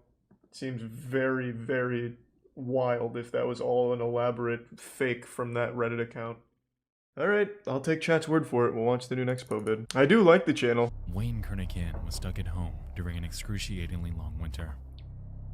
He was what his parents believed to be a problem child, experiencing nightmares, arguing with his 7 siblings, and getting in trouble at school. Having gone on record to state that his father beats him with hockey sticks, It was undeniable that their humble abode in suburban Connecticut was less of a place of refuge for him. The man on the phone says that Wayne should come right away, and that they'll have a private jet waiting for him at Danbury Airport. What a good deal. His mom tells him not to worry, Wow. and that it's more of an outdoor camp type thing that'll make him better. So Wayne packed up his stuff that night. Eager? Sure. Nervous? Yes. But absolutely awaiting the things to come. Inquire on why he was sent there. Who made this vid? It's Nexpo. Drugs? I keep seeing this one's fucked up. When Wayne began to question whether he Why? was going to the place he thought he was. Cults are known to be pretty Something cool. didn't seem right. Looks like a camp, he thinks. However, when he exits the vehicle, he isn't greeted with the silent serenity of nature. But instead, the screaming. Yeah, but that could mean anything. I scream when I'm having a lot of fun. Like, yeehaw, we're having fun. Yeah, I saw the American Horror Story cult season. American Horror Story is the best shitty show. Across the United States, a rise in for-profit behavior modification facilities were in action. Now called the troubled teen or tough love industry, it seemed to be a money machine aimed at altering and stifling troublesome behavior in adolescents. Well, The someone's exact got date is to. hard to gauge, given that this was the decade following the rise of the hippie subculture. Authority was and had been challenged for years. Whoa! That facial hair is kind of nutty. That looks cool. It's like Wolverine, but not cool like Wolverine's. It's like a little cushion. That's nice. That's like an OG neckbeard. In early 1970, a psychiatrist Thanks to named resub Gerald Davidson, Finca. alongside investor David Goldberg and a man named Joseph Ritchie, would band together to create a school named Elan, a private co-ed behavior modification program geared from grade 8 to beyond high school. Ritchie billed the facility as one that would correct bad behavior by teens without punishment, while painting himself as a genuine mentor that could help make that happen. They had a Sitting on website? 33 have gone on record to state that their initial, outside impression of the school was that it was like a summer camp in the Maine woods. However, Looks like a summer level. camp. Furthermore, some have stated It does that look like once they Crystal exit Lake. the vehicle expecting a lively campground, they're instead faced with a sight much stranger. Some students were spotted wearing degrading signs. Some shackled in handcuffs. What? Some being yelled at. Point. They It's been take noted discipline that very some students seriously. attempt to flee. School was marketed, touting itself as an altruistic institution genuinely concerned with helping troubled teenagers get better. It was clear from the outside that those claims were a reach. Is that Charles Manson teaching the class? But Man, they got just how far celebrities would they take teachers. that? Good for them. Observe the So this is vernacular pretty used to recent. appeal to each parent. Dear parents, we're very aware of how lonely and confused you must feel as you sit down to read this.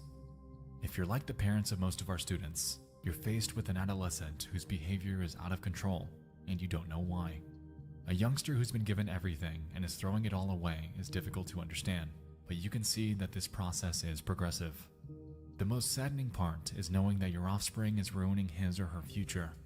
Your own pain is difficult, but your pain for your child is unbearable. Yeah, they're not reaching their But full coming to potential. Elan, it's been noted that Joseph Ritchie was somewhat of a salesman. He was charismatic and excelled at convincing parents of all the good that Elan could do for their kids. The good that, as we'll soon find, was all a lie. Reportedly, once your parents agreed to send you off to Elan and pay the $50,000 tuition fee, they designated time and date with Elan's so-called teen escort service. They Wow. wouldn't pick you up during the day, though.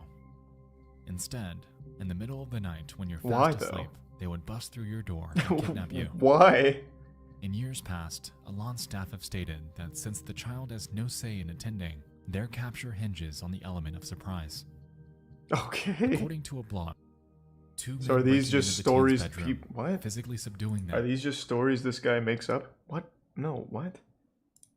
Is all you read creepypastas? Why would he make up a 52-minute story and make websites to corroborate it and evidence and stuff? It's just like a history lesson that's well presented. Tying them up with plastic handcuffs, throwing them into a van, and then driving them to Poland, Maine, where they'd be handed over to the Elan School. Such experiences often traumatized the teens who were abducted. For all they knew at first, they were being taken by criminals to be held ransom, tortured, or worse, killed. This practice became notorious around the United States, eventually earning its nickname, the Elan Snatch. If this So this were was any so indication, well known that it had was its clear own that name? Morality wasn't the school's strong suit. The 70s, man? What are you talking about? This was in 2000. They have a fucking website. Had a website. Day 1. Students would typically arrive to Elan during the early morning hours of the day. Oh, Due it to the started nature in the of their transport 70s. to Oh, campus, gotcha. they were I see what you're often known saying. to resist their escorts. I see what you're saying, It's sorry. been noted that their capture was designed this way, utilizing their escape attempt against them as a tool to convey that no matter what, they're not getting out of there. Often, the first stop would be the dormitory showers, which served as a tool in robbing each student of their sense of individuality. Reportedly, students are thrown into them with absolutely no privacy and are demanded to remove all of their clothing and valuable items. After complying, they're given what Elan calls no-image clothing, which, as the name implies, simply includes a bland, colorless shirt and pants, effectively forcing them into a state of conformity. Well, let's not get carried away. A Following white this, t-shirt's pretty each new cool. student would be taken into a common area where they're I assigned what wouldn't Elan necessarily calls look a too big deep brother. into that. This, in essence, was a tenured student designated to be a guide.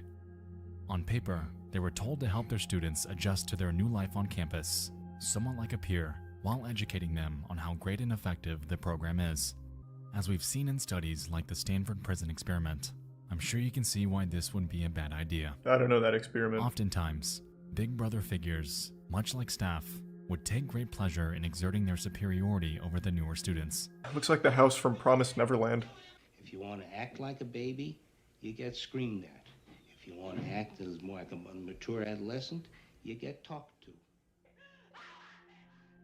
Oh, so I was like, wait, what? Speaking of cults, Was that footage from Elon University? Is it Elon or Elan? I don't know how to say it. Either way. But didn't he just say that they were forced to wear, like, the colorless shirts? Because that guy, like, that second guy, he's kind of dripped out. He's got a chain on. He's got a red button up. Oh, that was staff. Gotcha. the social hierarchy at Elan is structured in a way that heavily resembles one. At the school, like students are Professor immediately Snape. placed into two categories. Strengths, which were tenured, obedient students that were a few steps up the totem pole, and non-strengths, the newer ones who typically resisted treatment. Strengths were allowed to talk to fellow strengths and non-strengths. Non-strengths, on the other hand, were only permitted to communicate with strengths. If a non-strength were caught communicating with a non-strength, harsh punishment would soon greet them. They were quickly disconnected, reprimanded, and robbed of any future potential. So if this is use supposed the to be a phone lines ever scam, again. I feel like this is a lot more effort than just On top not of the phone manipulation, doing this. every Elan resident was required It seems like to so write much what more the school work to calls abuse the a guilt kids. letter, which, as you might expect, is an explanation of how great the Elan school is for them, all the great activities they do there, and how well they're progressing through the program. These letters would be heavily scrutinized before being mailed out to their parents. In most Yeah, I get that it's a cases, cult, verbally but usually tortured cults have a with the pleasure purpose. of the Elan school staff. It was clear to students that they weren't getting away from this anytime soon. And after realizing this, their minds would often pivot away from rebellion and towards compliance in hopes of power. Yeah, through the money. program. That's why I would think They they'd want to still run a want them scam as become opposed to a someone cult. And it'd be so much brainwashed, easier to ultimately stuck not in a abuse the system that will kids. do Takes a lot everything more it work to possibly do that, I can imagine. to make their escape. So I'm assuming there is a point to the cult, like they want to turn these kids into like super soldiers or something. I don't really know. But if it was just a scam, they're putting a lot of work into it. Whereas they could just take the kids here for $50K a year and As just you let might them play expect, basketball the and rules at sleep. the Elan school were immense. Exerting nearly totalitarian control over everything that happens, Joe Ritchie's set of rules, which he called guilt, was gargantuan and needlessly meticulous. Maybe tier 1 Wheelu. As a student at Elan, you would be expected to refrain from doing the following: having any image, reading as a non-strength, not completing learning experiences, writing without permission, being sideways, looking at security zones, non-strength interacting, talking too loudly, talking too softly, looking at the opposite gender, being attracted to someone, any physical contact, looking out windows, unauthorized drawing, not listening to higher ranks, pretending to sleep at night, thinking of running away, being in the bathroom for too long, wearing dark clothing, being manipulative, being lazy while working, listening to music, talking too much, showering for all in all, they're 15 pretty minutes, lenient. not talking enough, making facial reactions to orders, negative body language, pretending not to have guilt, oversleeping, undersleeping, smiling, and the list goes on and on. That's not bad. Clearly, these rules were not designed to be followed. Basically a lawless causing place harsh over there. penalizations to become commonplace. To help enforce these, X37 individuals Integra known and as Razzle Dazzle. expediters were designated by the school to stand on watch with clipboards. Primarily, they were known to catch those that broke 3 rules: being attracted to members of the opposite gender, looking at the opposite gender, and making prolonged eye contact with anyone else. Since expediters too were required to fill their clipboards with names and infractions at the risk of their own punishment, they frequently and unapologetically made assumptions and accusations that were a lie. And the requirement to wear a bright yellow t-shirt and short pink shorts. The school figured that without laces, their shoes were effectively useless, in turn preventing any ability to move any faster than a walk. What is it, A like more barbed extreme wire on the example ground of or something? split-risk punishment Just go barefoot. is shown with this student. Instead of a t-shirt and shorts though, he was forced to wear a bright pink rabbit suit with cuffs around his legs. It's unclear if this is a repeat offender, but it raises the question as to how far Alon would actually go with this tactic. Thanks to Resub Hunter. Students that smiled at a place were punished by wearing dunce caps and reduced to work that the school calls shot down. These involved repetitious, dull tasks like mopping floors, scrubbing the insides of trash cans, and even cleaning toilets with just a single toothbrush. Man, if I went to one of these fucking schools, if my parents sent me here, I would never forgive them. It's been noted that approval by sometimes 6 or more superiors was required before you were able. And even then, an escort had to watch you while you were in there. This, on top of a myriad of other degrading punishments, like humiliating sign and diaper wearing. It's clear that Alon kept an iron grip on their daily operations. Their daily operations that took up most of the daily schedule, and those that were deceptively named by the Alon school themselves as their treatment. Makes it a bit savage. Give sub Ethan. But I will say, all of these punishments are relatively tame compared to what we're about to talk about. Let's just say, if you pissed off a staff member, they could start something called a general meeting on you. And trust me, you wouldn't want one. That doesn't sound so intense. Well, we're just gonna debate, huh? There seemed to be no standard for them. Get your feelings off, the administrator screams. And following this, each student in the room would begin screaming at and berating the student, firing off slurs and obscenities. Oh, so it's like Twitter. No matter how much Pretty the student innovative. pled for everyone to stop, no matter how much they broke down, no matter how much they cried, general meetings would not end until the admin said so. And when it finally did, the victim would lie there, often crying and exhausted at the relentless abuse that they'd just endured. It's clear that general meetings aren't designed to reprimand. They're designed to completely break each and every student that's the subject of one. And with this, we can effectively put the points together that Alon was doing nothing more than running an operation that commanded total compliance. Any self-thought or sliver of independence that students thought they had was gone. They were merely reduced to weapons.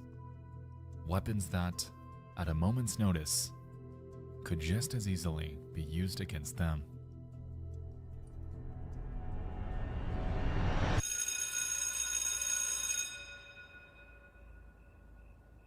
"7 p.m. Are they also haunted by vampires or something too? Like, how much worse can it get? Fucking Contrary werewolves to or its focus something? on academia and outside marketing, School time within Elan was secondhand to the students' treatment. Typically, the time frame for learning was 7 to 11 p.m., but sometimes could run longer. As you might expect, there were no extracurriculars, no physical education, SE2 on Squish no and the resub projects, Kakaru no 0 and legitimate Gengar. exams, nothing.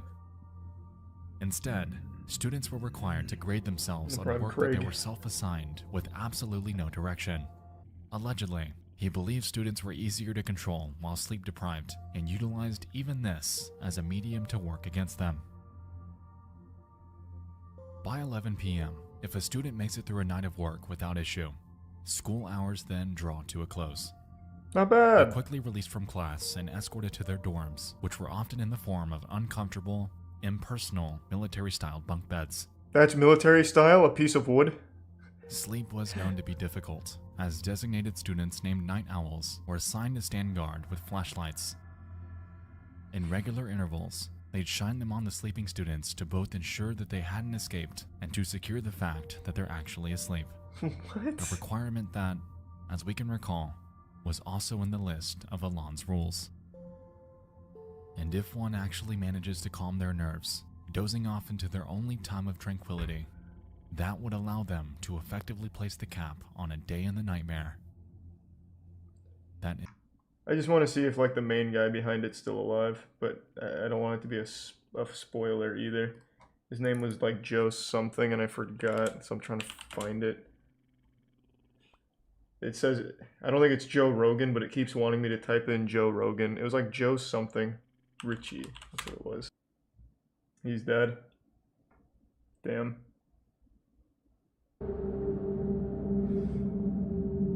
A notorious aspect of Elan, among everything else that happened there, was something called the Ring. Considered the highest level of punishment, Elan staff could make the call to start the Ring at any time. Enough for a specific student. Oh, I gave them safety equipment. In the Ring, a student's designated as a bully and is outfitted with a face guard and gloves. No one was safe from the Ring either. Some bore pre-existing injuries, some were much smaller than their opponent, and some were even pregnant. Wait, what? Even worse, things seemed to be treated like a game, with superiors commentating. This is on only up matches to like high they were school. on TV. In reality, How are though, the... this was the furthest. Wait, I'm super curious then. So how were some of them pregnant? Because you're not even allowed to look at the opposite gender, and assuming that you lived here for a year, how would you get pregnant?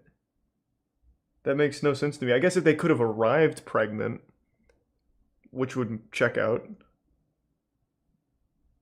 Staff? Oh, I see what you're saying, by the staff. Right. Exit prime material. I keep forgetting that there's actual adults behind this, because it looks like, it sounds like they literally only appoint the students to do everything here. It's like Lord of the Flies. This thing from TV. It costs $17,400 to send the average youngster to Elan for 1 year. Even at that price, there are judges, Hey, Robert. social workers, and parents who consider it a bargain. Elan's defenders claim it has the most consistently effective program for salvaging young people who are too difficult for other facilities to handle. It's administered by the kids, first of all. Corporal, it's a harsh term, okay? What it is we have the ring, okay, which... Oh, he's super open about it. Misinterprets. It's not a boxing ring, it's a ring of human people. The bully is introduced as what he is. In this corner is the bully who's trying to turn this facility into a detention center, okay? And in this corner is the house champion who's going to show him why it can't be done. And that's exactly how it does. And we never allow the bully to win. But girls get put in the ring, too. Well, girls bully as well as boys do. I mean, you know, it doesn't, it's, you know, we're a equal rights facility. Oh, that's we also progressive, use okay. Spanking, which is symbolic. Again, it's a last resort. Okay, Wow. and it's one resident spanking another resident, and it's done with a ping pong paddle. Okay, and usually a person won't get spanked more than once or twice. But it's a symbolic thing, which is if you're going to act like a baby, you should be treated like a baby. On December So he is 27, just super open about 1982, it. A 15-year-old Elan student named Philip Williams was placed into the ring. And so, that evening, a ring session commenced with Phil as the bully. There was fight, after fight after fight. In the end, it's been reported that he was beaten up so badly that he fell flat on the floor, and it took an entire 20 minutes before an ambulance was called to help him. 20 minutes or so they called the ambulance. They took Phil and they never saw him again. His sister claims, "I thought it was a wonderful place. I thought they were helping my brother. I thought he was coming home." How can you think that when they actually kidnapped him?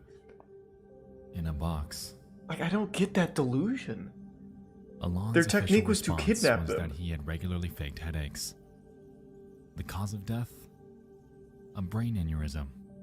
And no charges were ever filed against them. Yeah. That cult is one by the name of Synanon. Never heard of it, and I know a lot of cults. County with a warrant to investigate reports of child abuse. In recent years, Synanon began calling itself a religion. He's 52 years old. He's deaf in one ear. He's an egomaniac. But one of the wisest persons that I've ever met in my life. He knows how to get people moving. He creates turbulence. Gentlemen, Is until the prime further bone notice, scope? no member of the California Department of Corrections is permitted on Synanon property unless he has the express permission of Charles D. Very cool Chairman, spectacles. Synanon. What is he, a fighter pilot?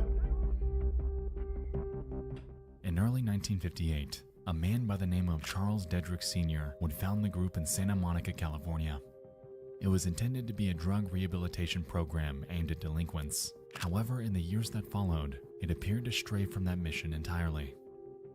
The distinguishing form of therapy employed by Synanon was something called the game, which, in today's terms, is more commonly known as attack therapy.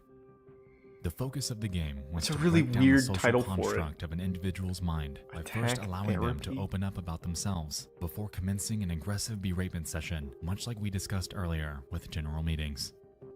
The primary goal was to recreate someone's personality and sense of self by completely demolishing Thanks for everything gifts they know again, about Remy. themselves The resub before mango. rebuilding them as a newer, subjectively better person.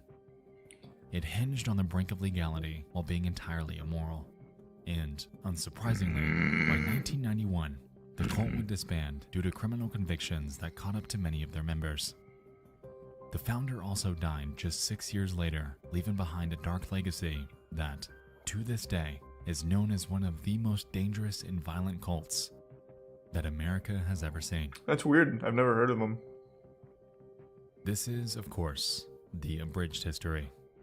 To be honest with you, I could make an entire hour-long video on the operations and practices of Synanon. Oh, they look like they're having That's a story fun. for another day. If there's one takeaway tonight, though, it's that it Fucking unknowingly served as an groovin'. inspiration and blueprint for other institutions to follow. One of those being Elan, and by utilizing similar practices, they appeared to carry the torch that Synanon was forced to abandon. They knew they had to keep up appearances too, thriving off an immaculate public Thank the image, Brian spearheaded Mihu. by the charisma of Joe Ritchie. Joe. Before the age of the internet, admittedly this Man's was built easy. with prime pink.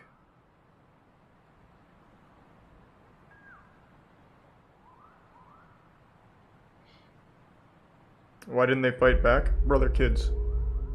What do you mean? Through the late 70s and into the early 80s, reports of the true nature of Elan began to spread by word of mouth from former students. Authorities in Maine reportedly visited the school upwards of 12 times to investigate, however returned with absolutely nothing to show for it. Frustratingly, the operation that Joe Ritchie was running was completely and entirely legal. There were no laws in place for facilities like this, so it was allowed to remain in operation without issue. As we touched on, the media was the primary in for Thanks for outsiders prime at Elan. Squab However, and even they failed to Choco. communicate the extent of their operations. While they showed select parts of it, unfortunately Joe Ritchie was given enough airtime to convince the public and the news crew that it was nothing more than their treatment taking place. By dehumanizing the students, emphasizing their delinquencies on national television, he was able to use this notoriety to his advantage, ultimately swaying the public opinion into believing that what he was doing was entirely good. On top of the growing number of alumni, though, came an increase in escapees, which only furthered Alon's unwanted infamy. Over the years, 3 students, a 16-year-old unidentified individual, Nice. a 15-year-old Brad Glickman, Good and work. a 17-year-old Don Birnbaum would all escape successfully, however would meet wildly differing fates. Oh. For the 16-year-old, it's been reported that he ran over 15 miles through the wilderness in the middle of the night. He was eventually caught by an officer, Max Ashburn, and after hearing the boy's story and observing his physical condition, he helped him return home. What a good guy.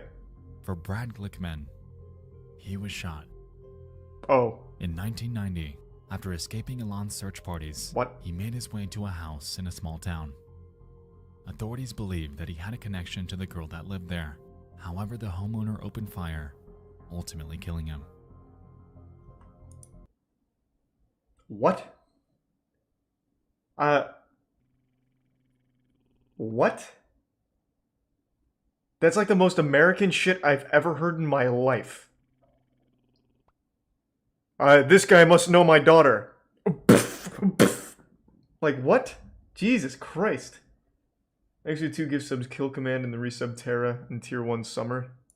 And for Dawn Birnbaum, How she unlucky. too had escaped the clutches of Alon, eventually finding a trucker named James Cruz who was willing to take her home. A few hours down the road, though, Birnbaum would find that Cruz's true intentions weren't quite so virtuous. Oh, Jesus. As it turned out, he sexually assaulted her on the side of the highway before strangling and abandoning her body between routes 26 Holy and 550 in Pennsylvania. She was discovered by another motorist with a yellow rope tied around her neck and without clothes from the waist down. And from her corpse were tire tracks resembling that of a semi-trailer. Since Birnbaum had crossed state lines, an FBI investigation was commenced for her, and after cross-checking with numerous similar cases that have happened in the area, the truck belonging to James Cruz was deemed as the culprit. Upon catching up to him and searching his vehicle, authorities were able to find but a single blonde hair that belonged to Birnbaum, effectively leading to his arrest. That's incredible detective work. Like, just think about that for a second. This is in the middle of fucking nowhere. Random trucker picks up a random student, well, student's the wrong word, random person from a cult, and they somehow tracked it down to the right guy who did it. That is incredible. What's incredible? Just the detective work here. There's the tier 1 pack. And the resub Juke and the Prime Scary Man, and the resub Genius and Virgin Shadow. What? A cult in a boarding school? Yeah. Oh, that's interesting. Yeah, it is pretty wild. What are you doing? I think I'm doing. Just watching One Piece. Okay, well, have fun. I'm not even playing any games right now. Well, that's fine. Yeah, you're in a good arc. You're having fun. It's a really good arc. It really is. Next, the resub Side Jellyfish. Hi, chat. I'm seeing all the hellos, but I can't read too much past that because my glasses are not on. Anyways, I'm gonna go back to that. Okay, well, have fun. Much to the school's displeasure, these cases successfully gained ample attention. Joe Ritchie resultingly paid off numerous judges and journalists in hopes of drowning out the negative press. Thanks to Prime Proximity. However, outsiders were beginning to catch on that these students were running for a reason. Go text message. But why? There we go. Okay. All good. Thanks to the resub Adventure Creature Mumbling On the night Plot of and the October Prime 30th, Nico. 1975, a 15-year-old girl named Martha Moxley was out with her friends participating in what they call Mischief Night. This typically involved TPing houses, ding-dong ditching, Classic. typical teenager antics. Later that night, Moxley found a liking to a Thomas Skakel, eventually kissing him before the pair decided to venture off. To the other friends in their group, seeing Moxley fall over the Skakel's backyard fence with Thomas was the very last time that they would ever see her alive. The next morning, the Moxley family awakens as usual. They go about their morning routine, however notice that Martha is missing. Upon searching the house for her, they notice a body lying by the tree out in the backyard. And They don't really approach have it one stoner boner. and discover a grim scene. Martha is lying, lifeless with her pants down. Her body appears to have been visibly beaten, and a few feet away from the body, broken remnants of a 6-iron golf club. Holy This shit. club was eventually traced back to the Skakel family. Autopsy reports claimed that she was bludgeoned and stabbed to death, all by that 6-iron. And since Thomas Skakel was the last person she was spotted with that night, he was the prime suspect in her murder. Due to a lack of sufficient evidence, however, he, among the other suspects, were eventually absolved. What? And as a result, the Moxley case, frustratingly, went cold. 3 years later.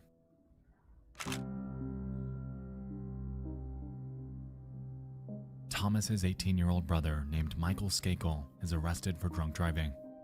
What a great His family, punishment? all around. Admission to Elan. While there, Skakel was known to be problematic and outspoken. According to Elan students at the time, he would regularly boast about a girl named Martha and how he sexually assaulted and killed her.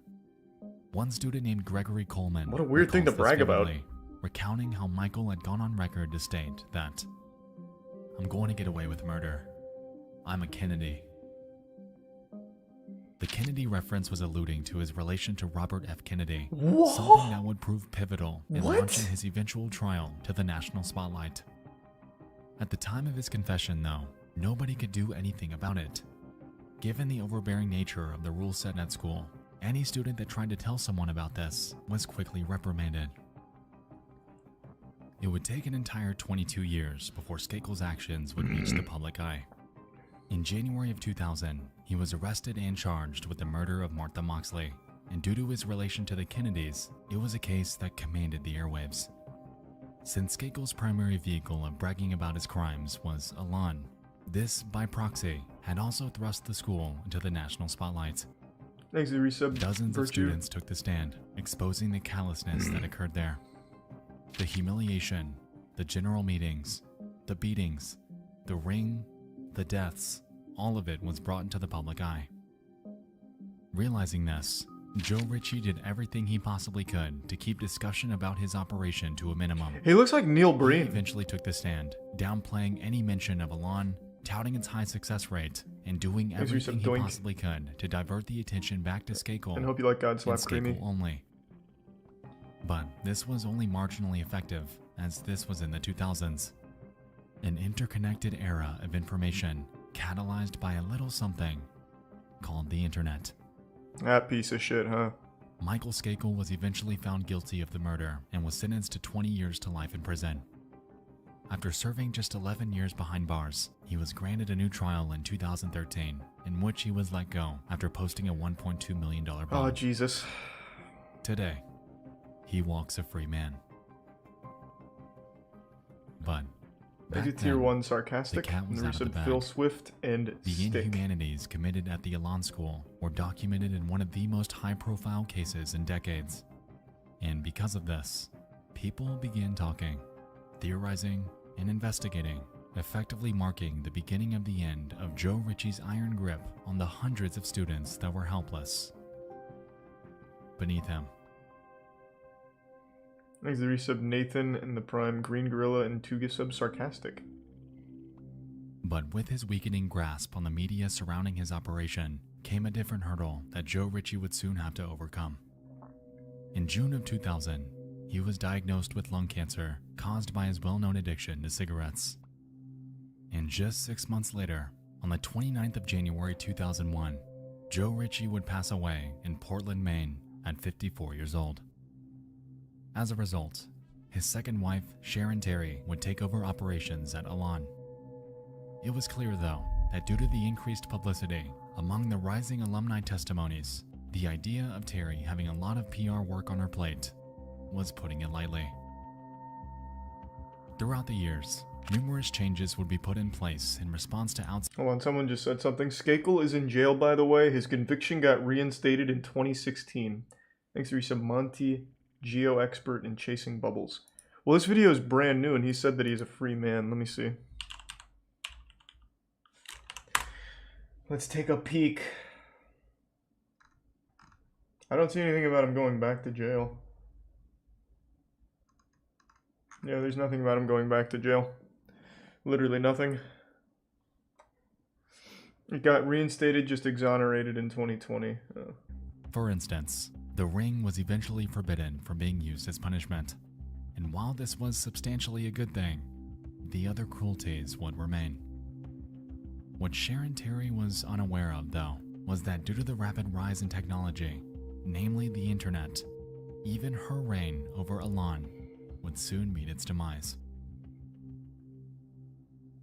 When the water settled following the Skakel case, mentions of Elan were made on various forums throughout the next few years.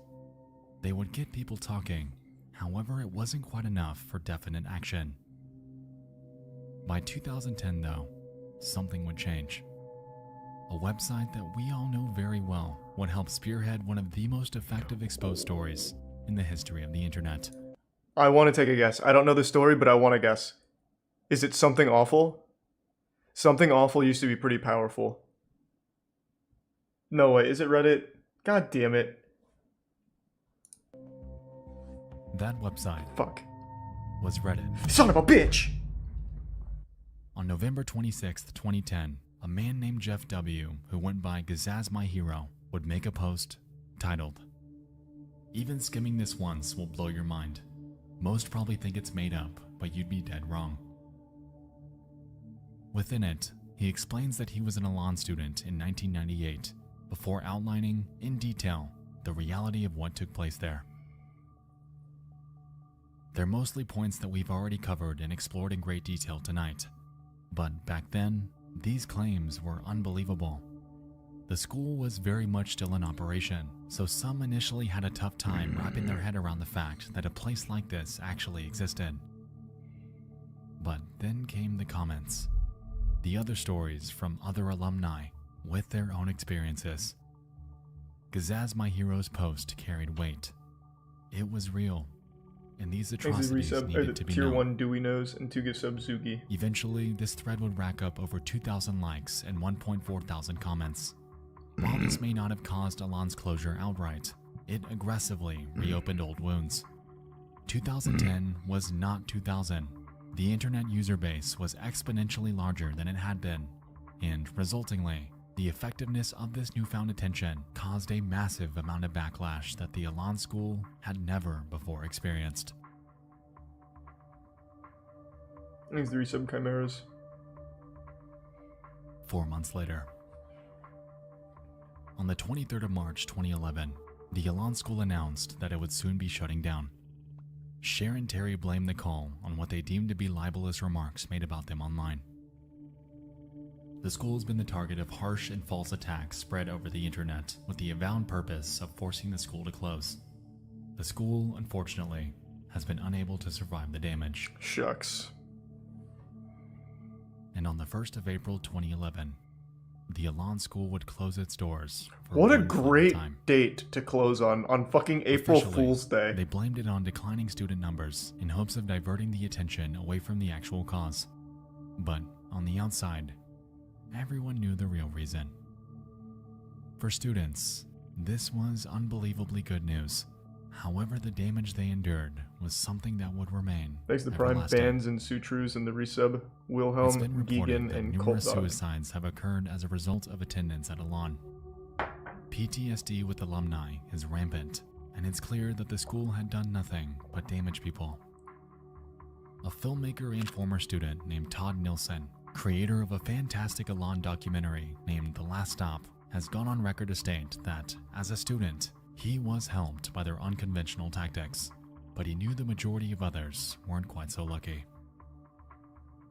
Today, hundreds of stories remain online about the cruelty committed at the Elan school, about the facade they upkept for 41 years. Reading through these are eye-opening, and you can find them on nearly every piece of media and documentation that exists about Elan online.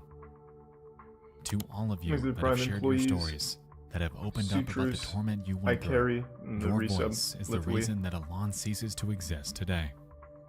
This video would not exist without you, and I wish I could say that I feel your pain. but I don't.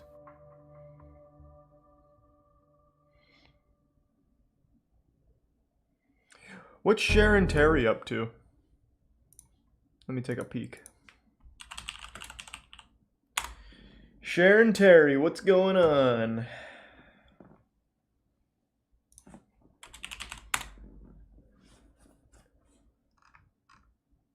Wow, since 2011 she has vanished. Holy fuck. Her spirit was trapped in Elan, and when it closed down, she just ceased to exist. Holy fuck.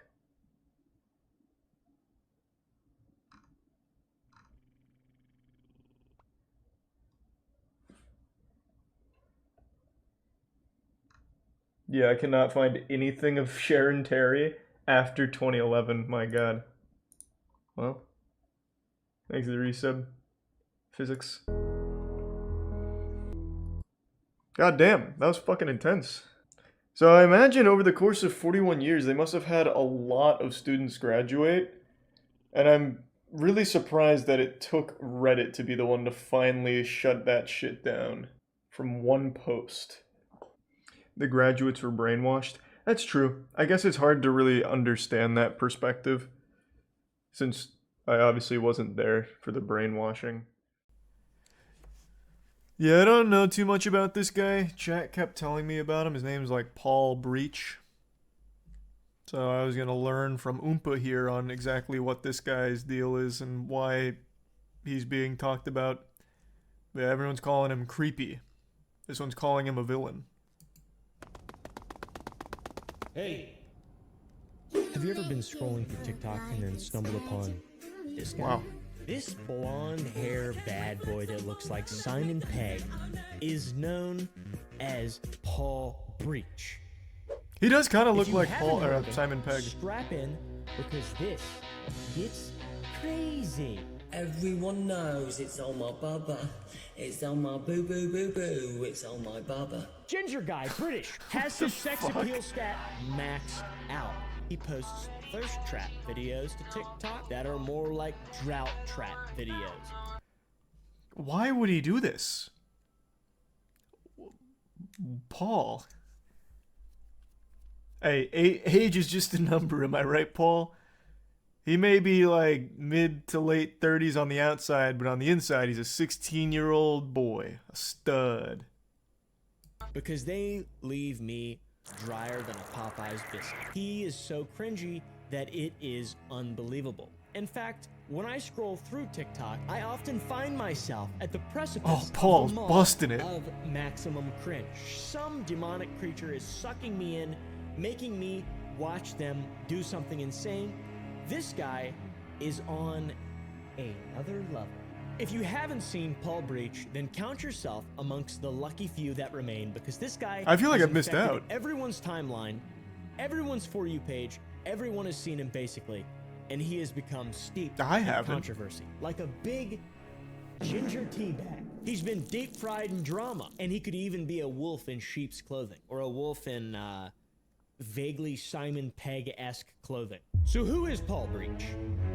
He's your traditional Brit, alright? People say that he has teeth like an anglerfish. I don't say that, that's just some comments that I read on TikTok. And he has a head shaped like a tortilla. I don't say that, that's just comments that I read on TikTok. Are those things true though? Yeah. I would say that he looks like Walmart Simon Pegg though. That's accurate. You have to agree. I mean, look at this. It's crazy. He's They just do like look any pretty other guy similar, who I'm not peaked in gonna high lie. school He is and right. explicitly only shops at Forever 21. He's a how do you do fellow kids type character. How do you do, fellow kids? He's always dressed in the same clothes, typical teenager type fits, hoodie, tight pants, very tight pants. My God. Is this like a psyop or something? Why would he do this? Is this like when the CIA invented modern art? Hold on, I want to go to his TikTok real quick. God, I hate going to TikTok. Jesus Christ. What is it? Snapshot Eye?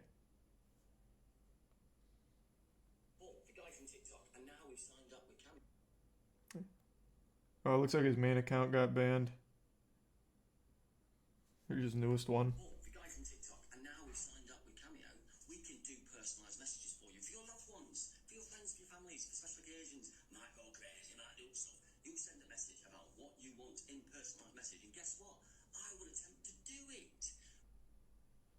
I see why it got so popular. Very cool. Thanks, the resub Mysterious, CJ, and Annalise from the Prime Callum, and the resub Danny, Pop, Outline, and None. What did he do wrong besides be cringe? Well, that's what we're about to find out. Right now, we're just setting the stage on who he is. Just in the same clothes, typical teenager type fits, hoodie, tight pants, very tight pants. My guy has a lock on tight pants, that's for sure. He dances around and interacts on TikTok exactly like children do. It's very strange, especially when he's a man in his 40s. Oh, 40s. By the way, sometimes I get told off for being a big, massive child, or be patronising, or be condescending. But it seems that on this app, I am talking to quite a few f***ing children. He's had an interesting history on the What? internet, specifically TikTok up until this point, That and was now he's got interesting. attention. That was an interesting And twist. with attention comes prying eyes. And with prying eyes, if you're not squeaky clean, like someone who's never done anything wrong, then you're going to get controversy. So what kind of controversy has our friend Paul Breach been entrenched in recently? The same kind that a Minecraft YouTuber would typically find themselves entrenched in. So you might be asking now, how did this guy blow up? From what I've seen so far, I it doesn't already even look that figured it special. out. He just looks like your average British character. Well, he loves dancing. It's so bad. He loves dancing in the bathroom too. Oh, there's a plane crash in Tanzania. God, blimey. There's a lake. Our old pal Paul blew up from a video in which he was... What was that? Plane crash? Hey, rest in peace. I like that. Damn, Paul. Doesn't nothing deter that dancing demon inside his soul. Shit, fuck me. I wish he wasn't banned. I'd be subbing. I'd be checking out those lives. Hold on, I'm double checking. Is he actually banned?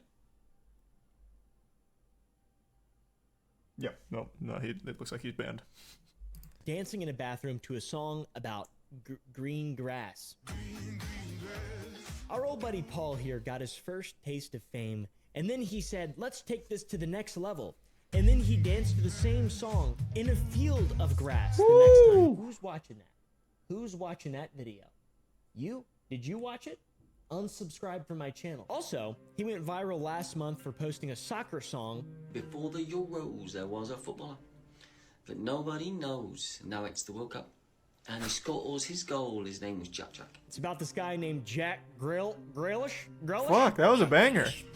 He could break me and I wouldn't say no.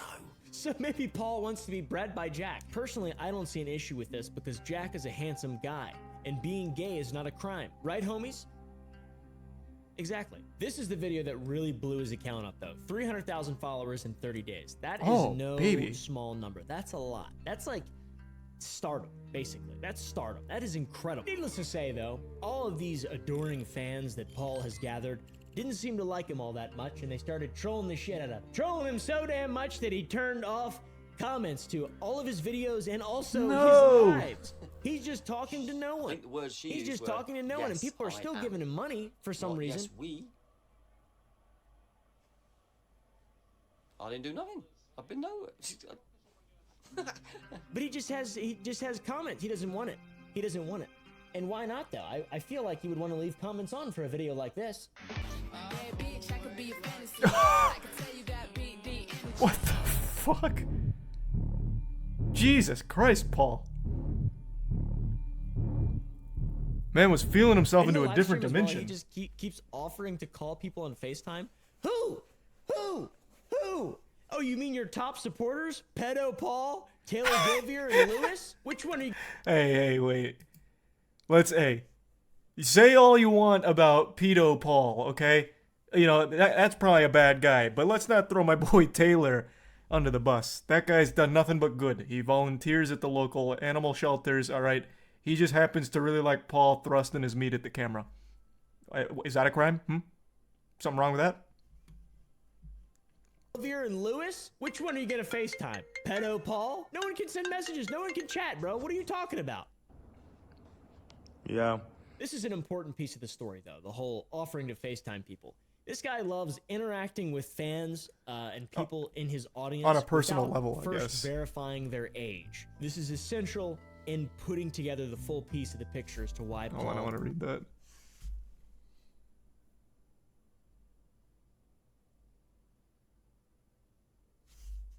Oh, cool. is weird and a bit of a nonce, some people say. Also, just my own personal idea here, how is he getting so many likes and so many views on his live streams? Isn't the whole point of social media engagement? And on top of just engagement being the driving force for performance on YouTube and Thanks for every resub, other social media Brian platform Zindel, that and resub exists, Red check this out. Investel. In 22 seconds, Give sub. Paul gets 18,000 likes from 2,000 people watching. So this is super suspicious, obviously, because it just doesn't seem like it's possible. The math just doesn't seem to add up. But TikTok is a platform that you can repeatedly like a video and, you know, but how would people, it's just swiping, tap, it's too short of a time. As you can imagine, there's a ton of allegations. There's a ton of trolling and haters that Paul has to deal with. How does he respond to this haters gonna hate type mentality that these people Probably on in a good TikTok way. have that are hating on He seems Paul? mature. Because it's crazy, it's really exciting. You tell me off for meeting 20-year-olds. What happens if I was a 42-year-old gay man and a bunch of 20-year-old men asked me to go to the football? Well, Paul says that he has nothing to hide, which is good. You've shown me things I posted on whatever in 2003, 2004, Damn, these 2005, roses going 2006, wild, though. 2007. I don't change. I'm still the guy. Which makes sense because someone who doesn't have anything to hide would probably turn their comments off and completely have a media blackout on all of his videos and content and just accept money and that's it. But Paul's a man with attitude, so it makes sense. He acts like he is the metaphorical shit in his videos, as you can tell by the ones we've showed you here. So I fucking love me. And he doesn't really seem to respond that well to criticism. He's angry because people don't want him to message underage girls. I told be yourself. I am being myself. And he's like, no, not having that version. One live, if I turn the comments on, oh, he's being mean. Oh, I like you, you're funny. Oh, no, he's that. Oh, he's this, he's this, he's this, he's this, he's this. Let alone the fucking weird lie shit. He does have the attitude of a child, it seems like, which is ironic. Probably. So besides the reason cringe, why though, what else surrounds did he himself with do? People that are so young. So when he did talked these to his suspicions kids. about Paul arise? You know, all the things people been calling him. We've noticed he turned his comments off. He seems like he has a bit of a secret. I don't know. It all started with an online investigator, probably just a random guy on TikTok, finding that Paul had liked multiple images on Instagram of girls between the ages of 16 and 17 in their swimsuit with similar clothes as that. So not a good look for a 40-year-old man. Paul's official response to this was that he only liked those images because she was a cancer survivor. An online investigator found photos on Instagram that Paul had liked. Some of these photos were young girls, 16 and 17, in their prom dresses and bikinis. It was shown to Sophie after they had split up, and she privately called him out on it. Paul said that he had only liked these photos as the young girl was a cancer survivor. Upon investigation, it was proved that the girl had no idea who he was, making the whole scenario even weirder. And this is also when he did a rebrand of his entire channel to Beauty Beyond the Eye. Oh, wait. So he's trying to move on, basically, from that, it seems like. But things and the So he public changed eye it. really Maybe started he's to not blow up banned. and turn sour for Paul when a user known as My Name's Boo 1.0, or Boo for short, she compared her ex to Paul, who had groomed her as a child. Many moons ago, when I was 16, I was dating a 27-year-old man. Which made Paul very, very angry, and he called her out on his live. Paul has mentioned his age, his ex-girlfriend or wife's age, and they've got a son together.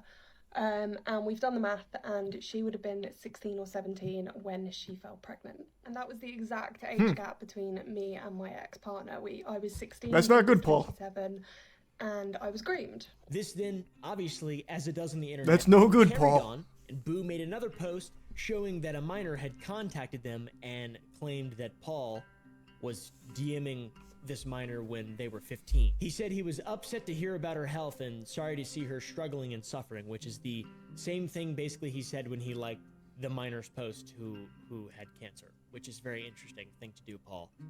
Very helpful for 15-year-olds and 16-year-old girls. Nice job, man. And then this video was posted on Reddit. I saw it there, unfortunately. It's really eye-opening. Paul's a weird guy, it turns out. Paul's a man who sees nothing wrong with what he has done. and he does in fact love 16-year-old girls. So Paul's an older guy, as we know. He's 42 years old. He's got a lot of life experience. Not all of it's that good, to be honest. People don't really seem to like him at all. He hasn't had a great response to all this at all. Not even a little bit. He just turned everything off and went full scorched earth, but then simultaneously just admits to being a creep at the same time. But if Paul has problematic behavior now, I use the word problematic very loosely.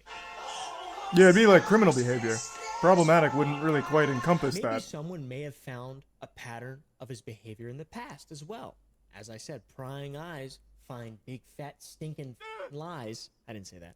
I just said it that time now. And everyone on the internet basically thinks that they're a private investigator in 2023 as well. So a few people that Goddamn looked right. into Paul's past found some interesting things, if they're true, of course. A Twitter account from 2014 had been found under Exit the name tier of Paul. one, It's Rando possible and that the it's Prime an Dan. impersonator. There's two other impersonators. These are very Here's some obviously saga. fake. It's an old PFP of him with his son, it looks like, who's maybe 4 or 5 years old. Doesn't matter. But by the estimation, you could say he had a kid around that time, 2010, let's say, 4 years before the account was created. Kid's about that age, who knows? Maybe he's 29, 30 years old. Now, these pseudo-sleuths did some further investigating, and in some TikTok videos claimed to have found his Facebook account. And by finding this, they claim to have deduced that he impregnated a 17-year-old girl when he was 27 years old. And now that was in the United Kingdom. That's no the good, age Paul. of consent is 16 there, and it's 18 in the United States. So that seems weird here, but maybe that's normal in the United Kingdom. We did. Do we have anyone overseas that can confirm? Is that not weird in the UK?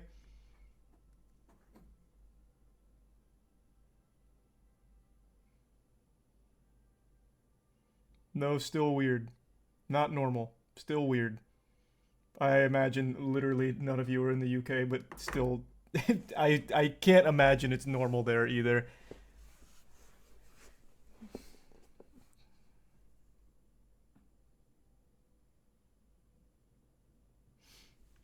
"16, age of consent in my country, but still abnormal and weird as fuck.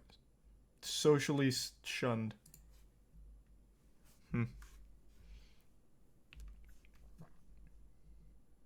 The Bible says otherwise. Well, I don't know what the age of consent in the Bible was.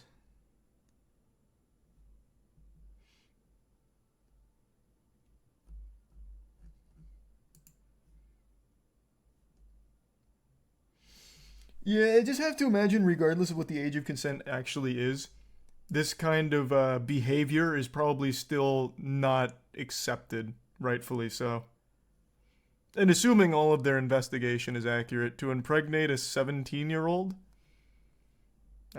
while you're 27, it seems like a big no-no. No matter what the age of consent says. Did absolutely destroy you guys in 1776, and I think we left things like that in the past. So, you know, while not technically illegal, it is definitely fucking weird because that it's still a minor. And I think he probably knows that it's really, really, really bizarre because he's been questioned recently and he doesn't really confirm or deny it. Did you get a 17-year-old pregnant? Did I get who pregnant? A 17-year-old pregnant. I thought I got a 15, 16, 20, 19, 18, 14, 10. Right. Do you have Good a defense. baby mum? No, I'm not talking about anybody in my family at all. And it's kind of hilarious. This guy truly peaked in Bulletproof. high Nice. school. Good work, Paul. Third primary ball school or whatever it's called. Whatever the UK calls it. I don't even know, dude. Who cares? Now, as a result of all this crazy stuff that we've learned about Paul, many people have tried to get him removed from the internet. I'm not trying to do that because I like to watch things unfold. As an example, the EDP situation. Very entertaining. I want to see things go, and I hope that there's no victims, all right? Hopefully no one gets swindled. Hopefully no one gets hurt, etc. People really want this guy to get the fuck off the internet. There's petitions. There's an Etsy page for selling Christmas cards that just bust his balls. How weird is that? That doesn't even make any sense. But who do we really feel bad for here? Paul? Do we feel bad for Paul? I don't know. He's done a lot of really weird stuff, guys. Hold on, now that I know he changed his name, let me see if he's there. So he's not on the snapshot one anymore, so let's try the beauty one. What was it? Beauty Bodie Booby? What the fuck was it? Beauty Beauty Beyond the Eye. Found it. Beauty Beyond the Eye. What are you up to, Paul?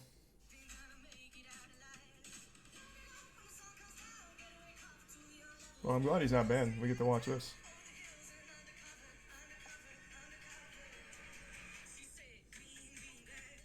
Oh, it's green grass again.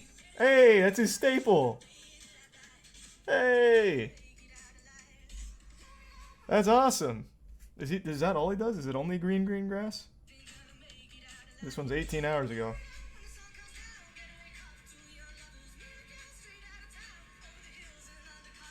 All he does is green grass. Oh, there's a different song. Boo! No grass, no interest.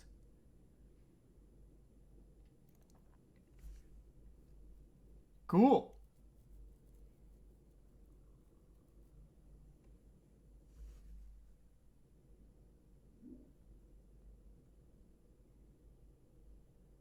A quick text message.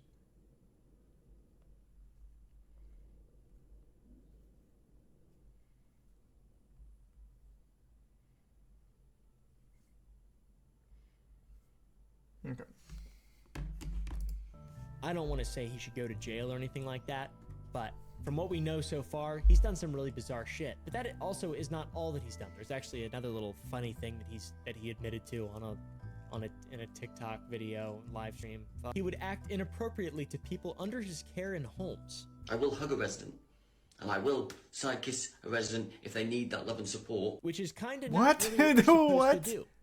I don't think. This made a lot of people mad too, as you could probably imagine. And then he clarified and made a video backtracking where he says it was just a side kiss, not a kiss on the cheek. A side kiss. It's just not romantic hugs, it's just hugs. It's a bizarre thing to say. You have to have very little self-awareness to say something so absurd that you need to backtrack so instantly without it being a joke or anything tongue-in-cheek or facetious. It's just creepy. It just comes across as weird. So, is Paul a dangerous man? I don't know. Does he need to be under supervision constantly? Probably. It wouldn't Thankfully, hurt. He can do that, kind of. That's like the reason I made this video is because he's been under constant user supervision. It's really entertaining. He's chronically on lives, and he's pretending to be 20 years younger than he actually is, which is sad. And believes in a dating pool that's the same group, which is bizarre as well. And he dresses like a dork. He goes into clubs designated for teenagers. One can only Wait, does he cringe really? when watching his content. And He for goes to those who- teenager clubs? Where's that? Is that next to the green grass? Hold on, let me go back. Does he have himself in any kind of social situation? Let me see. No, it's just him dancing to green grass. It is actually only green grass. God damn it, Paul. There's clubs for teens? Yeah, what? We even have that in the States. I remember right before going into college, it was the talk of the town to go to this one spot that was like designated for like high schoolers to go party. I don't know if that's like strictly speaking legal, I guess. Probably not, but it does exist.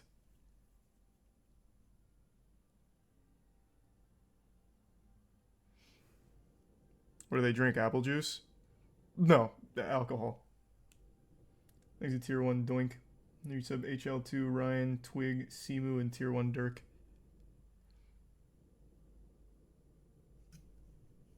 of it, he's not stopping anytime soon, guys. Paul breach, a breach of child safety. Little news update. While this video was being recorded, our friend Paul was deleted from TikTok permanently. All right, guys, for what? I don't know. He's innocent, right? He's gone, though. I tell you what, his account's gone. Boom. And he said he's gonna go back to a normal life. He's taking it in stride. We didn't. He's I'm not from the crying on a future. He didn't. Snapchat story that his account got deleted even though he's 40 years old. And also, he's gone forever. He's not actually just recreated a new account that has over 20,000 followers. And he said he was gonna take a break, but he didn't. Alright, he didn't do anything he said initially once his account was deleted, and also he's creepy. Hey Paul, if you're watching this, how about you act your age? Alright? You're 40, brother. I'm 26, and I make you look stupid.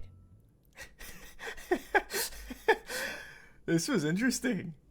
Yeah, I don't know shit about Paul. Well, I didn't know shit about Paul. What a cool guy. Shame about that whole impregnating a teenager thing. He's such a good dancer.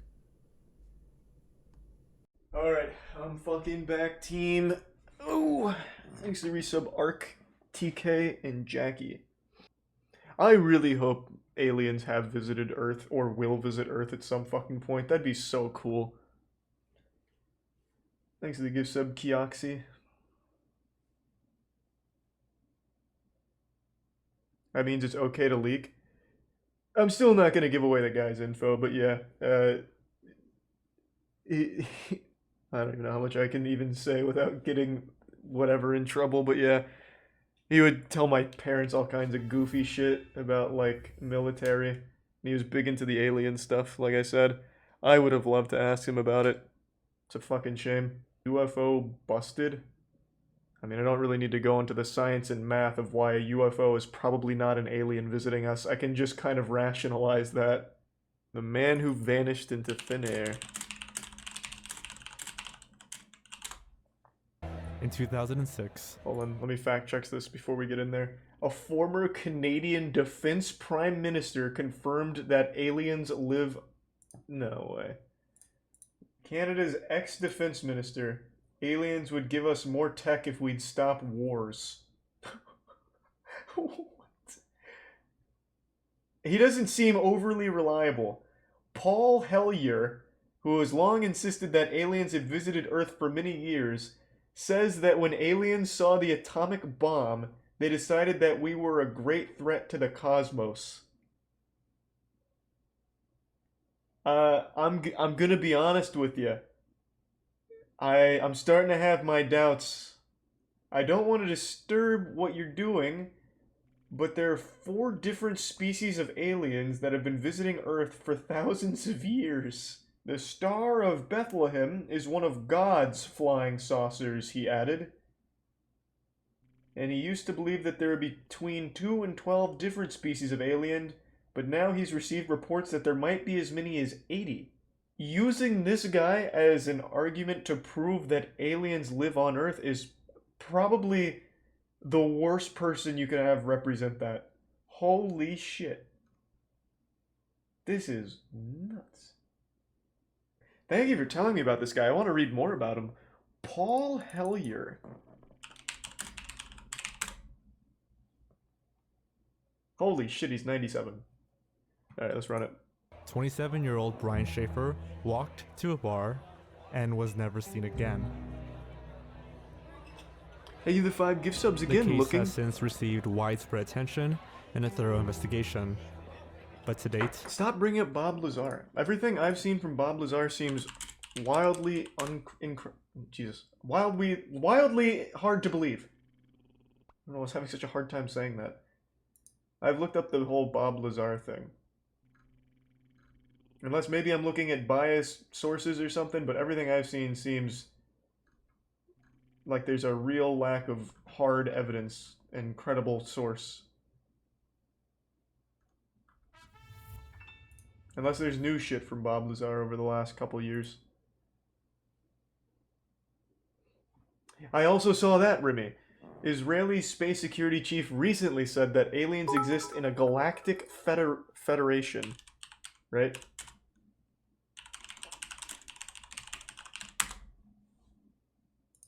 Yeah, the former Israeli space security chief says extraterrestrials exist in a galactic federation. Oh, I don't know why I keep fucking up that word. I hope all this shit is true, to be honest. When classes ended on Friday, March 31st, 2006, He's it the signaled prime the start peasant. of spring break for Brian Schaefer, a medical student at the Ohio State University. He started his big break from school by having dinner at the Outback Steakhouse with his father, Randy Schaefer. Randy later Thanks to Tier stated 1 that rust proof. he never understood why Brian would go out that evening. He seemed exhausted from studying so much. After dinner, Brian met with his friend, William Clint You believe Florence, cursed milk but not Bob and they Lazar? I celebrated never the believed start of cursed spring milk. break I was asking like for the any college science student behind would. it. I didn't realize it was a fun night fucking of drinking prank. and de-stressing. The two walked to the Ugly Tuna Saloona, an indoors bar located in Columbus, Ohio. Brian invited his brother, Derek, and Derek's wife, Maureen, but they had gone to a show at the Funny Bone Comedy Club, which ran late. They left the show tired and decided to drive straight home, passing on Brian's invitation. At around 10 p.m., Brian called his girlfriend, Alexis Wagner, who was also a second-year medical student at the same Thanks to university. give sub Kaz. She and Brian were scheduled to fly to Miami on Monday morning, so she decided to visit her family in Toledo before leaving. After his call with Alexis, Brian and Clint went bar hopping, visiting several nearby locations, such as the Short North Tavern and the Brothers Bar. They had a shot of hard liquor at each stop, while working their way down to the Arena District. At around midnight, the two met with one of Clint's friends, Meredith Reed, who drove them back to the Ugly Tuna Saloona for a final round of drinks. Such a cool name, Ugly Tuna Saloona. Sounds like the worst place to get drinks. At around 1:15 a.m., security footage captures Brian, Clint, and Meredith making their way up the escalator to the Ugly Tuna Saloona.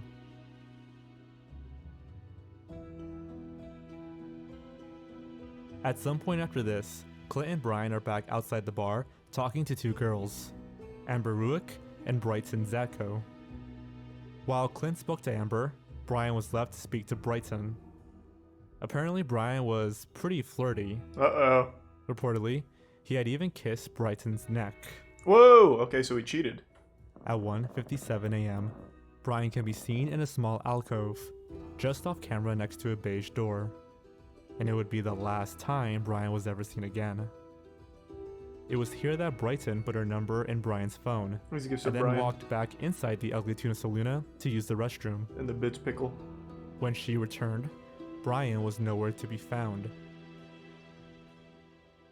Since it was common for Brian to occasionally separate from his friends, Clint and Meredith didn't think much of it.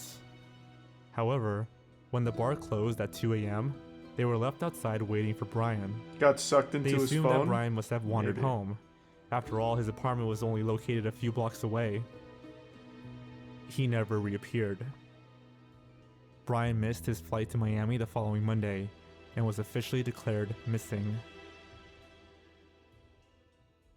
I'm not sure if we have metric. Thanks to the resub Nancy Drew. It's When possible police Himiko, began maybe. searching for Brian, they started by looking through the building's security cameras. By now, it's well known that nobody from that night ever saw Brian leave the building, and the security footage did nothing but support that narrative.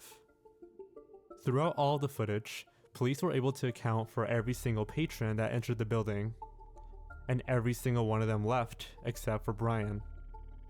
Once the police found Have we no checked the evidence of Brian's Saloona? whereabouts from Is the he footage, still there, maybe? their search efforts began Still to drinking? spread.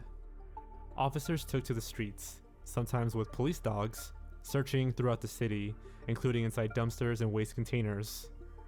They questioned residents and posted flyers with Brian's information, including some of his distinct features, such as a fleck in one of his irises and his Pearl Jam stick figure tattoo. Thanks to the resub. They even went so far Jurgo. as to check the city sewers, Toxic, but found nothing useful. The fact that Brian's personal belongings were untouched made matters worse. There were no signs of struggle within Brian's home, and nothing of value was missing.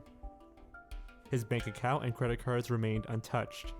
Even his car was still parked 6 blocks from the Ugly Tuna Saloona, at his apartment on King Avenue, where his girlfriend waited for 2 days after his disappearance. Thanks to resub Hypnotic. The police weren't the only ones investigating Brian's case. Alexis spent her time posting hundreds of flyers at their school campus, Nice, Captain. searching through dumpsters, and scouring neighborhoods by day and riverbanks by night. She even called Brian's cell phone every day for a long time. While her calls usually went straight to voicemail, there was one instance where it rang. It was one of the best sounds I've ever heard, she recalled, even if no one picked up. Damn, that's sad. That's Unfortunately, fucking heavy. Singular, Brian's wireless provider, later claimed that this might have been due to a system glitch, and not an actual response from Brian's phone. Exit Tier 1 Maddie. Investigators were also unable to determine Brian's exact location Saloona was a portal to because the his phone Galactic wasn't Federation. GPS enabled. Interestingly, a cell tower did detect a ping from Brian's cell phone in Hilliard, 14 miles northwest of Columbus.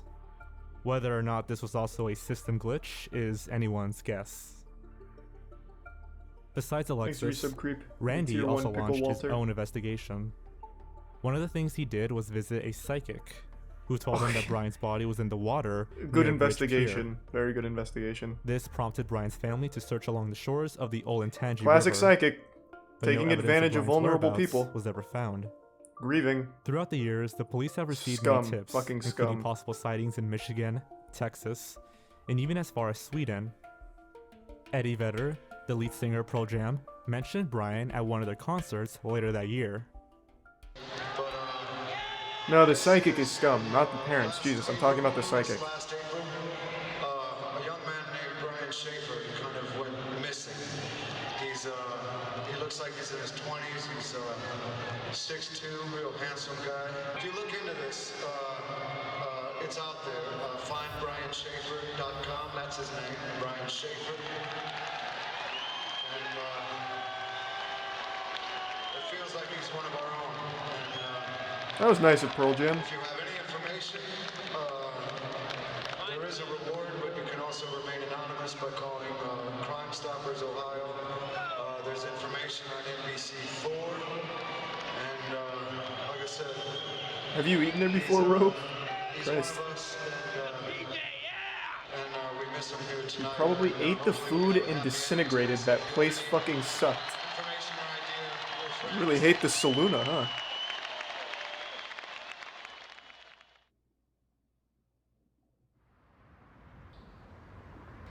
So, you can see it's quiet, you know?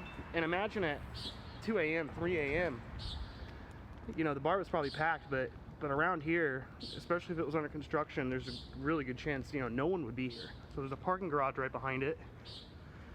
So here is the east side of the building that he disappeared in. Probably Onyx, I think so. From parking garage. Thanks for the 20, man. Here's one emergency exit. So this could have been one of the doors that he came out of. Fire pump room. There's another emergency exit.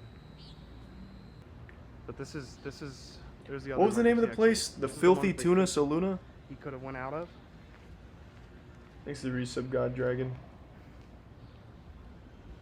Ugly And there's Tuna another Saluna. emergency exit. So there's three or four emergency exits. You know? Oh man. It's just crazy. As time went on, this case gained widespread attention from media and online sleuths due to its puzzling nature. The very ambiguous security footage, coupled with some interesting details about Brian's past, has opened the door for speculation and theories. It's worth noting that 3 weeks before his disappearance, Brian's mother passed away due to myelodysplasia, a rare form of cancer. According to a 2018 interview with Brian's family, he was apparently so distraught by this event that he showed up 1 hour late to his mother's funeral. Moreover, about a week after Renee's passing, Brian asked Alexis to just go away with him. And a few days before he disappeared, he told her to move on and find someone else. Given the emotional hardship that Brian was enduring, He absolutely and just the fact that ran he was away most then. likely drunk during the night of his disappearance, some believe that he may have committed suicide.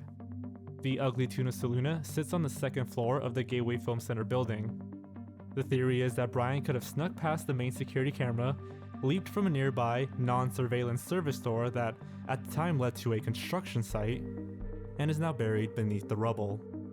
He may have even done so unintentionally. What? If you recall, Randy did say that Brian seemed tired that night from pulling all-nighters for his exams. And there's some evidence that might support this claim. When Detective John Hurst was interviewed about his investigation into this case, he stated that Brian got exited out of the construction site exits. But we went over and checked the movie theater that was, you know, Oh, sweet. across Thanks, the guys. way. Checked out, you know, the entire building from top to bottom to try to figure out if he could have went, you know, in a different direction. And the basic indication right now is somehow he got down into the construction area and most likely got exited out of there. But again, we don't have anything that's on video to support that. It's What does just that mean? Got exited out of there? Am I dumb? What does that mean? The wording he chose has been the source of much speculation, causing many people to wonder if foul play was involved. There's also the possibility of a cover-up. Kicked Apparently, the construction site was a significant investment for the county, and there would, of course, be bad press if a dead body turned up before it was finished. Nice to be some good fellow. However, search dogs were used by the police during their investigation, especially nice. I around see the what you're area saying, where bro. Brian was last seen, and nothing was uncovered. Another theory is that Brian could have ran away to start a new life. Perhaps the passing of his mother and argument with his girlfriend could have caused Brian to not kill himself, but to escape and begin anew. Some people suspect that Brian might have left through a back exit, namely through an unwatched freight elevator. The area is monitored by 2 security cameras, one that automatically pans the area and another that is manually controlled. Brian could have waited for the perfect opportunity to slip past their view. Once again, I there's don't very think that'd be little something evidence he was to support thinking this about. claim, He was but drunk. There's at least some evidence. I don't think he was thinking about being when like Brian's sneaky. mother passed away, he reportedly received $20,000 from life insurance, which might have helped him escape. Also, according to Dan Schaefer, Brian was capable of going through sudden changes, or as he puts it, he could swing through extremes. In 1999, he was heavily into partying and drinking until he got a DUI and spent 3 days in prison. After that, he changed completely. He stopped drinking and got into exercise for about 6 months. This could suggest that Brian was no stranger to radical lifestyle changes. Brian also played guitar as part of a band during high school. Even during his Thank you, years at some Pepsi university, Man. he had mentioned that his main goal in life was to start his own band. To be precise, he once said on his MySpace account, "This whole doctor thing is really just a job, only temporary, until I get my band together and put out a record." Which might suggest Not a a bad motive. plan. I mean, could the death of his mother push him to such extremes? Probably not. Considering how popular this case has become, it would be extraordinarily difficult for Brian to hide from the public. Also, despite the then recent passing of his mother, Thanks to the prime those close to negotiator. Brian said that he was handling the grief pretty well and had ambitious plans for the future. He and Alexis were scheduled to leave for Miami that Monday. The trip was actually a gift his mother had given them the previous Christmas. Alexis, along with many of their friends and families, believed that Brian was planning on proposing to her during their vacation. In fact, it was later confirmed by one of Renee's coworkers that Brian had indeed been speaking to his mother about asking Alexis for her hand. Thanks to some handlebars. It's kind of doubtful that Handlebars. Brian would choose to throw this all away. At the end of the day, Brian was a promising student with a bright future. He had just received a degree in microbiology from OSU, and he was in his second year studying medicine. Whether Brian drunkenly stumbled out of the building or ran away on his own accord, Yeah, I'm kinda thinking he that was might have never been what captured happened. by any other security camera that night. No other nearby bar had security footage of him, and the street cameras failed to catch him on the run. He was there, and then he vanished. So do they not have cameras on like the outside of the building where the construction site was? Other theories have arisen, ranging Prime from murder Speria, to drug Resub involvement, Zombie. and even the smiley face killer. From the late 1990s to the 2010s, a series of mostly white, college-aged men were found dead in bodies of water across the United States, often after leaving parties or bars. What? Most of these men were fit, popular, and successful students.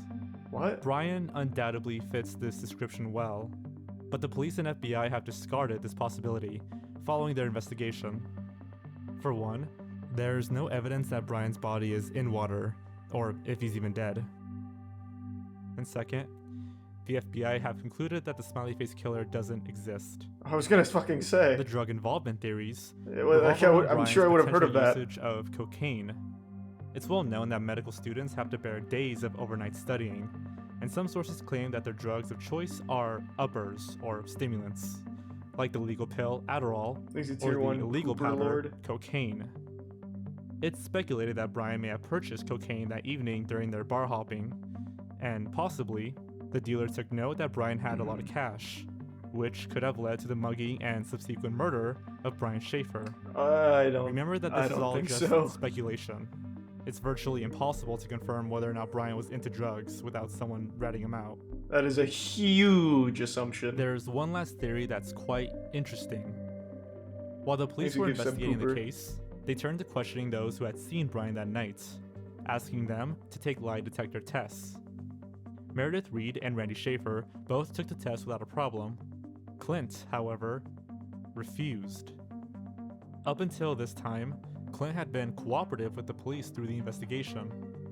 However, when asked to take a lie detector test, he quickly got a lawyer, and from that point on, refused to participate any further in the search for Brian. That's weird. According to his attorney, Neil Rosenberg, Clint did not take the lie detector test because he had already told officers everything he knew, and didn't see the value of having to do it all over again. It should come as no surprise that this is extremely suspicious behavior from Clint. Thanks to the prime parallel. Furthermore, Clint is the only person to claim that Brian did, in fact, return to the bar, yet no one else has been able to corroborate his memory. Many of the people close to Brian, including his family, don't trust Clint. As soon as the detectives started getting involved, that's when he pretty much had no contact with anybody, said Derek, Brian's brother. I've always thought he That's definitely interesting. knows something. He just won't come forward with it. If Brian did take off somewhere, if that is the case, we just always had a strong feeling that Clint would possibly know that. Alexis Wagner agrees with Derek. She also believes that Clint has withheld information. However, she believes that Brian died and did not run off. I can't imagine he would have just done that, she said. Well, can we ask Clint a little nicer, maybe? 2 Like, years after Brian's disappearance, surely there's a way to his father Randy passed away to get that from what info. could be considered a freak accident.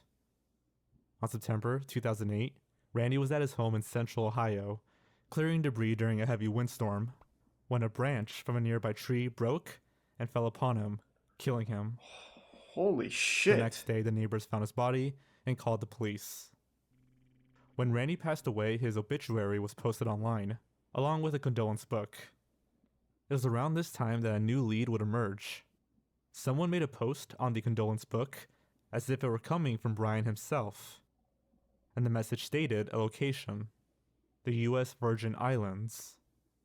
At first, it gave new hope that Brian might still be Thanks to alive. give Sub Pooper and Resub Taka. However, police were able to trace the online message. Looking forward to it. See you on Monday, man. They determined that it was a hoax. Yep. As it had been posted from a computer accessible to the public in Franklin County, Ohio, not the U.S. Virgin Islands. Although the message was a hoax, sir. it has been mentioned that the Columbus police still believe Brian to be alive. Clint's attorney, Neil Rosenberg, intimated this. Rosenberg had been writing to a private investigator named Don Thanks to Corbett, Tier 1 breaks in. who volunteered his time to help the Schaefer family find Brian. They spoke of Clint's refusal to take a lie detector test. In April of 2009, the Ohio State student newspaper, The Lantern, even published an article regarding the exchange between Rosenberg and Corbett. If Brian is alive, which is what I'm led to believe after speaking with the detective involved, then it is Brian, and not Clint, who is causing his family pain and hardship, Rosenberg wrote. Brian should come forward and end this. Thanks to Resub Jabroni. The bits After pickle. so many years, Alexis is now numb to emotions regarding Brian's case. Yet she still wonders about what happened that night. In 2009, she married a man named Eric, a contractor who was building her parents' new home. They now live in Toledo with their children. Nice! Congrats. As for Derek Schaefer, Brian's brother and the last Thanks to remaining Prime member Cloaked of and his Resub immediate Sloth. family, he states, I've thought about that night over and over and over for 10 years. What if I had been there that night? Would things have been different? Would my brother still be here? I've carried that guilt around for a while. Derek's wife, Marin, also shares her curiosity about what could have happened to Brian. We never could have believed then that 10 years later, we still don't know what happened to Brian. It's been so hard watching Derek go through this, but we had to get Thanks to back Bitch into our Careless. normal lives. Derek and The Marin Resub now live Tank. in Canal Winchester with their son. Finally, as for Brian, his Thanks case to Prime remains a mystery. Did someone murder the 27-year-old? Doubt Or it. did he run away? Maybe. Did he kill himself? Or No. is he still alive? In 2016, when asked these questions, Detective John Hurst had this to say. Is Brian alive? There is a possibility he is alive, but if you look at the probabilities that he isn't alive, those Here's a are tier just 1 as great. Samuel. Was he murdered? There is nothing we have been able to recover that shows he succumbed to foul play. So again, the probability of that isn't as great as he just walked away. Did he take his own life? Most people who commit suicide want to be found. I would say that is probably in the lower category. The answers that everyone wants, everyone needs. Probably can't watch that one, Pepin. I don't know if we will ever have them. Alright, looks like I'll have to solve the case. I think what happened... So he's drunk. We need to remember that. I've been drunk. I've wandered around drunk plenty of times before. I think he probably slipped out into, like, the back area, probably ended up in the construction site, and that's probably where he still lays. I absolutely think that's probably what happened. And I think Clint didn't want to do the lie detector test is because maybe they did do drugs that night, and he would worry that he'd get in trouble for drugs. I know a lot of people worry about that kind of shit when those kind of things come forward. Lie detectors are dog shit anyway, but that'd be like the chief concern for not wanting to do a lie detector test. That'd be my guess. Let's see what this is. I don't even know what this means, but... Oh, the channel is Lutch. Thanks to resub Ryochu. Number 4. On March 29, 2018, a 30-year-old Polish man named Mateusz Kawacki was returning home to spend Easter with his family. Mateusz had been living and working in Hanover, Germany as a construction worker for about 5 years and lives with his father, who also works in Hanover. Mateusz is from a small village called Cr1tikal in southeastern Poland. He has a long-distance relationship with his Polish fiancée, who lives in a village called Lipia Góra in northwestern Poland. Nice. She is pregnant with their first child and would soon give birth. It is believed that he was very happy and excited. She gives birth to the Antichrist. Daughter. He planned a marriage proposal.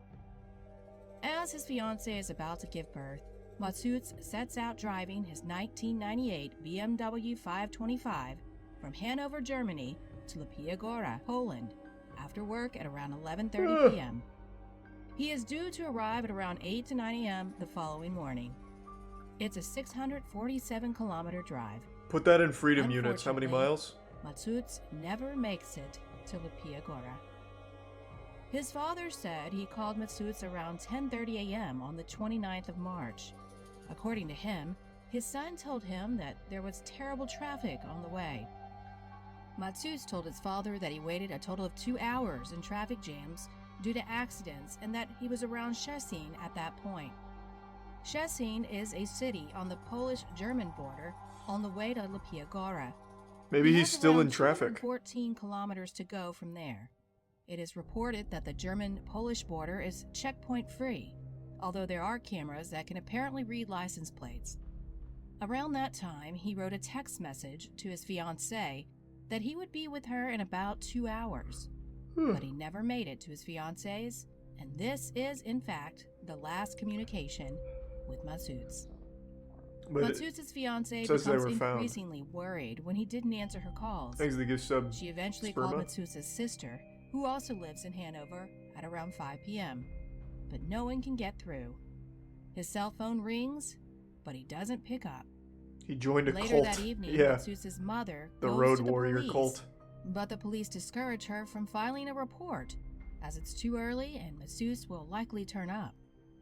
Nevertheless, Mateusz's family reported him as missing in both Germany and Poland. Polish police allegedly handled the case alone, as the German police refused to investigate. The family then asked the Polish police to locate Mateusz's cell phone, which was apparently on for a couple of days after his disappearance. But the police are unable to do so, as Mateusz was using a German SIM card. German police, again, can't locate his cell phone either. Oh, give me 1 second. Is that true, Jessica? His cell phone. The Walmart motherfucker Karen Was that Del Taco? No, I'm not finding that. I already did Del Taco, Karen. Nothing came up. Not with her, at least. Just this lady. Which is not her. The accuser of the brethren. God, yeah, she's a fucking icon. As Massous disappeared in I want Poland. to see more of her. Later, Polish police claimed that Massous's cell phone never connected to a Polish network. It is unclear where Massous received the call from his father. Frustrated with the police, Massous's family began their own investigation and meticulously checked the entire route, going into side streets, checking with gas station attendants, asking for CCTV footage, going around markets and towns near the border with Massous's picture. Unfortunately, no new clues appear for the next 6 months, and it seems that Massous, along with his car, just disappeared into thin air. Aliens then, huh? The Those family even bastards. appeared in the media multiple times. They complained that the police are not doing enough. Is that it, Tobias? This is the one that Jessica was mentioning? Check. Deranged. Oh my god. This is big. I don't think I've seen this. This is the accuser of the brethren. She has returned, kind of, a year ago. Alright, let's see what she does to these motherfuckers this time. Thank you, Cage.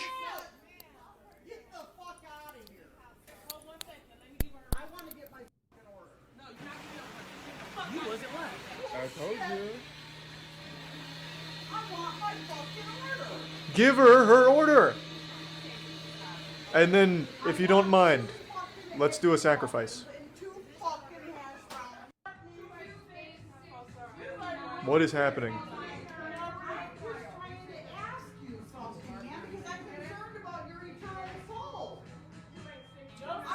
Thanks to resub Timbo. Oh. Jesus, Tim, thank you again, man. Thank you for the 25 gift subs. Holy shit. Tim, my god, thank you. Thanks for some Freezy. You've been so fucking generous. This one's not very good because she's not in the camera. I can't really hear her.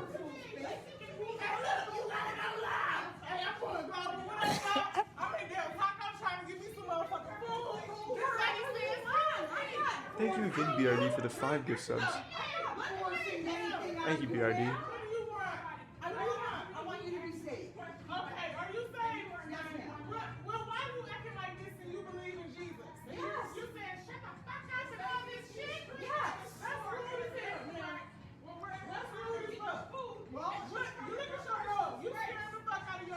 Is she wearing the same thing she wore in Walmart? Does she only have one set of clothes?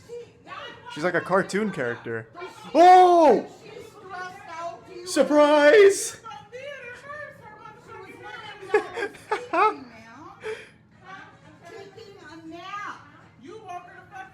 I did not expect that. It's like a magician. The dog looks so embarrassed. It doesn't even really look like a dog. It looks more like a house elf, like Dobby. They called the police. I wish the camera guy would get closer. Like, get involved here. I want to watch.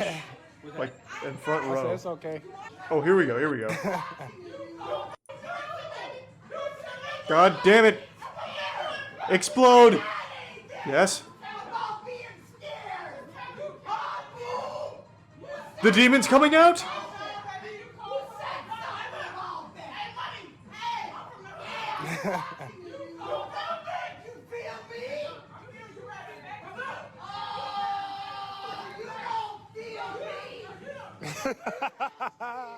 I can't hear her. Get closer. Sit here. Oh shit, bro.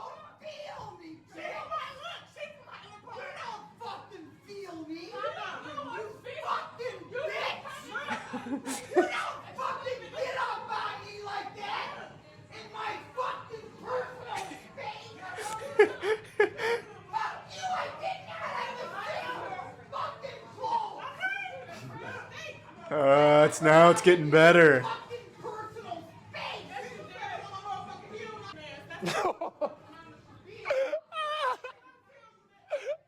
Now let her say her piece loudly. How does this go on for 20 minutes? God damn it. There is so much potential. This one I've seen. This is a classic. This was the first encounter. Voice crack. First encounter. Police officer. This is the first phase. The boss battle. Ma'am, Give me your driver's license. you pulled right out in front of me. Yeah, and when someone pulls in front of you because there's an emergency, you slow your rear end down and you stop. Okay, these Have are you not ever cars. had someone have an emergency These are not and cars. pull in front of you? These are not Yeah. cars. They don't stop on a dime. God It doesn't matter. You have to be far enough behind. You know what? I'm going to tell you the whole You incident. should have picked up my trash, big boy. I picked Exit up tier your one you crack. didn't. You want to go see There's what you some left? Jimbo, Left the cheese, carpeting and and give You were some supposed Timbo. to pick up everything. Nope, 4 bags. Yeah. Is what your service Oh, is you for. are in so much And deep last crap. week I Well, you picked wait up till more your than boss you, too. tells you what you He's got to on pick his up. way here, too, You man. think you get to decide what you pick up and what you Nope, don't? it's what you ordered. You little twerp. It's what you ordered. You little twerp. I know what I ordered. Okay. And you're going to pay. Okay. I wish there was another encounter, man. She's been at Walmart twice and then that one, but I don't think there's another one. The McDonald's one had so much potential if the guy just got closer. This one's the best. My fucking personal space. You came over to me, motherfucker. I didn't come over to you. Fuck you. Ma'am. Shut the fuck up. I wish she'd have her own, like, stream. Like an IRL stream.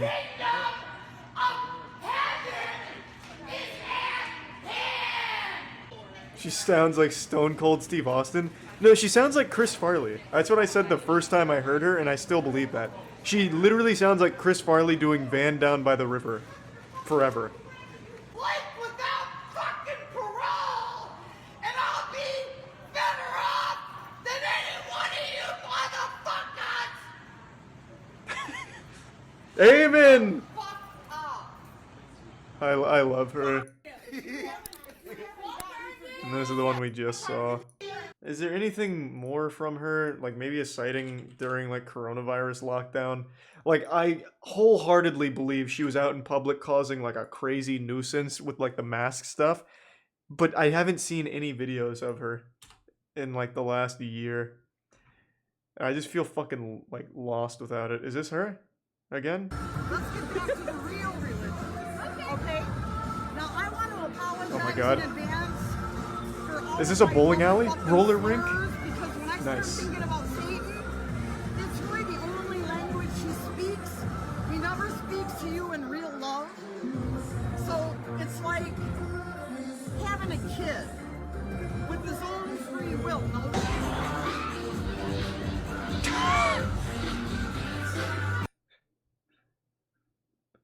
Well, I didn't expect that. Yeah, it's a DMCA, so I don't want to risk it. God damn it, she's not even having like a fucking meltdown. Fuck. I wish she'd start screaming at the kids instead of dancing.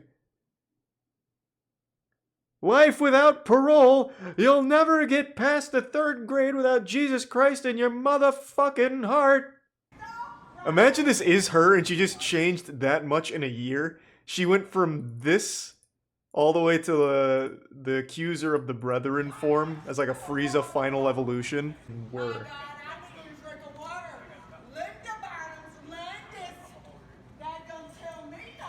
Well, this is just sad. That's not enjoyable like with the other girl. Finish the video. We've already seen them though. I've literally made like 2 videos on this lady. Like I've extensively watched her. I just have never seen the McDonald's one. This was not one of her more popular ones because, I mean, it was pretty poorly filmed. Finish the first video. The first video is over. Like the McDonald's one is over. He just put the other one in here as well, which was the first encounter where she does like the chicken dance. And then she rolls around. But I've already seen it. I even made something on the other tab. Oh. I actually forgot we were even watching something before that. Oh yeah, I totally fucking forgot about this. And not taking Matsusa's disappearance seriously. On September 12th, Matsus's mother was asked by one of their neighbors about their Thanks, barn. the resub, Bebo. The neighbor complained that the barn had been smelling for a while, and other neighbors were also starting to complain. Oh no. They believed it's probably a dead animal. Thanks, the resub, Yeti. Can't quite locate it. And Biznu. The neighbor eventually asked the mother if he could check below the barn's roof. Half of the And the gift barn sub, was walled Michigan. off, creating a room and an attic on top of that room. She agreed, so he climbed up Thanks, the tier 1 and Zafran. saw a pile of clothes. Upon closer inspection, No, hold on. If they show a body, I obviously can't watch that. Let me check.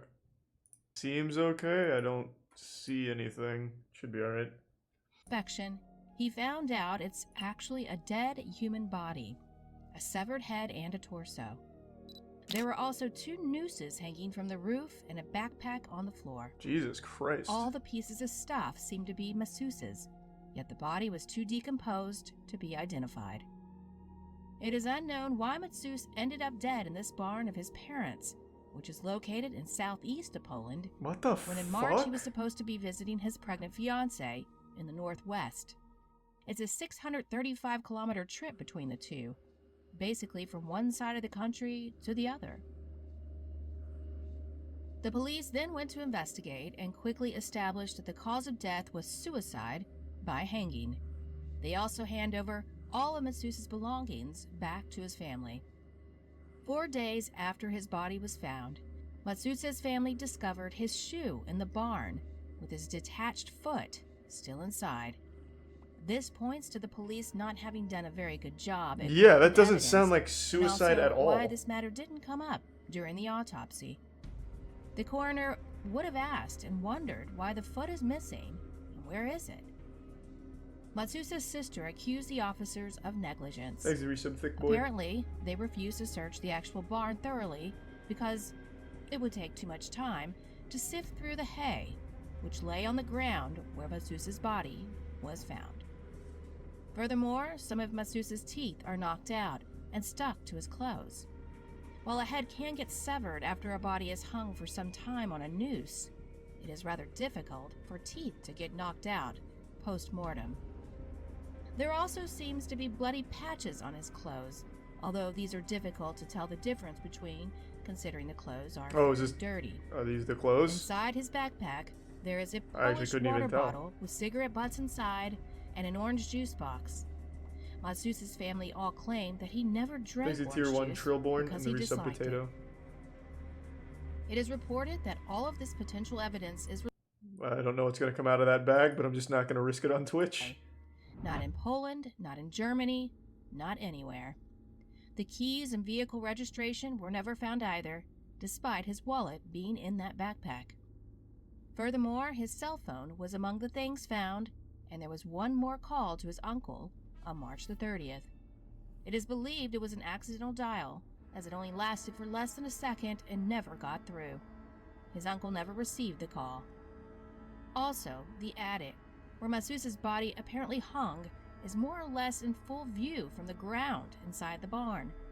According to the family, they used the barn throughout the summer, so it's very unlikely they wouldn't have noticed a hanging body.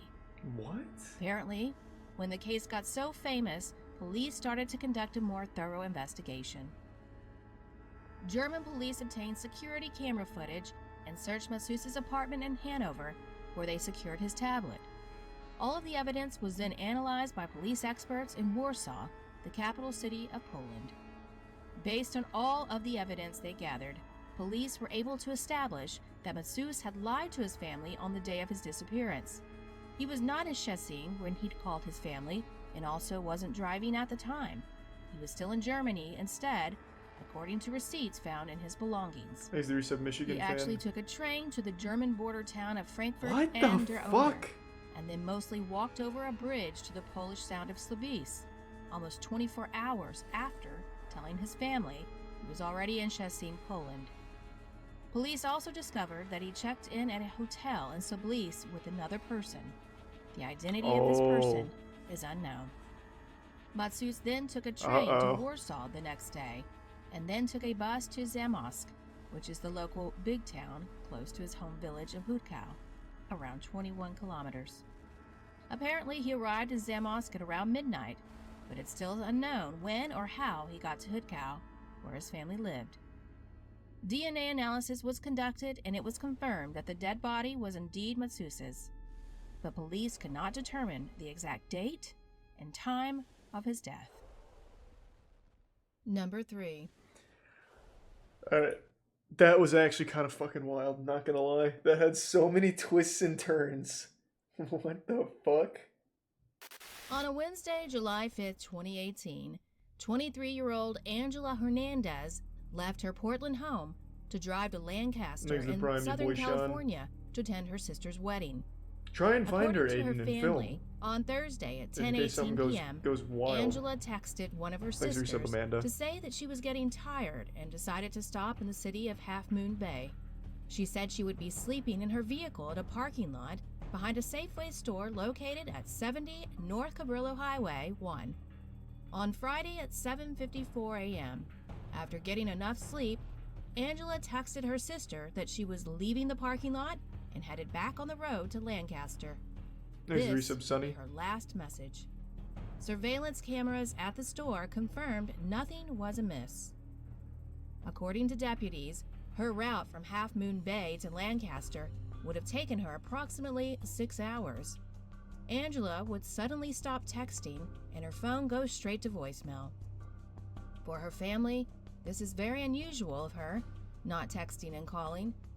So by Friday night, Angela's family reported her missing. Angela is the type of person who's always active on social media. Since then, Lancaster she has sucks, not been does it? active. Her family doesn't believe that Angela would intentionally disappear. They said Angela has not shown them any signs of depression, to be suicidal, or any indicators that would explain her unexpected disappearance. Investigators would say that her last cell phone ping was from a cell tower near 700 Highway 1, Davenport, California, on July 6th at 3:33 p.m. Davenport is less Then than we've an got hour her. south of Half Moon Bay. Investigators from Oregon to California searched for clues to her disappearance. Thanks to resub, But Angela Jaeger. is nowhere to be Cat. found. Oh, Cal sucks Her ass. family is deeply Fair. worried and offered a $10,000 reward for information. They were also putting up flyers hoping someone may know what happened to her. Search parties even canvassed Highway 1 looking for signs of a vehicle careening off a cliff, but found nothing. On July 10th, Santa Cruz County Sheriff flew over the Davenport area and found no trace of Angela or her car. Well, I mean, Then on a Friday, what? July 13th, Yeah, that sounds about par for the 1 course. week You were after her very disappearance, high. a couple, Chelsea and Chad Moore, spotted a white Chad. 2011 Jeep Patriot over the side of a cliff in the area of State Highway 1, north of Nacimiento-Ferguson Road. Chelsea and Chad Moore are surfers, but on that day the waves weren't great, so they decided to explore a remote Thanks to beach resub, and found a cuties. fishing spot. Using ropes, the couple climbed down a little-known and treacherous path. For an hour or so, they hiked along the beach north. Around 5 p.m., the Moores found a bumper in the sand. They walked around a bend and saw the damaged SUV. They found no one inside, but began to gather items and remove the license plate so they could report it to the police. As high tide snuck in around 6:15 p.m., the couple decided to leave a different way out. Then they heard a scream of a woman. They turned around and Angela was right there on the rocks. Wow. Chelsea ran off to get help, and it was when she What? reached the camp post, she saw the missing flyer for Angela Hernandez, and it dawned on her that she had been down there for a week. I did not expect that In a few ending. hours, a rescue team pulled Angela up the cliff. Once in the hospital, Angela was reunited with her family. Angela told the California Highway Patrol she was driving near Big Sur down Highway 1, headed to Southern California in her SUV, when a small animal crossed the road. Oh. She swerved to miss it, and in doing so, shot her SUV off the road and off a cliff, tumbling down. I about can't believe 250 she survived. feet That's to a incredible. desolate, rocky beach. She had a brain hemorrhage, fractured ribs, broken collarbone, ruptured blood vessels in both eyes, and a collapsed lung. But she didn't die. When she came to, water lapped over her knees. She broke her window with a multi-tool, crawled out the window, swam to the beach, and passed out. What did she She eat used for a a radiator week? hose from her car to collect dripping water from moss along the shore. What? She walked for days. Up above, she could see cars pass by atop the cliff, but they couldn't see her or hear her screams. How did she think of that? Angela said when the time she saw Chelsea, she thought it was another of her rescue dreams. She couldn't believe that they were even real. Angela said in her post on Facebook that she feels, "I have everything I've ever wanted. I'm sitting here in the hospital, laughing with my sister until she makes broken bones hurt." Oh said. my god. I've met some of the most beautiful human beings that I think I'll ever meet in my entire life. I've experienced something so unique and terrifying. I can't imagine that there isn't a bigger purpose for Thanks me to the in Prime, this life. Muzzy. I don't know, you guys. Life is incredible. Number 2. That is what is she doing now? It'd be a shame if she's not like fucking a huge deal, you know, changing the world after that. To use a radiator hose to collect dripping water from moss. What a fucking genius. What was it, Angela Hernandez? Because you can absolutely survive a week without food. It's just probably couldn't do it without water. That must be like a really, really like huge difference in height than what we actually see on video. Because she, according to this, she was screaming while the rescuers were looking for her just above. And they couldn't hear her down below. You have to be real fucking high up there for that. 54-year-old Maria Evelyn Seos mysteriously went missing when she decided to go along with her then high Ooh, school and the sound of friends waves, to true. Singapore. According to her daughter, Joanna Marie Seos, her mother was in their house together with her and her live-in partner Ronald James Ruby when Maria's batchmates from high school came by with an SUV to get her to go to Singapore. She said her mother was upset about a family matter at that time, so she decided to go to get some time away from stress. The Prime Steezy. Joanna's brother, who was only named by the media as Michael, was shocked when he arrived home from school and his mother wasn't home anymore. He thinks it's weird that his mother would go without telling him. This was on our local news. But It's he fucked decided up. not to report his mother missing. Is it like because terms of probably service? Maria just needed time and will soon return home. Later on, Maria would time to time message Michael and Joanna on Facebook. In one message to her son, Maria greeted Michael belated happy birthday and that she's very sorry she went away without telling him. She said she's okay in Singapore and that he should not worry. Also, she asked if he already had a job. She also asked Michael to understand her because she's getting old and just wanted to experience being alone and have a life without stress. She also asked if Joanna had already given birth. On one occasion, she even sent a gift to Joanna for her birthday. In other messages from Maria to Michael, she said she cannot message all the time because she's busy with work, then later asked Michael again if he already applied for a job. Michael eventually found a job at their local bank in Cavite City. Michael became suspicious because Maria never answered his question of which city she is working in Singapore. This is absolutely never just called when he asked someone if she else. can call just to know if she is all right. Growing more suspicious, Michael decided to ask his mother's batchmates from high school, the one who supposedly went together with Maria, to Singapore. He found out that not even one of them had any idea that Maria went to Singapore at all. In June 2018, Michael decided to report Maria missing. But probably there was not much effort by the Philippine police to investigate the matter. In 2019, Michael was left living alone in their house since Joanna and her live-in partner broke up. Both went away from the house. In 2020, Michael decided to renovate Makes the the Prime extended smell area good. of their house because it wasn't still finished and was a bit disorganized. The area doesn't have a ceiling and no tiles. Oh, holy shit, her When body workers was in started here, to huh? chisel the cement on an unfinished septic tank behind their house, they found Maria's personal belongings, including her passport and wallet, with her ID. Later, they would discover her mummified body. It turned Holy out Maria fuck. never left her house. Instead, she is just right behind her own house, on top of the unfinished septic tank. Joanna and her live-in partner, Ronald James Ruby, were investigated and eventually admitted to the crime.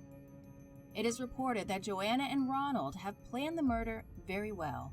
The two knew that Maria's son Michael would just return home the next day because he needed to do his thesis, giving them plenty of time to commit the heinous Exit crime. Tier 1 Smexy. On that day of her demise, Joanna and Ronald fooled Maria by telling her she should get dressed so they can go somewhere nice. They have a big surprise for her. But as soon as Maria went downstairs to get ready to go, Ronald, who was hiding under the stairs, attacked her from behind with a hammer. Why, When though? he saw that she's still breathing, he asked Joanna to get a knife and then stabbed her to death. The investigation revealed Ronald Thanks had to extreme Resub Kitten. hatred towards Maria. It's believed that Maria was always mad about her daughter getting pregnant at a very young age, only 16 years old, asking Ronald all the time when he would go to get a job, and that they were still in her house. According to Joanna's statement, on the day of the murder, she asked Ronald not to carry out the plan because it would be bad for her to have no father and now with no mother. Joanna's father died in 2011, but the murder went on anyway. According to police, they let Maria's lifeless body lay on the floor for 2 hours before dragging her to the top of an unfinished Thanks to septic Prime tank Sean. at the back of their house. Ronald then put cement over her body. Over time, due to decomposition, Maria's body would smell. Every time this would happen, Ronald would just add more cement to seal in the smell. What the fuck? One time, Michael said, he caught Ronald putting cement over the septic tank and asked him why. Ronald answered that his mother asked him to do so before she allegedly went to Singapore so that it would not smell bad. Michael actually believed this. Joanna and Ronald then fooled everybody again. They used Maria's Facebook and pretended on social media as if nothing had happened badly in the family. Joanna even kept posting on her Facebook some positive and motivational words. Nobody would have suspected that she and Ronald just committed a heinous crime in their house. The development of this case stays true to the saying that no secret can remain hidden forever. Thanks to Resub Al. Number 1. What the fuck? In March of 2012, Anton Palipa disappeared from his home in Scarborough in They Toronto, found out because Canada, Michael amid renovated. a prolonged struggle with schizophrenia. Thanks to Prime Caleb. Anton lived in BC during the late 90s and 2000s. While in Vancouver, Anton had been a key member of the Anti-Poverty Committee and had a long history of activism in the city, dating back to Real quick, what is the Anti-Poverty Committee? Are they against... They hate people that are poor, or they hate the idea that people can be poor? 1999. Thanks to Prime Iron That Man. year, he was among several people arrested for occupying the offices of then NDP Premier Glenn Clark. Thanks In to the Tier years 1 leading up to his Bit disappearance, Blast. Anton's family had tried to get him help as he was struggling with mental health. Before they were able to do so, he disappeared. There was no trace that he'd left voluntarily. His possessions and important documents were all still at his home. No one knew where he could be, and missing posters were put up in his place. The family was desperate for information and had no idea what to think. Despite trying to believe otherwise, they found it increasingly difficult to dispel the fears that Anton might be dead. His brother Stefan alerted the police and checked wherever he could for his brother. He looked in homeless shelters, jails, and even in morgues to see if there had been any sign of him, but all his efforts turned up no answers. Then, in late December 2016, almost 5 years since Anton's disappearance, Stefan received a phone call notifying him Anton had been found by police without shoes or identification along a busy highway in northern Brazil. What the Anton, fuck? who does not speak Portuguese, did not make sense to the police and was visibly distraught. A Canadian-born police officer named Cr1tikal was able to learn Anton was a Canadian, and using that bit of information, headed online to try and track down his family. He said a couple of things that made Thanks to the sense gift to sub, someone who has Firon. lived in Canada, for instance. At one point, he asked me if I had an M.F. Franco phone. Also asked me to get the RCMP because he would like to be repatriated. Vidigal located What does that Anton mean? with 3 other officers on a highway in Cr1tikal in the state of Rondônia on November 28, 2016. She initially thought he was a beggar because of his unkempt appearance. Although Anton refused to speak about his family, she said she sensed there was a family out there looking for him, and she set out to find them. Vidigal posted a photo of Anton to her Facebook page and enlisted the assistance of her Canadian friends to try identifying him. She said she also sent a few emails to missing person groups in Canada. There's a lot here that doesn't RCMP, make sense. And the Canadian Embassy in Brazil. At the end of December, the police officer stumbled across a missing person poster with Anton Polipa's image from around the time of his disappearance online. She contacted the Twitter handle listed on the poster and received a response within minutes from Anton's family friend. The friend put Vidigal in touch with Anton's brother Stefan, 5 and they made years. arrangements for his return home. Anton briefly escaped from police supervision in Porto Velho at the beginning of December. Eventually, police were notified that he had been seen close to the BR-319 highway that runs through the Amazon rainforest. Vidigal said she was concerned for his safety during this time. Because up there big predators like jaguars, alligators, snakes, among other deadly animals are real, we are talking about the Amazon jungle, she wrote. Luckily, Anton was discovered in the city of Manaus Over the January corpse of a 3rd, bear he just 2017, beat to death. where he was taken to a psychiatric hospital, according to Vidigal. His brother Stefan met him at the hospital and took him back to Canada. Stefan told CBC News his brother looked really rough. His health was starting to deteriorate, he said. We got him just in time. He raised more than $15,000 through GoFundMe to pay for the flight to bring his brother home on February 6, 2017. Anton was then staying with his brother in Toronto while he recovers from the ordeal. Stefan also told CBC it's still unclear how Anton has spent the last 5 years of his life, though it's believed he made it to Brazil mostly by walking and hitchhiking. Oh. Anton was somehow able to travel through the United States in Central America Holy without shit. a passport, intending to reach the National Library of Buenos Aires in Argentina. However, when he made it there, he was turned away due to his lack of identification. This led to him continuing his journey and heading to Brazil, where he was eventually found. Amazingly, he survived by picking fruits and berries and scavenging food and clothes in rubbish piles, along with the help of strangers. Whilst in the Amazon jungle, he managed to avoid poisonous snakes and spiders, but did lose all 10 of his toenails. Well, small price to pay to visit such a great library. That was pretty wild. Those stories actually did not disappoint. I'd never heard of any of those, and they were pretty interesting. Actually, pretty shocked. Meet the man who stole $1.4 billion with a screwdriver. I mean, he looks pretty proud of himself. I would be too, to be honest. It's pretty creative. This is a small museum with only a handful of guests visiting each day, and the security guard has just seen 2 of them, a man and a woman, walk briskly out of the front door. The guard sprints outside and catches sight of the couple getting into a car, and, sure enough, the museum's missing painting is sitting on the back seat. That was easy, As case luck would closed. have it, the museum happens to be situated opposite a police station, and soon enough, the thieves are in custody. But at the subsequent trial, it's clear the man is extremely remorseful. It was he who took the painting, a spur-of-the-moment decision he deeply regrets.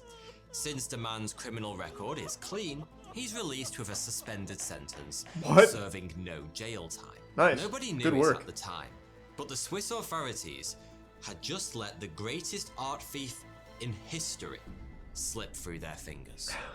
This is the remarkable story of Nice. Stefan Breitwieser, a Hey, Frenchman Stefan. who stole almost $1.5 billion worth of art. To put that number into perspective, if Yeah, you were no to one to don sell your it to. best cat They're not burglar's gonna outfit launder right now money and through nick him. the 3 most expensive paintings ever sold at auction, Leonardo da Vinci's Salvador Mundi, $450 million. Wilhelm de Kooning's Interchange, $300 million. And Cézanne's The Card Players, $250 million. You would still need to pilfer another $500 million worth of art to surpass Stefan Breitwieser's record. The sheer volume of art Stefan stole is genuinely almost unbelievable. Thanks, you give some Perhaps Reds. even more unbelievable is what he did with it all after he'd stolen it. He ruined it But for I'm getting fun. ahead of myself. For now, it's probably best if I start at the beginning. And I like bet all that good son of a bitch stole my socks this one too. starts with cheese. Yeah. Sort of. In March 1995, Stefan Breitwieser was visiting Gruyères, the Swiss town that gave its name to a kind of cheese you've almost certainly enjoyed if you've ever tucked into a traditional Swiss fondue. But Stefan wasn't in town Can't say I for have. malt and dairy products. Thanks, Prime Josh. Along with his new girlfriend, Anne-Catherine Kleinklaus, Stefan had his heart set on seeing Thanks for some Gruyère's Renegade. medieval castle, specifically its collection of exquisite art. As the couple strolled through the ancient corridors, one piece in particular caught Stefan's eye. A portrait by German painter Christian Wilhelm Dietrich. Staring at the painting, Stefan experienced one of those weird urges that we all have from time to time. A brief and intense desire to do something we really shouldn't. Something like jumping off a bridge, tripping up a passing pensioner, or What? stealing a painting. By the way, don't feel bad if you occasionally fancy downing an OAP. These kinds of inappropriate urges are so common, they actually have a name. Cacoephes. For most people, That's a cool name. cacoephes last Cool a couple name. of milliseconds. But Stefan's lingered. So much so that he mentioned it to that new girlfriend of his. Now, I'd suggest that admitting you're tempted to commit a serious felony to your new Tinder date is usually a good way to earn yourself the in-person equivalent of a swipe left. But, to Stefan's surprise, his new girlfriend was all for it. The castle was basically deserted. Apparently all the tourists were off eating fondue. And all Stefan had to do was remove the painting from its frame, slip the canvas into his rucksack, and walk. Well, that's easy. They were just asking for it to be stolen. He did them a favor. But an international art crime career, the likes of which the world had never before seen, had just begun. Thanks, Risa Binder. Because, over the course of the following 6 years, Stefan completed a grand total of 230 Jesus Christ. art heists at 172 galleries in at least 7 different countries. Art Sounds like there's thievery no isn't security, typically so I know regarded exactly as a how he did it. steady long-term career choice. Sooner or later, Thanks, you're Prime either Outlaw. going to There's some get Samster. caught or make so much cash that you can retire to your own private island in Micronesia. If you're picturing grand heists with True Ocean's cooking. 11 style planning and huge teams of specialists, you're dead wrong. There were no carefully or orchestrated distractions, no detailed museum schematics, and no jaunts through conveniently positioned air vents. In fact, these heists weren't even committed at night. They took place during opening hours and Yeah, often people with probably tourists just saw and him security steal. guards in the very same room. But all were almost laughably basic, pretty much involving waiting till nobody was looking, and then simply picking up whatever he fancied and walking out the front door. Paintings would be Yep, slipped that from sounds about frames right. and hidden under a loose-fitting coat, and display cases were opened with a screwdriver one twist at a time over the space of 20 minutes or so. The most high-tech And piece of nobody equipment saw this Stefan owned in was an old 172 telescopic galleries? radio antenna, 172 which he used galleries, to no one saw him do prod this? any inconveniently placed CCTV cameras into facing away from whatever it was he was about And nobody to saw steal. this? It's hard to believe that's all it took for Stefan to pilfer close to $1.5 billion worth of loot. What? But these basic tricks were so effective, he was often able to steal from the same museum multiple times in the space of just a few weeks. I should point out that estimates as to the exact value of the artwork Stefan stole vary, but the figure most commonly quoted is the one I mentioned earlier, $1.4 billion. According to the my New York God. Times, it might have been as much as 1.9 billion. And if that upper limit is correct, How in as the of fuck? 2001, when this remarkable crime spree came to an abrupt end, Stefan Breitwieser, art thief, would have been amongst the top 250 richest people on the planet. But he has no one to sell it to. Not that you'd have known it from looking at him.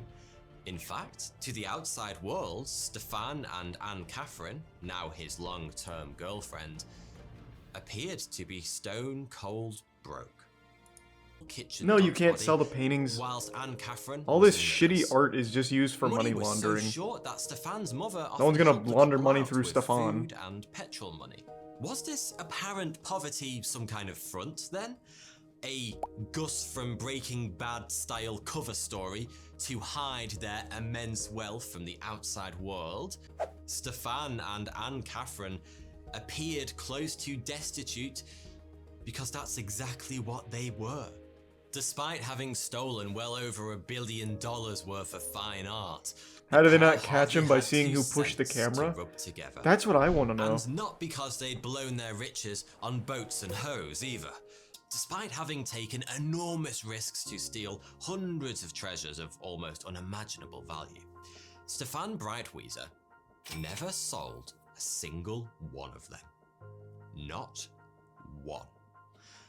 And the reason why is kind of hilarious. Stefan didn't become the world's greatest art thief to get rich quick.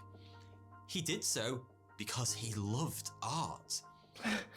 Instead of selling the pieces he stole, he kept them in the apartment he shared with Anne Catherine, simply to have the pleasure of owning and admiring them. Just print it out Incidentally, on the apartment Google. in question was in the attic of Stefan's mother's house in the What the city fuck is of the point? Mulhouse, France. The couple were so poor they couldn't afford to rent. But selling a world-famous piece of art It's is impossible. a seriously tricky business. Yeah, no, it's not gonna You happen. can't just set up an eBay listing and watch the £1 million bids roll in. The market for this kind of thing is tiny, and in order to access that, you're probably going to need to make friends with some very dangerous people to help you get the word out. But since Stefan never put a single piece of art up for sale, he remained essentially invisible to the police. If they didn't catch him in the act of stealing, they weren't going to Or catch steal him. or catch him in the act of particulars pushing a Stefan's camera crime away spree while was on so camera. unusual that the police had basically no idea who or what they were dealing with. Their best guess was that some kind of highly professional international cartel was behind the crimes. Far more But in embarrassing. reality, they were utterly stumped. Stefan simply couldn't stop, and it was only a matter of time before something went wrong. Someone opened The their item eyes. that eventually ended his reign of art-based terror was, of all things, a bugle.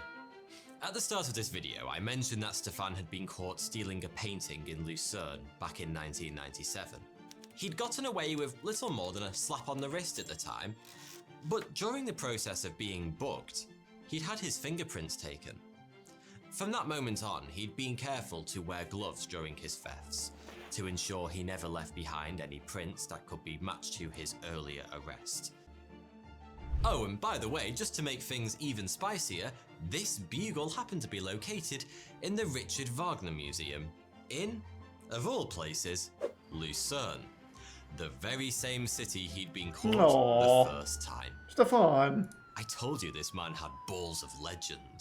So it was decided that Anne Catherine should be the one Oh, to erase the Jesus prints. Christ. But this was a risky job, and Stefan decided to travel with her for a bit of moral support.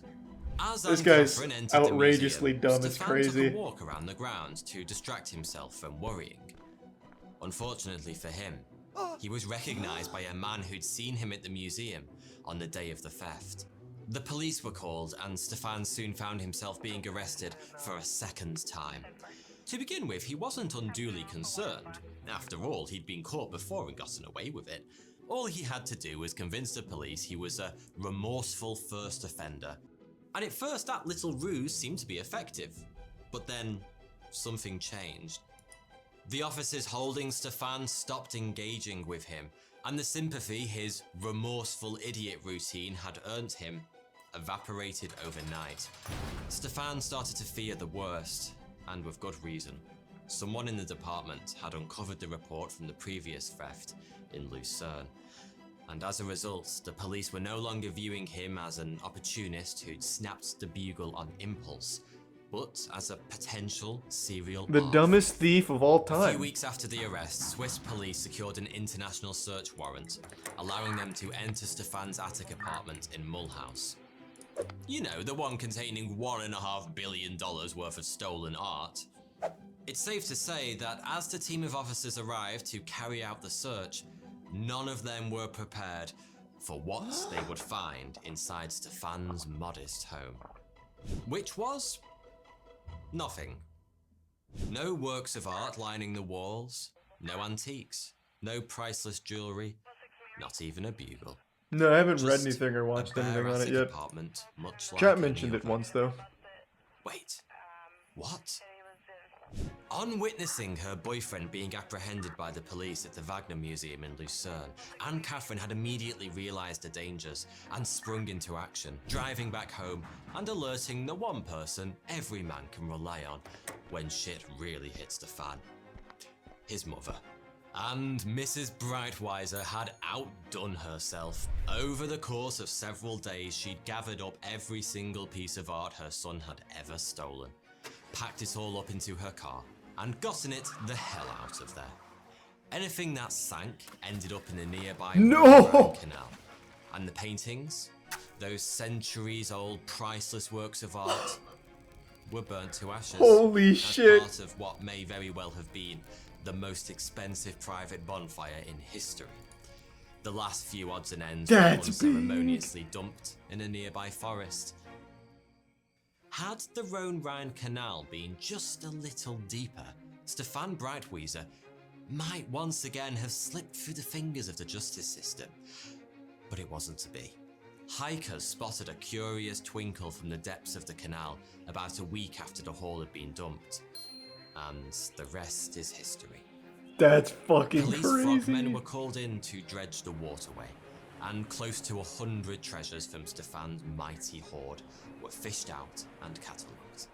Of course, at this point, the authorities had no idea how all that stuff had actually ended up in the canal.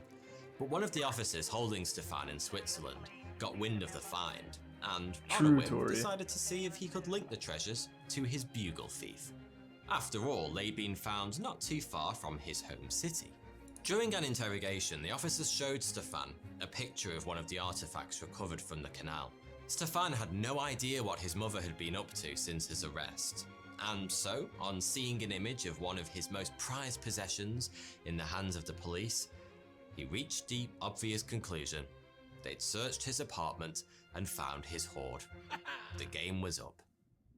Stefan promptly confessed to having stolen the piece, matter-of-factly explaining when and where he'd taken it. The officer was absolutely delighted. Well, I He'd imagine figured he this would be. whole That's idea big. was a long shot, but he'd hit the jackpot first time. Stefan was shown image after image of rare and expensive artwork stolen from all around Europe, and he confessed to having stolen every single piece. Never in their wildest dreams had the Swiss police thought that this one man could have possibly taken everything they dredged out of the canal. Well, why are they believing him? He like, could be all covering on for his the other own. people. And yet, quite clearly, he had. So, what punishment does a man receive for Yusuf Dog. stealing over $1 billion worth of art? Hands chopped off at the wrists, tongue drawn and quartered, guillotine to the face? No, just 3 years in prison. What? Stefan only served a little over 2 of those. His mother, for her part in disposing of the art, served just 18 months. Anne-Catherine, hinting that she too had been gifted with a fairly weighty set of metaphorical balls, denied having any involvement in the thefts whatsoever. In fact, she claimed to have Thank you, had some no queso. idea Stefan was even an art thief. The court probably wouldn't have bought it, but it seems Stefan was happy to take the bullet for his girlfriend, because he confirmed every word that came out of her mouth. Anne-Catherine was sentenced to 6 months for receiving stolen goods, but she only spent a single night behind bars. Oh my god. Doesn't end quite there either, because it turns out prison did absolutely nothing to reform Stefan Breitweiser. In 2011, police found more than 30 works of art stashed in his house. Stolen, naturally. Just He was sell it, sentenced to Stefan. over 3 years behind bars. Jesus. And in 2019, he was arrested once again for trying to sell a paperweight stolen from a museum in San Luis on eBay. Thank you. At least you tried I to know, sell I it know, this he got time. sloppy. But hey, sloppy or not, Stefan Breitwieser remains quite possibly the greatest art thief to have ever. No, he's more the dumbest thief to ever exist, I would say. Do you really? He just chose the right target. Like, he's perhaps one of the dumbest thieves I've ever heard of. He just went to the right places. All he did was take the fucking art off of the wall when no one was looking at him. That's like something you do as a child when you take a cookie out of the jar when your mom leaves the room. No one else thought of it like he did? Yeah, because it's so stupid. But I guess, to be fair, if you've ever been to an art museum, I've only been to one. Like, one actual one. I went to the Salvador Dali Museum when I was a kid. There's no security. There is only cameras. And his strategy was just push the camera. And I guess they just never checked the cameras to see if it got pushed. So I guess just by pushing it and then waiting, you could just take anything from any art museum ever. Steal a painting. I kind of want to now. It seems like it's like no punishment. That was pretty interesting. Probably not in America. Well, true. Yeah, probably not in America. You can go to jail for like 10 years if you steal something that costs $500 from like a gas station. He would love NFTs. Yeah, he's still like trapped in this archaic way of stealing art. He really should just steal NFTs at this point.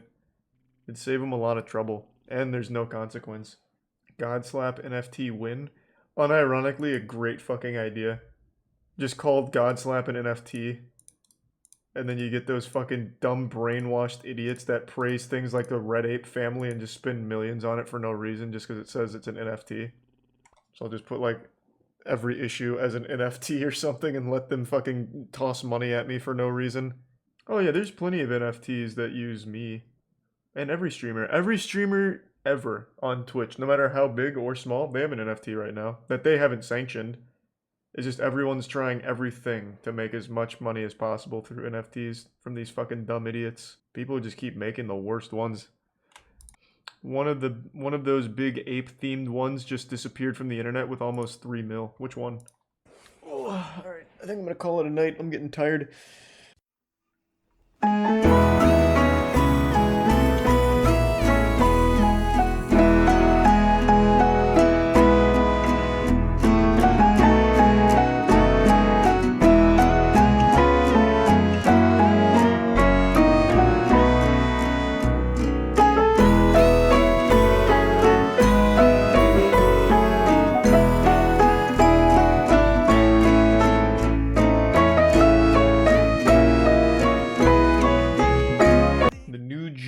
Video. That channel sucks now. I used to love Jubilee like 2 years ago. Now it's just always the same kind of video. It's not very interesting. Which one did you want me to see? 6 theater kids versus a fake. The rich versus poor. Is the economy rigged? This is what I want to watch. As a real estate guy, I can make millions of dollars and use the exact same tax loopholes that a Donald Trump would use and pay effectively no tax. And does that make me a bad guy, or did I just study the tax code? It makes you a bad guy, yeah. Get fucked, idiot. So why do you want me to watch this? This seems really boring. Thanks for 2 good subs, Matthew. Step forward if you agree. You're telling me this guy's poor? There's no fucking way. This is an actor right here. This guy is definitely not poor. Look at that. This guy's looking nice. He kind of looks like Pedro Pascal. 14 guys compete to date 2 women. Thanks for Lisa Boyne and Neutrino. Hey guys, welcome to the Game of Love. I'm your host Lacey, and this is Dating Dodgeball. Yeah. Our 2 beautiful bachelorettes. Would you guys like to introduce yourselves? Hi, I'm Nicole. I'm 21. I'm from Redondo Beach, and a fun fact is I love the Happy Face fries from BJ's. Hi, I'm Jasmine. What? I don't even know what I'm you just said. 18. What I'm did from she Tokyo, like? Japan, and I really like baking banana bread, but I don't have an oven, so we're pulling through. Man. Alright, gentlemen, the rules are simple. Sometimes the world's just you not guys fair. are gonna throw a ball at the bachelorette you want to go on a date with, and there's only 4 slots available on our What? teams, so aim wisely. Also, ladies, if you're feeling someone, go ahead, step up and get hit. But if you're not, dodge those balls. This is fucking garbage. Why do people still want me to watch Jubilee? It's not fun. Shit's trash. Just actual garbage. Man, why are you such a douchebag? Because I didn't want to watch the political video you kept spamming? Sorry, others are interested in actual intellectual content. Yeah, man, I'm sure these high schoolers are gonna discuss this on a really intellectual level. I'm sure that'll be pretty insightful. When you hit puberty twice. Was that a meme?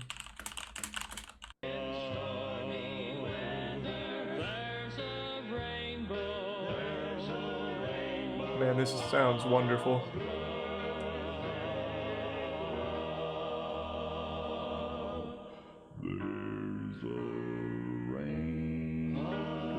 They got a demon up there.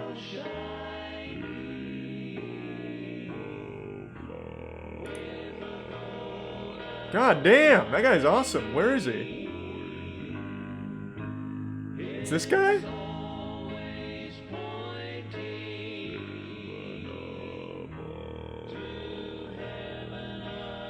His voice just sounds like a fucking flat tire, really.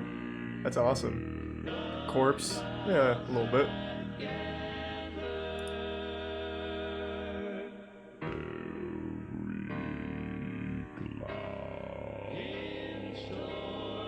That man's absolutely a demon.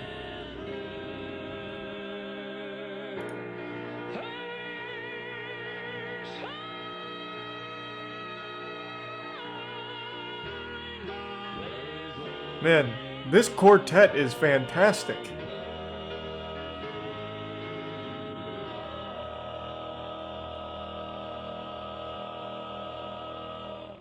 Oh, it's this guy again, but older.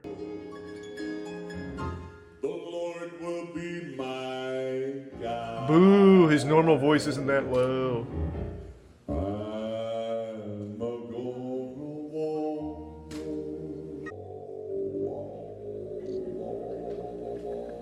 That's cool. That guy seems nice. GDF official. Thanks to resub FedEx. Alright. Is this just your channel? What is this?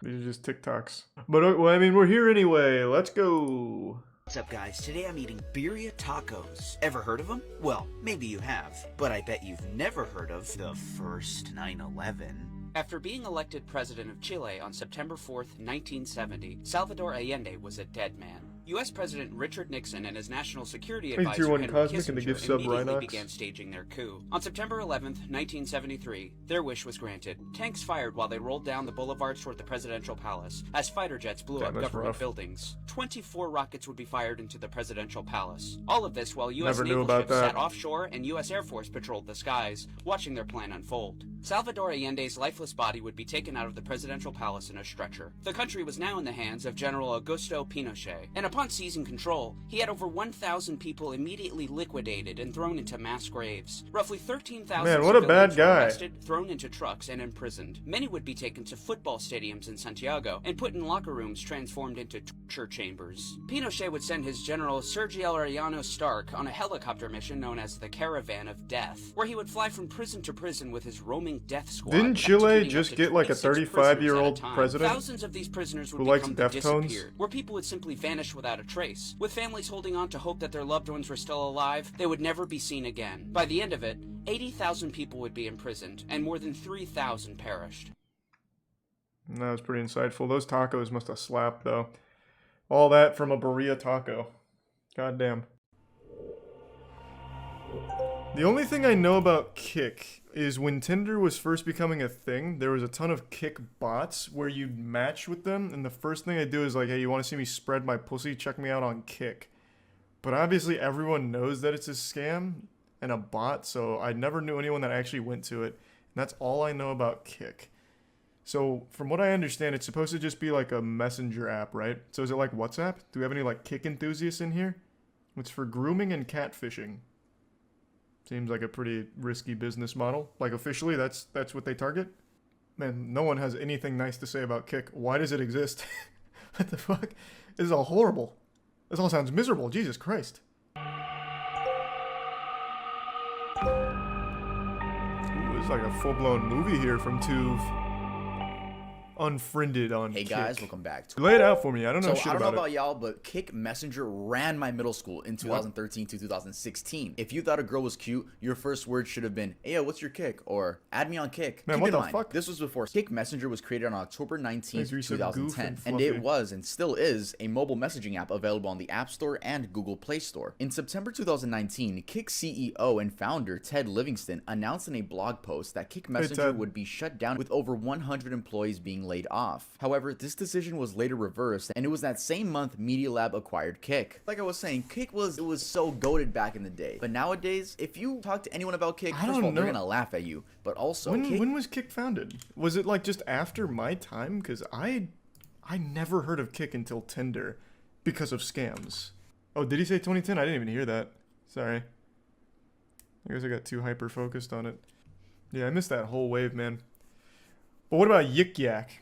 Do we have any old Yik Yak fans? Yik Yak ran my campus for like 2 semesters, or 2 years probably, before it got banned. Yik Yak was like a local chat app.